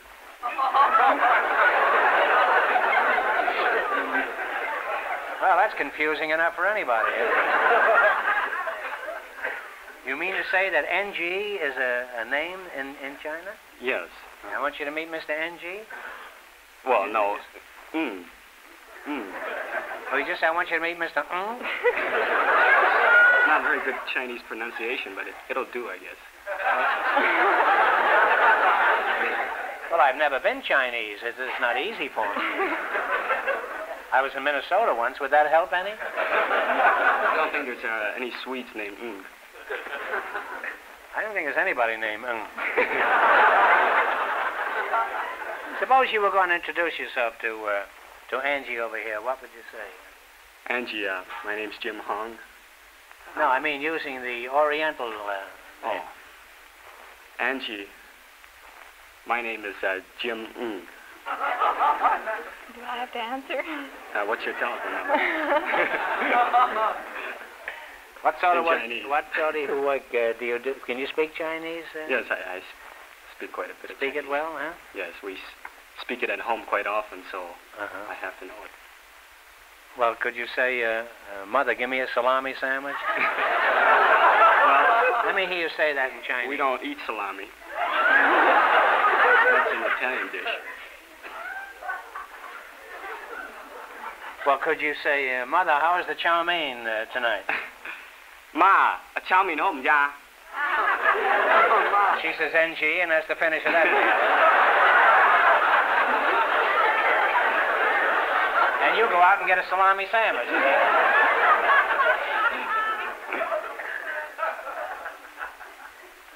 What sort of work do you do, Jim? I'm attending SC College right now, and I'm in engineering. Is that near Michigan State? No, I don't believe so. What are you doing there? I'm taking up civil engineering. Oh, well, that's an honorable profession. What sort of ambitions do you have for the future? I like to be an engineer, but I also like to be a comedian. Well, who wouldn't? You're going to... that's why you're studying engineering? If you wanted laughs at SC, you should have gone out for the football team. Huh? They were hysterical this year.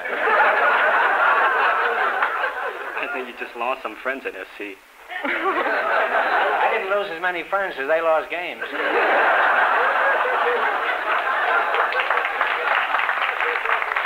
that all the friends you have? Pretty near, yeah. About 11, yeah. They did beat Vassar, though, didn't they? What kind of comedy are you interested in, Jim? I do impersonations. Not on this show. Frankly, I am not crazy about impersonations. Whom do you impersonate?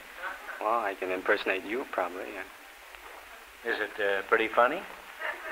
No, it isn't very funny.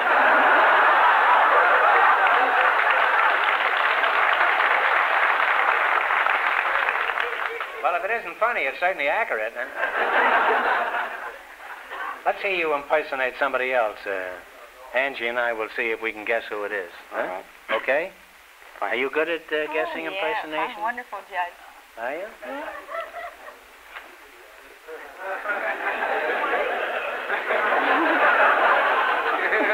Who's doing the impersonating? At the moment, I'm trying to impersonate Clark Gable, but I'm not getting it. Well, go on, tear loose. Rising with the moon.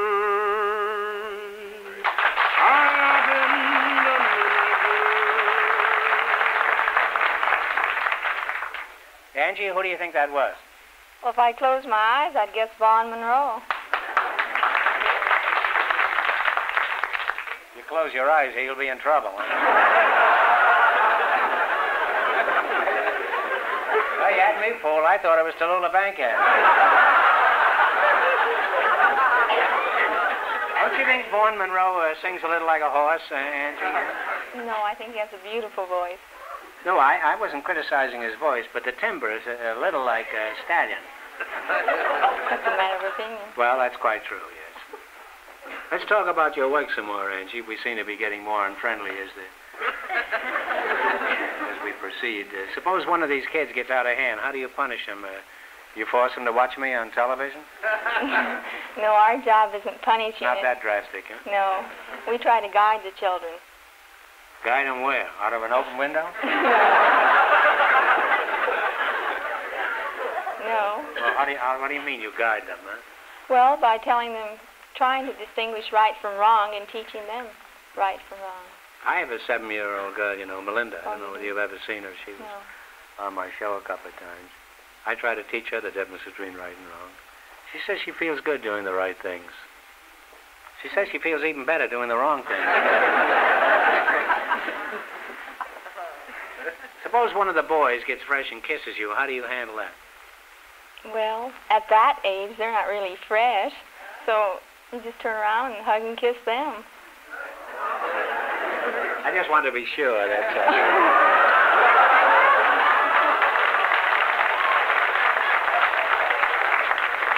How old are you? Oh, brother, did I trap her into that one? Jim, I'd like to get back to you, but I'm afraid to ask any more about your impersonations. Well, she might do them. I tell you, I'll leave it up to the audience, huh?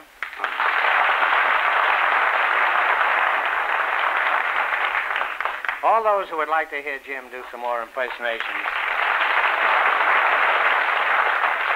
Now, applause is easy. I want you to signify it by flying once around the room. Jim, everybody's flying around the room, so I guess I lose, huh?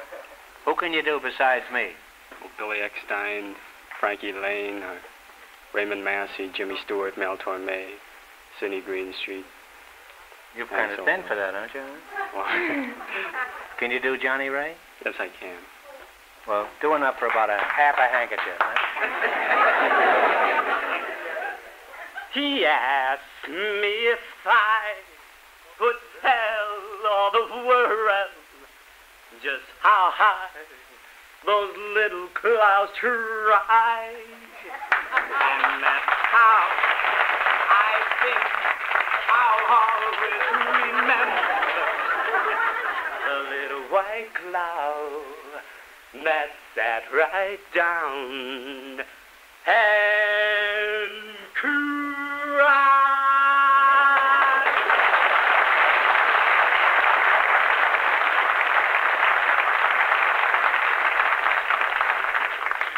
It's a strange world we're living in, isn't it? I bet nobody ever thought that one of Confucius's ancestors someday would be impersonating Johnny Ray. Well, I'm stuck anyhow, Jim. Let's see you do me. Go ahead. Huh? All right. And make it good, huh? I don't have a cigar, so I'll use my pen. That's all right. I always have an extra cigar. Yeah, here's a cigar.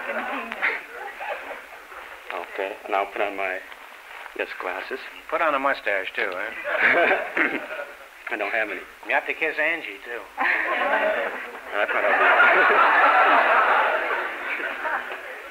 And now, the Soto and Plymouth brings you Groucho Marx.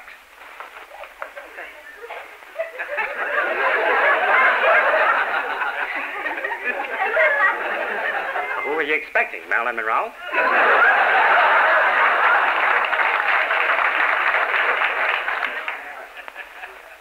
Groucho Marx, that's me.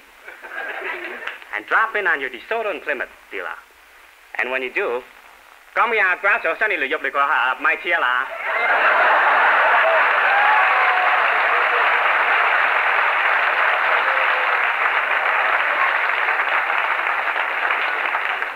You did that so well, Jim. I plead with you not to smoke that cigar.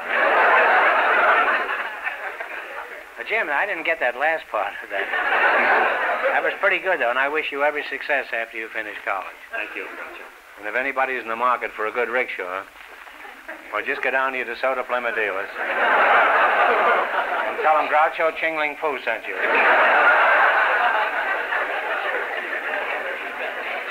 Well, you're both nice kids, and I hope you win lots of money in the quiz tonight, because it's time to play You Bet Your Life. Now, let's see how much money you can make. You selected movie quiz. You understand how to play this game, huh? This is Mr. Fenneman. How do you do? How do you do? Now you can start with anything you want and take any question you want. They increase in value as you go along. Would you like to... Oh, I'm agreeable. 70. All right, $70. $70. Who played the original Tugboat Andy? Talk it over. One answer now.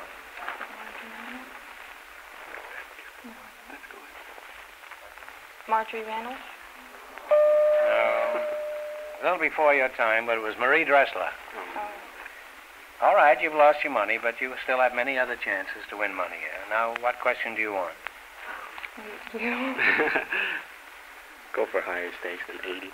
80? Is that all right? What is Edith Head's job in the movies? Edith Head. Edith Head's job in the movies. H-E-A-D apostrophe S. Head. Well, she's a very famous dress designer. Oh.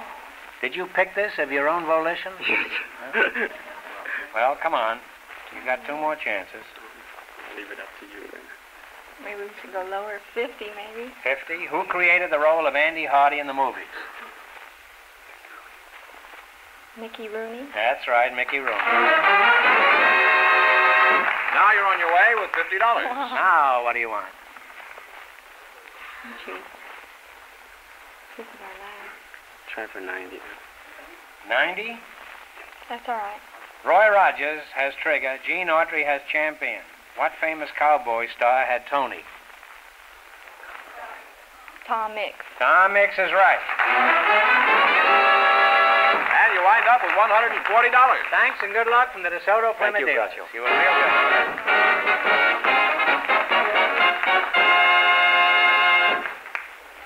All right, George, who's next? Well, we have a couple of people with interesting stories to tell, Groucho. Miss Esther Kelly and Mr. Bob Rubin. Would you come in, please, and meet Groucho Marx?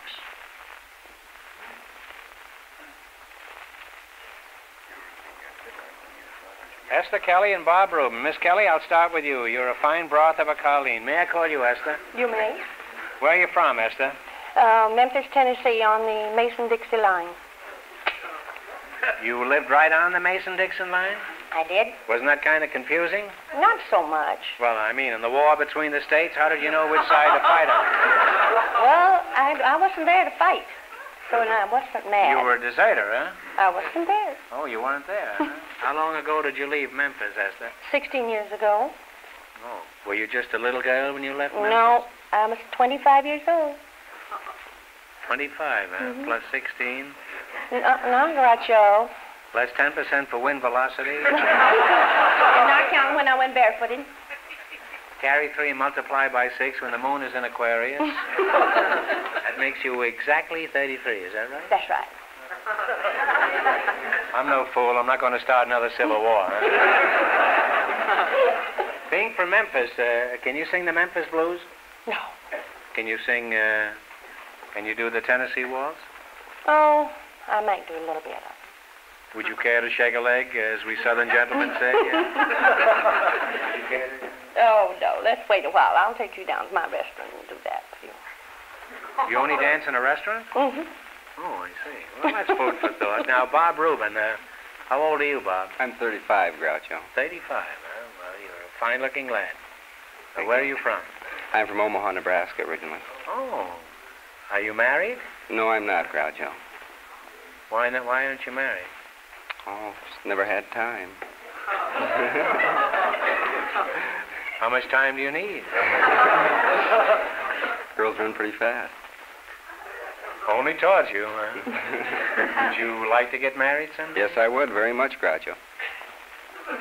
Well, I'll see what I can do for you. Don't get your hopes too high. May take as long as 15 minutes to find the girl.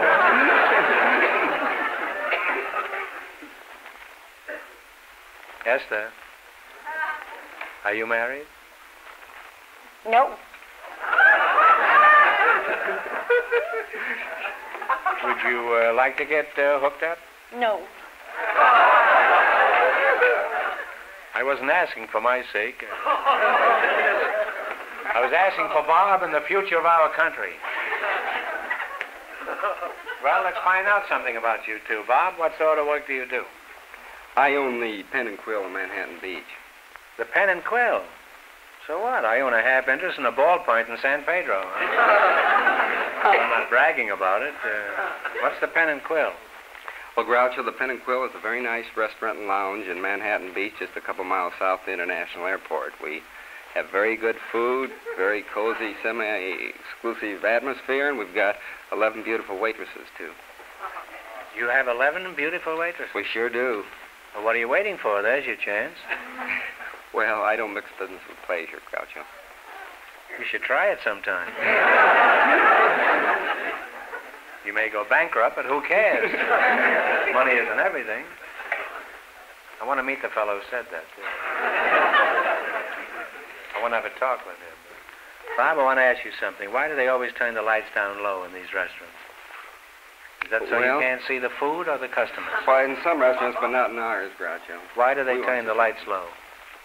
I'd say in some restaurants so you can't see the food, but not in ours. You turn the lights low in your restaurant? Yes, we do. Why?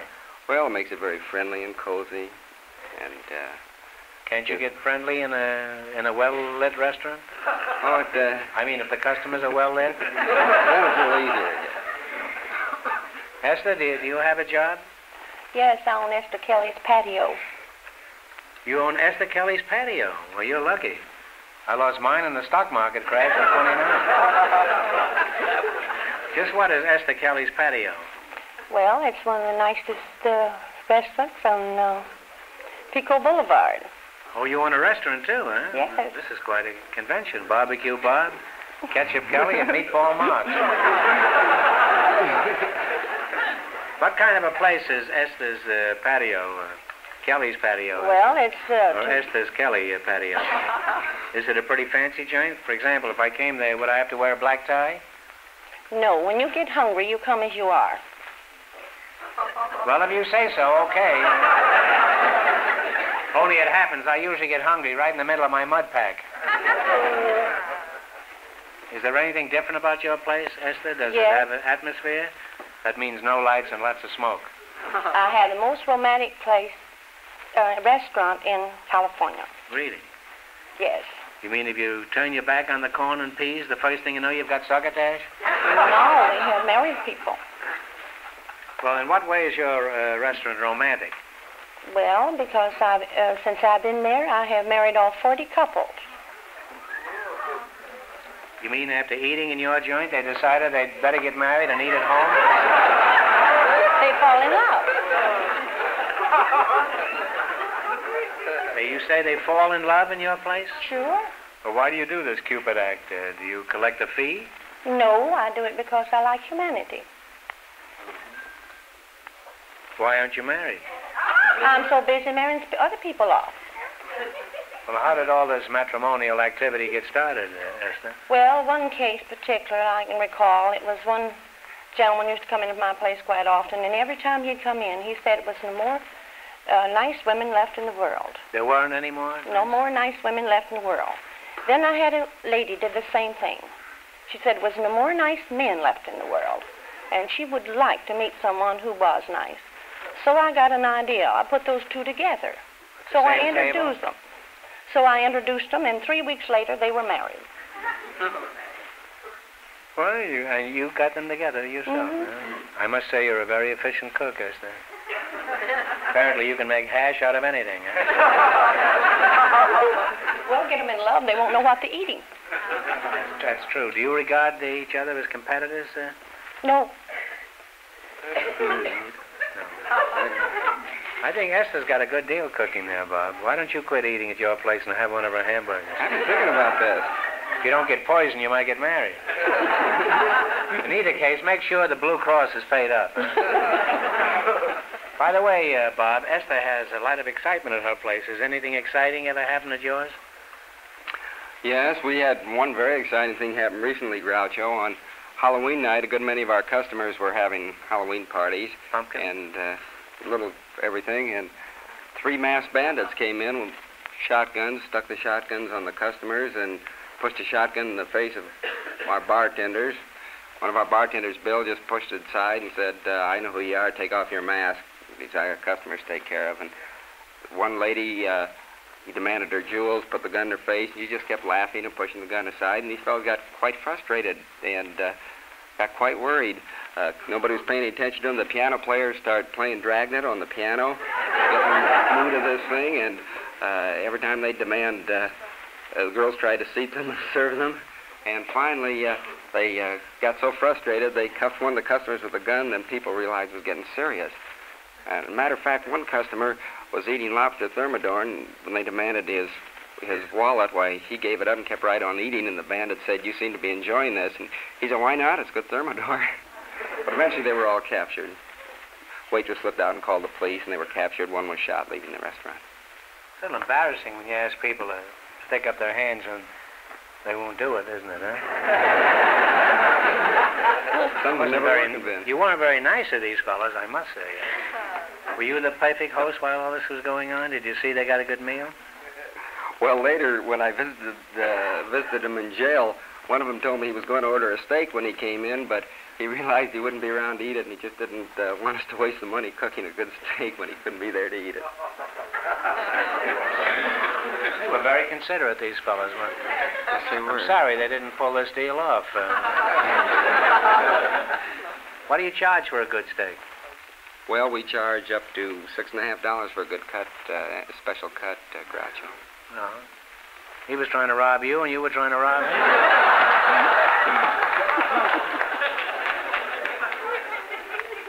Have you been in jail, Bob? No, I don't. Just to visit these fellas. What did you do before you went into this restaurant business, or was that your main ambition as a boy? No, it wasn't, Groucho. I was a foreign correspondent for a good many years before. Oh, really? Yes. In San Pedro? I was overseas most of the time. Oh. 8-10 years. You must have had some interesting experiences, huh? Could you tell us about some of them? What was your most exciting story? Well, I think the most exciting story, I represented the combined Allied press in the airborne invasion of Europe. I parachuted into Normandy with the Allied forces the night before D-Day and filed my story by carrier pigeon from behind the German lines. I later The stick-up must have seemed like child's play to you, huh? Well, it made me kind of gun-shy. Yeah. Did you have any other experiences that you... Well, I went through the European War. I entered Berlin when it was still on fire with the Russian forces, covered that story. I covered the bombardment of London, the Blitz of London. I was in the latter stages of the Pacific War. I covered the Communist War in Manchuria, was with the Nationalist forces there, covered the White House. You don't know James Hong, huh? He goes under the name of NG in Shanghai. Been to Shanghai, but I don't know James. You don't know NG, no. Huh? You must have met a lot of interesting people in your job. Anybody we know? Yeah. Well, I interviewed a lot of very famous people, Groucho. I covered the White House and President Roosevelt's press conferences, and I interviewed Prime Minister Churchill, Anthony Eden, General de Gaulle, General Eisenhower, Chiang Kai-shek. His real name is NG, you know. Well, you met a lot of big people, huh? What would you say makes a person big? Is there any one thing in particular aside from eating in Esther Kelly's patio? Well, Groucho, I think the really great people have a sense of compassion for other people. I recall very vividly when I flew to Switzerland as Eleanor Roosevelt's press attaché, and I became quite sick in Shannon, Ireland. We were forced down there, and I was put to bed. We had a place about a mile from the airport, and the next morning Mrs. Roosevelt got up and walked that mile through very bad storm to get me a bottle of hot milk and carried under her coat to keep it warm, brought it back. Hot milk? Hot milk, yes. That was her recommended. I didn't know they had any milk in Ireland. I thought they milked the cows there and whiskey came out. She, I think, a person that thinks of other people from their heart that way. She's a wonderful woman.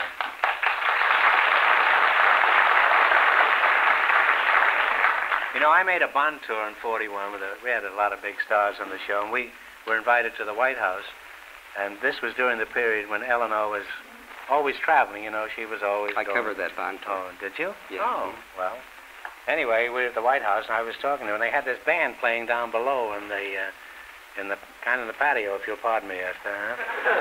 And you know those military bands, they always play this band. They always play stuff like da da da da da da da da da da da, and all those Sousa, those tired marches, you know. And I said to Eleanor, I says, now I know why you keep traveling all the time.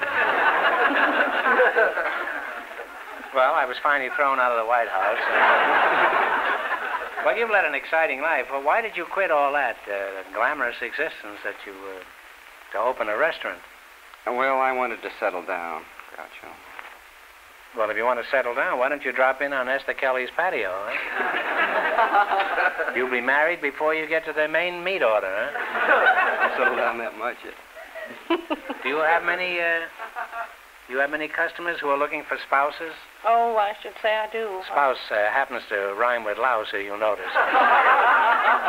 I have at least 300 now on the 300 potential spouses? Yes, sir, but out of that 300, I say it was quite a few that nobody would want to marry. Well, what do you do when you get a scarecrow that nobody wants, huh? Oh, I talk to him and put his name on the list, and, you know, to keep him hurting his feelings.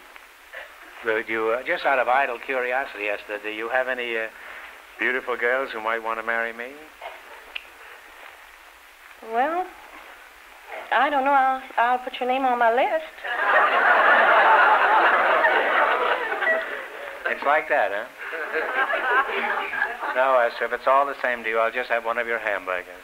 Well, Esther, you know... I might as well. I'm doomed anyhow. It's good eats where friends meet. Is that the slogan of the... Good eats where friends meet. Well, I'm glad you told me the slogan because that'll keep me out of there. I'll go to his restaurant. Well, I must say it's been interesting talking to you two, but now it's time to stop talking and start earning some money. We have lots of it around here. We print it out in the back out here. Now, you're going to play You Bet Your Life. Now, let's see how much money you can make. You selected sports. Now, what question do you want? Now, Esther, looking at that won't do you any good. You better look at Bob here. Huh? Bob, what we About want? $60. Okay. You want a $60 question? 60. We have some nice $60 questions. Uh-oh. What great distance runner of the 20s was known as the Flying Finn? Talk it over. If you don't know, guess. Gunnar Haig? No, it was Namie. Oh, Nermy, Papa Nermy. That's right, Pablo Namie. Now, what do you want? Try 50 this time? We'll try 50. The British Open Golf Tournament is sometimes played at the historic Royal and Ancient Course in Scotland. What is the name of this course? Talk it over.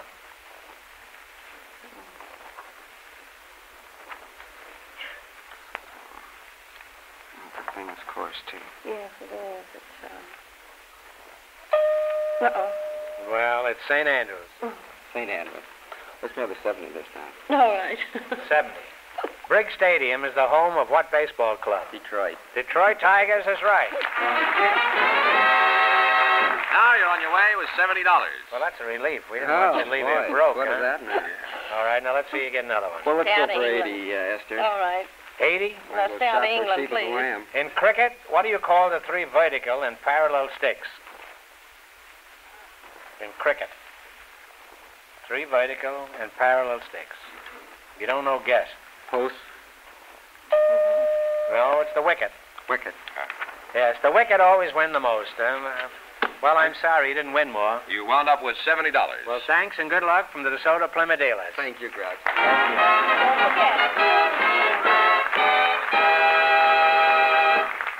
All right, George, who's next? Well, Groucho... That's French. Yes, I can tell. Did you get that, yeah, I George? have that feeling. Yeah. We have a man from the Los Angeles Chamber of Commerce. I always call you George. Yes. But on account of Noel, I thought I'd call you George tonight. You like that? That was nice of you.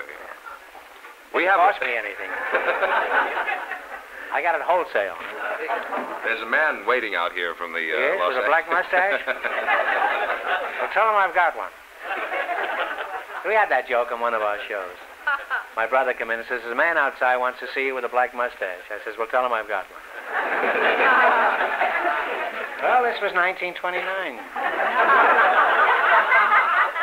Things were different in those days. Huh? We're not laughing at the same things today this year. There's a man outside. Let me start this from the other end. Go ahead, George. This man's partner is Miss Renee Gretsch, and the man waiting outside is from Los Angeles Chamber of Commerce, and he's Mr. Richard Paulus. So, Miss Gretsch and Mr. Paulus, would you come in, please, and meet Groucho Marx?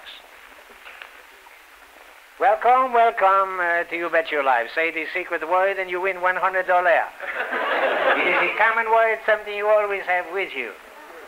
With you. Now, no Frenchman says with you. That's ridiculous, huh? Well, an attractive girl and a man from the Los Angeles Chamber of Commerce, huh? Right, Groucho. Richard Paulus, that's you? I'll talk to you first, then we can get on to more pleasant things. Well, I've talked long enough to you. Now, I guess I better get one fact from you. Where are you from? I was born in Wabash, Indiana, on the banks of the Wabash, Groucho. Well, he's a booster for Los Angeles. I'm surprised you admit it. Renee, is Los Angeles your home? Yes, it is. Any comments, Richard? Well, I'm not surprised, Groucho. Some of the best products come from Los Angeles. Listen to him crow. He sounds like a rooster. Renee, by the way, Renee... Gretsch. What is that last name? Gretsch. You're kidding, aren't you? No, I'm not. What kind of a name is Renee Gretsch? It's Renee is French and Gretsch is German. I'm half and half. Oh. Well, how much are you a bottle? Pretty high, huh? Well, if you drink the whole bottle, you'll be pretty high. Now, which half is German? The outside. The outside. Mm-hmm. Renee, since color television... I think I show remarkable self-restraint at times. Since color television is just around the corner, isn't that silly? Would you care to describe yourself for our listeners, few as they are? Well, I'm between the ages of 20 and 30, 5'4.5", 114 pounds, blonde hair, brown eyes. That's about it. You're much too modest. You could be describing a cocker spaniel. Dick, let's hear how a real blown-in-the-bottle Chamber of Commerce man would describe Renee. Now, go ahead. Well, Groucho, she has a beautiful sunny tan there. It looks like a Santa Monica tan to me. And she has a beautiful San Fernando Valley smile. And she has a beautiful chartreuse suit on there. What are you yodeling for? Don't tell me your voice is still changing. You must be the junior chamber. What class are you in? Senior, Groucho. Oh, a senior. That's right. Well, go ahead. Well, I was just going to say that probably the dress here was made by one of our local manufacturers. You know, we manufacture more sportswear than any other place in the world out here in California. Thank you, friends. Well, Kansas and Nebraska never had corn like this. Dick, if you're that crazy about her, why don't you give her a big hug? I'd better not. Typical Chamber of Commerce man, huh? He won't squeeze anything he can't get orange juice out of.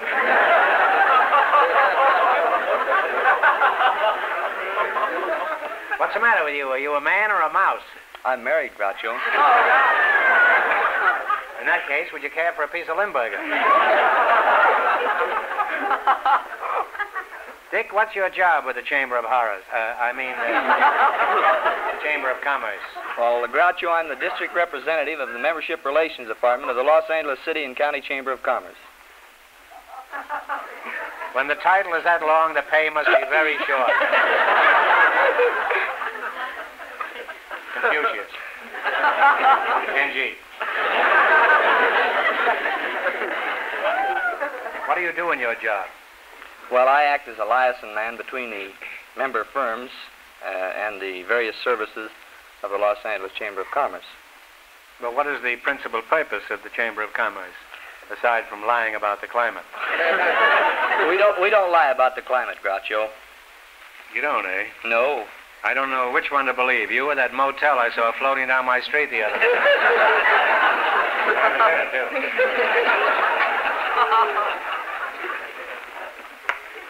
Well, what is the purpose of the Chamber of Commerce? Well, generally speaking, it's... Generally speaking, women are generally speaking. I know that. No, that isn't it. Yodeling again. Generally speaking, why, we... You know, I once saw a movie where a man kept getting younger all the time. This might have been the fellow who was it. Generally... You may be wearing diapers by the time the show is over. Generally speaking... Go on. Generally speaking, why, we try to bring other firms throughout the country and sell them on the benefits of settling here in Los Angeles. You want business firms to come from other parts of the country and settle here? That's correct. Well, a lot of them do, don't they? Oh, yes, a lot of firms settle here. After it's all over, they're happy to settle for 10 cents on the dollar. Could you give us a specific example of the way you lure these firms out? Well, we contact firms throughout the United States, and we bring them here and show them the economic benefits of locating here, such as there's a great market here, you know. It's a great market. Well, aren't there any great markets in the East? Oh, yes, that's true. Isn't the population more congested in New England and Pennsylvania, New York State? More congested? I mean, there are more people there? Well, it won't be for long. I mean, the rate they're coming out here. Well, if you can get all these firms out here, you're certainly going to help. Well, enough about the Chamber of Commerce for the moment. Let's talk about something warm and sunny and pleasant. Like Florida. No, I mean Renee. Renee, I dread asking this question, but I must know. Are you married? No, I'm not. Ah, there's good news tonight. Do you think you might be able to get interested in a handsome, athletic fellow who likes girls? Well, I am now, and might marry him someday. Well, don't rush me. I haven't even proposed yet. Would you like to know me better? Well, I was speaking of someone else. Sounds like an awful bore to me, eh? How did you meet this skunk who came between us? Well, it was while I was working at the Lindemar Lodge. I was office manager there, but one day a week would be hostess in the restaurant.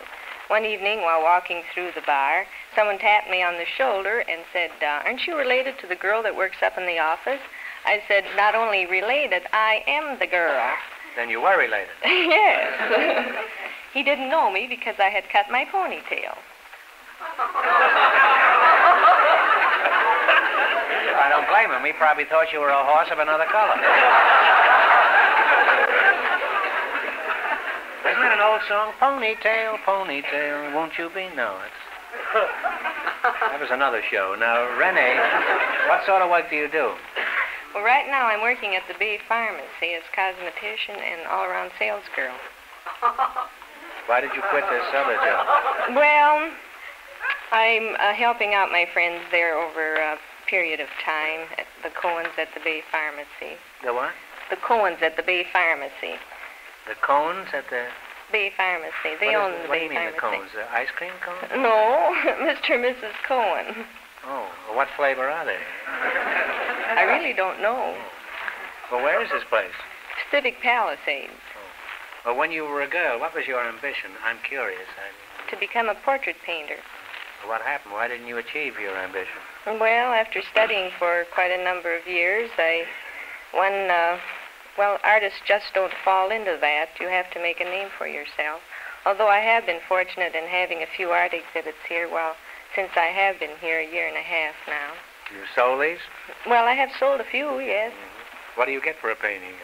Oh, anywhere from $100 up. Would you want to do me in a leopard skin? Oh, that'd be wonderful. You'd need a lot of paint. Mm-hmm. Now, Dick, the obvious thing for me to do with you is kid you about our weather, but actually the weather in Los Angeles is better than any place in the world, isn't it? You bet your life.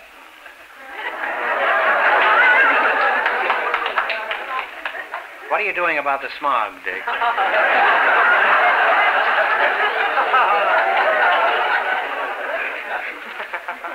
Well, actually, Groucho, the chamber is doing everything that it can about the smog. I'd like to tell you a few things, what they are doing, if you don't mind. Yes, I'd be glad to hear it. They're cooperating with business and government alike in trying to work out fair and adequate controls. They're interested in sponsoring private and public research into some of the problems as they come along. And they're interested, too, in public education of the things that have been done, that are being done now, the things that haven't been done. In other words, you're doing nothing about the smog.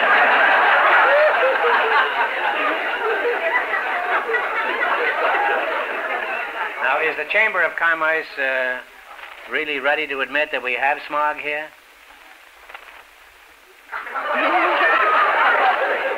Well, we're not. We don't try to hide a thing. Of course, we have. You don't have to try to hide it. The smog is hiding Los Angeles. By the way, what causes smog? Well, now they have smaze in the east. Well, I'm only a layman on that, and I can only give you a layman's viewpoint. Better than nothing. Not much, but something.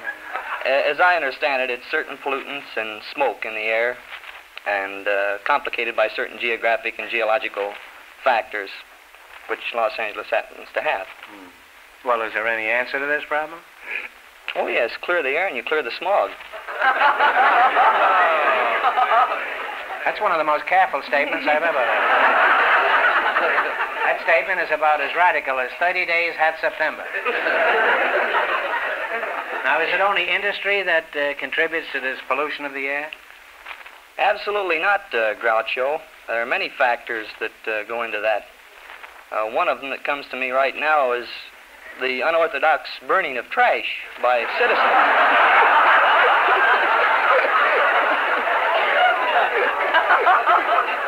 This cigar is not trash. These cigars cost $3 a hundred. That's for 2 pair of pants. And I think I'm smoking one of the pair of pants right now. Well, I want to say in closing that I think the city is doing everything they can to eliminate this thing, but it's a project that's going to take years, and nobody must be too impatient about it. And it requires the cooperation of everybody. Thank you, Groucho. Automobiles and backyard incinerators and industrial firms and everything. But I think you've cleared it up pretty well. Now, if you could do as much with the smog, we'd be in great shape. Well, now the time has come to play You Bet Your Life. All you have to do is win more than our other couples, and you'll get a chance at the big question later. Now, let's see how much money you can make. You selected geography. Is that right? That's right. All right. Now, what question do you want to start with? A $10 one or a $100 one? $70. $70. In the Alaskan gold rush, the miners used the river as one of their principal means of transportation. It is Alaska's most important river. You name it. Yukon? That's right, the smell of the Yukon. Well, you're off to a good start. You have $70. You're off to a flying start. Now what do you want? $80. $80. Oh, excuse me. That's all right. The Russian city of Stalingrad is located on what river? Dnieper? No, I'm sorry. It's the Volga. You still have $70, however. And there isn't a more vulgar river in the whole world. Now what? 50. 50. Mount Everest, tallest in the world, is in what range of mountains? Himalayas. That's right. Himalayas is right. You now have $120. I don't know whether it's Himalayas or Himalayas, but you got it right anyway, huh? Now, how much do they have? $120. $120, and this is your last chance to beat the other couple. $100. $100. What is the name of the tiny republic at the eastern end of the Mediterranean, between Palestine and Syria? What is the name of the tiny republic?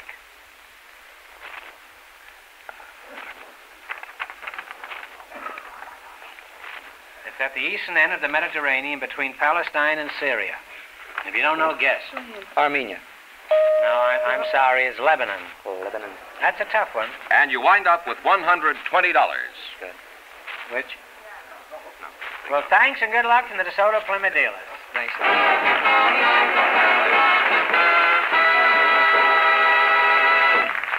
And that means that the school teacher and Mr. Hong, with $140 in just 1 minute, get the chance at the DeSoto Plymouth $2,000 question.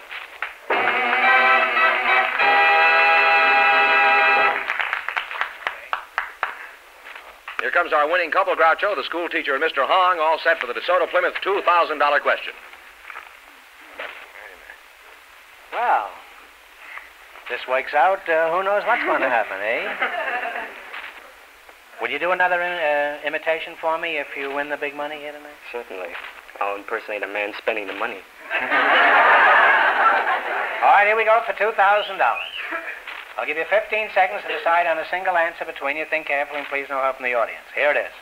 The world's first atomic submarine, now under construction, is named after the submarine in Jules Verne's 20,000 Leagues Under the Sea. For $2,000, what is it? Talk it over.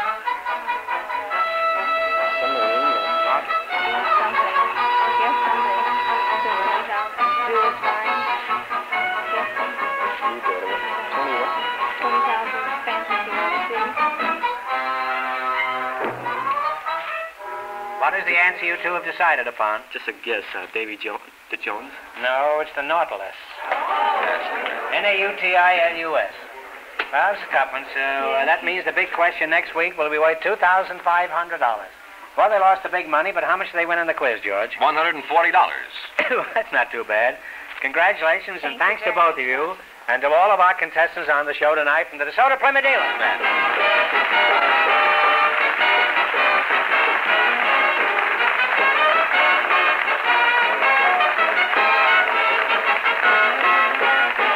Be sure to tune in again next Wednesday night at this same time for the Groucho Marx Show, when the big question will be worth $2,500.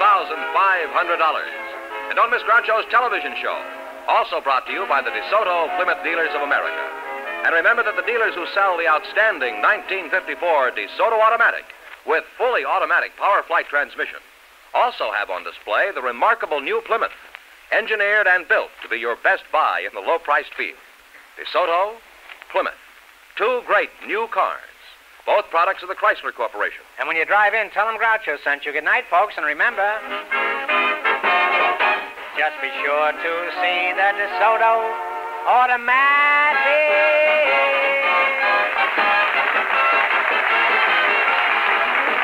Folks, here's a reminder from the National Safety Council.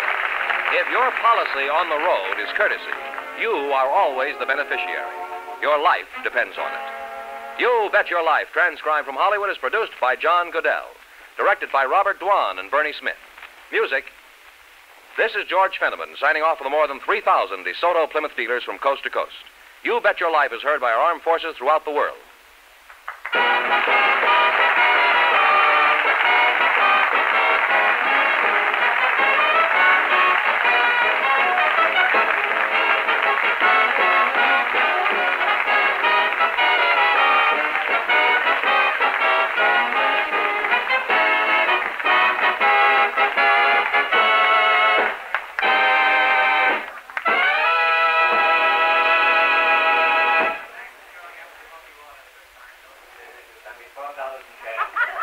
Just to defray the cost of mailing, I'll send you each a life-size photograph of the Bank of America. Good night, all.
Hey,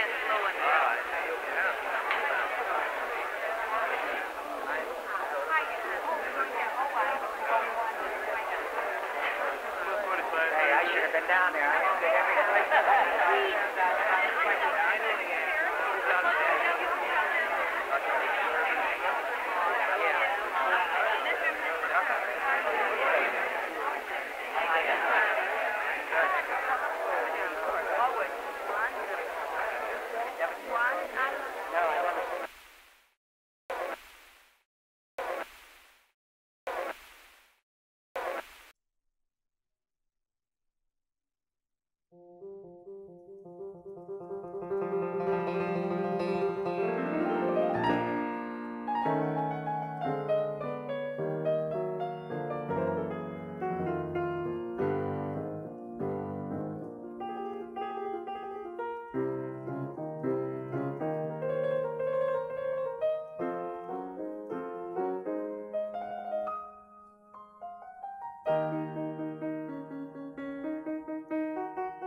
Well, this concludes another stream. I want to thank you all for listening with me, and I hope you enjoyed these shows that represent, in my opinion, some of the best of old-time radio.